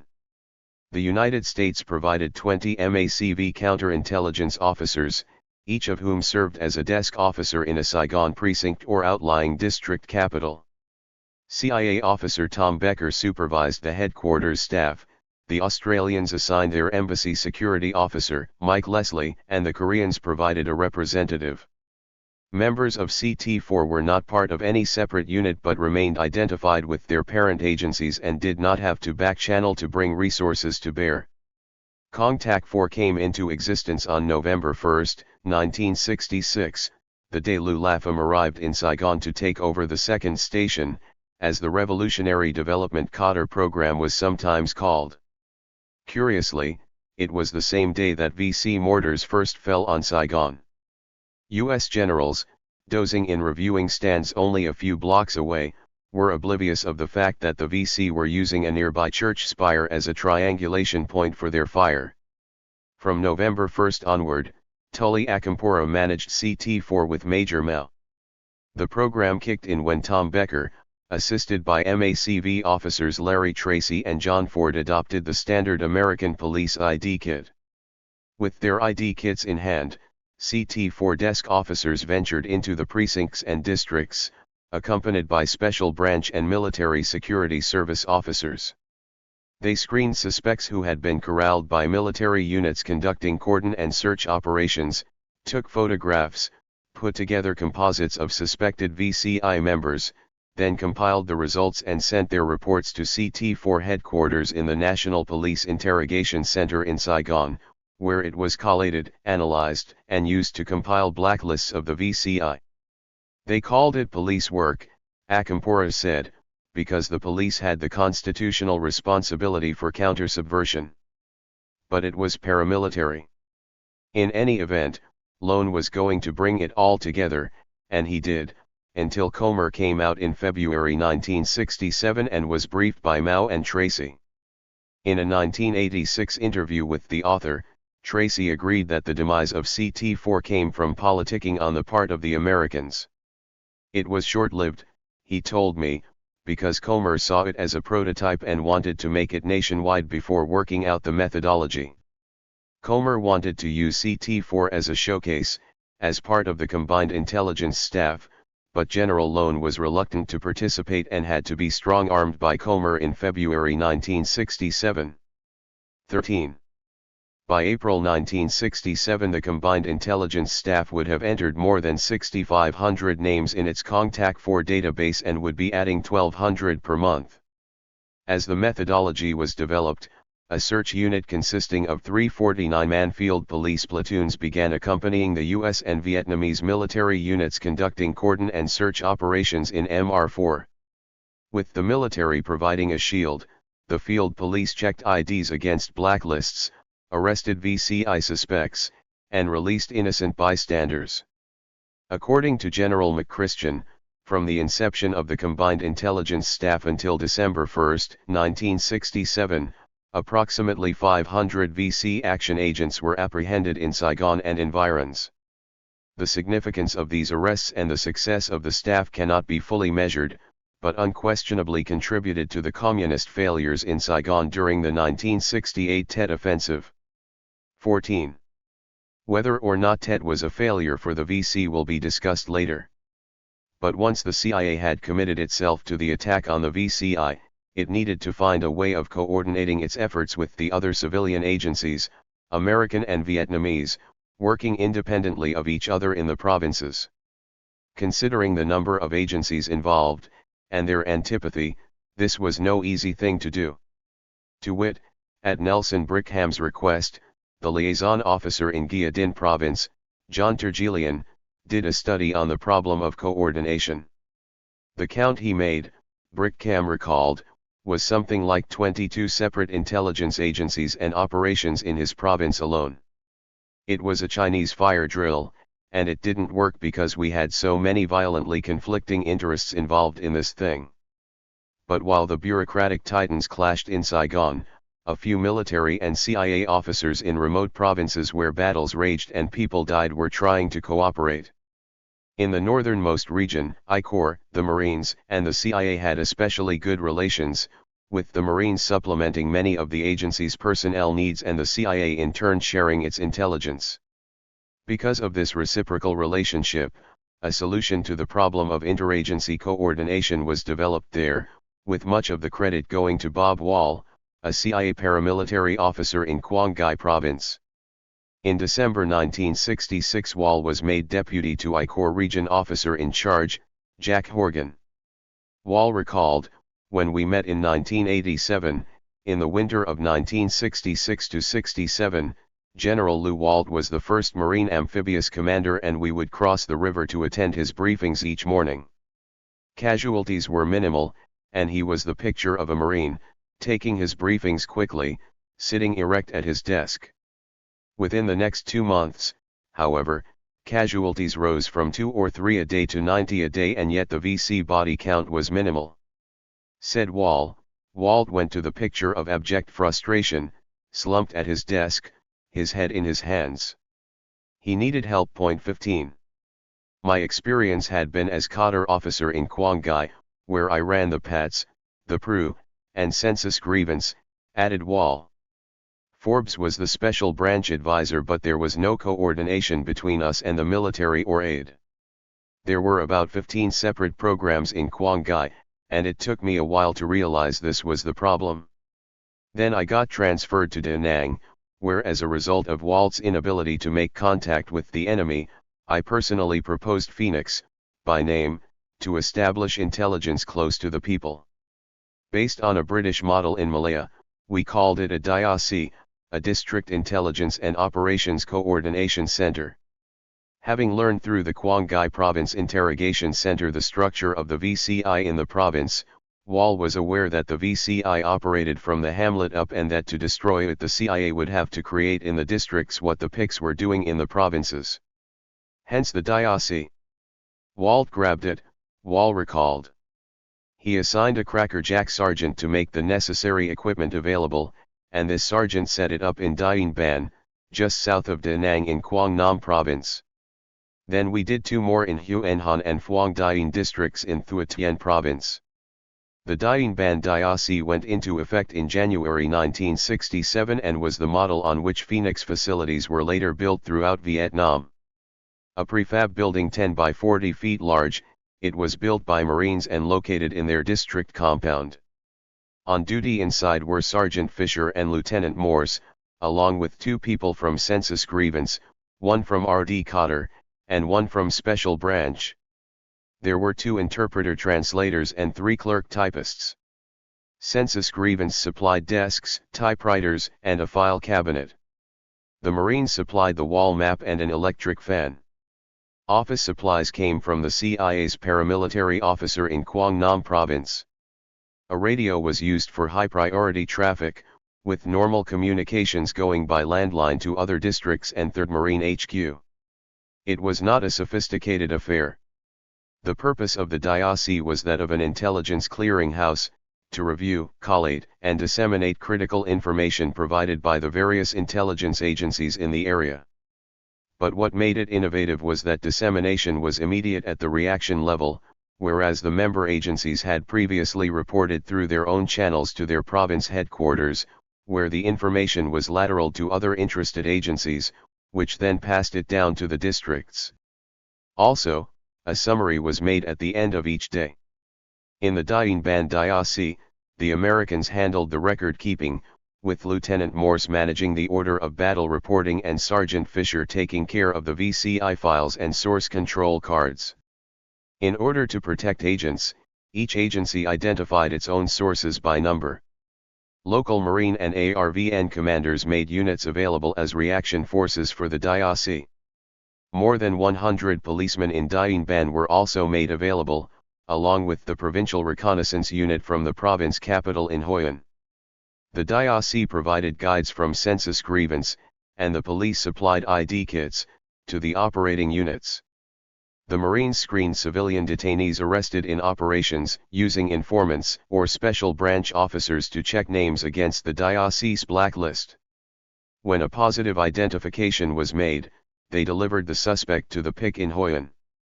A Marine detached to the PIC, Warrant Officer Richardson, made a daily run from the PIC to the DIOC, bringing interrogation reports and other province-generated information. Most CDs were turned over to district police, at which point, the Americans complained, they paid bribes and returned home, there to be arrested again and again. Phoenix, insisted Wall, represented the strategy that could have won the war. The problem was that Phoenix fell outside foreign intelligence, and paramilitary programs are historically trouble for intelligence. So Phoenix never got primary attention. MACV did not have the mentality to work with the police were not trained to win hearts and minds, and Kim, fearing a coup, mistrusted the police and would not assign quality personnel. Phoenix did not work in Vietnam because it was dominated, Wall told me, by the military mentality. They couldn't believe they would lose. Chapter 9. ICEX. In May 1967, CIA officer Robert Comer arrived in Saigon as Deputy for Civil Operations and Revolutionary Development. Thereafter he was called the Dipcords, a job that afforded him full ambassadorial rank and privileges and had him answering only, in theory, to MACV Commander William Westmoreland and Ambassador Ellsworth Bunker. I'd known Comer from 1952, when he was with the Office of National Estimates. Nelson Brickham told me one which from the beginning was a high-level organization. Comer would go on to move from one high-level job to another, and in 1967, of course, he was working for the National Security Advisor, Walt Rostow, in the White House. Comer and I always chatted when he came around and talked to the branches, as he had been doing since February 1967. But in May he was even more acerbic than before. Comer was intensely ambitious, intensely energetic, intensely results-oriented. In May, Brickham continued, in connection with Comer coming out to run cords, Hart called me into his office one day and said, I want you to forget your other duties, you're going home in June anyway, and I want you to draw me up a plan for a general staff for pacification. I was still Chief of Field Operations, Brickham noted, so my replacement, Dave West, was sent out early to free me up while I was working on this special paper. Then I asked for another officer in the station to work with me on this paper. He was counter-espionage. But he was also into computers, and he could say the right things about computers and be persuasive in ways that I could not. So Hansen was assigned to me, and we set about writing it up. Hansen focused on the computer end of this thing, and I focused on the organizational end. In complying with John Hart's request for a general staff for pacification, there were three things I had to review: strategy, structure, and management. Now the important thing to remember is that we were never at war in Vietnam. The ambassador was commander-in-chief. The MACV commander was under him. So all the annual military operations and everything else were focused under the country plan rather than a strictly military plan. And I was the principal agency representative each year for the development of next year's country plan. Regarding strategy, basically this was it: we had an army to provide a shield from North Vietnamese field units and to engage in military sweeps to go after Viet Cong units. And the Vietnamese army did basically the same thing. That's in-country military. Pacification efforts were to operate behind the military shield to stabilize and to secure the situation. That's the civilian side. Then you had out-of-country military, which was aircraft reconnaissance, naval blockades, bombing operations in the DMZ and along the Ho Chi Minh Trail, and operations in North Vietnam, Laos, and Cambodia.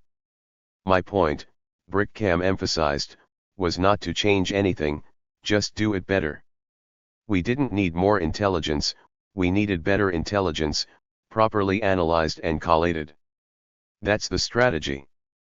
Next, the structure, which, of course, was interagency in nature and encompassed MACV, CIA, CORDS, Revolutionary Development, and the Embassy. Now when you start fooling around with other agencies, you're in trouble. Each one has its own legislative mandate, meaning its job prescribed by Congress or as defined in the Constitution. Then there is legislative funding, funds allocations, accounting procedures, and the question of who is going to pay for something. Those legislative givens have to be respected. I as a CIA officer cannot set up an organizational arrangement where I'm going to spend Pentagon money unless the Pentagon gives it. And even if they give it to me, it still has to be within the framework of the congressional appropriation. Then there are the bureaucratic empires, in both Saigon and Washington, all deeply committed to these things. You have overlap, contradictory programs, ill-conceived ventures which receive hearings, time is wasted, and you get corruption, embezzlement, and low morale. And yet somehow you have to pull all these different agencies together. In looking for a solution, Brickcam seized on the personality and presidential mandate of Robert Comer. Comer had already acquired the nickname Blowtorch, Brickcam said, and his position was a bureaucratic anomaly. He was a deputy ambassador on a PAR with General Abrams, but actually he was reporting to Lyndon Johnson, and everyone knew that.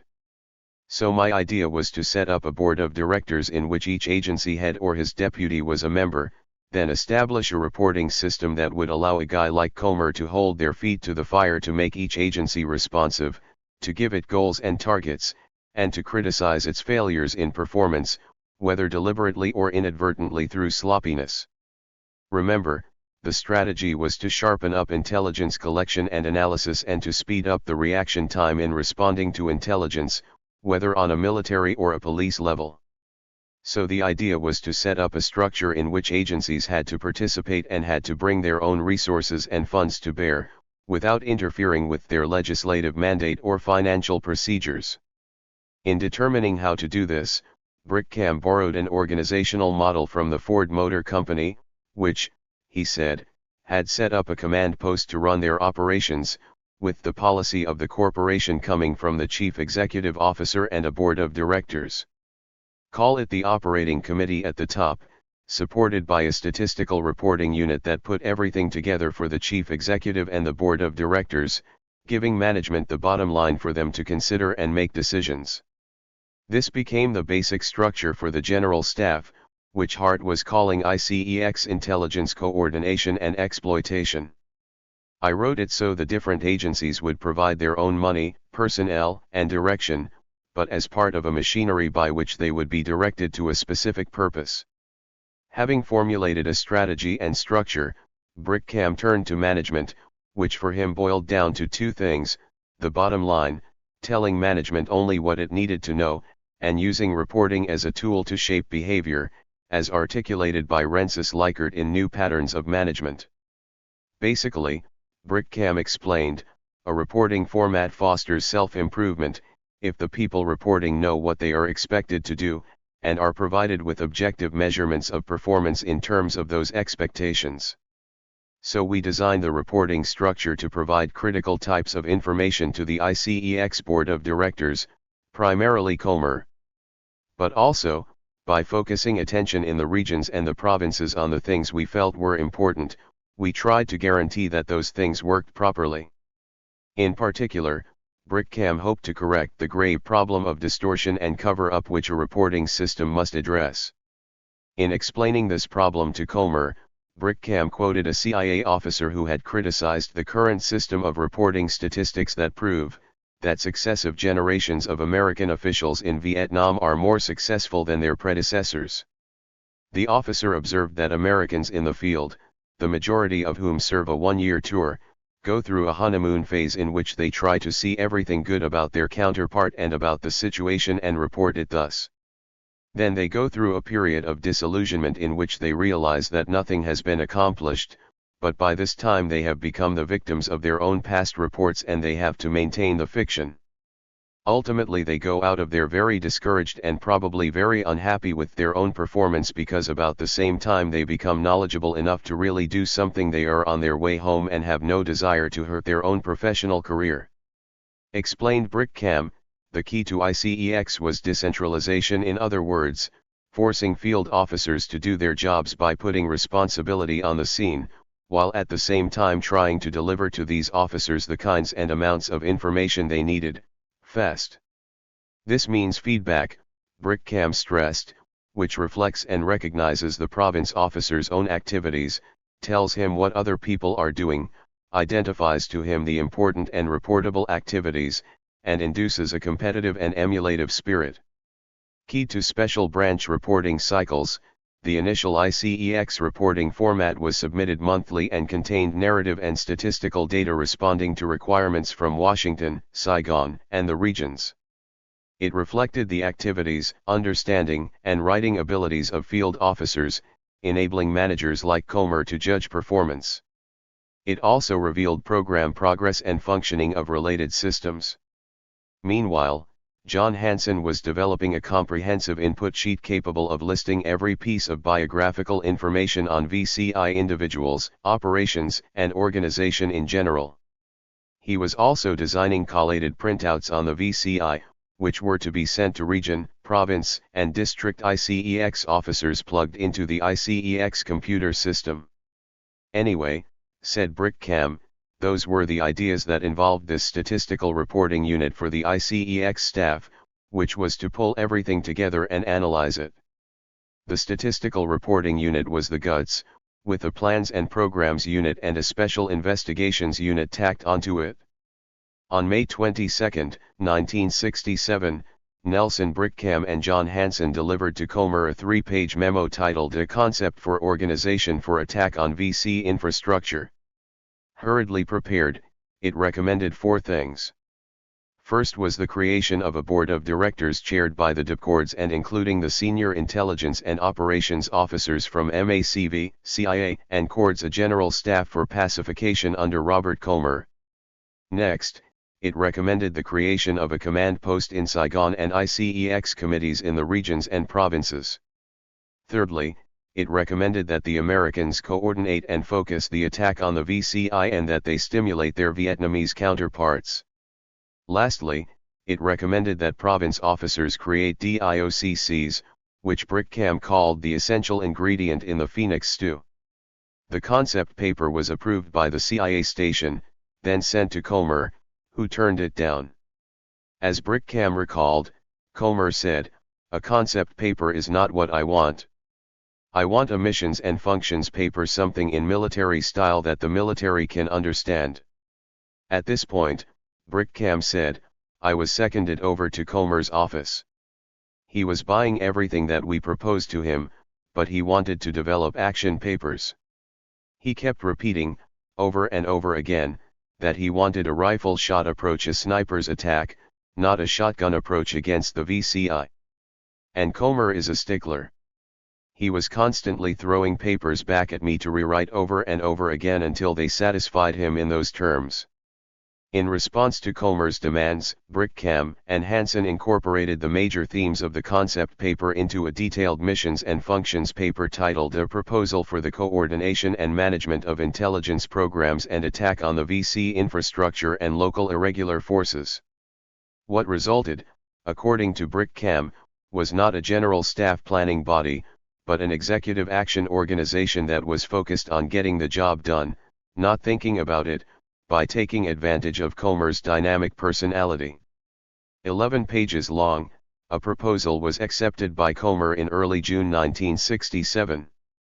Its stated purpose was, to undertake the integration of efforts of all US and GVN organizations, both in intelligence collection and processing and in operations directed against the elimination of the VC infrastructure and irregular forces, and to ensure that basic programs conducted by different organizations and components, as they relate to the elimination of the VCI, are made mutually compatible, continuous, and fully effective too. ICEX as the embodiment of executive action had emerged as the solution to the problem posed by the VCI. It was a machine composed of joint committees at national, corps, province, and district levels. At the top sat Robert Colmer as chairman of the board, setting policy with the approval of the ambassador and MACV commander. Serving as Colmer's command post was the ICEX Directorate in Saigon, to be headed by the senior U.S. coordinator for organizing the overall attack on the VCI-3. The ICEX Directorate was to be subdivided into 3 units. The intelligence unit was to be composed of 2 senior liaison officers, one from MACV and one from the CIA, who were to prepare briefings, conduct special investigations, and evaluate the effectiveness of the attack on the VCI. The operations unit was to be composed of 3 program managers who planned activities, set requirements, managed funds, and were responsible for 3 specific problem areas: intelligence collection programs and their coordination and reaction operations, screening, detention, and judicial processing of VC civil defendants, and the interrogation exploitation of VC captives and defectors. How ICEX handled these problem areas will be discussed at length in Chapter 10. The Reports Management Unit was to refine the attack on the VCI through the science fiction of statistical analysis. Reports officers were to help program managers in developing reports to be required from region and province and to analyze those reports. The reports dealt with province staffing, prisoner and defector accession and disposition, RD team locations, actions and casualties, quantitative and qualitative descriptions of intelligence reports and PRU operations, and province inspection reports, among other things. The reporting unit included an inspections team because, as Brickcam observed, everybody lies. These guys are supposed to be on the road most of the time, dropping in unexpectedly to look at your files and to verify what was being reported to us in writing was true. ICEX field operations were to be grafted onto the CIA's liaison and covert action programs, with the region and province officers in charge continuing to manage those programs and in most cases assuming the added job of ICEX coordinator. The ICEX Province Committee was to be the center of gravity of intelligence operations against the VCI. The ICEX Province Coordinator in turn was to establish and supervise DIOCCs, where the bulk of the attack on the low-level infrastructure and local guerrilla forces must be generated and carried out. ICEX committees at each level were to be composed of the senior intelligence, operations, and pacification officers. And the ICEX coordinator was to recommend and generate operations for the attack on infrastructure and stimulate Vietnamese interagency cooperation and coordination for. I'm a great advocate of committee meetings, Brickcam told me, provided they're properly run. That's why Phoenix wound up as a committee structure at nation, region, province, and district levels. A joint staff at every level down to district is the essence of Phoenix. We hoped the committee structure would be a non-operative kind of thing, but we had to have some machinery for bringing together everybody involved in these programs. Added Brickcam, some Phoenix coordinators were from the Agency for International Development or the military. They didn't have to be CIA. Same with the province officer in charge, the POIC would be a member of the Phoenix Committee, whether or not he was the coordinator. However, insofar as the PICs and the PRU were the foundation stones of Phoenix, if someone other than the CIA province officer in charge was the ICEX Province Committee chairman or its coordinator, that person was totally dependent on the POIC for access to information on, and reaction forces for use against, the VCI. In addition, the committee structure allowed the CIA to deny plausibly that it had anyone operating in the DIOCCs. I was opposed to the DIOCCs at the beginning, Brickcam admitted, but after I visited 3 places up north and wrote the early June paper, I had converted into believing in them as important. And then Comer said we could have as many men as we asked for, and at that point we tried to get district officers. In any event, according to Brickcam, ICEX institutionalizes the thing. Okay, said Brickcam. Comer approved this, and we sent a cable to Washington headquarters outlining the situation and requesting approval. And we got a cable back from Colby which basically said, well, we don't know what you're going to do. And as I recall, they suggested that we sort of pull in our horns. Well, we said, this is the only way to do it, so we'll just go ahead and do it. We came up with the ambassador's approval out there in the field, so back in Washington they were left with a fait accompli. And the irony is, Colby had nothing to do with ICEX or Phoenix. He had to go along with it. It was approved by Comer and the ambassador and the White House, so we implemented it. At that point Nelson Brickcam returned to Washington for a job on the Vietnamese desk, and a new personality appeared on the scene, willing and ready to pick up where Brickcam had left off. Having chatted with Roger Trinquire in Vung Tau in 1952, Evan Parker, Jr., was no stranger to Vietnam. As the son of an American pilot who had served in King George's Royal Flying Corps in the First World War, Parker was also well connected.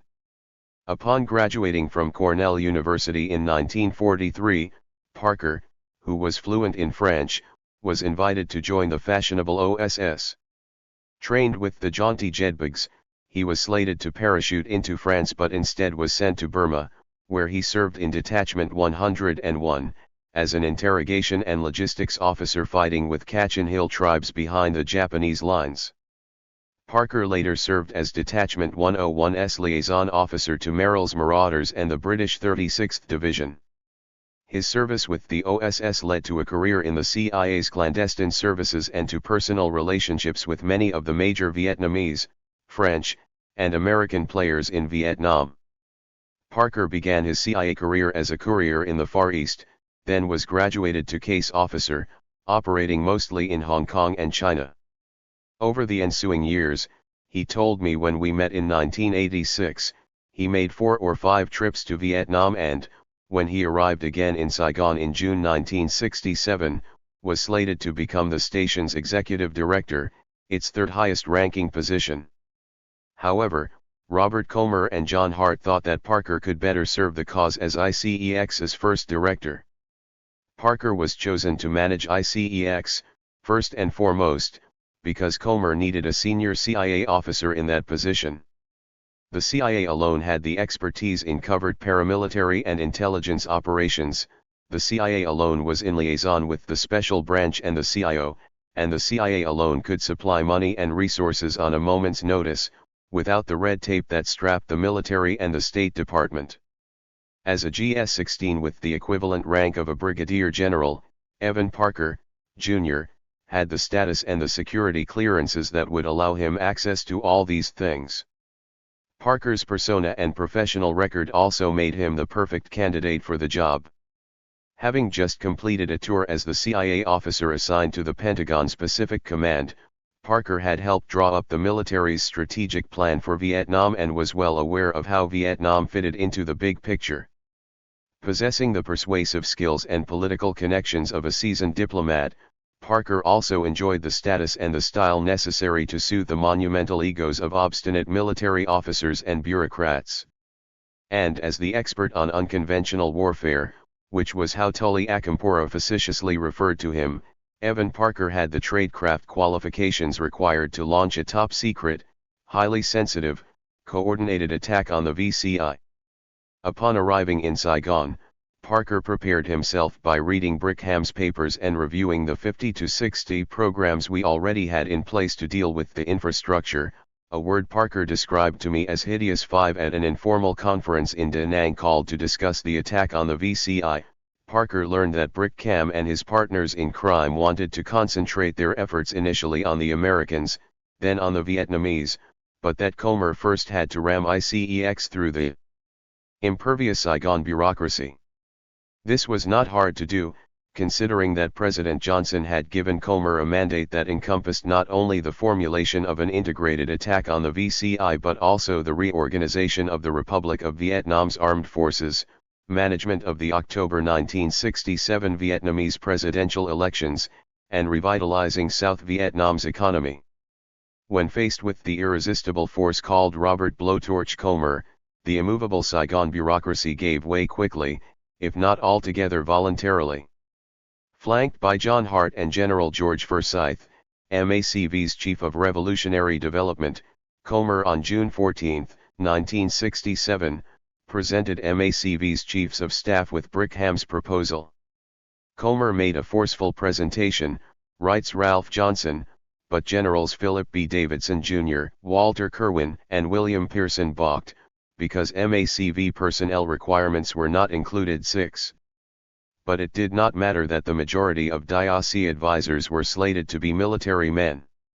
Comer, backed by Hart, simply took his case to MACV Commander Westmoreland, who, having been informed of President Johnson's wishes in the matter by Ambassador Bunker, overruled his staff on June 16. A few days later the White House Coordinating Committee nodded their final approval. And so it was that ICEX, soon to be Phoenix, was born. And not without resentment. General McChristian recalled, "On my last day in Vietnam, I became aware that a new plan for attacking the VCI was to be implemented. It was to be called ICEX. To put it mildly, I was amazed and dismayed." 7. McChristian was amazed that he had not been told earlier, and was dismayed because ICEX was going to replace CONTAC 4. On the morning of June 20, Evan Parker met with General Davidson and General Pearson, the MACV Chief of Operations. At this meeting, Parker recalled, "The generals agreed to staff this thing out. But," he added, "I think from the point of view of the military, well, they may have felt this was being shoved down their throats by the chief of station.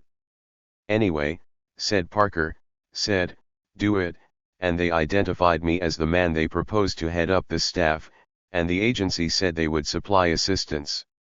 Okay, but immediately you have a problem because there are already advisors to the special branch, and if all of a sudden I come in and am put in charge, that means I'm getting into somebody else's business.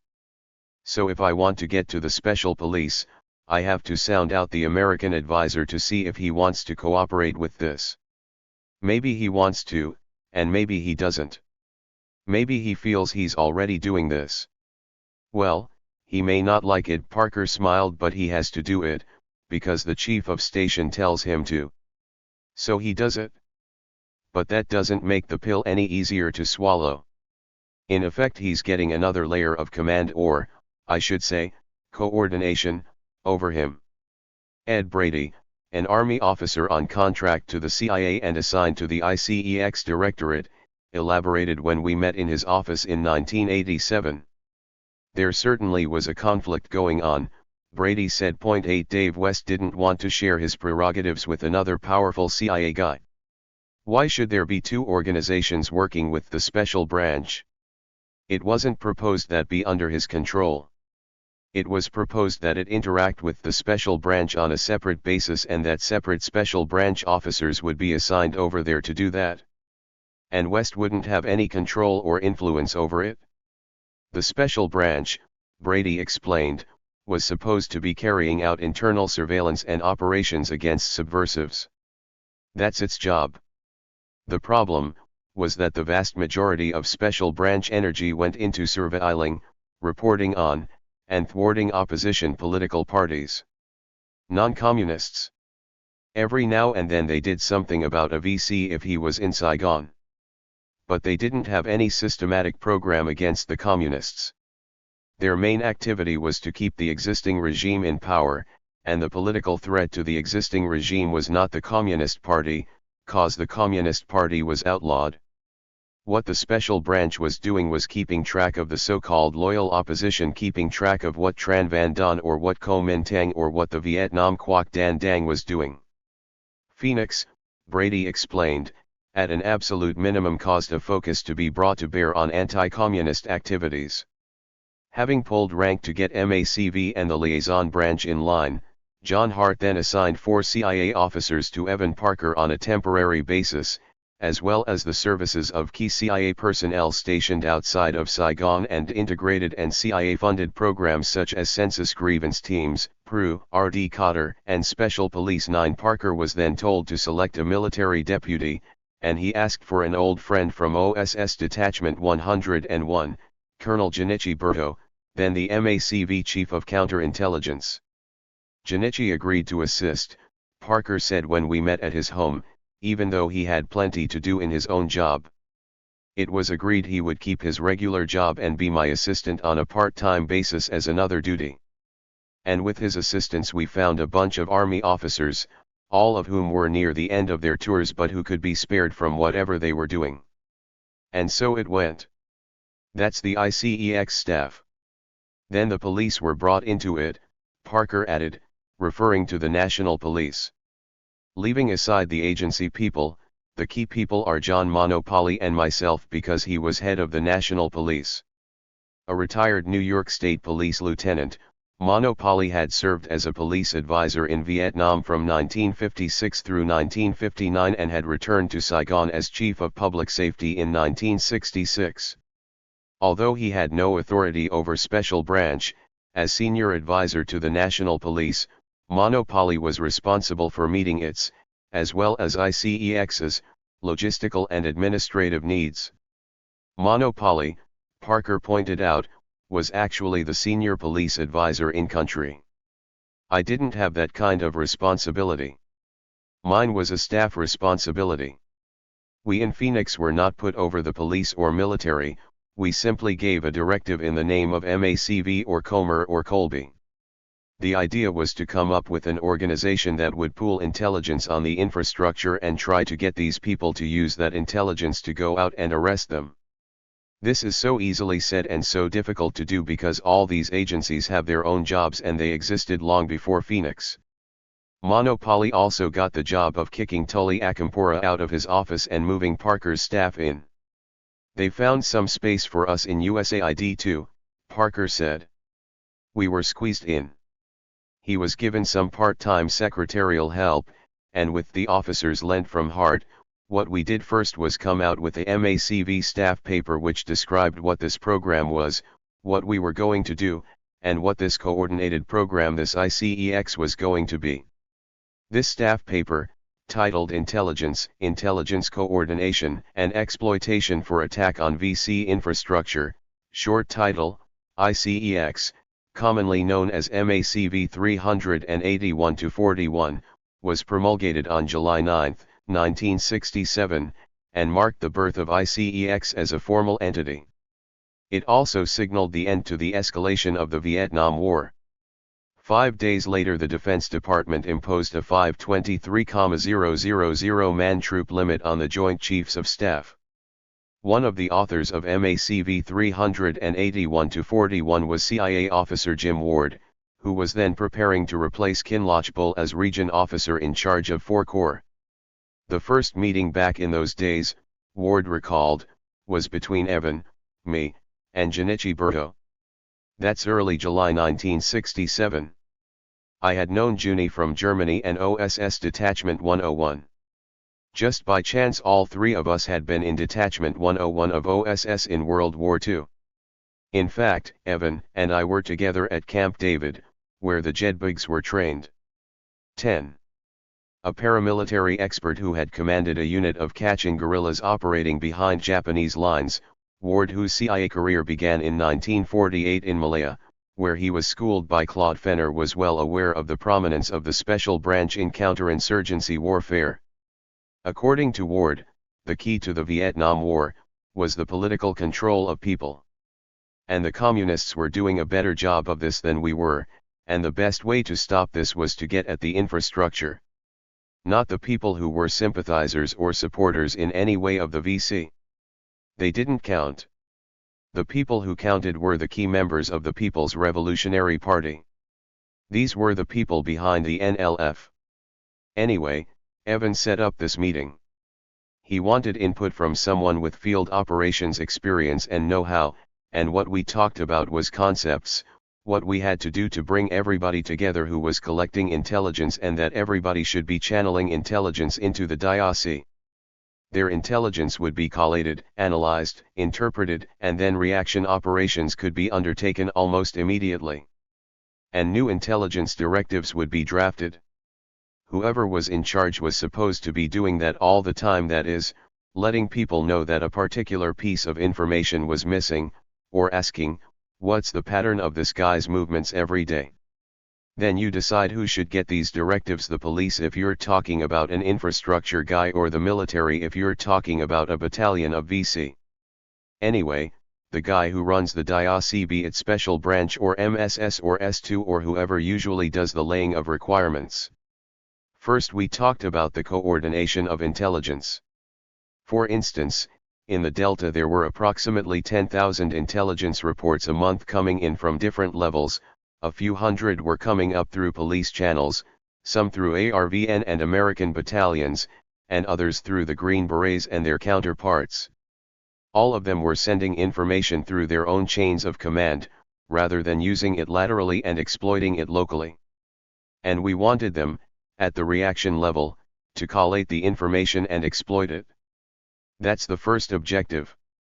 The second objective, assuming the military intelligence gets exploited by the military units, is making sure the infrastructure intelligence gets exploited by whoever appears to be the most appropriate unit to coordinate it. If it's the kind of thing that can be handled only by a large military organization, fine. Even the largest of the American outfits get involved in this, like the 1st Air Cavalry and the 101st Airborne, which was especially good at cordon and search operations. They would take PRU or field police units along with them and special branch units to do the interrogating. But generally the outfit that's best equipped to get a single guy in a remote place is the PRU.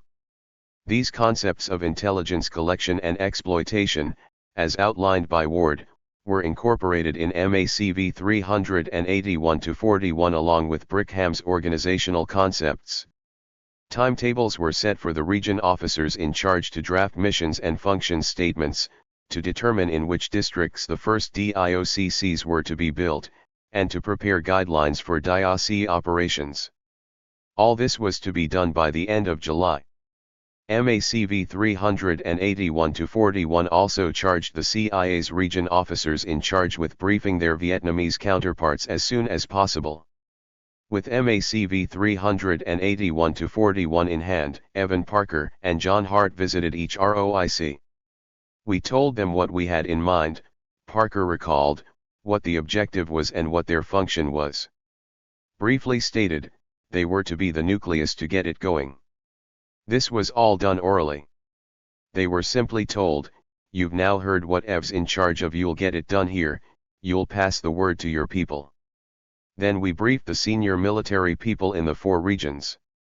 Parker attributed his success in co-opting the ROICs to the fact that in addition to being the Phoenix Fellow, I was also a senior CIA officer wearing my other hat. In that capacity he attended CIA station meetings 3 times each week. In July 1967 the ROICs, who may be thought of as Phoenix's first field generals, were Jack Horgan in I Corps, Dean Ami in 2 Corps, Ken Lochbull in 4 Corps, and Bob Wall in 3 Corps. Each region was unique, geographically and politically, and Phoenix in flight conformed to those contours. As Parker explains, 4 Corps was different because there weren't as many Americans there. The Delta was also the breadbasket and population center of Vietnam, thus the locus of the counterinsurgency, and Phoenix I Corps was distinct by virtue of its proximity to North Vietnam and the extent to which Phoenix was directed against Thio's domestic political opponents. Headquartered in Nha Trang under the shadow of 5th Special Forces, 2 Corps was an admixture of SOG and Phoenix operations. And as the region encompassing Saigon and the central office of South Vietnam, 3 Corps was perhaps the most critical region, although one in which, according to Nelson Brickham, there was little success against the VCI. In June 1967, Robert Colmer sent a cable to Richard Helms commending Nelson Brickham for an outstanding job in helping design new attack on infrastructure and asking that Brickham be made available for occasional temporary duty in Vietnam if critical problems arise. 3 weeks after arriving back in Langley, with yet another feather in his cap, Brickham was transferred from the Vietnamese desk to the office of the Special Assistant for Vietnamese Affairs. SAVA was up at the DCI level, Brickham noted, as a coordination point for all agency and interagency activities relating to Vietnam. The reason I was brought up there was that Carver was obliged to brief and other people on ICEX/Phoenix, and he didn't have a clue. He couldn't understand. Nobody in Washington could understand what we had done out there in the station. So Carver called me in and asked me to write a memorandum. Brickham described Yale graduate Carver as the person who provided the theoretical basis for U.S. intervention in Vietnam in an article he wrote for Foreign Affairs magazine on the nature of the Vietnam insurgency and American interests there. I stayed in SAVA for 2 months, Brickham continued. Then I went back out to Vietnam TDY to work with Ev Parker, to assist him in the reporting formats, the requirements, and this and that, and to implement the philosophy I explained earlier. And it was at this point that we ran into problems with Bob Wall. Bob Wall was a paramilitary type. Brickham sighed. He was first assigned as a province officer, then as deputy in I Corps, and in that capacity he was instrumental in creating the first DIOCCs.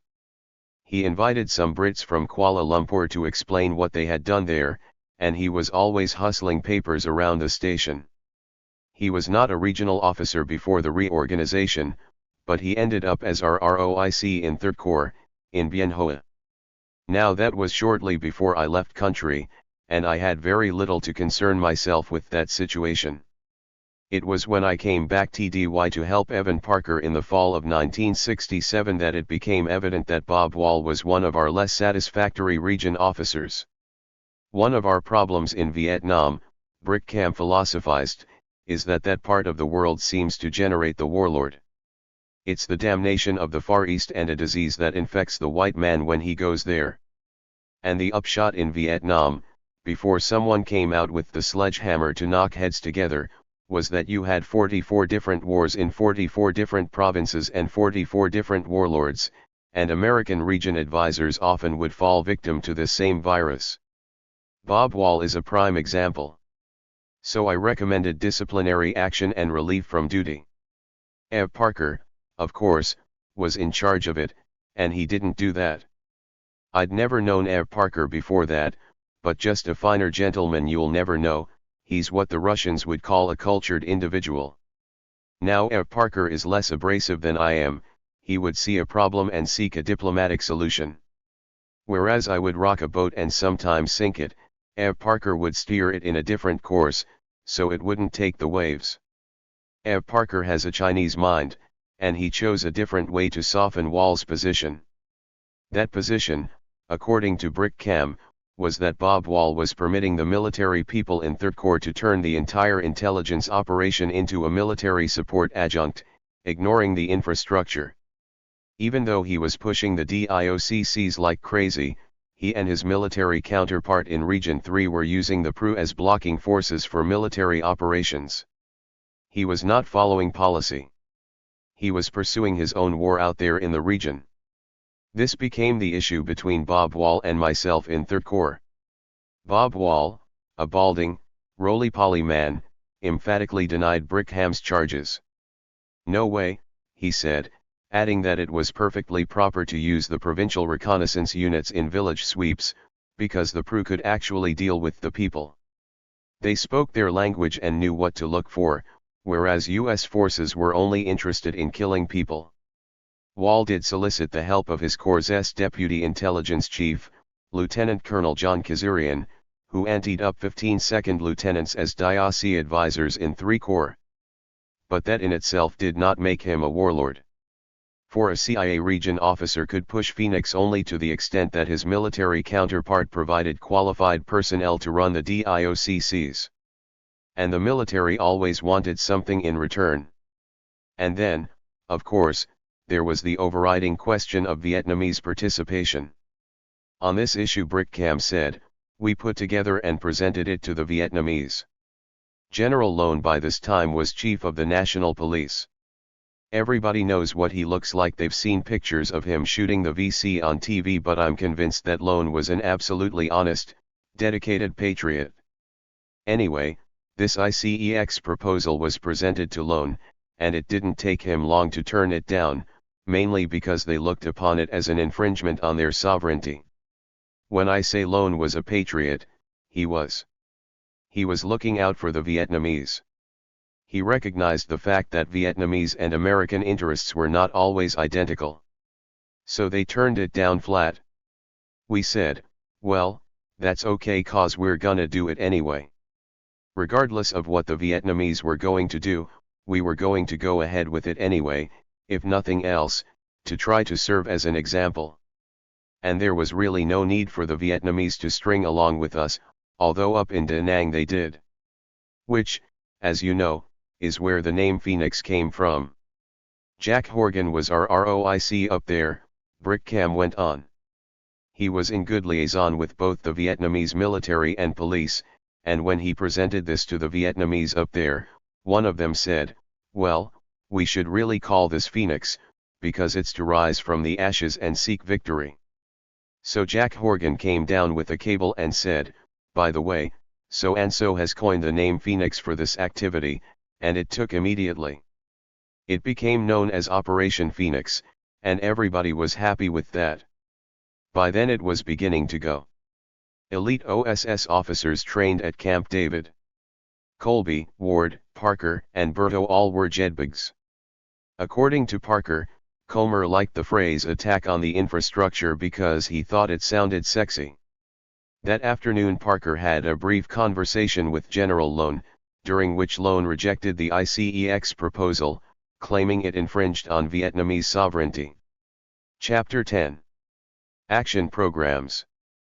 Before he bade adieu to Vietnam in November 1967, Nelson Brickcam helped put together what was entitled Action Program for Attack on VC Infrastructure 1967-1968. Signed by the Corps' Assistant Chief of Staff, Wade Lathram, Action Program represented Robert Comer's administrative and operational directives for the ICEX program.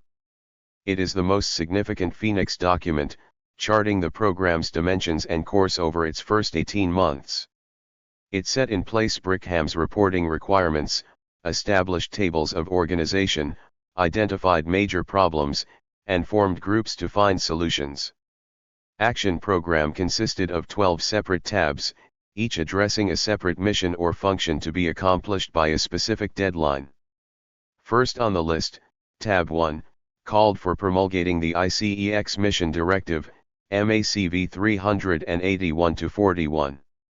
Tab 2 called for briefing all Corps senior advisors, and Tab 3 directed the CIA region officers to designate Corps and Province ICEX coordinators, all by July 31, 1967. By year's end ICEX committees were operating in 39 provinces, 34 of which were chaired by CIA officers. Most were meeting monthly and had initiated anti-VCI operations. Also by year's end 29 province intelligence operations coordination centers were functioning and sending reports to the ICEX Directorate. In certain provinces, such as Vinh Long in the Delta, the PIAC doubled as a Phoenix Committee. Tab 4 called for continuation and expansion of DIOC development. At the time Action Program was issued, 10 DIOCCs were in operation. By year's end there were 103, although most were gathering tactical military intelligence, not infiltrating and attacking the VCI. In November 1967 more than $500,000 were authorized for DIOC construction, salaries of Vietnamese employees, office equipment and supplies, and transportation. These were not operational funds in the sense of supporting anti-infrastructure activities. Money for anti-VCI operations came from the parent agency. To his credit, Evan Parker did not approve of the rapid pace at which Phoenix was expanding. I didn't think we needed an elaborate structure everywhere in the country, he told me. Some of the provinces didn't have enough people or activity in them to warrant it. I would have preferred to concentrate on the more populated active areas where you knew that you had people to work with and something to work against. 2. There were too many variables, Parker contended, to have a uniform program. The methodology had not been perfected, and too much depended on the personal likes and dislikes of the senior Vietnamese people in the field, and their advisor. For instance, in I Corps there was a lot of activity, not so much concerned with the VCI as with the machinations of rival political parties, the Buddhists or whatever. These are things that were hung over from the French days. This was always the problem with the was sort of open season on the enemy of settling scores. Tab 5 of Action Program prescribed ICEX staff organization along the committee lines proposed by Brick-Cam. In Saigon, the ICEX board of directors consisted of the DIPCORDs as chairman, the CIA station chief, the MACV intelligence and operations chiefs, and the CIA chief of revolutionary development. In fact, the board met only once, and Robert Colmer quickly assumed control of Phoenix, setting policy as he saw fit, with the directorate serving as his personal staff. Colmer or Colby said, "You'll do it?" "My job," explained Parker, "was to say, okay, Colby says you'll do this, and this is how you're gonna go about doing it." What I did was help people carry out what they were ordered to do. And I firmly believe in the soft sell. In practice, Parker's CIA kinship with Colmer and especially Colby enabled him to manage the Phoenix Directorate without having to consult agency heads. He had merely to state his wishes to the DIPCORDs in order to bypass the various chains of command. Colby was my division chief in the field, and in Washington also, Parker explained. I served with him in World War II when one was in England. I met him when we were both in a program known as the JEDBIGS. He went into the field in Europe, and I went into the field in the Far East. Colby is a fine gentleman, I'll tell you. He was tremendously helpful to me. So was Colmer. But their personalities were very different. Colmer was essentially a rasping, grating sort of voice, but he was consistently staunch in his support of the program. He may have given orders, he may have been sarcastic, all those things, but at the same time he was not one to stand on ceremony, not one to do things because that's the way it's always been done. He didn't give a damn about that. He'd say, I want Parker's organization to get 4 trucks. I don't give a good goddamn where they come from, just give him 4 trucks. Colby was quieter, more soft-spoken, but just as firm in terms of getting things done. He would suddenly say, let's go visit so-and-so, in a province or region. That meant you would call up and get a helicopter or a plane, with no notice, and he would just go there and see them. That made it a whole lot more secure because we traveled without bodyguards. Case in point, while serving as Phoenix coordinator in Quang Tri Province, Warren Milberg was visited by Colby, who was on an inspection tour. As Milberg recalled it, Colby decided to spend the night, so Milberg assigned a Nung guard to watch over him. That night there was a mortar attack. The Nung guard grabbed Colby by the scruff of the neck, dragged him backward down the stairs into the basement of the building, threw him on a cot, and threw himself on top of the future director of Central Intelligence. Somewhat dismayed at the treatment the Nung had afforded the DIPCORDs, Milberg half expected the axe to fall when Colby and his entourage assembled for breakfast the following morning. But Colby merely thanked the earnest Nung for the gesture of concern. The consummate insider, Colby would win many friends with his just folks management style, while using his considerable influence to refine and redirect the broad policies put in place by Colmer, the outside agitator who rode roughshod over everyone.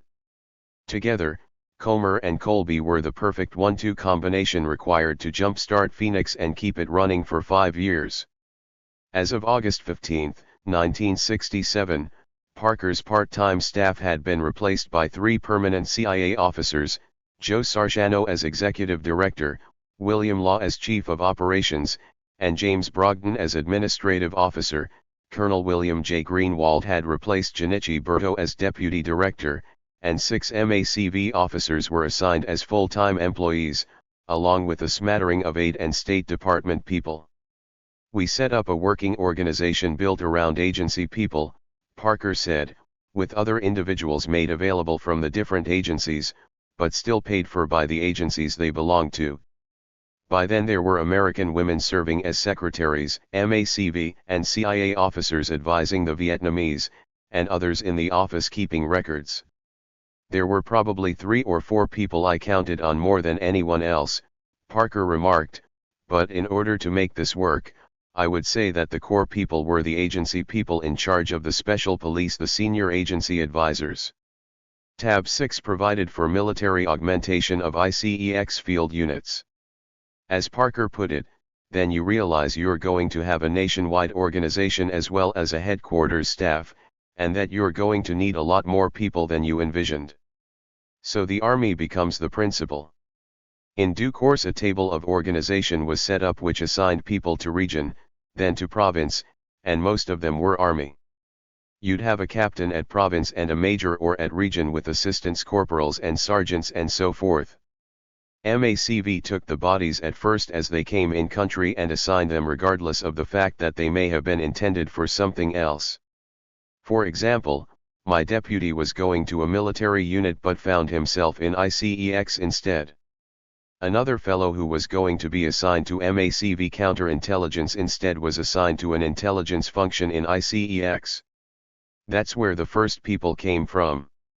The first MACV allotment to Phoenix was for 126 military officers and non-commissioned officers, all counterintelligence specialists.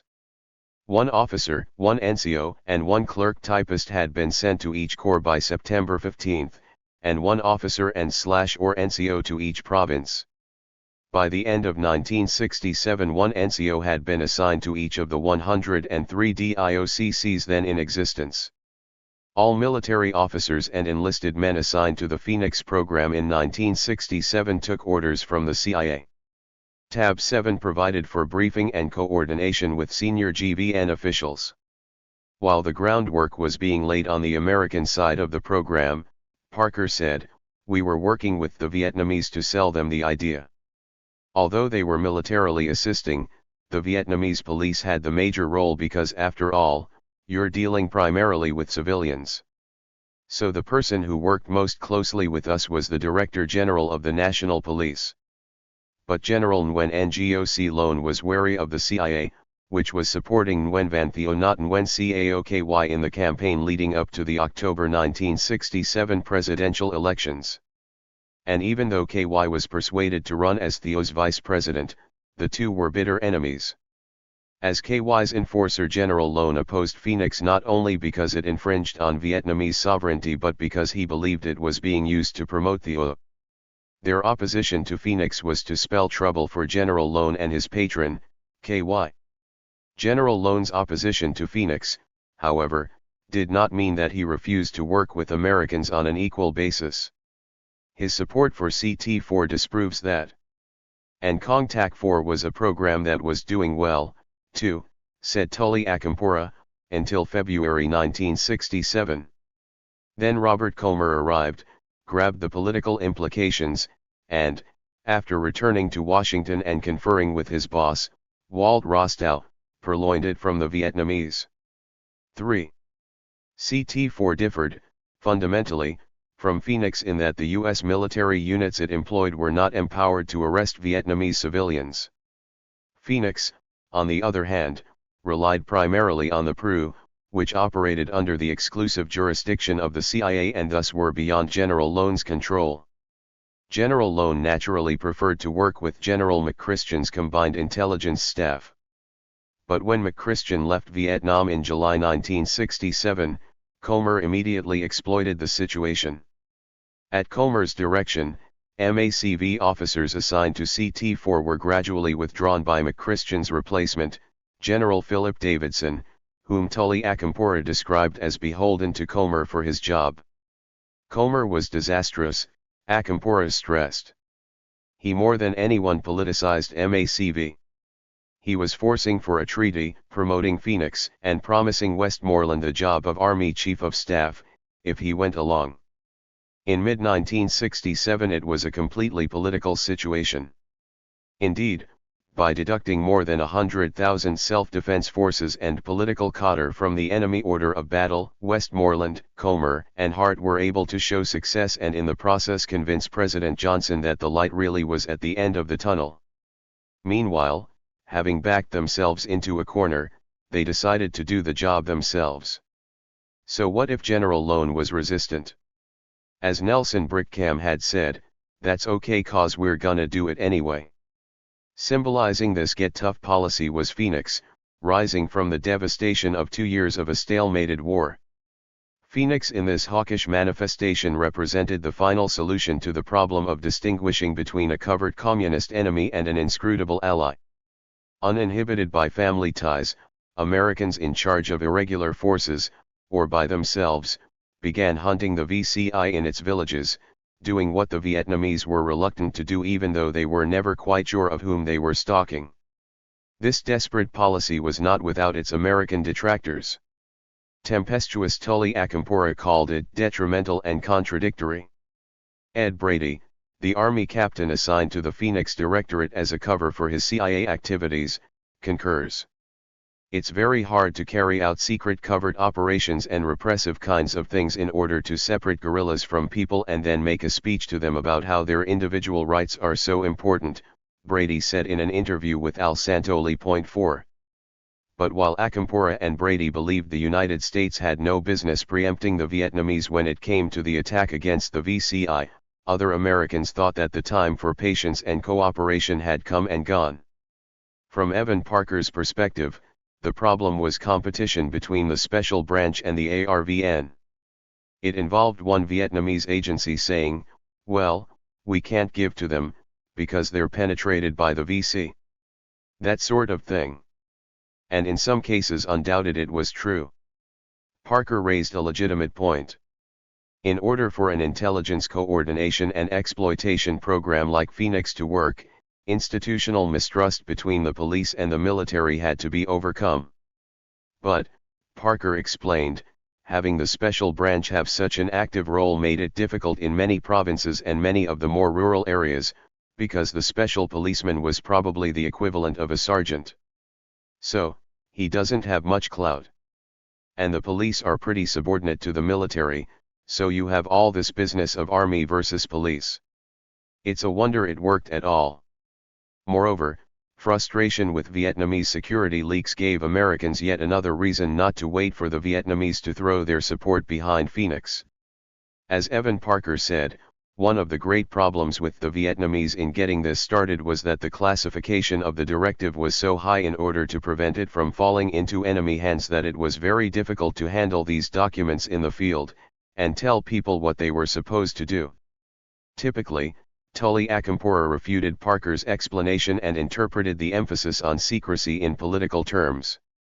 According to Akampora, for whom the switch from CT4 to Phoenix meant a loss in status, Parker always envisioned Phoenix as a wholly U.S. promoted, managed, and supported program. Moreover, Hart's one mission was to undermine Lone's influence, to reduce his power base, and to superimpose Phoenix on CT4. They bought off the head of Special Branch, Major Nguyen Tien. Then Parker started suborning guys on the MACV intelligence staff. He seduced Colonel Junichi Berto by promising to make him a GS-19 if he went along with the CIA. Davidson's mission was to destroy CT4, and in August, Davidson and the CIA began withdrawing Americans from the combined intelligence staff. This involves the election of 1967. There is no doubt that Phoenix, in its fledgling stage, was conceived and implemented by the CIA. Furthermore, Ralph Johnson writes, the results obtained by ICEX by the end of 1967 were primarily, if not totally, stimulated and supported by the Americans. 5 There was early acceptance of Phoenix by the Vietnamese in I Corps, but as Parker himself noted, much of that activity was directed against those non-communist political opponents. Otherwise, the majority of Vietnamese hesitated to embrace a program as politically explosive as Phoenix. As Johnson observes, Most province chiefs were waiting for instructions from the central government. 6. The first step in that direction was taken in late December 1967, 2 months after Theo had been elected president and KY had begun to lose influence. On December 20, 1967, Prime Minister Nguyen Van Loc signed Directive 89th T/VP/M, legalizing Phung Hoang, the Vietnamese clone of Phoenix. However, the directive was not signed by President Theo and thus carried little weight, with cautious province chiefs hedging their bets while Theo established himself more solidly. It is also important to note that Prime Minister Loc's reasons for authorizing Phung Hoang were directly related to Robert Comer's attempt to undermine General Loan and Nguyen Caoky by ending support for CT4. After December 1, 1967, when Comer managed to terminate Operation Fairfax, LOC had no choice but to support Phoenix. And, according to Tully Akampora, by withdrawing the U.S. units that shielded CT4's field police, Comer opened up all the avenues which led to Tet.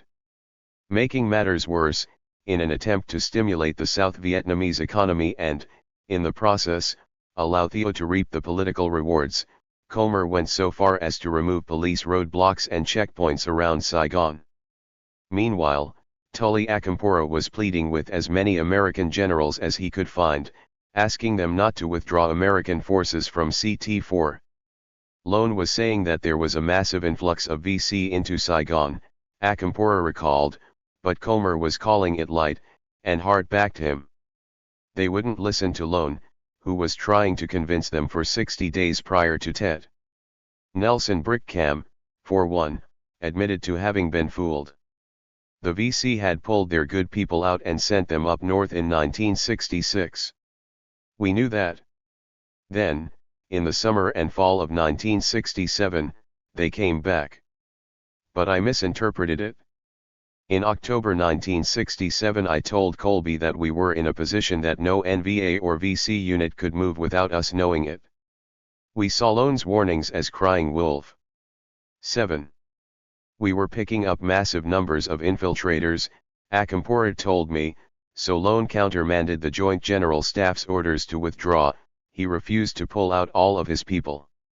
He kept a paratroop unit and a marine unit in Saigon and cancelled all police leaves. Those units, with the police, met the first assault in Tet. Then, of course, Loan was resurrected. But by then it was too late. In Akampora's judgment, Comer's machinations brought about Tet. The fact is, he said, that Parker contributed to that disaster, too. Parker said Phoenix was the only impediment, that it turned defeat into victory. But the embassy was attacked. How could that happen? The fact is, Phoenix was a failure, and it was only because of Loan that the VC suffered a setback. In any event, the Prime Minister said, "Do it." He gave the order, Evan Parker said, and he wrote the letters to empower them to do it, and Phung Hoang came into being on the Vietnamese side. A Phung Hoang staff was set up by the Vietnamese consisting primarily of people from Special Branch. Then they set up quarters for them at the National Police Interrogation Center. The two organizations had separate quarters, Parker added, because we wanted the Vietnamese to feel that Phoenix was a Vietnamese program and that the Americans were simply advisors. So anyway, Parker's side, we went through this organizational phase.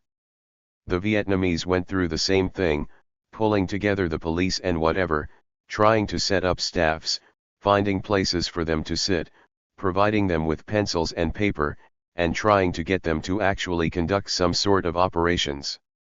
And here you come to the nitty-gritty. Tab 8 of Action Program called for review of VCI intelligence collection requirements and programs, especially Project Corral, a unilateral American operation started in October 1966 solely to collect information on the VCI at province level. After completing their review, CIA officers on the Phoenix staff began to prepare a standard briefing on the VCI for incoming officers and interested officials. They also began compiling handbooks, interrogation guides, and related materials like most wanted lists. Especially effective against the VCI, most wanted lists had been used for years by special forces when, in April 1967, Ren's Ho-XM's deputy, Robert Brewer, initiated a most wanted program in Saigon and expanded it nationwide. Every province was directed to examine its files for a list of 10, 8 Brewer explained, noting that the object of the exercise was to show that the enemy was not faceless. Soon most wanted posters, replete with composite drawings of VCI suspects, were being nailed to trees, DIAC walls, and market stalls throughout Vietnam. The posters offered cash rewards and had a picture of the phoenix to catch people's attention. In the spring of 1967, Comer appointed Brewer as senior advisor in Quang Tri province. When I got there, I got all the intelligence gathering outfits together, Brewer recalled, and we wrote up a list of the 21 most wanted VCI. One guy on my list, Bui Tu, had killed a district advisor's sergeant, and I wanted to get him. So I went to the high school and found his picture in the yearbook. That really paid off. On a sleepy afternoon in July, the word came in from Special Branch that Bui Tu was in the area. The DIAC notified district notified village, and the Marine Combined Action Patrol went after him. Bui Tu had been spotted in a shelter on a rice paddy. 3 guys jumped up and ran, and the Popular Force team and the Marines mowed them down. Bui Tu was number 1. The top. He had captain's bars and a briefcase full of notes, with a 1/4 inch of papers on me. They knew where I slept in the compound and they were planning to kill me. Thanks to Bui Tu's documents and information provided by the defector, Brewer said, we blew the VCI apart. What Brewer described is a typical Phoenix operation. A most wanted poster led to a high-ranking VCI suspects being spotted and killed, while his captured documents revealed the whereabouts and identities of many of his VCI comrades. Most wanted posters also served to inhibit the VCI. As Jim Ward explained to me, all of a sudden this guy who used to travel from place to place begins to wonder who is going to turn him in. It begins to prey on him. We found out later that this really had a significant psychological impact on these guys, making them hide and becoming less effective. Said Ward, it suppresses them. 9. By the end of 1967, 35 provinces were compiling blacklists of VCI members, and 22 more had most wanted lists. 10. Tab 9 of Action Program called for review and recommendations for action programs to exploit infrastructure intelligence. In theory, this meant the training, direction, and coordination, by U.S. personnel, of field police and PRU in anti-VCI operations. Between the two, the PRU were more effective, accounting for 98% of all anti-VCI operations in I Corps alone. In November 1967, Ralph Johnson writes, 2 Corps and 3 Corps reported that 236 significant VCI were eliminated by the PRU, which continued as the main action arm of the rifle shot approach. 11. Basically the PRU were effective, Parker stated. In some cases the police were effective. And in many areas more got done in capturing VCI in military operations. But I was interested in getting key people. You can arrest the little ones, but the operation goes on, and you haven't really hurt them. But it's very hard to get a really important man. I personally wasn't involved in any operations, Parker stressed.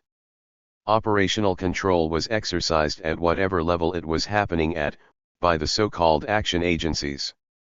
The idea was to use resources wherever they were. If there needed to be cooperation, the Vietnamese would consult, if they trusted the head of the other agency. Unfortunately, the Americans would conduct operations without telling the Vietnamese. And vice versa. By the end of 1967, the field police were conducting anti-VCI operations in 26 provinces.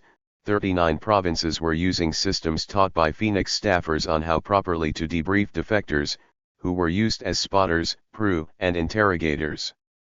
Included in the Phoenix arsenal were joint military police search and destroy and cordon and search operations, population and resources control, and riverine and maritime operations. Tab 10 charged the Phoenix program with improving the civilian detention system. About this subject Nelson Brickham remarked, "The one major element left out of all this was the civilian detainee problem. It starts with the province interrogation centers, but the larger problem is, how do you screen detainees, and then what do you do with identified VCI? When you'd go through these village sweeps, you'd have whole corrals filled full with Vietnamese just sitting there looking at you all day long. In rural provinces you'd wind up with barbed wire cages with tin roofs packed with people. It was a major problem basically because we were running a revolving door operation. We'd capture VC, then a week later we'd capture them again, assuming they were VC. The Viet Cong always knew about these sweeps several days beforehand and always pulled out before we hit. In a lot of sweeps all you would get were the old men and women and kids. There were VC in there, too, but nobody knows really who they are. There were legal questions. Do we re-indoctrinate them? Do we shoot them? Do we put them back on the farm? It was just out of control. So one of John Hart's tasks on the original ICEX charge was, what to do with these civilian detainees. Do they have prisoner of war status? Remember, there's no war going on.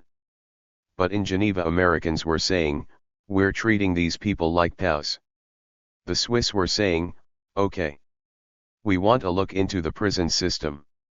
So Hart became concerned with the problem, and the reason it shows up in the ICEX proposal is at John Hart's insistence. It went round and round, and the long and short of it was, nobody wanted to get the name of the jailer of Vietnam attached to them. USAID didn't want to touch the problem with a 10-foot pole. Same with the military. Their attitude was he's a POW. Forget him. When the war's over, we'll ship him back to the farm. And so one of our tasks was to investigate the problem and recommend a solution to it. But we never did. What we did was to beg the question. We tasked the problem over to the new plans and programs element of the ICEX staff. What they did, I don't know. What the ICEX staff did was state the problem.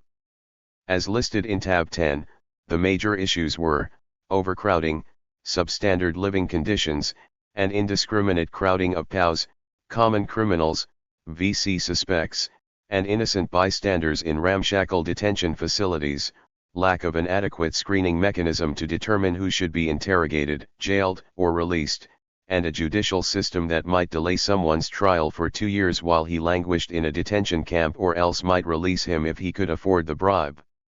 In seeking solutions to these problems, tab 10 proposed, the construction of permanent detention facilities, a registration system, coordinated with refugee and Chiu Hoi programs, to eliminate the revolving door syndrome, and judicial reform aimed at the rapid disposal of pending cases, as devised by Robert Harper, a lawyer on contract to the CIA.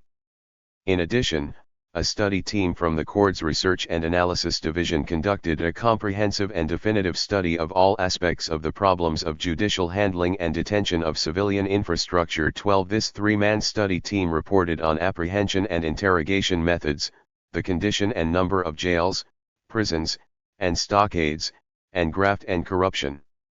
Regarding overcrowding, by early 1966 there was no more space available in the GVN's prison system for communist offenders. And as more and more people were captured and placed in PICs, jails, and detention camps, a large percentage was necessarily squeezed out. Hence the revolving door. In the fall of 1967 the 42 province jails where most VCI suspects were imprisoned had a total capacity of 14,000.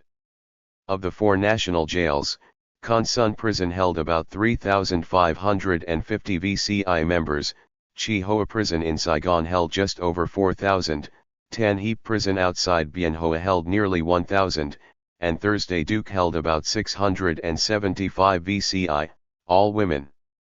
Approximately 35,000 POWs were held in 6 MACV camps scattered around South Vietnam. VC and NVA prisoners fell under U.S. military supervision while ARVN camps handled ARVN deserters and war criminals. 13. As Attorney Harper wrestled with the problem of judicial reform, a mild-mannered, medium-built, retired Marine Corps colonel, Randolph Berkeley, tackled the detention camp problem. Before retiring in 1965, Berkeley had been the Corps' Assistant Chief of Staff for Intelligence. In 1966 he was hired by the Human Sciences Research Corporation to do a study in Vietnam on civil affairs in military operations, and in early 1967 he briefed Comer in the White House on the subject.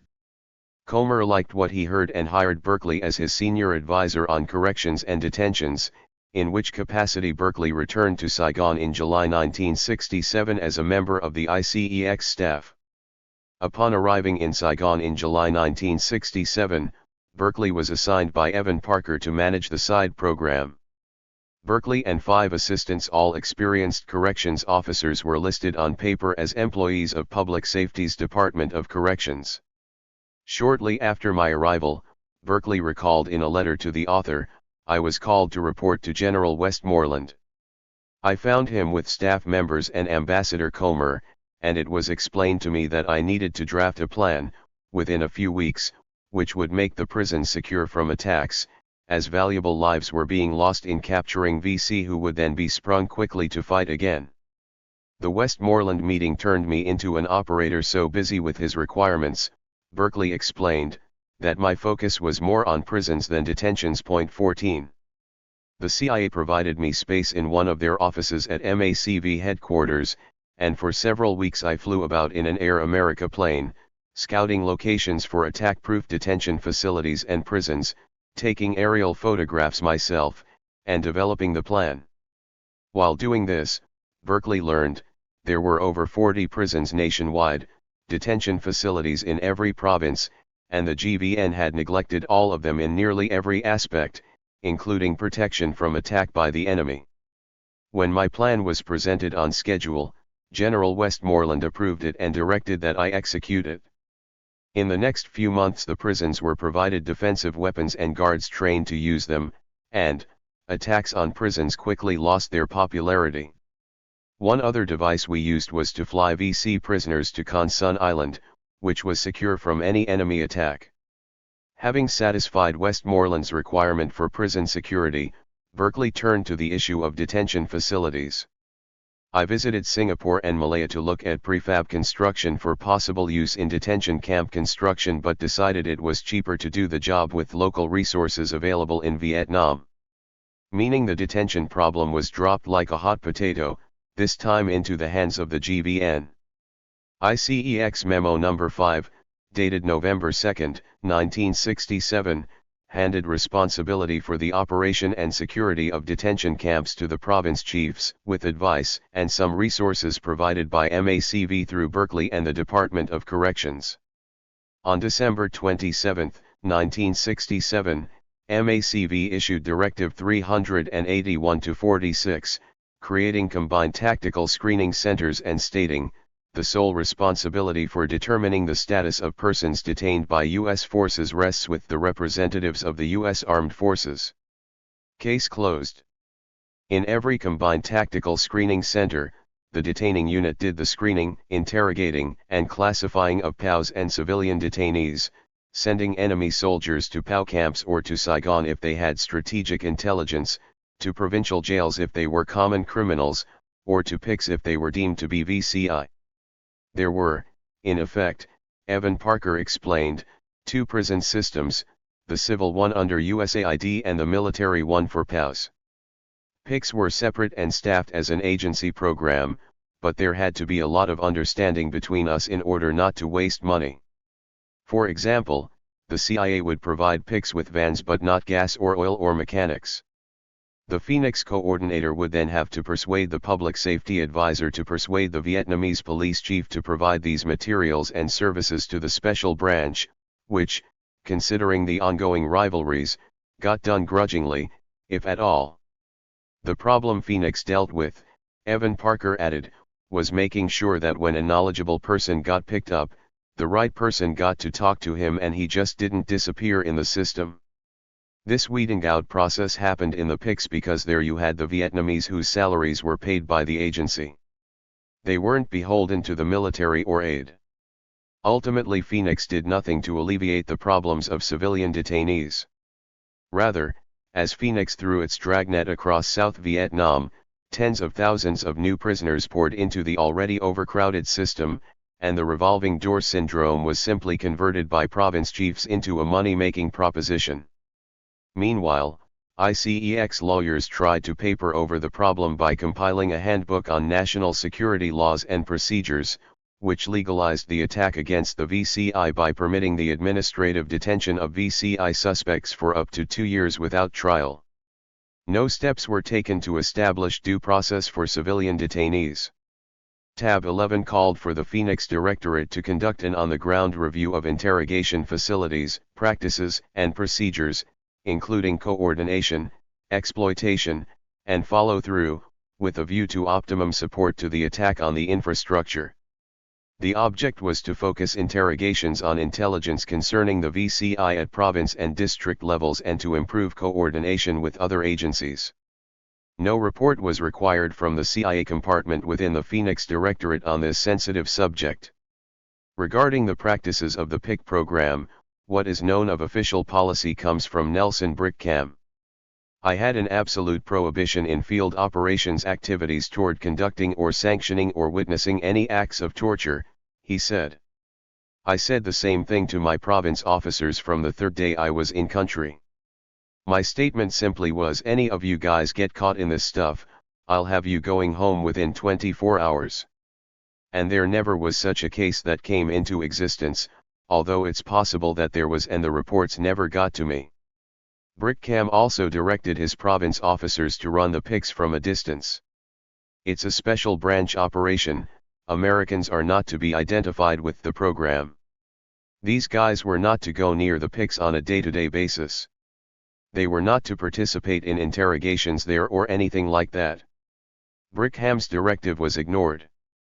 Warren Milberg, for example, spent 15% of his time in the Quang Tri PIC, supervising interrogations and advising on questions and topics to pursue. His experience is typical. An earnest Phoenix officer had to be at the interrogation center to obtain intelligence quickly. Indeed, in the final analysis, interrogation practices were judged on the quality of the reports they produced, not on their humanity. Phoenix advisors who took an interest in PIC operations, Milberg writes, normally attempted to improve the quality of interrogation techniques by carefully going over reports and pointing out leads that were missed and other items which should have been explored in greater detail. 15.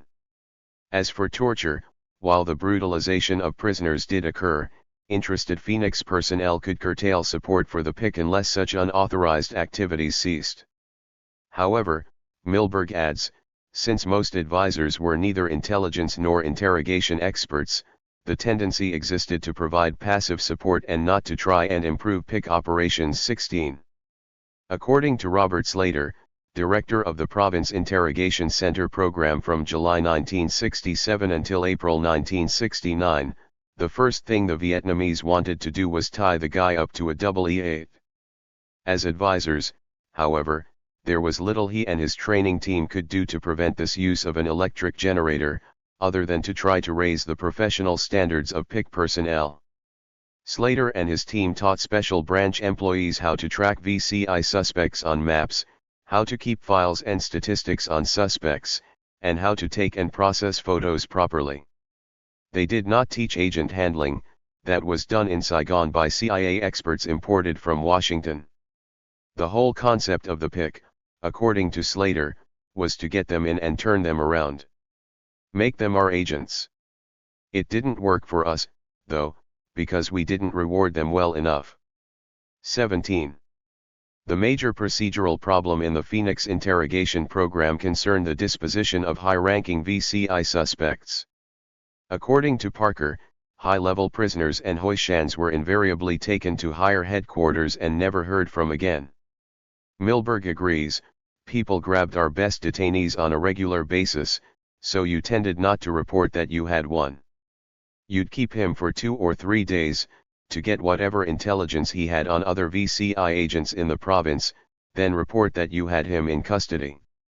Milberg writes that when prisoners of high position in the VCI were removed from local PICs for exploitation at other levels, morale of PIC personnel decreased. Often the result was that the PICs became auxiliary jails and were used to house common criminals. 18. For Robert Slater, the transfer of important VCI prisoners to higher headquarters was merely standard operating procedure. We trained special branch people how to properly keep statistics and files, how to use a board in the office to track cases, but most important, to send hot prospects from province to region to the National Police Interrogation Center. In other words, Phoenix interrogation procedures at the province level were superseded by interrogation procedures at the national level, the political level. Phoenix seeking strategic intelligence. Having been the CIA's senior advisor at the National Police Interrogation Center, Slater had valuable insights into the interrogation system at its summit. His story began at Camp Pendleton in early 1967, when he was asked to join a presidentially directed counterinsurgency program that trained and sent 50 Vietnam veterans from the various military services back to Vietnam to serve as province officers and Phoenix coordinators. But I was a separate entity, he noted in a conversation with the author, although we went over at the same time. A Vietnamese linguist with 3 years of interrogation experience in country, Slater was assigned to the NPIC on the basis of a decision made in Saigon. Dave West said he won me in the lottery, when the station people sat around and reviewed the resumes of the people coming over. Slater's cover desk was in USAID 2, where he sat beside his boss, a tall, muscular, blonde CIA officer named Ron Rada, who served as an advisor to Dang Van Min. Slater attended briefings given by Min every morning at the NPIC on Vieux Ton Street, where he had his covered office. When a prisoner came in from, say, Da Nang, Slater explained, the reports would come over to my section. I'd put them on an 8-foot-long blackboard and report anything hot to Ron.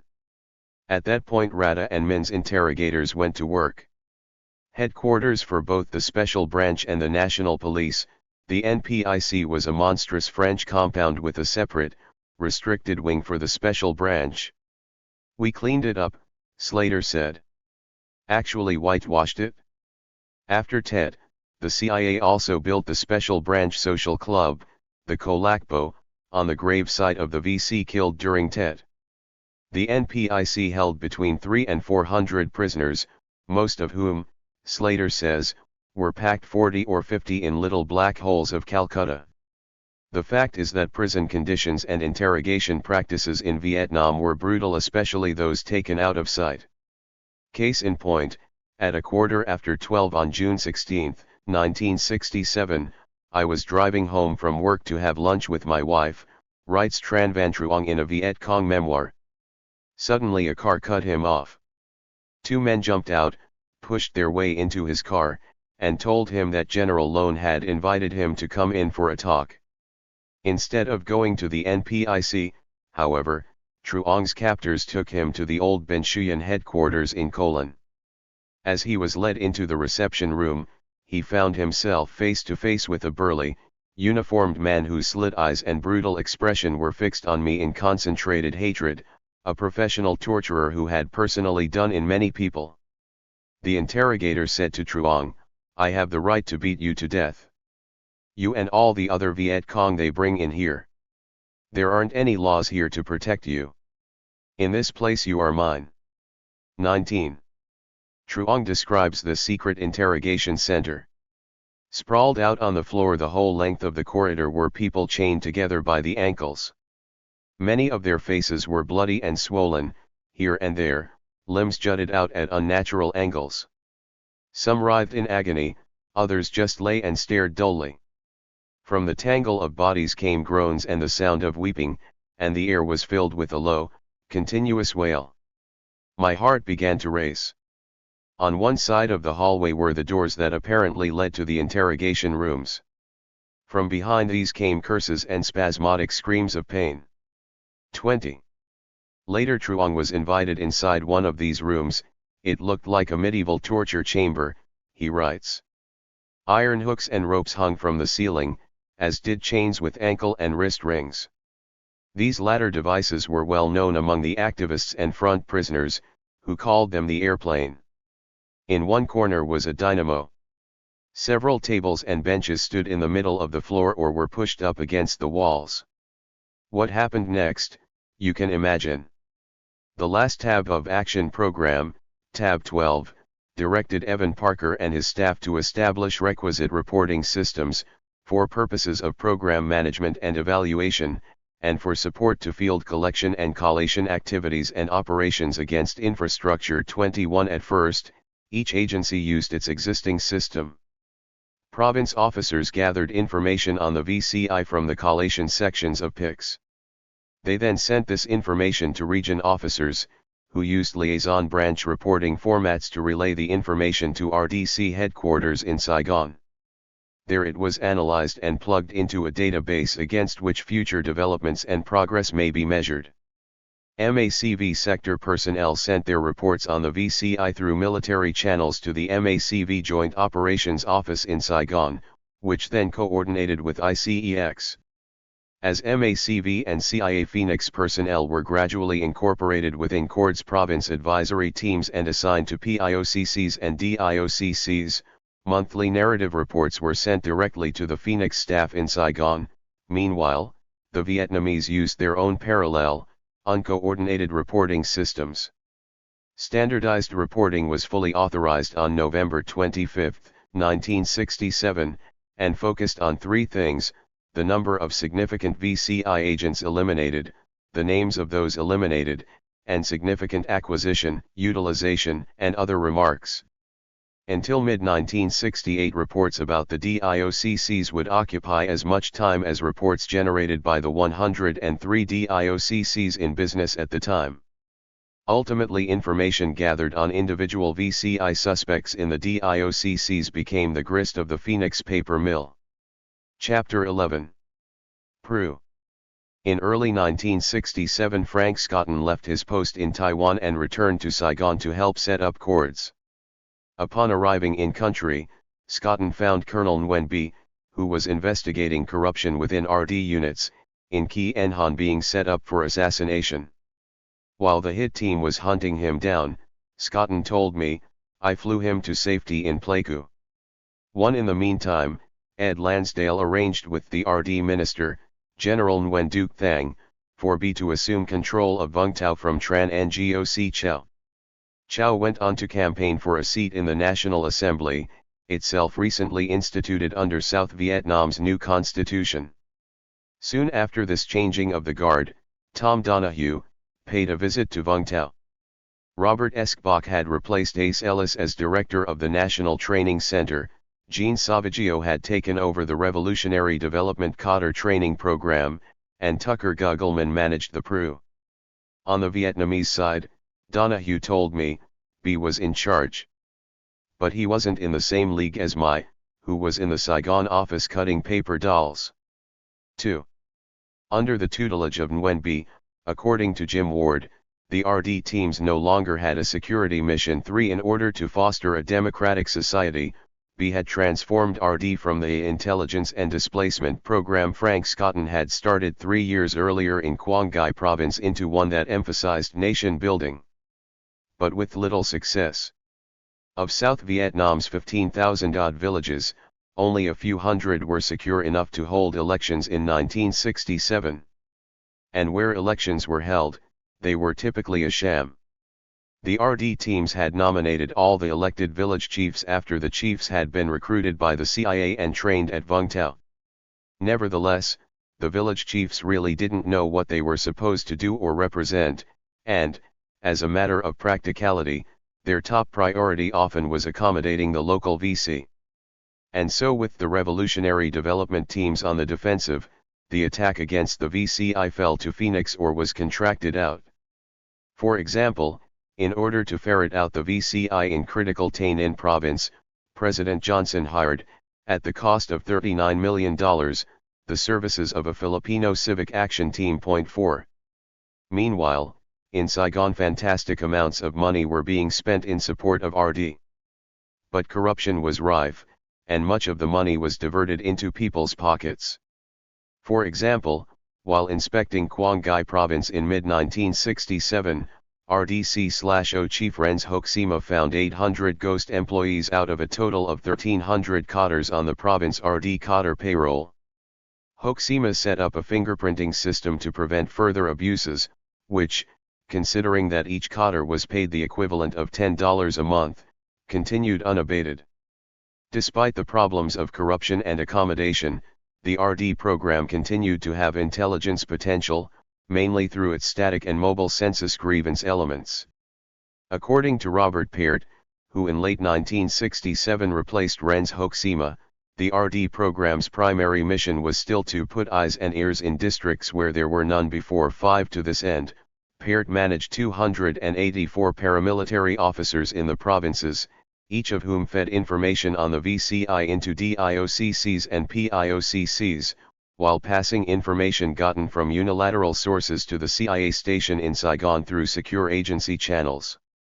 On the Vietnamese side, information on the VCI was fed to the province chiefs, who, according to Jim Ward, may or may not turn this over to Phoenix. In any event, the political war was not going well in late 1967, and with the shift in emphasis to nation building, Phoenix emerged from the RD matrix as the CIA's main weapon against the VCI. Its two major action arms, as stated in MACV Directive 381 and Action Program Tab 9, were the PRU and Field Police. Of the two, the PRU were by far the most effective and suffered the lowest casualties, according to the 1966 Combined Campaign Plan, which also noted that the type of target attacked by the PRU was strategically most significant. 6. This chapter focuses on the PRU, which more than any other program is associated with Phoenix. But first a quick review of the Field Police, which at the behest of Robert Comer was to be redirected against the infrastructure, as its main function. Naturally, Colonel William Pappy Greaves did not respond favorably to this redirection of the Field Police, calling it a misreading of its mission and calling Phoenix a phase that set us back. 7. As an example of the proper use of Field Police, Greaves, in a briefing for General Abrams, cited Operation Dragnet in Ben Din Province, in which 3 companies of Field Police at a time, for 2 4-month cycles, worked with the 1st Cavalry Division in cordon and search operations. As another example of the proper use of Field Police, Greaves cited CT4 and Operation Fairfax, in which Field Police search teams operated under the protection of security squads provided by the 199th Light Infantry Brigade. Working in 6-man teams, the Field Police searched hooches for hidden documents and weapons and set up screening centers for suspects, where they checked names against blacklists and faces against photos obtained from the family census program. Field policemen also checked ID, voter registration, and draft cards. Such were the functions Greaves believed were appropriate for a law enforcement organization dedicated to providing police services to the public. He complained to Abrams. Then Phoenix was upon us. At the direction and insistence of Ambassador Comer, the Field Police SOP was drastically reoriented and reworded, with new emphasis on the anti-subversive mission, which was the only mission which was spelled out, and which was emphasized as the first priority mission. This mission statement resulted in the tremendous underutilization of the Field Police. Proper Field Police missions, other than anti-subversive, were ignored. Police commanders, local officials, and U.S. advisors considered the job done when a Field Police platoon was given carte blanche to a DIOC, completely ignoring the fact that Phoenix agencies were not producing enough real targets to keep any of the multiplicity of reaction forces available to them fully occupied on this single mission. Perfectly appropriate and suitable missions assigned to Field Police units not fully in use by Phoenix were constantly reported by U.S. advisors and observers, including Comer, as misuse of Field Police. In other words, in the rush to destroy the VCI, a successful police program was derailed.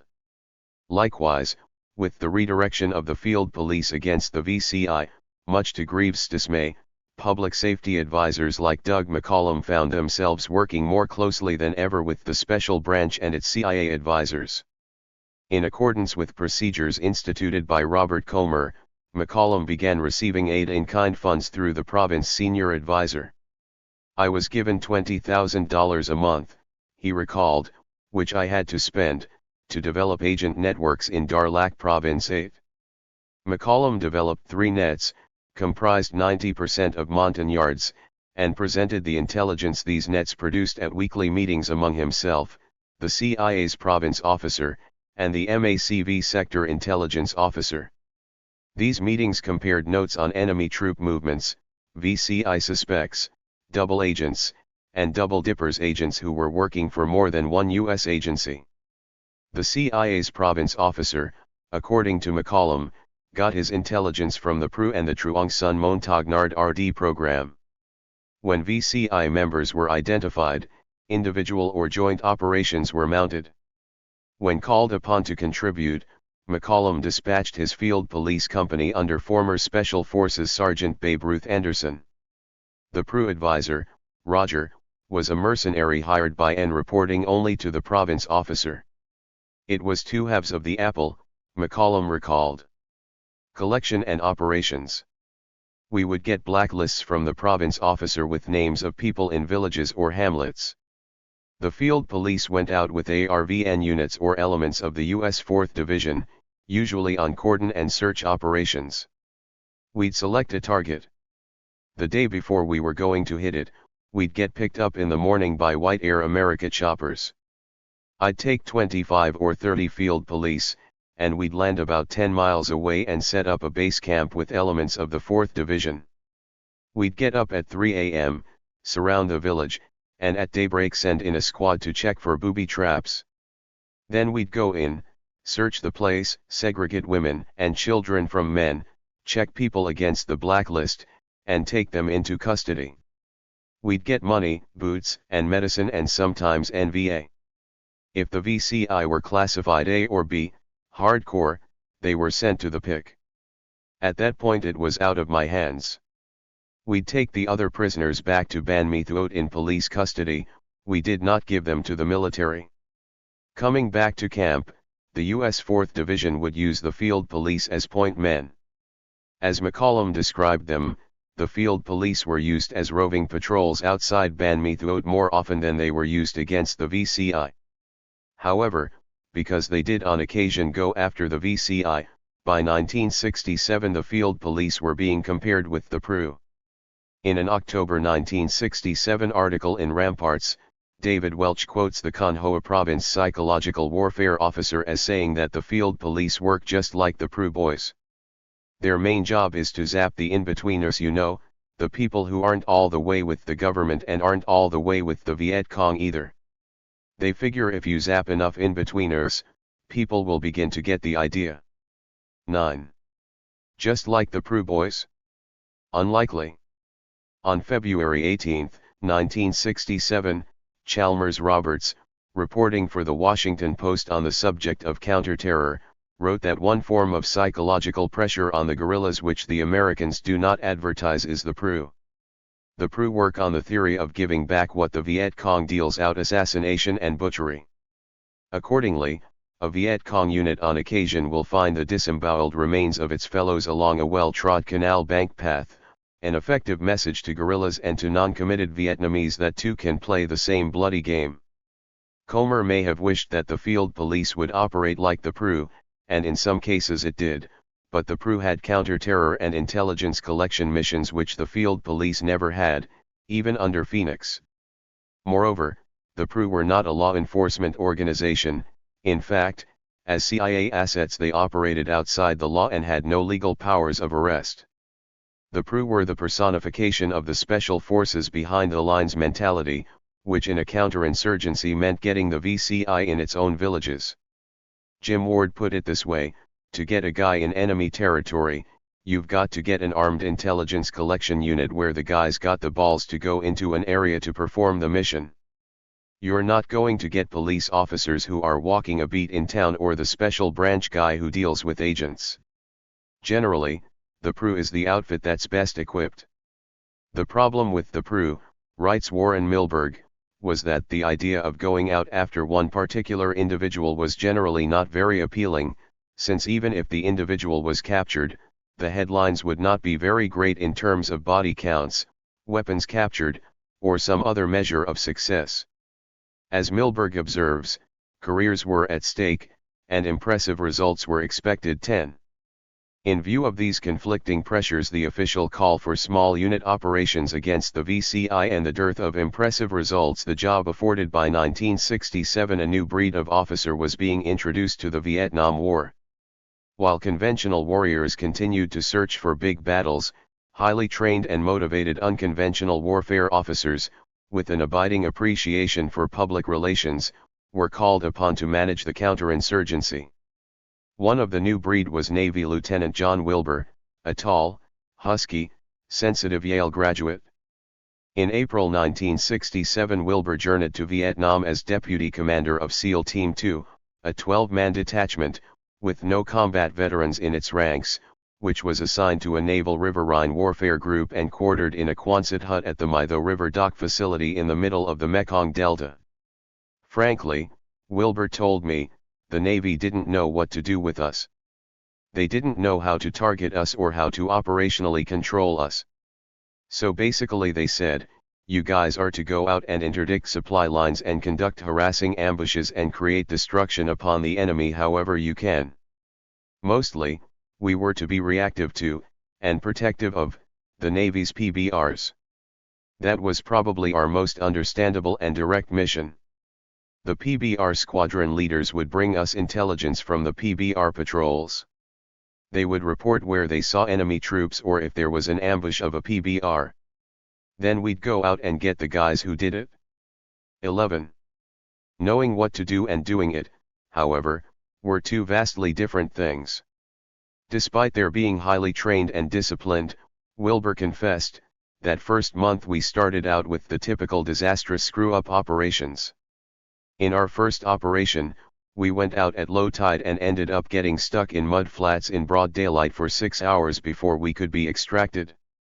We didn't have any Vietnamese with us, and we didn't understand very basic things. We didn't know whether it was a VC cotter or a guy trying to pick up a piece of ass late at night. The only things we had were curfews and free fire zones. And what a curfew was, and what a free fire zone was, became sort of an administrative political decision. For all we knew, everybody there was terrible. We got lost. We got hurt.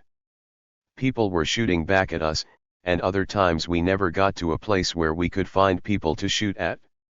There was a lot of frustration, Wilbur said, of having no assurance that the information you got was at all reliable and timely. As an example, Wilbur cited the time we raided an island across from where the U.S. 9th Infantry Division was based. We surrounded the settlement that morning and came in with our guns blazing. I remember crawling into a hut which in Vietnam was a sort of shed encompassing a mud pillbox where people would hide from attacks looking for a VC field hospital. There I was with a hand grenade with the pin pulled, my hand on my automatic, guys running around, adrenaline going crazy, people screaming, and I didn't know who the hell was shooting at who. I can remember that I just wanted to throw the goddamned grenade in the hut, and screw whoever was in it. And all of a sudden discovering there was nothing but women and children in there. It was a very poignant experience. This was during that first 2-month period, Wilbur said, shaking his head. Then one day a SEAL Team 1 enlisted man who was assigned to the CIA came down to My Tho. His name was Dave, and he was one of 2 advisors to the PRU, whom we vaguely knew to be independent. Dave presented us with a whole new perspective. He was dressed in blue jeans and a khaki shirt, he had his own Jeep, and he went where he wanted and did what he wanted to do. He had a sense of place. He gave me a fairly broad brief, which attracted the hell out of me. Then he said, I've got some people, and I'd like to run some operations with you. In exchange, the SEAL team provided the PRU with increased firepower. Explained Wilbur, we had all the toys, M79s, CAR-15s, Swedish KS, grease guns, and grenades. Not only that, we had tremendous support capabilities through the Navy Chopper Squadron and the PBRs. And we got immediate reaction through the Navy chain of command. So it was advisable for the PRU to work with us. The Vietnamese wanted helicopter rides and that reaction requirement. In exchange, they had the skills, the intelligence, and the experience to know where the bad guys were, who to shoot at and who not to shoot at. It had the potential for a very beneficial relationship. One of the attributes of the PRU was that they were required to be from the province in which they operated. So they had relatives and friends in the area, Wilbur explained, and they had their own intelligence network set up. They'd go back to their hometown for a couple of days, sit around and drink tea and say, "What's happening?" And a friend would say, "Tran's a buddy of mine, I'll tell him about the VC district chief meeting." Tran would then tell the PRU advisor and, Wilbur said, Dave, would come down and say, "My guy says there's a VC district chief meeting. We need some helicopter gunship support. We want to be able to air evac. You give us the Sea Wolves, we'll give you the operation, and together we'll score a victory." At first Dave assigned one of the PRU to Wilbur as a scout, so the SEALs could adjust to working with the Vietnamese. The teenage scout could more or less indicate where the VC were set up, when they might come by, and where we might ambush them, Wilbur told me. He was the kind of person to say, "We aren't going to go on a PBR into this town. We'll take a little water taxi, and we'll hide on the river till night, then go in at 3 a.m. and go there." He helped us chart a course for the war, Wilbur added respectfully. He gave me a sense of confidence and made us feel that we weren't spinning our self-destructive wheels. I was very aware of how minimally trained most Americans were. I remember being in the Sea Wolf helicopters, and people shooting at peasants on water buffaloes, or at fishermen in dugouts because they happened to be in free fire zones, or rocketing huts and burning things down. But with the PRU, I had the ability to control things better than the William Callies did. I was a professional officer in an elite organization that had a lot of pride, and we were not going to mess up. I remember one evening on an LST, right after an operation, sensing there was nothing but anarchy bordering on idiocy in how we were conducting the war. Wilbur sighed. I remember writing a letter in my mind to Kingman Brewster, telling him how important it was for people who had some moral training and education to be on the ground to prevent the negligent cruelties that occurred. I saw myself as that person.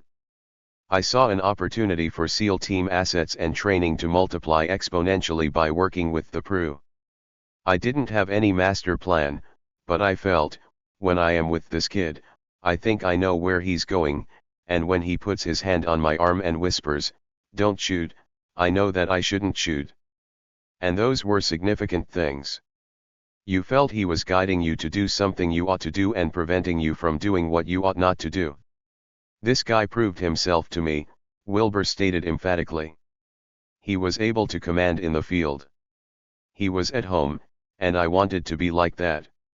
He was a very good influence. Plus which the Vietnamese are very sweet, affectionate people. You'd go to places and they'd be walking around holding hands with American sergeants. Or they'd come up behind you, put their arms around you, hug you, and offer you some cigarettes. The kid was like that. He was friendly. He reacted. He hung around and became our mascot, which he liked. Wilbur was also intrigued by the CIA mystique. Dave had this freedom and economy. He was working with intelligent people, whom I got to know, and so I indicated to him that I'd like to get into the PRU program. By coincidence, this happened just when the agency wanted to expand the PRU and develop its mission as they envisioned it, a PRU unit in every province with a Special Forces advisor doing the daily operational control. Special Forces, including SEALs, Force Recon Marines, Green Berets, and SAS. So, lo and behold, just as I became anxious to get into this area, word came down that the Navy was to suggest an officer to go up to a 2-week briefing in Saigon, to develop a SEAL advisor system in this program. This was July 1967. I was sent to Navy headquarters in Saigon and told to go to a huge house with servant quarters around the walls outside. There we were organized by Bill Reddell. This was his baby, Wilbur said. There were no Vietnamese visible, unlike the RD program. The PRU program was American-controlled, which is absolutely essential. It was the breakdown of that control that eventually led to the destruction of the PRU concept. It is also important to recall that before July 1967 PRU teams were organized and directed by CIA advisors at the province level through the Province Chief Special Assistant for Pacification.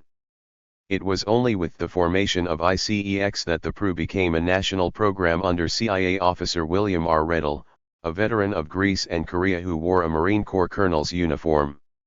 "He and I were old and close friends," said Evan Parker, a lieutenant colonel in the U.S. Army Reserve, "and there again we cooperated with him and helped 12 collocated in USAID-2, Redall and Parker worked as equal partners."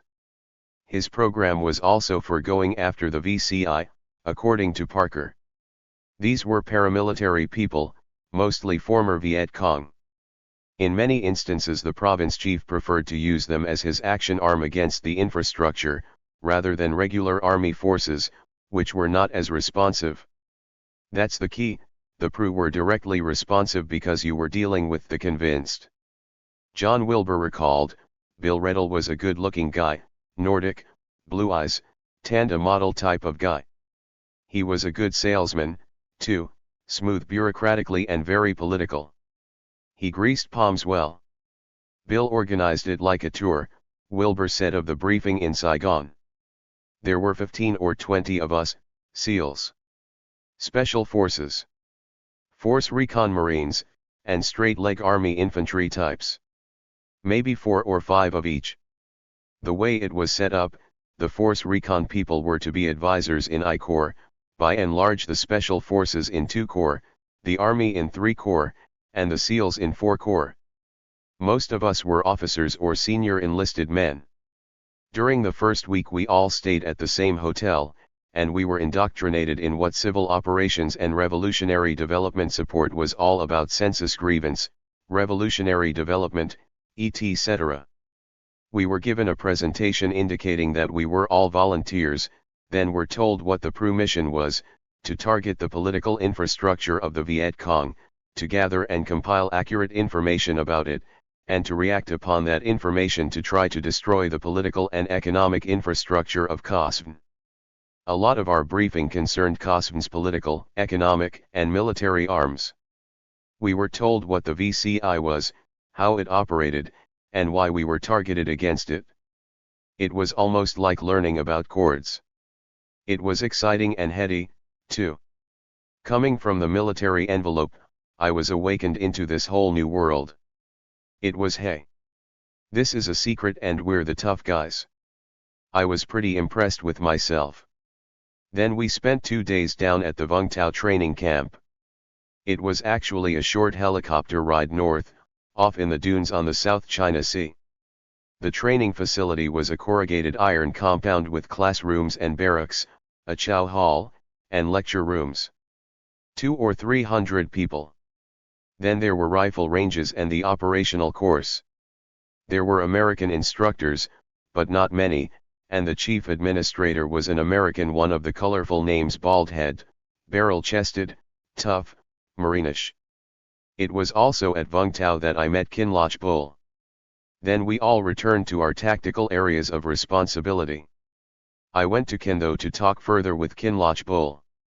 Described by Nelson Brickham as a strange person, devious and sly, 13 Bull was one of the few foreign intelligence officers to serve as a CIA region officer in charge. A confirmed bachelor, Bull worked undercover as the director of a Catholic boarding school, where he would preside at the head of the table like a headmaster. Tall and thin and fastidious, Bull was a gourmet cook and protégé of William Colby's. He was also an intellectual who confided to Wilbur that his ambition was to sit at a typewriter on the southern tip of the Siamau Peninsula and, like Camus, write existential novels. "We lived in Ben Moy," recalled Wilbur, the motor vehicle hub of Kendo. Actually it was about 5 kilometers up the river, halfway between the city and the airport. We were down an alley surrounded by whorehouses and massage parlors where all the enlisted troops would go. There were 5 or 6 of us in the place, and I was by far the junior. The others were all in their second careers. There was Bill Dodds, a retired Army colonel with unconventional warfare experience in Korea and Africa. He was the RDC/O in charge of the paramilitary program of which the PRU was a part. Another guy living there was Wayne Johnson, the Phong Dinh province officer. The special branch person, the RDC/P, lived with Kinloch. They were all very paternal, very loyal, very fine people. So I started working for Kinloch Bull, Wilbur said, but the Navy wanted me still to work for them. They wanted to make the PRU program theirs, so they could brag about it. But the CIA told me not to provide the Navy with operational reports, so the Navy tried to have me relieved. At which point Kinloch said, well, we'll kick the Navy out of the Delta program then. It progressed into a tremendous bureaucratic tug of war. Everybody wanted to have the PRU because they inflated their statistics. In describing how the PRU program was structured, Wilbur recalled, when I got to Kendo in July, 11 of the 16 provinces had PRU units. By September they all did. The number of PRU varied from province to province. We had a very large detachment in Kendo, maybe 100. The smallest was 20 in Kianjiang. I tried to make sure my advisors were all senior enlisted men, Wilbur continued, from either SEAL Team 1 or 2. I had about half and half. We wanted them for a long period of time, but the SEAL teams wanted to rotate as many people as possible in the program, to keep it theirs. I recommended 1-year billets, but it turned out to be 6 months. The advisors were assigned to Chord's province teams and came under the direct command of the CIA's province officer, Wilbur explained. They were not under my direct operational control, and much to my horror, I found myself in an administrative position. And the senior enlisted people were very political in terms of how they tried to maximize their independence. They loved wearing civilian clothes and saying they worked for the CIA, having cover names and their own private armies, and no bloody officers or bullshit with barracks. So a lot of my job was, maintaining good relations between the PRU advisors and the province officers, many of whom were retired Special Forces sergeant majors with distinguished military careers. Often there were sparks between the PRU advisor and province officer because it was a little too close to their old professions. Province officers with military backgrounds often exerted more control over the PRU teams than young, college graduate type officers who had difficulty controlling their hard-bitten PRU advisors, many of whom were veterans of Upland 34A and the counter-terror program before it was sanitized. So where I had the most problems, Wilbur explained, it was usually when the province officer had more expertise in what the PRU were doing and would run it more hands-on and, in many instances, better than the PRU advisor. And in those instances I had to relieve the PRU advisor. Also, to be honest, a lot of PRU advisors were being manipulated by their PRU people. You can't have people go out on combat operations 3 times a week indefinitely. It's like having teams in the National Football League play 2 games a week. It takes time to recover, and the PRU had a natural and understandable desire to bag it. So the PRU would figure out excuses to get their advisors to resist the operation. Then the PRU advisor would become the man in the middle. Sometimes he'd say, well, we can't go out, we don't have enough people. In other cases the PRU advisors tried to win popularity contests with their cadre, according to Wilbur, and then the province officer would get mad at the PRU advisor for being less responsive to him than the PRU cadre themselves. Then that would create a problem between me and the PRU advisor and in many instances between me and the province officer. Bill Reddle had the same problem. He was the national PRU advisor, but he had no authority over the region officers. He would tell me to do things, and I would do exactly what my enlisted men would do. If I didn't want to do it, I'd go to Jim Ward and say, do I have to do this? And he'd say, no. I'm going to tell Bill Reddle to go shove it. In the same way, my PRU advisors would hide behind their province people, so as not to do what I wanted them to do. As for the quality of his PRU advisors, Wilbur said, the original SEALs were tough guys who did a lot of training but hadn't fought in any wars. Then they went over to Vietnam. By that time they had kids and they weren't that aggressive. The senior guys wanted to send the PRU people out on operations and stay by the radio. Which was a problem. We had one situation where we got the operational report that they went out and killed 2 people and captured 2 weapons. But they didn't kill anyone the second time, and it was the same weapon. My PRU advisor would drop the PRU team off in his Jeep, and he'd pick them up, and he'd transport them back and forth. So he never discovered that they were going out and planting weapons. Other guys really rose to the occasion, Wilbur noted, adding that because the older men played it safe, the people who started dominating the SEAL ranks were the young Tiger enlisted men. They'd go out and waste people. One of those young Tiger enlisted men was Navy SEAL Mike Beeman, who worked on the Phoenix program in the Ben Tre and Mytho areas from mid-1968 through February 1969. Beeman's recollections of the PRU resemble Elton Manzian's more than John Wilbur's. He described the PRU as made up by and large of guys who were doing jail time for murder, rape, theft, assault in Vietnam. The CIA would bail them out of jail under the condition that they would work in these mercenary units. 14. Beeman spoke of the PRU using ears as evidence to prove they had assassinated a particular VCI and of PRU stealing weapons from South Vietnamese armories and selling them to the CIA. I can remember ambushing a lot of tax collectors, he added. After they made all the collections, you'd hit them in the morning and rob them of the money and, of course, kill them. And then report that all the money was destroyed in the firefight. They'd carry $1,000 at a time. So we'd have quite a party. 15. From Beeman's perspective, Phoenix was a carefully designed program to disrupt the infrastructure of the Viet Cong village systems. And apparently on some occasions the plan was to come in and assassinate a village chief and make it look like the Viet Cong did it. The idea, he explained, was to break down the entire Viet Cong system in that area. A plan which did not work because the Viet Cong didn't organize in hierarchies. 16. If you organize in a big hierarchy, Beeman explained, and have one king at the top and you wipe out the king, that is going to disrupt the leadership. On the other hand, if you organize in small guerrilla units, you'll have to wipe out every single leader. Plus if you organize in small units, you have communication across units and everybody can assume leadership.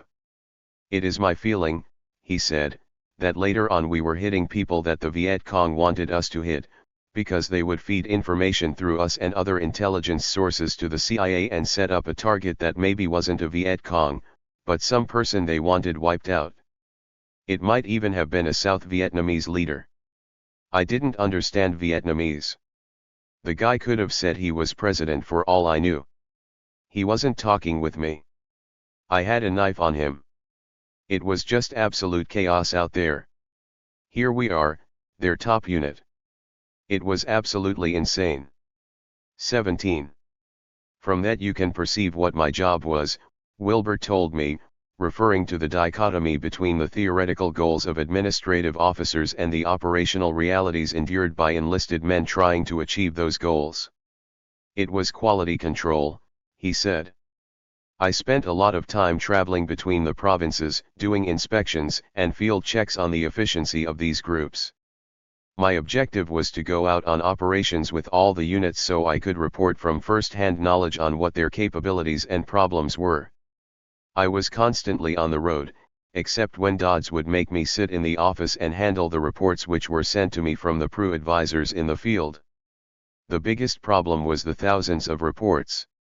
Everybody became desk-bound just trying to supply the paper that fed Saigon and Washington. They were not only desk-bound but oblivious as well. Intelligence people operate in a closet a great deal, according to Wilbur.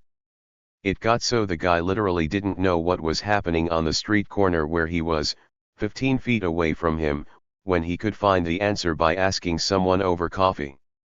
Operationally our biggest grapple was the demand to go out and capture VC Cotter, Wilbur continued. Word would come down from Saigon, we want a province-level Cotter, Wilbur said. Well, very rarely did we even hear of one of those. Then Colby would say, we're out here to get the infrastructure. Who have you got in the infrastructure? Well, we don't have anyone in the infrastructure. We got a village guy and a hamlet chief. So Colby would say, I want some district people, god damn it. Get district people.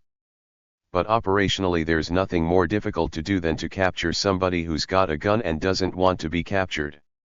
It's a nightmare out there, and you don't just say, put up your hands, you're under arrest. First of all, Wilbur explained, the targets in many cases were illusionary and elusive.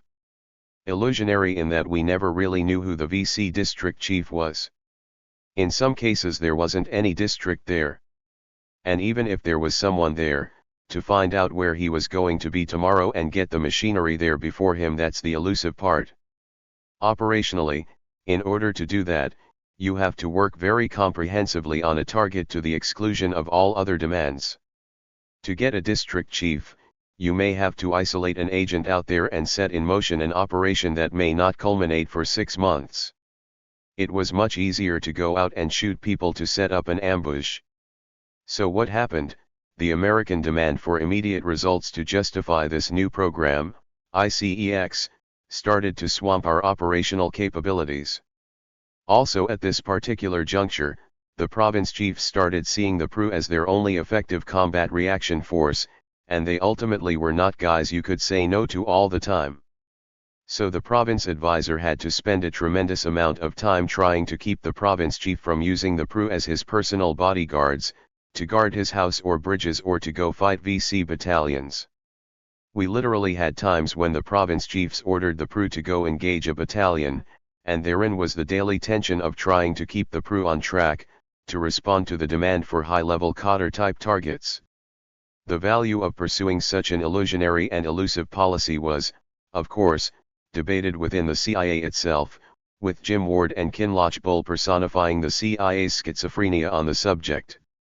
Kinloch was a plans-oriented person, Wilbur stated. He saw the problems of the inability to control a PRU-type operation. It was the battle of the bulge. Less staff people, more contract people, and less quality among the contract people. More and more programs. More involvement in overt paramilitary activities. Paying for revolutionary development and things other than classic intelligence functions.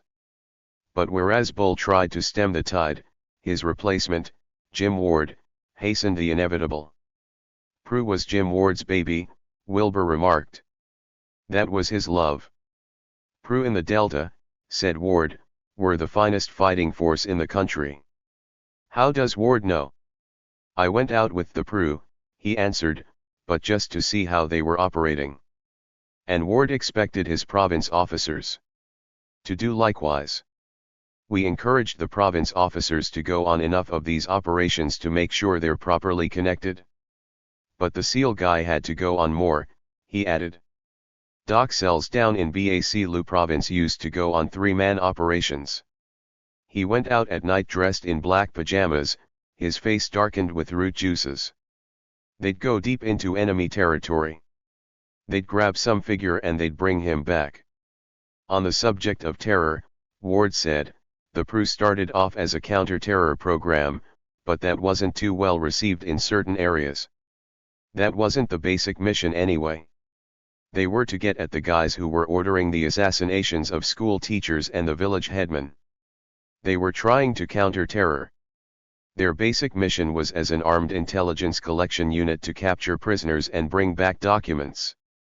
RDC Chief Lou Lapham agreed, when I spoke with him in 1986, saying that he directed that the PRU capture VCI members and take them to PICS for interrogation.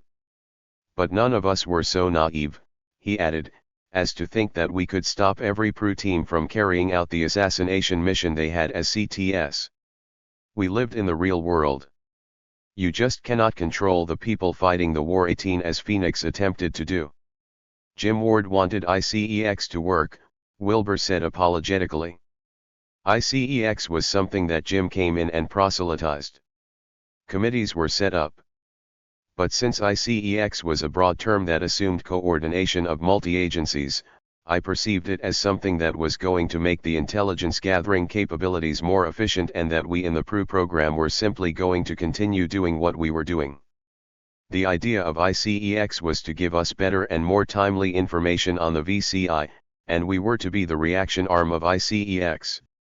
The field police were the reaction arm of the plan's people.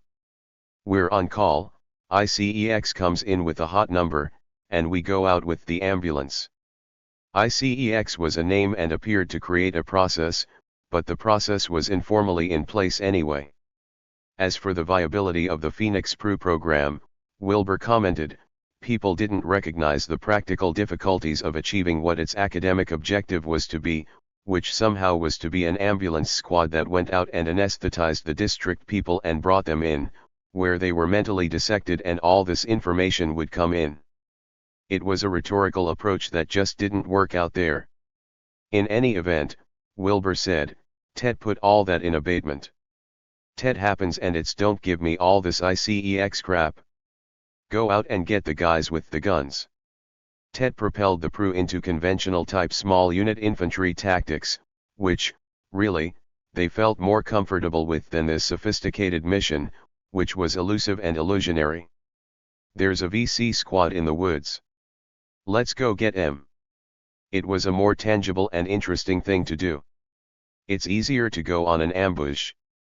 This dissolution of the PRU, according to Wilbur, marked the beginning of the end of the program.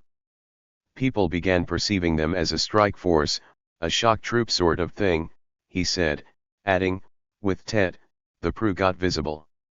They produced staggering statistics, which became attractive for manipulation and distraction. The objectives started becoming slogans. Chapter 12. TED. In September 1967, John Hart developed detached retinas 1 and was medevac to the States for treatment. At William Colby's request, RDC Chief Lou Lapham stepped in as acting station chief, juggling both jobs until late November, when Hart returned to Saigon, at which point, according to Tully Akampora, Hart fell out of bed too and detached his retinas again. 3 weeks later, fearing for his sight, would-be soldier of fortune John Hart left Vietnam forever. In January 1968, Louis Lapham was officially appointed Saigon Chief of Station. Unlike his dynamic predecessor, scholarly Lou Lapham favored classic intelligence rather than paramilitary operations. His priorities, as he articulated them to the author, were the political stability of the GVN, understanding the GVN's plans and intentions, unilateral penetrations of the VCI and COSVN, and RD programs, including Phoenix. Lapham assured GVN stability, his number one priority, by lending to President Thieu whatever support was necessary to keep him in power, while steering him toward U.S. objectives through the use of compatible left parties managed by CIA assets like Senator Tran Van Don. As for Priority 2, Lapham's senior aides secretly recruited Vietnamese civilians and military officers with something to tell us about GVN plans and strategies. 3 Vietnamese nationals working for the CIA did so without the knowledge of their bosses. Their motive, for the most part, was money. Unilateral penetrations of the VCI, Lapham's third priority, were managed by Rocky Stone's special unit. According to Lapham, this was the toughest thing, getting an agent out in Tain and into COSVN, to learn about VC and NVA plans and strategies.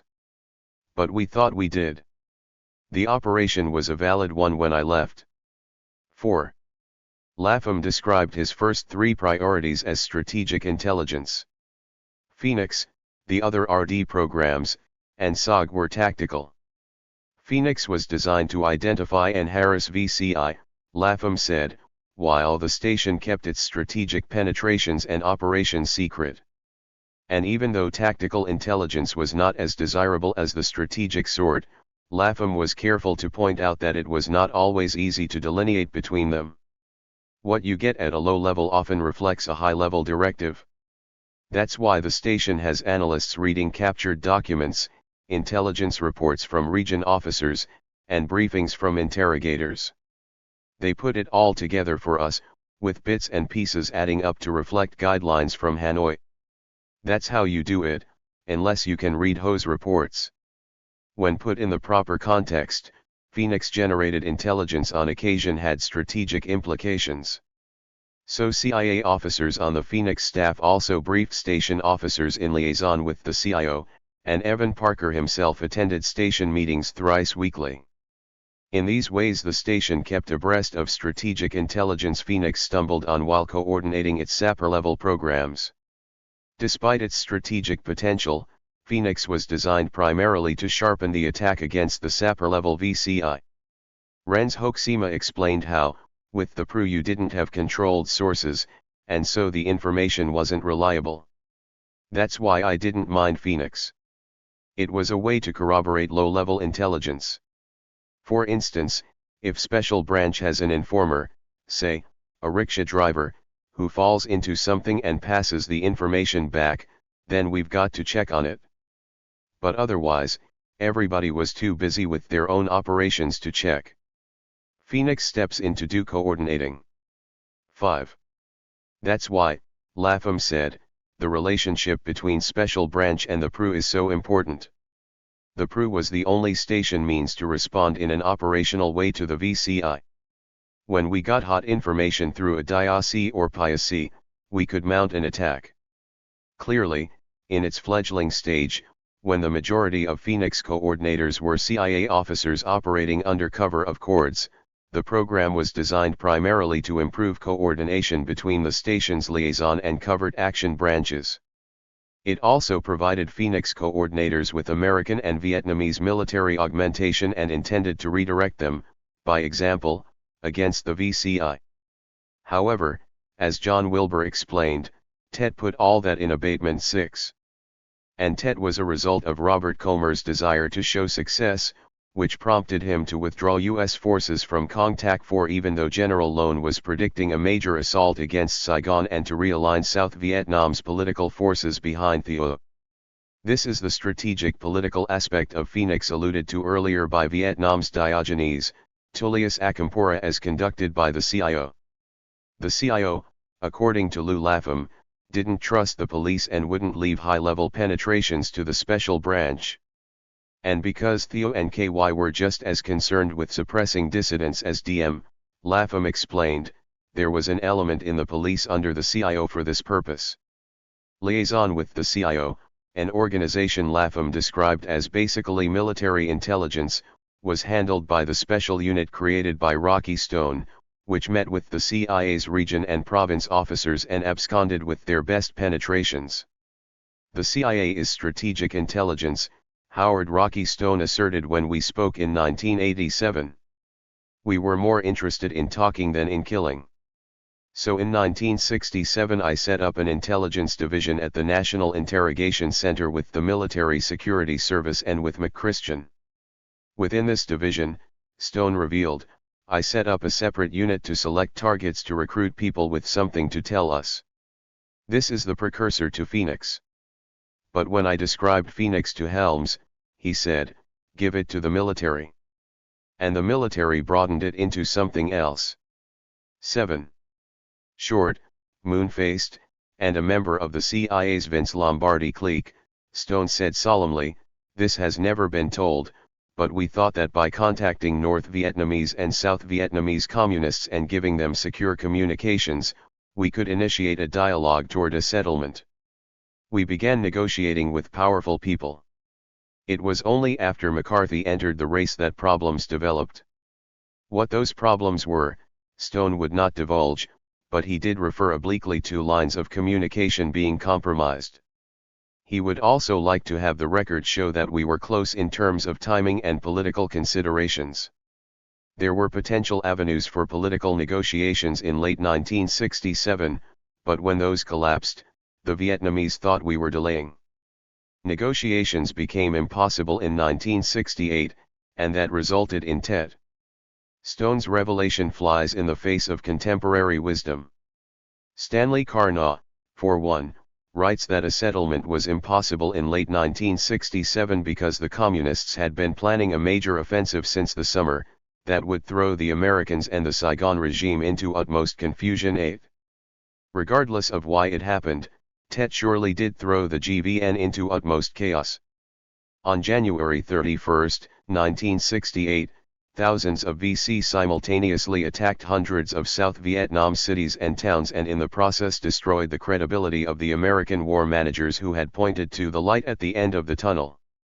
Not only did Tet pour gasoline on the smoldering anti-war movement, hastening the American withdrawal, but it also prompted the war managers to ponder how the VCI could mount such a massive campaign without being detected. CIA analyst Sam Adams suggests that by lulling people into a false sense of security, imprecise estimates of VCI strength precipitated Tet.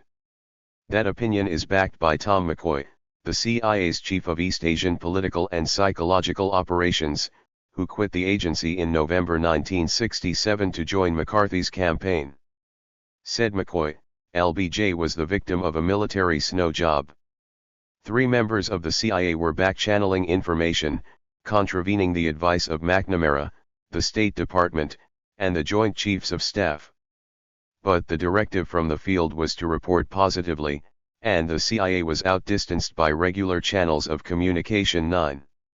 In any event, Tet proved to the world that the VCI shadow government not only existed but was capable of mobilizing masses of people. From the moment it erupted, Tet revealed, for all the world to see, the intrinsically political nature of the Vietnam War. Even if the US and South Vietnamese governments found it impossible to admit that the outlawed VCI was a legitimate political entity, they could not deny that it had, during Tet, dictated the course of events in South Vietnam. And that fact pushed Phoenix into the limelight. For while operations against the VCI were overshadowed by the military crisis during Tet, in many areas the DIOCCs were the only places where intelligence on VC military units could be found. At 3 a.m. on January 31, 1968, John Wilbur dragged himself out of bed, grabbed his weapons, strapped on his gear, straddled his Lambretta, and putted from Bien Se Moi to Kendo Airport. The trip was uneventful, the road empty of traffic, and Wilbur's thoughts were on the dawn raid the PRU were planning to conduct that morning in Kien Tuong province. But when he stepped into the operations center in the CIA's command post, it was like walking into pandemonium. People were going crazy. Everybody was on radios, and all the big special forces sergeants who had finally graduated to the C team were walking around with flak jackets and guns. I asked, "What's going on?" One of the sergeants said, I Corps, 2 Corps, 3 Corps, and 12 province capitals in the Delta are under simultaneous attack. All the calls coming in were from province officers saying, "We're under attack. We're under attack." So, Wilbur recalled, I ran out to the helicopter pad, and here come these helicopters. I think, this must be my operation. So I literally ran out to this helicopter, and the closer I got to it, the closer it got to me. And the helicopter starts landing right on top of me. I was yelling, and you can imagine the noise. Is this the PRU operation to Kien Tuong? And the guy said, PRU operation? Bullshit. We've just evacuated from Vinh Long. The airport at Vinh Long is under VC control. And that, said Wilbur with a shake of his head, was the commencement of Tet. It was the same all over South Vietnam, but particularly bad in Quang Tri, where the province capital was under siege for 5 days and everybody had been reported killed. The first 24 hours were pretty much run on adrenaline, Warren Milberg remarked when we met in 1986. Then the fighting tailed off, and I began to realize that we had very little chance of surviving any kind of massed assault. This is when I began to burn files and make preparations for my death. 10. But Milberg decided to stick it out, even though the province chief climbed on a helicopter and left. I knew if I left the province, which I had the option to do, I could never come back and be effective, he said. So I stayed for 5 days. And somehow I survived.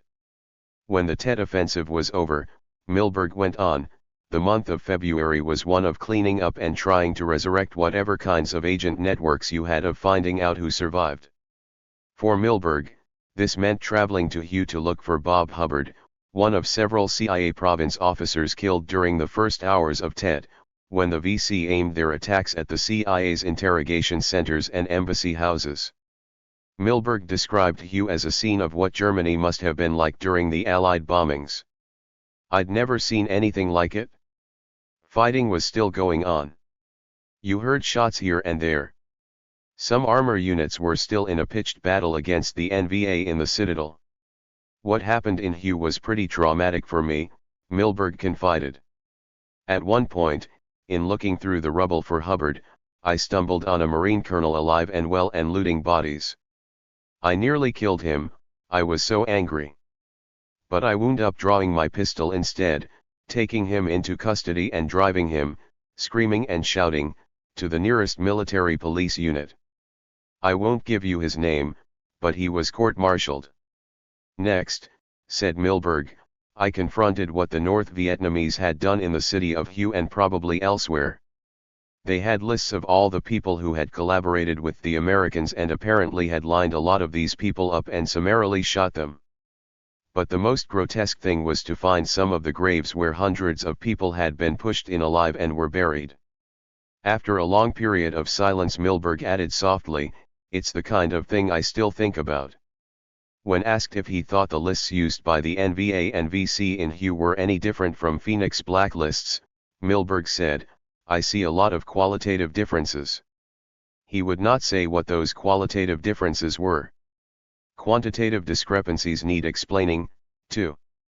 The number of persons buried in Hue, as estimated by Police Chief Don Kong Lap and reported by Stuart Harris in the March 27, 1968, Times of London, was 200.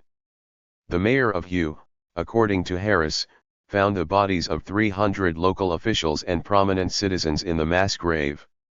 Stanley Carnot agrees with these figures but questions how many of the dead in the mass graves were civilians killed in the retaliatory U.S. bombardment that also inflicted a heavy toll on the civilian population. 11. Journalists allowed to view the graves while they were being opened reported seeing tire tracks and scour marks around the edges. Considering that the NVA did not have bulldozers, this suggested that civilians killed in the retaliatory bombing were bulldozed into the graves.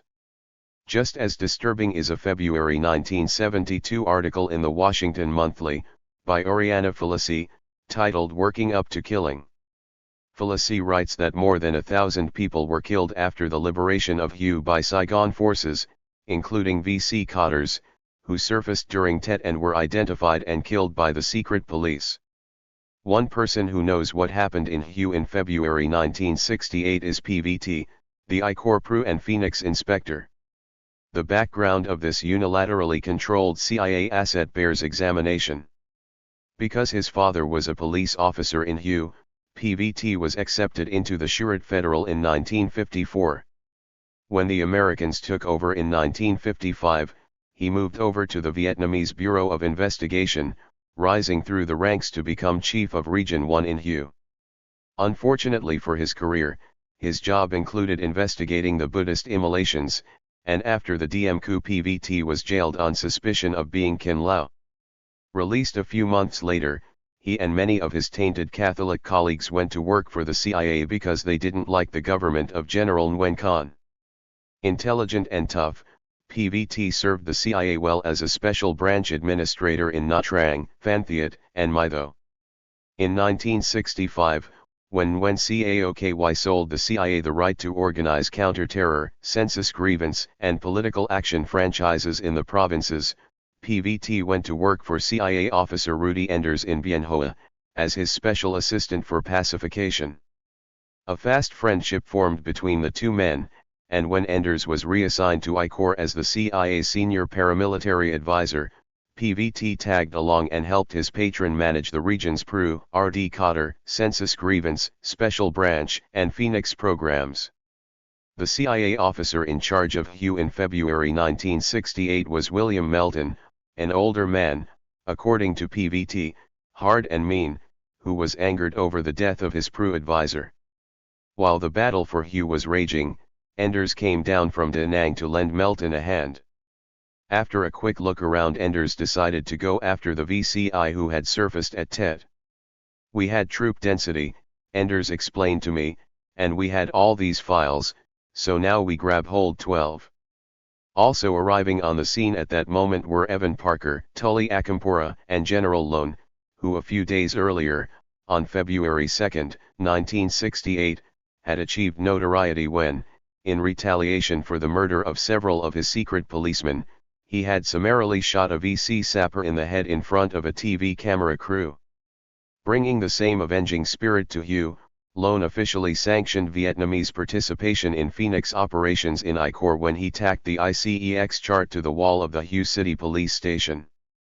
But in order actually to grab hold of the VCI operating in Hue, Rudy Enders required the services of PVT, whom he brought down from Da Nang to interrogate VCI prisoners. As PVT told it, he and a small team of 5 or 6 people crossed the Perfume River into Hue and went directly to the interrogation center, where Rudy left me in charge. PVT and his team then interrogated the captured communists and took photos and fingerprints and made blacklists. Reports Karna, clandestine South Vietnamese team slipped into Hue after the communist occupation to assassinate suspected enemy collaborators. They threw many of the bodies into common graves with the Viet Cong's victims 13. On February 24, 1968, the most bitter battle of the Vietnam War ended, and out of the mass graves of Hue rose Phoenix, its success prompting Defense Secretary Clark Clifford to recommend on March 4, 1968, that Operation Phoenix be pursued more vigorously and that Vietnamese armed forces be devoted to anti-infrastructure activities on a priority basis 14. One day later, on March 5, 1968, with the Pentagon, hence the Armed Forces of Vietnam, now embracing the CIA's controversial Phoenix program, Prime Minister Nguyen Van Loc ordered the activation of Phuong Hoang committees at all echelons, and he appointed Dang Van Minh chief of a special Phuong Hoang Task Management Bureau. Doubling as the special branch representative on the Phuong Hoang Central Committee, Minh immediately assigned special branch teams to the most important DIOCCs and PIACs on a 24-hour basis and charged them with coordinating intelligence, the theory being that if Phoenix worked in Hue, it could work anywhere. On March 16, 1968, the same day as the My Lai massacre, General Creighton Abrams replaced William Westmoreland as MACV commander. And by the end of the month Lyndon Johnson had pulled himself out of the upcoming presidential campaign. Warren Milberg, who was on leave in the States, recalled the mood of the country.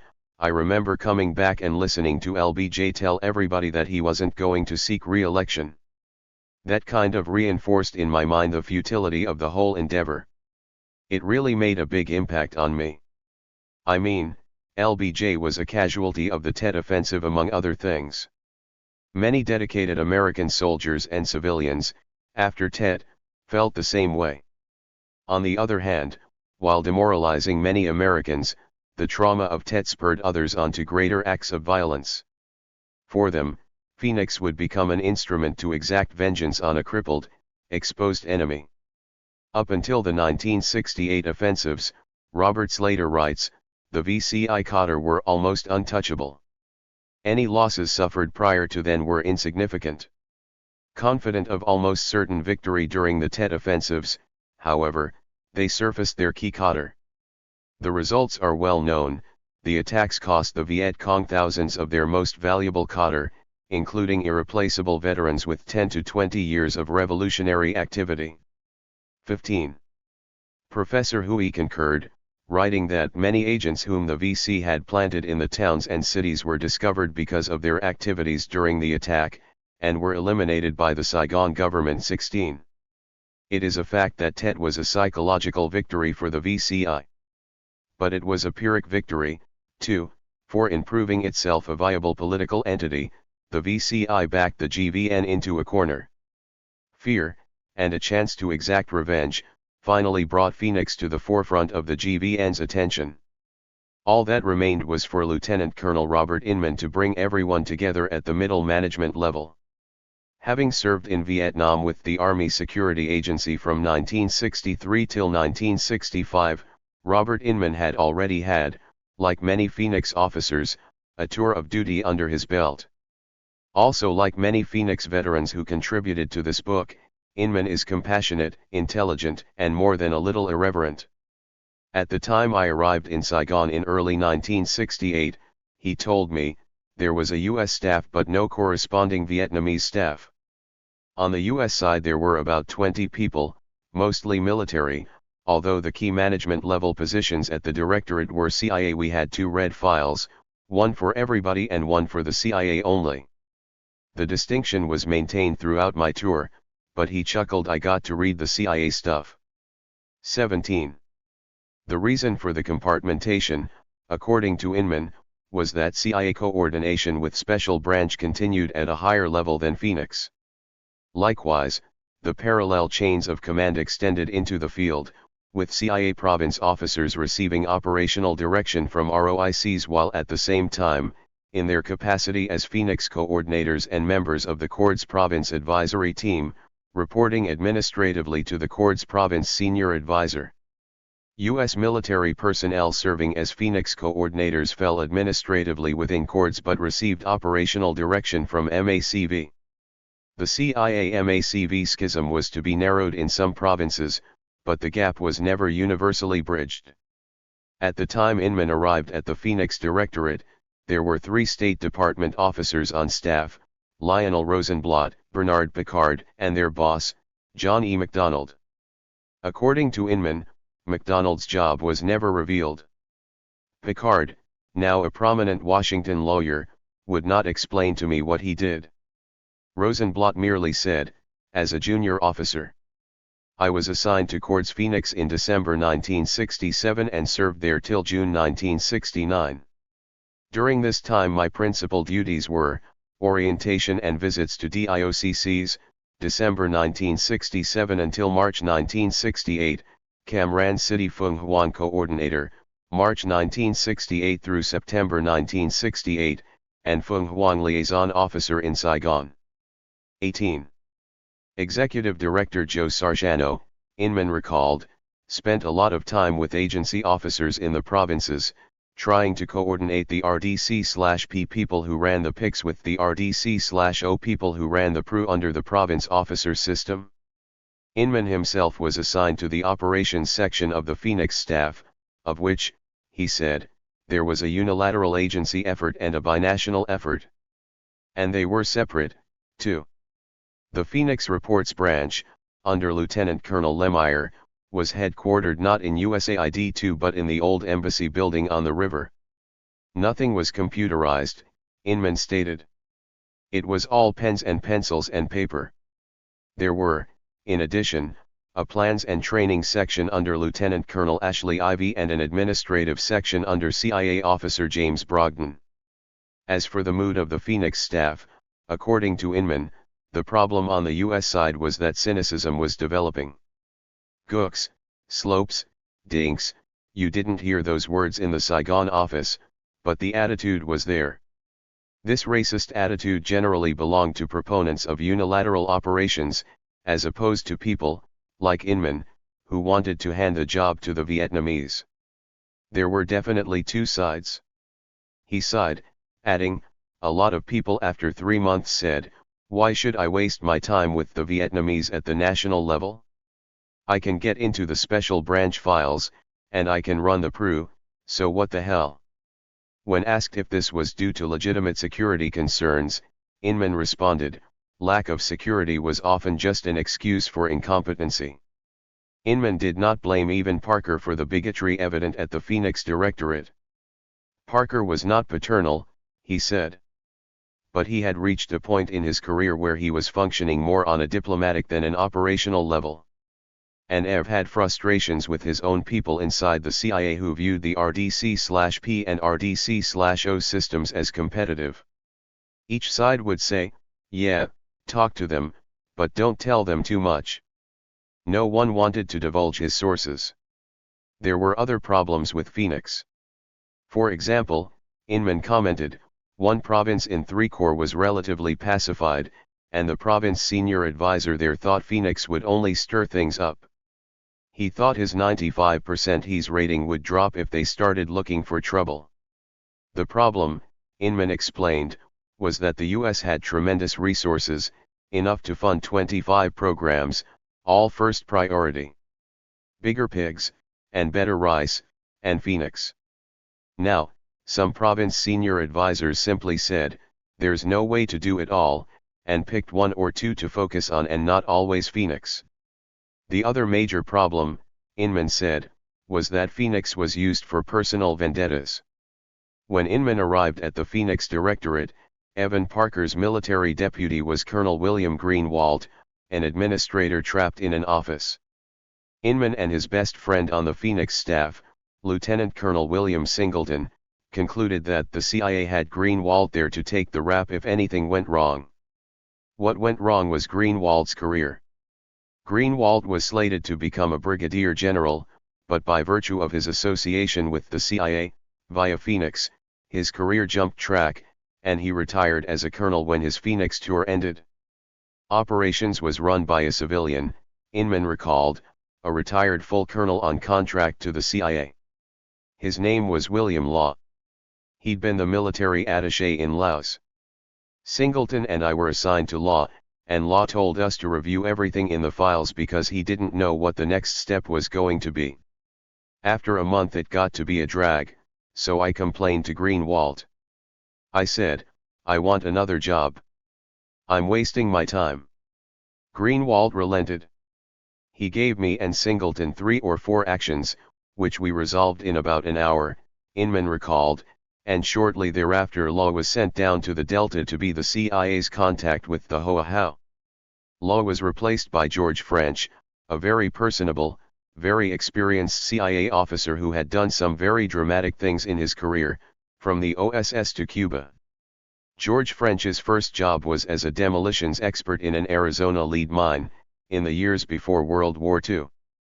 For that reason he was recruited into the OSS's Underwater Demolitions Unit in 1943 and assigned to Detachment 404 in Ceylon. Over the course of his CIA career, French did tours in Korea, Turkey, Pakistan, and Saipan and, as a member of the CIA's Special Operations Division, in Laos, Cambodia, and elsewhere. In the summer of 1967 French was assigned to 3 Corps as Bob Wall's deputy in charge of Peru, even though he actually outranked Wall. Nor did he appreciate that Wall acted like a dictator. So he asked for a transfer and was assigned to the Phoenix Directorate, replacing William Law as operations chief.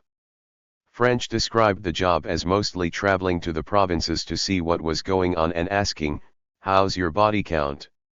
The rest of the job, he told me, was just paper shuffling, compiling information and passing it on up to MACV 19. In March 1968 the Phoenix Fung Huang program began to gel.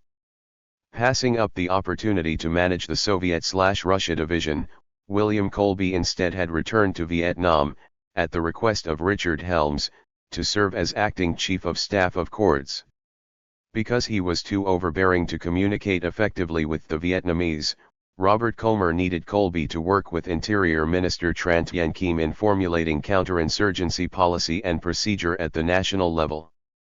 Colby understood Vietnamese sensibilities and knew enough about the country to select and assign corps advisors where they were needed most. He also understood the dynamics of the attack on the VCI, that Phoenix advisors were needed specifically to help local authorities develop card files and dossiers modeled on the DMERA ABC system. In the process Colby was to achieve infamy as the man most closely associated with Phoenix and as its principal apologist. At the time I arrived, Inman recalled, Parker was meeting with Colby and Kim, developing proposed action programs, writing documents, and sending them down. Kim was saying yes to everything, but nothing was happening on the Vietnamese side. So I went to Greenwald and asked permission to contact some lieutenant colonels and majors in the Vietnamese Ministry of the Interior. Greenwald said okay, and I approached Phan Huy Han, my counterpart during my first tour and the J7 Special Intelligence Officer to the Joint General Staff. En Han sent me to see Lieutenant Colonel Loin Wen Tan, the action officer for Phoenix at the Interior Ministry, where he had a desk, but nothing coming in. Here it is worthwhile to pause and realize that one reason the Vietnamese were slow in creating their own version of the Phoenix Directorate was their difficulty in finding a suitable translation for the word infrastructure. To solve the problem, President Thieu appointed a commission consisting of senior American and Vietnamese intelligence officials. Attending as an interpreter-translator was Robert Slater. After 5 lengthy and rather hot sessions, Slater writes, a decision was reached that the term that was presently in use would be retained. The Vietnamese term was Ha Tang Co So, meaning the lower layer of an installation or the underlying foundation. According to Slater, this misinterpretation was the crux of the problem in the Allied attack against the VCI. If the South Vietnamese government cannot get across to the South Vietnamese people the danger of the VCI through an adequately descriptive word, then how can they hope to combat them? 20. The crux of the problem, of course, was not a lack of understanding on the part of the Vietnamese but the fact that the Americans insisted on defining the VCI in terms that conformed to their ideological preconceptions. Ed Brady put the problem in perspective when he explained that for the Vietnamese, committees at lower levels are the infrastructure of any higher level committee. In other words, village committees are the infrastructure of district committees of province committees, and so on ad nauseam. According to Brady, the word infrastructure drew no distinctions at all, and whatever level the VCI existed at depended solely on each individual's own semantic interpretation. 21. They were writing documents, Inman said, and sending them down for translations, but no one understood what the word infrastructure meant, and no one dared go back to Kim and say, I don't understand. Tan said to me, what is this infrastructure? They were looking it up in the dictionary and coming up with highways and electrical systems and such. I said, it's their leaders. And Tan said, oh. Kinbo. Cotter. That's what we call them. What Thieu's National Commission could not resolve in 5 days, 2 lieutenant colonels resolved in 5 minutes. Next, Inman said, Tan introduced me to a major who was Thieu's personal chief of staff. 10, this major, and I sat down and wrote up Thieu's presidential directive. Then this major got the papers to Thieu. The papers were issued in July, and Tan moved into the National Police Interrogation Center, with about 10 senior people from Special Branch, as Kim's man in charge of Phuong Hoang. Duong Tan Hu was assigned as the senior national police officer. Major Pham Van Cao became the day-to-day manager of the Phuong Hoang office, and I spent the next 8 months there as liaison to the Vietnamese national-level staff. A self-proclaimed true believer in the right of the Vietnamese to settle their own affairs, Inman had little to do with the U.S. side of Phoenix. I was mostly at NPIC headquarters, he stated. My role was as salesman. I'd check in with George French for 30 minutes in the morning, sometimes only once or twice a week. I'd get input through him from a lot of people. He'd say, sell this to the Vietnamese. I'd channel policies and directives and manuals from French all in English over to the Phuong Hoang office, and they translated them. Then I'd spend time getting everybody to read and understand and sign off on them. I'd run them past Census Grievance and RD, Field Police and Special Branch, the Interior Ministry and ARVN, and everybody would sign off. And that is how the Vietnamese Phuong Hoang office got its marching orders from Colby and the Phoenix Directorate. The other reason why the Vietnamese were slow in creating the Phuong Hoang office concerned the struggle between President Thieu and Vice President KY, a struggle that in 1968 reflected changes in the relationship between America and South Vietnam brought about by Tet. The first signs of realignment appeared when President Johnson withdrew from the presidential campaign, at which point his influence in Saigon began to wane. Johnson, however, remained committed to a negotiated settlement because success at the bargaining table was the Democratic Party's only chance of getting Hubert Humphrey elected. But Republican candidate Richard Nixon seized the issue and used it to subvert the Democrats. The darling of the Kuomintang-financed China lobby, Nixon, through intermediaries in Saigon, persuaded Thieu to postpone negotiations until after the elections, assuring himself the presidency of the United States, at the expense of prolonging the Vietnam War. Reflecting those developments in Washington, a similar political realignment began in Saigon in May 1968, when the VC initiated a second wave of attacks on Saigon, and Theo, writes Professor Hui, as usual had no quick response. But KY did react decisively. He tried to mobilize young people for the defense of Saigon and received a favorable response. 22. With Tet, said Tully Akampora, Lone made a comeback. Theo was in another camp, watching and waiting. Through February the attacks increased, and by May, with the second offensive, Lone thinks he can walk on water. Then he gets shot outside of MSS headquarters, and that's the beginning of the end. It's all downhill after that. On May 5, 1968, General Nguyen Ngoc Lone was seriously wounded and quickly replaced as Director General of the National Police by Interior Minister Kim, who appointed his own man, Colonel Tran Van Pham. Next, writes Professor Hui, Theo began his plan to weaken Kentucky. 23. His first move was to dismiss Prime Minister Loc and replace him with Tran Van Huong, a former mayor of Saigon and a bitter enemy of KY's. During the 1967 elections, Key had coerced peace candidate Truong Dinh Dzu into pressing blackmail charges against Huong. And so, as soon as he was appointed Prime Minister, Huong tasted sweet revenge by dismissing most of KY's backers in the administration. Then, writes Hui, KY received a new blow when several officers loyal to him and serving in the Saigon police were killed at the beginning of June in Colon during their campaign against the second attack of the Communists. They were killed by a rocket launched from an American helicopter. Apparently this was a mistake, but many people thought it was due to the American decision to help Theo against Kentucky. 24. The incident occurred on June 2, 1968, when a rocket fired from a U.S. Marine helicopter gunship malfunctioned and slammed into a wall in a schoolyard on Quang Tu Street. The wall collapsed, killing 7 high-ranking officials who had been invited by the Americans to the battlefront in the belief that the VCI leadership was hiding in the home of the Buddhist leader Tri Quang. Killed were Pho Quoc Chu, Lone's brother-in-law and chief of the Port Authority, Lieutenant Colonel Deo Ba Phao Si, commander of the 5th Ranger Battalion, Lieutenant Colonel Nguyen Van Luyen, Saigon Police Chief, Major Lengoc Tru, Colon Police Chief and Lone's personal aide, Major Nguyen Ngoc Shin, Combined Security Committee and 1st Precinct Police Chief, and Major Nguyen Bao Tui, Chief of Staff to Lieutenant Colonel Van Van Qua, Lone's brother-in-law and the Mayor of Saigon. 4 days later President Theo appointed Colonel Tran Van Hai Director General of the National Police.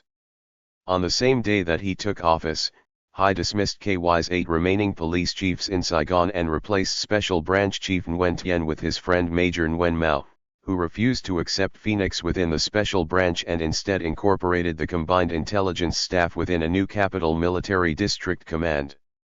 A byproduct of TED, the Capital Military District was formed for 2 reasons: to organize better the resources against the VCI Qatars that had aided VC sapper units during Tet and to regulate the 500,000 refugees produced during Tet and pouring into Saigon. It was also with the creation of the Capital Military District that Theo and Kim wrenched control away from KY and Lone once and for all. Encompassing Saigon's 9 precincts and Gia Dinh Province, the CMD had as its American counterparts MACV's Capital Military Assistance Command and a Phung Huan Committee in 1st Precinct headquarters. Prior to the CMD, Phoenix personnel from Gia Dinh Province had patrolled Saigon's precincts on a circuit rider basis. As of June 1968, Phoenix advisors were placed in DIOCCs in each of the precincts. Phoenix precinct advisors reported to Lieutenant Colonel William Singleton through his deputy, Major Danny L. Pearce, whom Robert Inman describes as an active Mormon who traveled all over the country on Sundays holding services. In this capacity, Inman informs us, Singleton and Pearce were involved directly in intelligence and reaction operations in the back alleys of Saigon. CIA operations in the Capital Military District aka Region 5 were managed by a series of veteran CIA officers under their cover boss, Hatcher James, the senior USAID advisor to the mayor of Saigon. Headquartered behind City Hall, the Region 5 officer in charge monitored all Phoenix operations in the Capital Military District. A few days after the CMD was created, General Nguyen Cac Binh was appointed director of the CIO and quickly conferred upon Station Chief Lu Lafam a charge from Theo to run intelligence operations anywhere in the country, going after the big ones. With KY's people in the grave or the hospital, President Theo began to shape the government of Vietnam in his own image, appointing ministers, police and province chiefs, and military commanders who would do his bidding. Also, by issuing Law 280, Theo lifted the monkey off the U.S. Embassy's back, and in return, the Americans looked away when he began persecuting domestic opponents whose compatible left political organizations fell under Law 280's definition of VCI Cotter. From July 1968 onward, the task of ensuring the GVN's internal security fell to General Tran Tien Kim, who, according to Dang Van Minh, was the real boss of administration and intelligence. CIA Asset Kim, serving as Interior Minister, Deputy Prime Minister for Pacification, and Chairman of the Phuong Hoang Central Committee, thereafter worked hand in hand with William Colby in steering Phoenix into infamy.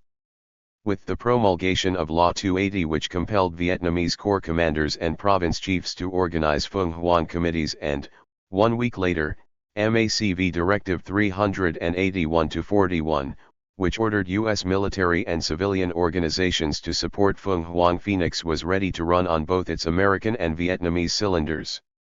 All that remained was for Lieutenant Colonel Inman to spread the word. "One of my principal functions," he said, "was to take TEN and CAO to visit the PIOCCs and DIOCCs and give a pep talk. I probably visited every district in my last 8 months. But," he added, "it was not my job to sell Phoenix to the US, so we didn't announce our arrival, the district senior advisor wouldn't even know I was there. My job was to sell Phuong Hoang to the Vietnamese, and I stayed on the Vietnamese side." The people saddled with the chore of selling Phoenix to the Americans were the Region Phoenix coordinators, field-grade military officers who began arriving in Vietnam in January 1968. Their role is discussed in Chapter 14. But first, some statistics on Phoenix through August 1968. No aspect of Phoenix is more significant than its impact on civilian detainees, and despite the increase in the number of CDs after the GVN's acceptance of Phoenix in July 1968, the construction of facilities capable of holding them never materialized. Instead, hardcore VCI were transported from mainland camps to Con Son Island, and 4 mobile military field courts were authorized in October 1967 to supplement the 4 courts authorized in 1962. Confirmed VCI were tried by province security committees, whose proceedings were closed to the public. The defendant had no right to an attorney or to review his dossier. Security committees could release a suspect or send him to prison under the in-try laws or to a special court. Due process for CDs remained on the drawing board. Nevertheless, in compliance with Law 280, the 4 Vietnamese Corps commanders formed joint Phoenix Phuong Hoang working groups and Corps-level Phuong Hoang committees, bringing the military and police into varying degrees of cooperation, depending on the commander's personal preferences. For example, Lieutenant Colonel Lemire reported that General Khan was reluctant to support police-type operations with military resources. 25 Khan assigned a mere captain as his regional Phuong Hoang coordinator. In I Corps and II Corps, Lemire noted, the cordon and search, using Phuong Hoang blacklists, appears to get the best results. In 4 Corps the PRU is still the main action arm. In 3 Corps the joint PRU/police/RF/PF district operation seems to be most productive. Everywhere the degree of Vietnamese participation in Phoenix rose steadily. By August 1968 Phuong Hoang committees existed in 42 provinces and 111 districts. 190 DIOCCs had been built, at an average cost of $15,000 each, and 140 were actually operating, along with 32 PIOCCs. A total of 155 Phoenix advisors were on the job. However, confusion still existed about the proper relationship between PIOCCs and Feng Huang committees. In some provinces the two were merged, in others they were separate, and sometimes only one existed. Many Feng Huang committees had no relationship at all with DIOCCs, which were often viewed as an unrelated activity. The change in name from ICEX to Phoenix to Feng Huang added to the confusion. In Pleiku province the ICEX committee became the Phoenix committee but met separately from the Feng Huang committee. Everywhere Americans and Vietnamese continued to conduct unilateral operations, and tension between the special branch and the military persisted as the biggest Phoenix-related problem. The other major problems, cited in a May 1968 report written by CORDS inspectors Craig Johnstone and John Librand, were lack of trained DIOC advisors, lack of agreement on the definition of the word infrastructure, inadequacy of reaction forces at district level, the exception being when PRU were sent down from province, improper use of field police forces, torture of prisoners, lack of a standardized filing system, poor source control mechanisms, lack of coordination between Phoenix and other Free World forces, and census grievance participation in Phoenix. To facilitate Phoenix operations nationwide, the CIA issued 2 handbooks in June 1968. The first, a 31-page document titled The VC Key Organization from Central Level Down to Village and Hamlet Levels, outlined the VCI for Phoenix operators. The other was the Phoenix Directorate's first Manual of Procedures, outlining the program from Saigon down to the DIOCCs. At this point a detailed picture of the estimated 70,000 VCI was emerging, targeting was becoming specific and scientific, and results were improving.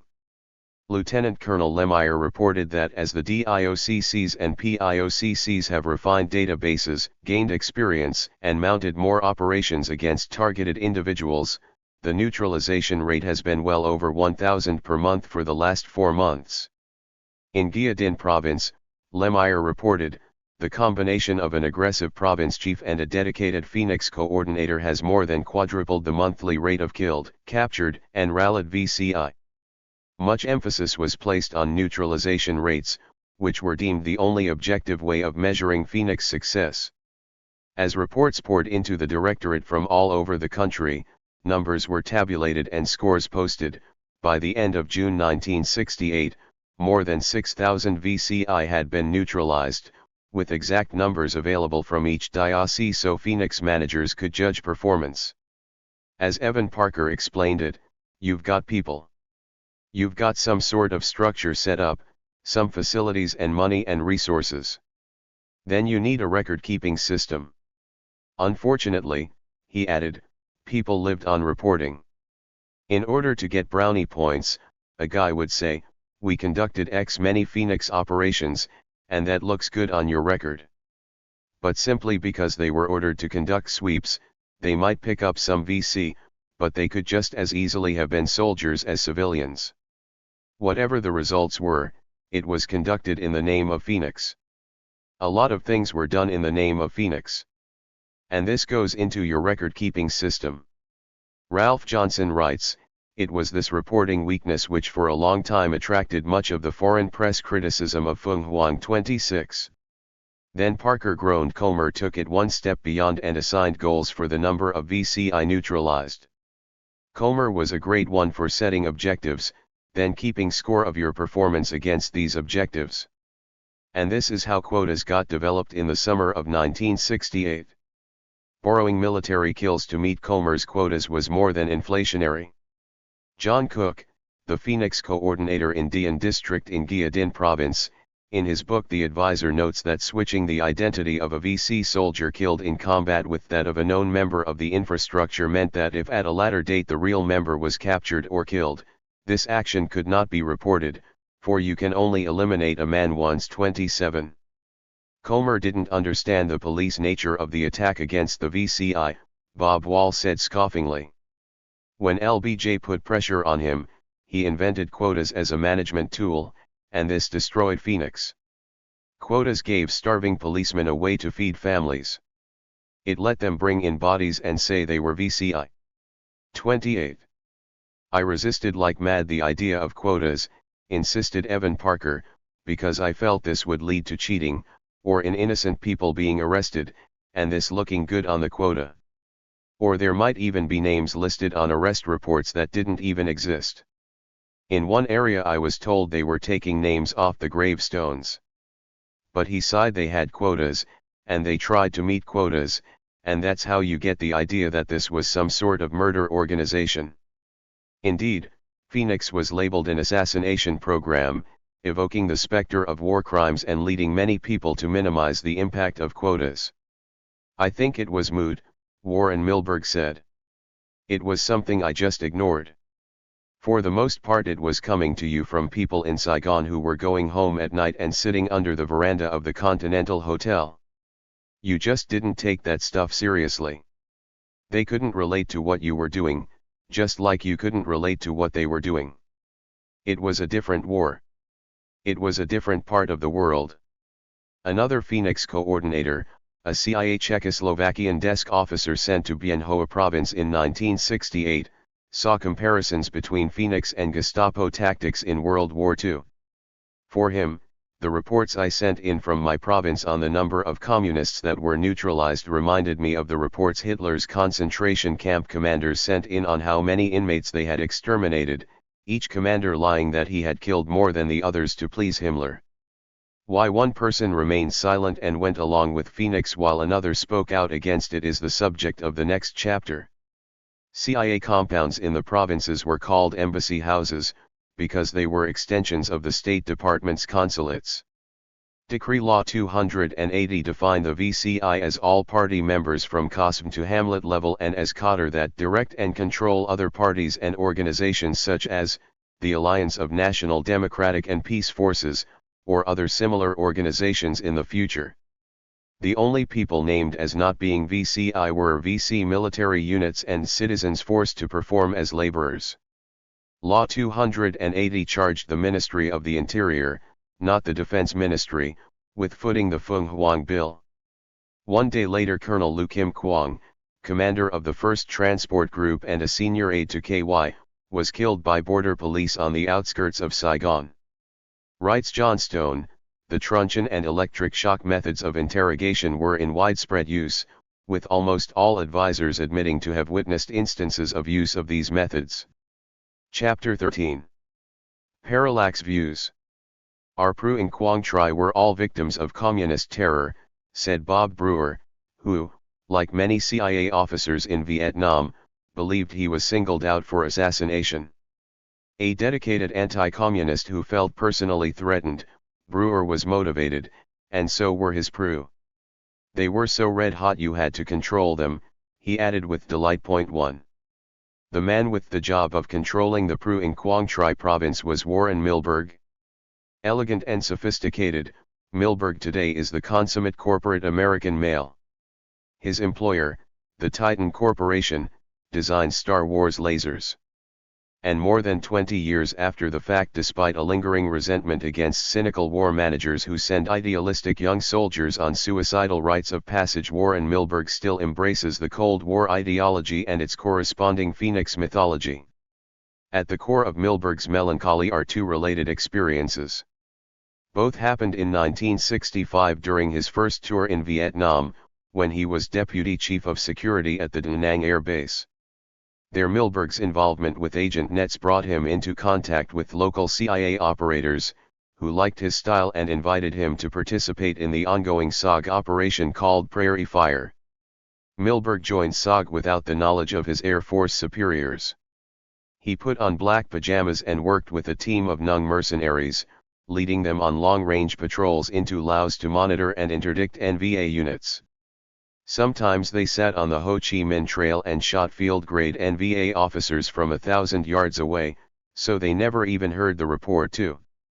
This is where things started to get exciting, recalled Milberg, who along with his other duties, began organizing counter-terror teams. I was doing training of Vietnamese and Americans, Marines and some Army people. As for his indigenous personnel, the Vietnamese were gangsters and thugs, mercenaries who we trained and who were in our pay. but my perception of the role of the CT teams was to strike terror into the enemy, the NVA and VC, not the population. It was during this period of time, Milberg continued, when I started to think more about the war and my role in it. And I also began to see evidence of how the Viet Cong were operating in the hamlets. I saw the messages for the tax collectors and the political officers. And what will always stand out in my mind was the terror and torture they used to strike fear and get compliance from the villagers, an event where a particular village chief's wife, who was pregnant, was disemboweled and their unborn baby's head was smashed with a rifle butt. We stumbled on this incident quite by accident within hours of it happening. I'd never seen anything like it in my life. Milberg would not talk about the other traumatic incident, other than to say he was asked by the CIA to parachute into North Vietnam. That he did, even though he had never jumped from an airplane before. And something terrible happened, something too painful to describe, something that made him question the motives of war managers who would ask him to do such a reckless thing. He wondered if the mission had any purpose other than testing the men involved to see how far they could be pushed and to prepare them for equally preposterous missions in the future. He wondered if he was a guinea pig. This event resulted in my being afraid, which was a new experience for me. I spent a lot of time between tours thinking about it and wondering how I would react the next time. So it was almost like I needed to test it again. In this way Warren Milberg's self-doubt compelled him to return to Vietnam in August 1967, at the request of the CIA as part of the presidentially directed counterinsurgency program that fleshed out ICEX. On the other hand, remorse drove Elton Manzioni out of Vietnam, out of the military, and nearly out of his mind. Consider the cases of Manzioni and Milberg, two men equally exposed to a blend of secrecy and terror. Enlisted man Manzioni turned on his masters, renounced American imperialism, and spoke out against the misdeeds of the CIA. Officer Milberg submitted to authority and in return became one of the protected few, accepted into the cult of the Phoenix, rewarded with the American dream. Manzioni and Milberg are remarkably alike. They have the same kind of build, are the same age, and come from the greater New York metropolitan area. Both have dark complexions and complexes, dark curly hair, and experience in special operations. Both are thoughtful, aggressive, high-strung. Where they part company is where America, too, is divided, over the question of values. As a SEAL in Quang Tri Province in 1964, Elton Manzioni dressed like the enemy, worked with CTS who committed atrocities as standard procedure, and was told to ignore the rules of engagement. But there was no sense of our role in the war, he said to me forlornly. He will not talk about his comrades who died while on illegal missions into North Vietnam and Laos. But, he noted, what annoys me is they're not on the Washington Monument simply because they ended up getting greased somewhere where they weren't supposed to be. 3. Manzion's anger went beyond any lack of recognition. He resented the fact that he was trained to kill. In psychology it's called cognitive dissonance, the notion that once you make a commitment, it's impossible to go back. It's something about the human psyche that makes a person reluctant to admit a mistake. This is what training is all about. You've already killed the gook. So what if it isn't a dummy in the bed this time? So what if it's a living, breathing human being? This is what you're supposed to do. And once the first time comes and goes, it's not as hard the second time. You say to yourself, well, hey, I've killed people before. Why should I have any compunctions about doing it now? Training is brainwashing. They destroy your identity and supply you with a new one, a uniform identity that every soldier has. That's the reason for the uniform, for everyone having the same haircut and going to dinner together and eating the same thing. They destroyed the street kid from Newark and created the sailor. They destroyed the sailor and created the SEAL. But people aren't robots, and despite their training, eventually they react, they turn on their trainers and confront the outside forces that have used them. That's what happened to me. I was a guinea pig, Manzioni insisted. There is no doubt in my mind today, and there was very little doubt then, even after 5 months in Vietnam. All the training and all the special programs, it eventually began to backfire on them. I thought, oh, yeah, great program you got here, you're using me to see how I react. I'm expendable. I'm a pawn. And that's kind of a heavy realization when you're an 18-year-old kid. It's a paradox. You know, Manzioni continued, they would send a guy over there to be a replacement for a specific person who was being pulled out. So what consciously came across to you was I'm functioning as a part of a machine. And if I fail as a part or break down as a part, then another part will come along to replace me. Then you find yourself thinking, the last time I looked at somebody as not a part of the machine, and I thought he was a really great guy, and he's a friend of mine, he stepped on a landmine and came down dust, hair, teeth, and eyeballs. Then you realize, I can't afford to do that. Because I feel terrible for a month afterwards. And you can't function when you feel terrible. The only thing we could deal with at any particular time was survival. What do I want to do today? I want to eat, sleep, and stay alive. And you did it? And you related to those kinds of things. Suddenly you looked around and said, wait a minute. That's what those little guys in black pajamas are doing, too. You get to a point where you begin to see these people just want to be left alone to grow their rice. I'll give you one last example of what I'm talking about. I'm sure you've heard about the laser-guided smart bombs we had. Well, they would drop these laser-guided smart bombs, and what the VC would do was take a bunch of old rags and tires and stuff and start a bonfire with lots of smoke. And the laser beam would hit the smoke particles, and it would scatter, and the bombs would go crazy. They'd go up, down, sideways, all over the place. And people would smile and say, there goes another smart bomb. So smart a gook with a match and an old tire can fuck it up? The whole perverse idea of putting this technological, semi-antiseptic sort of warfare against these people who didn't have much more than a stick was absurd. The sticks won. Warren Milberg had a different point of view. He enjoyed being a member of the closed society, in which relating to the enemy in human terms was cause for expulsion. For him, the image of the disemboweled mother and her murdered fetus formed opinions and justifications for what I was doing. It was the idea that you needed to hate the enemy. It was the beginning of my own personalization of my role in the conflict. It was what resulted in me going back to Vietnam when everybody, my parents, my friends, my wife, told me no one in his right mind would go back to Vietnam. I really believed that I was helping these people defend themselves from the bully. And sometimes that worked well, and sometimes it was horrible. It was horrible if you made some small little village on the periphery of the universe believe they could in fact stand tall and defend themselves against this thing we understood as the enemy, then came back the next day and found them all slaughtered. It happened. And then you had to ask yourself, what did I do here? I made these people believe they could do something, and now they're all dead. Maybe it would have been better if I had just done nothing. Just left these people alone. I'm still reconciling it. I still don't think I've worked it all the way through.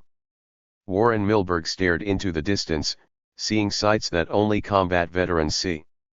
Things that have happened since then have led me to believe that I don't want to be an instrument of policy anymore, he concluded. I think the people who devise the policies and cause idealistic young men to go off to war probably need to experience some of the things I've experienced to temper their judgments. Chapter 14. Phoenix in Flight. When his first tour in Vietnam ended in the spring of 1966, Warren Milberg returned to the United States and was assigned to an Air Force base in South Dakota. But his name and accomplishments remained on file at CIA headquarters in Washington, and 1 year later Milberg was one of 50 officers and enlisted men from the various military services whom the Pentagon invited to join a presidentially directed counterinsurgency program through a participating agency/service agreement. Those who volunteered were tested and, if accepted by the CIA as junior officer trainees, given extensive training and returned to Vietnam to serve at the discretion of the senior CIA officers in Saigon and the regions. Most were assigned to the provinces as RDC/P or RDC/O advisors, and many became Phoenix coordinators. Notably, the 2 other Air Force officers asked to join the program both withdrew, one as a matter of conscience. Jacques Klein, who is Jewish, was born and reared in France during World War II and withdrew, according to Milberg, because he felt the means and methods that he thought were going to be used in it were similar to the means and methods used by the Nazis in World War II. Milberg, who is also Jewish but obviously did not agree with Klein, returned to Vietnam in July 1967 and was assigned to CIA Region Officer in Charge Jack Horgan in Da Nang. I wound up getting a make-work job on the staff there, as liaison to some military units in and around Da Nang, trying to coordinate an intelligence collection and analysis unit for things, like motor units, that the VC used to harass the air base and the city. It was pretty unexciting. I stayed there for maybe a month, bored out of my mind. Then the RDC/P officer in Quang Tri was relieved by Horgan, which left them with a gap. And when I heard about that, I went to him and said, I'd like to take the job in Quang Tri. And he was surprised that I did that anybody would want to go to the provinces. But Quang Tri was the end of the line, and it was a way for Horgan to get rid of me. So I went up to Quang Tri and was delighted to find that when I got there, somebody actually met me. This was the guy who was leaving. He had 3 days left in Quang Tri, and in those 3 days he was going to orient me as to what was going on. After spending virtually the whole day and night talking, we loaded up 2 jeeps, one full of Nung bodyguards, then drove around to all the districts and met all the people in the special branch, the CIO, and anybody else we dealt with that were part of his bilateral operations. And I remember as we crossed the Quang Tri River Bridge, heading up Highway 1 toward Dong Ha, thinking, I'm back. Now I'm really back, and wondering what this was all going to be like. I guess we couldn't have been driving for more than half an hour when a bus, one of those Asian buses with pigs and chickens and people hanging off the roof and out the windows, blows up about 50 yards ahead of us. The highway was just a little 2-lane road, running along the coastal plain. The bomb was a landmine, constructed out of an unexploded US 500-pound bomb, remotely detonated, and probably meant for us. But either a faulty detonator or vibration set it off. Whatever, here were a lot of innocent civilians either dead or wounded, and it was like déjà vu, here I am again. What am I doing here? What is this whole thing about? And I guess I went through a period of depression early on, thinking, there's no way to win this thing. This war is going to go on forever. All these programs and activities are just a waste of human and economic resources. All I had left to justify why I was there was to do the same thing I had done before, which was to personalize it. What I did while I was there in the midst of all the turmoil and pain and agony, a thing that made absolutely no sense to me, was to apply my own value system to it, which was such that I was going to keep pregnant women from being disemboweled. And it got to be a very personal war for me. After taking over Quang Tri from his predecessor, Milberg learned right away that the people you inherited, the counterparts in Special Branch or CIO, had a lot to do with the kind of tour you were going to have. They were either good and competent people or bureaucratic, corrupt functionaries or variations in between. And I was really fortunate to wind up working with a man named Nguyen Van Khoi, the Special Branch Chief in Quang Tri. I was there to advise and assist him, only to find he had been fighting the war his whole life. He was a pro. An incredible man, who survived my tour there, oftentimes at great risk to himself. In view of Khoi's expertise, there was little for Milberg to do in terms of advising on special branch operations. Apart from fighting for his life during TED, conducting unilateral operations, and monitoring the province interrogation center, Milberg worked largely in financial administration. I had to go to Da Nang once a month to account for funds I had expended and to bring the region officer and his staff up to date on what was going on. and I can remember thinking that I controlled more money as a single individual, that I was sprinkling around the province in one way or another, than what the entire province budget was. I had conversations with the fellow who was the deputy in Da Nang about the fact that we thought that we were providing some measure of economic stability and really weren't interested in the quality of the intelligence we were buying, that by sprinkling this money as we did, to these low-level informant nets, we were creating economic stability as opposed to engaging in intelligence operations. Interesting concept and idea. Once a quarter I was called into Saigon, Milberg continued, and when I went to Saigon, I stayed at the Duke Hotel. And I felt like if the Viet Cong ever targeted the hotel or the city, it would be a piece of cake. I was in the business of planning these kinds of things, and I knew that if I had to do it, it would be a simple thing to do. I used to say to myself, my God, if this happens, what the hell am I going to do here in Saigon? They have no plans. People were carrying around little pistols in shoulder holsters because it was fashionable. It was a bureaucratic war in Saigon. All these people supposedly involved in intelligence collection and analysis, planning for the use of intelligence resources and the participation of paramilitary forces, all these people were doing nothing. They lived in their villas in and around town in grand splendor. They'd come to work at 8 a.m. and leave at 5 p.m. It was just like being in an office building, and they had no idea what was going on outside Saigon. None. And I just felt helpless and exposed when I was there. I couldn't wait to get back to the provinces. This probably sounds strange, Milberg confessed, but I felt very much at home in Quang Tri, which was really nothing more than a sleepy province capital consisting of 2 cross streets and a population between 15 to 20,000 people.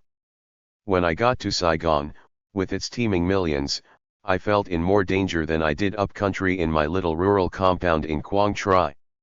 Of course, I wasn't out on operations in the jungle all the time, like I was on my first tour. But whenever we did go out, we were required to send in little spot reports on what we did and why we did it and what the result was. Everybody was manic about body counts, all that kind of crap. In any event, I kept getting warned by the guy who was in the region office not to go out on operations. That wasn't my job. And this was a guy who was totally paranoid about being in Vietnam. He was living in Da Nang in relative comfort next to the police station, and he could never understand why there was a need to go out on operations when your counterpart was going on those operations, that there was no way you were going to stay home and still maintain credibility with that counterpart. And I remember getting direct orders from him not to do that, which I ignored. I had a compound that was relatively comfortable as things go, Milberg said, and a personal guard force of Nung mercenaries whose only job was to keep me alive. I had virtually unlimited resources to pay for a staff that translated and produced intelligence reports, which I disseminated to anybody in the province, U.S. military or otherwise, that I thought could take action on those reports. And I owned and operated a 40-man crew force which was my personal army. I wound up having a Marine working for me who I think was a psychopath. I never saw or participated in what he did, but I was aware of it. Prue belonged to the RDC/O side of the province organization until the consolidation, Milberg told me.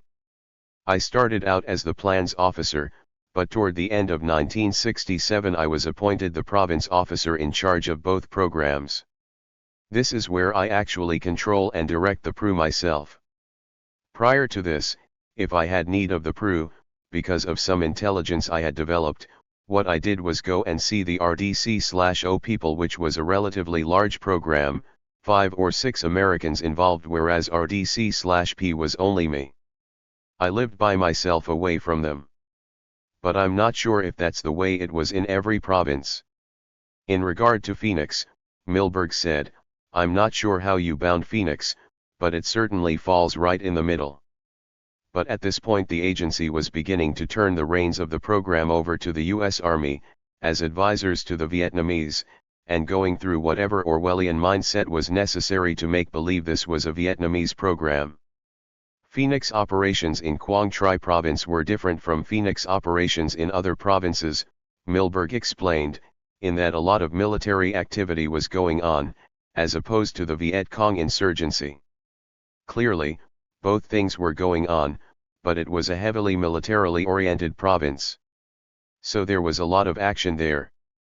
In the future applicability of the Phoenix program, Milberg describes a typical Phoenix operation.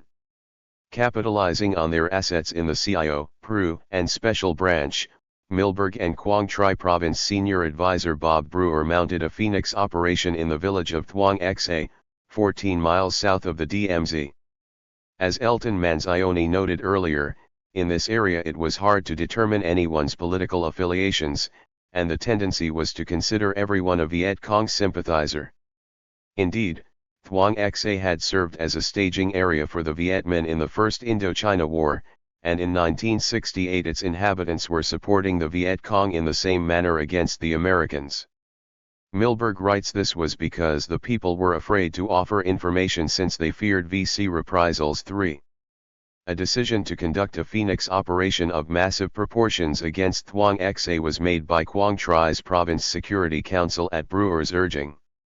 Once permission had been granted, only the barest essential information was given to the various Vietnamese agencies in Quang Tri, Milberg writes. In this way, it was thought, those Vietnamese officials who had been coerced by the VC could not interfere with the planning process. To ensure security, the actual name of the targeted village was not released to the Vietnamese until the day before the operation. 4. In preparing the Thuong Xa operation, information from Special Branch informers and PIC reports was fed into DIOCCs in and around Thuong Xa, a phenomenon rarely observed in provinces where the Phoenix coordinator was an MACV officer, not a CIA employee. As a blacklist of suspected VCI was compiled in Quang Tri's Province Intelligence and Operations Coordination Center, it was cross-checked with neighboring Quang Tins PIAC and against Master Phoenix lists in Saigon, then fed to Quang Tri's DIOCCs. Next, PRU teams were sent to locate and surveil targeted VCI. Escape routes were studied for ambush sites, and the personally arranged for local U.S. Army and Marine units to act as a blocking force to seal off the entire town. 5 At dawn on the day of the operation, MACV Psy warplanes dropped leaflets on Thuong Xa urging identified VCI to surrender and offering rewards and Chiu Hoi status to informers. No one took advantage of the deal. Instead, the residents of Thuong Xa braced for the shock. In the early morning hours, 25-man PRU teams accompanied by Special Branch interrogators and CIA advisors began searching hooches for booby traps, weapons, documents, food caches, and VCI suspects. They compared the names and descriptions on the blacklists with every man, woman, and child in Thuong Xa. 6 suspects were sent to screening zones, where innocent bystanders were fed and entertained by RD teams. The hardcore VCI, meanwhile, were systematically driven into the northeast corner of town, where they were cornered, then killed or captured as they tried to escape through Brewer's ring of steel. The result was 2 VCI captured. One was the district party chief, the other was the chief of the local NLF Farmers Association. Both were sent to the interrogation center in Da Nang. 8 other targeted VCI were killed or escaped. 2 59-member Revolutionary Development teams stayed behind to assert the GVN's presence, but within a month they were driven out of town and Thuong Xa reverted to Viet Cong control. As Milberg observes, even with this unusual amount of coordination, the fact that the village reverted to communist control and known members of the VCI escaped strongly suggests that the operation failed as a future model for counterinsurgency operations. 7. Perhaps the inhabitants of Thuong Xa resisted the intrusion into their village because they feared Viet Cong reprisals. Or maybe they really did support the Viet Cong. In either case, the point is the same. Even under ideal conditions, Phoenix operations failed where the Vietnamese were determined to resist. Where ideal conditions did not exist, where Vietnamese officials were included in the planning of operations, and where U.S. military officers replaced CIA officers as Phoenix coordinators, the program failed to an even greater degree. In early 1968, each of the CIA's region officers in charge was assigned a military intelligence officer, either a major or a lieutenant colonel, to serve as his Phoenix coordinator. In 4 Corps the job was given to Lieutenant Colonel Doug Dillard, an easygoing Georgian who, at 16, lied about his age, enlisted in the 82nd Airborne Brigade, and fought in World War II. After the war, Dillard became a commissioned officer, and in Korea he served in the Combined Command for Reconnaissance Activity, which, under CIA auspices, coordinated special operations behind enemy lines. Dillard gained further espionage experience in the late 1950s as a case officer in Germany, running agent operations in conjunction with the Army's Attaché Office and the CIA. After a stint teaching airborne and amphibious offensive counterintelligence operations at Fort Holabird, Dillard was made Deputy Chief of Intelligence at the Continental Army Command, where he trained and deployed practically every Army intelligence unit that went to Vietnam. Speaking in a drawl, Dillard told me, "I went over to Vietnam in February 1968 as the Phoenix coordinator for 4 Corps, reporting to the CIA's region officer in charge. Branch called me and said, 'We have what we consider a critical requirement. We can't discuss it over the phone, it's classified, but you'll find out what it is when you get there.'" So, Dillard continued, "When I arrived in Saigon, I immediately contacted several of my friends. 1. Colonel Russ Conger, the senior advisor in Phong Dinh Province, gave me some tips on getting different agencies to cooperate and on overcoming the terrorist psychology in the villages and hamlets. He also informed me that there were many people around who felt Phoenix was a threat to them, to their power base. In other words, military officers commanding units in the field considered Phoenix, on occasion, as getting in their way and inhibiting resources they could otherwise use for their own operations. Right away Dillard understood that his job would be to bridge the gap, so that conventional military forces could be made available for unconventional Phoenix operations planned by the CIA. But he also sensed another problem festering beneath the surface. "It's kind of in conflict to our culture and experience over the years," he explained, "to take a U.S. Army element, whatever it may be, and direct it not only toward the military and paramilitary enemy forces but also toward the civilians that cooperate with them." General Bruce Palmer, commander of the U.S. 9th Infantry Division in 1968, put it more bluntly. "My objection to the program," he wrote in a letter to the author, "was the involuntary assignment of U.S. Army officers to the program. I don't believe that people in uniform, who are pledged to abide by the Geneva Conventions, should be put in the position of having to break those laws of warfare." 9. Most military officers, however, resented Phoenix on other than legal grounds. The notion of attacking an elusive and illusionary civilian infrastructure was anathema to conventional warriors looking for spectacular main force battles. For an ambitious officer assigned to Phoenix, the headlines would not be very impressive in terms of body counts, weapons captured, or some other measure of success, as Warren Milberg notes. In addition, Phoenix coordinators were merely advisors to their counterparts, not commanders in the field. After being informally briefed by his friends, Dillard reported to the Phoenix Directorate, which represented the program at the national level, ensuring that we got the kind of personnel and logistical support we felt we needed. However, because of the staff's very narrow administrative type of intelligence background, it did not understand how the program was going to develop. As the ICEX program, Dillard explained, it was run directly at the province level, principally by the agency. But Parker's staff didn't grasp that when MACV took over and fleshed out Phoenix with hundreds of military officers and money, it really was a joint operation, that CIA was a supporter and partial sponsor, but really MACV had to account for it. This is how it evolved. While the Saigon staff was content to view Phoenix as a CIA subsidiary, Dillard set about asserting MACV's presence in Phoenix operations in the Delta, a task made easier by the relative absence of regular military units and by Dillard's engaging personality and wide experience in command, staff, and operational positions.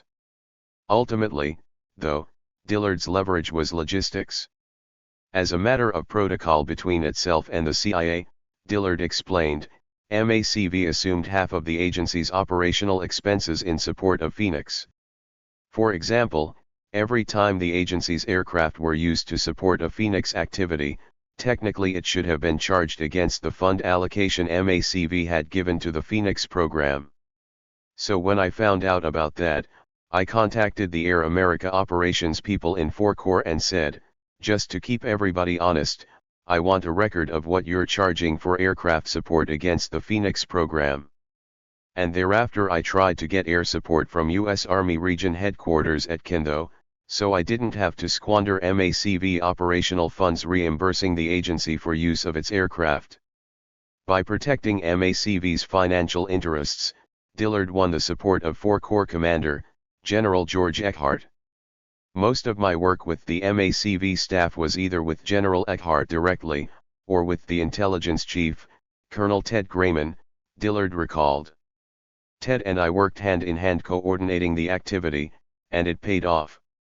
General Eckhart and Colonel Grayman set aside for me a light gun platoon and 6 helicopter gunships to run Phoenix operations throughout the region.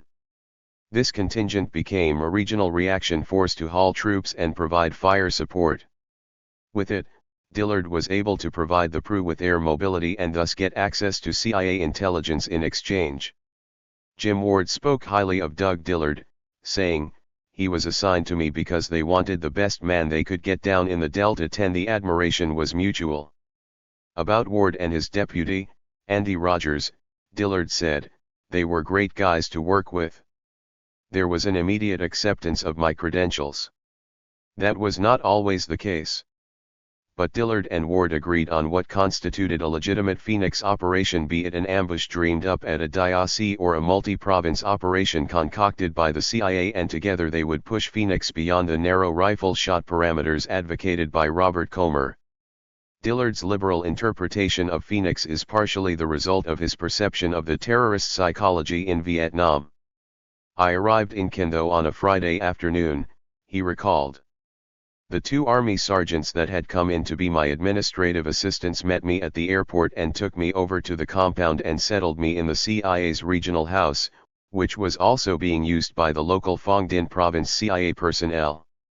There was a vacant room, so I took it, and the next morning I reported into Andy Rogers. I was given a little office with the 2 enlisted men handled reports and requests from the field. I was also assigned a deputy, Major Keith Ogden.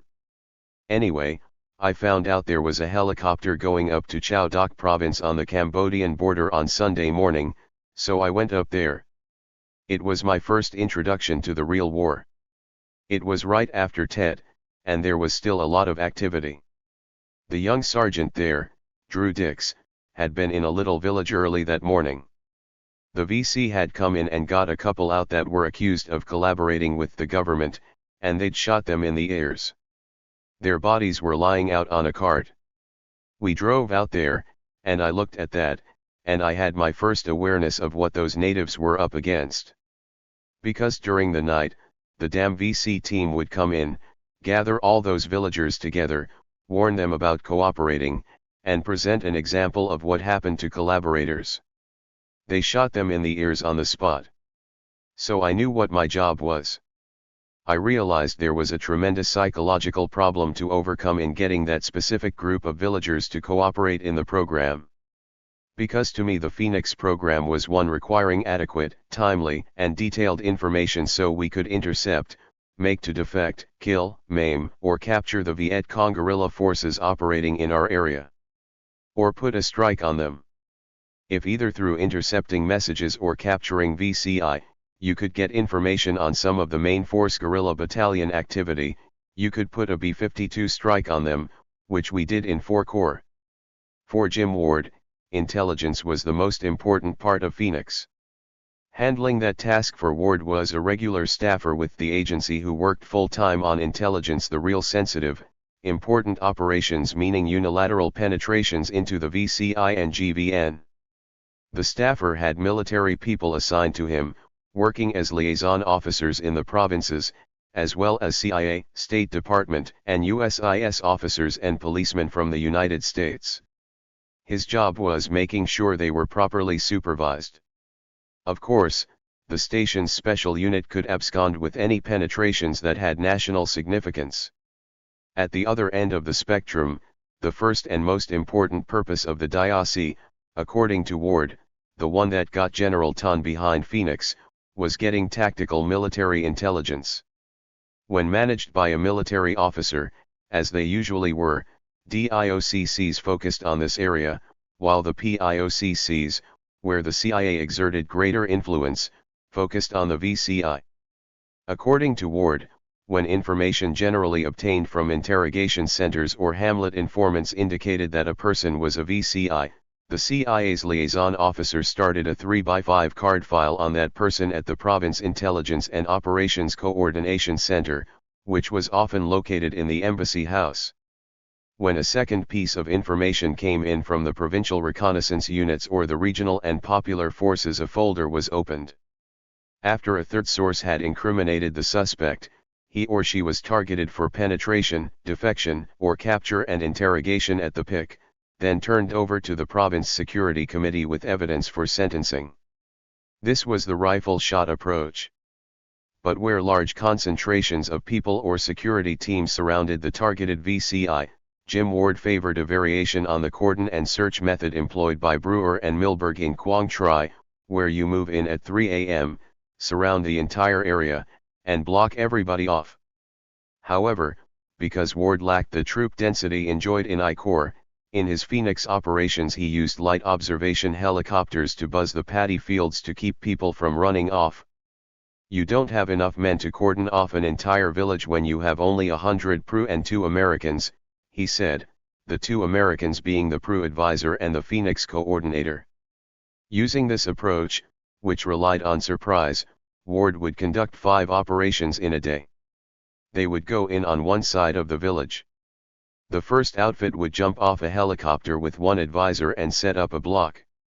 Then another helicopter would land 100 yards further down. Then a third and a fourth, with the other U.S. advisor. These guys would branch out in a skirmish line and start moving into town. They would catch everybody with rifles stacked, unprepared.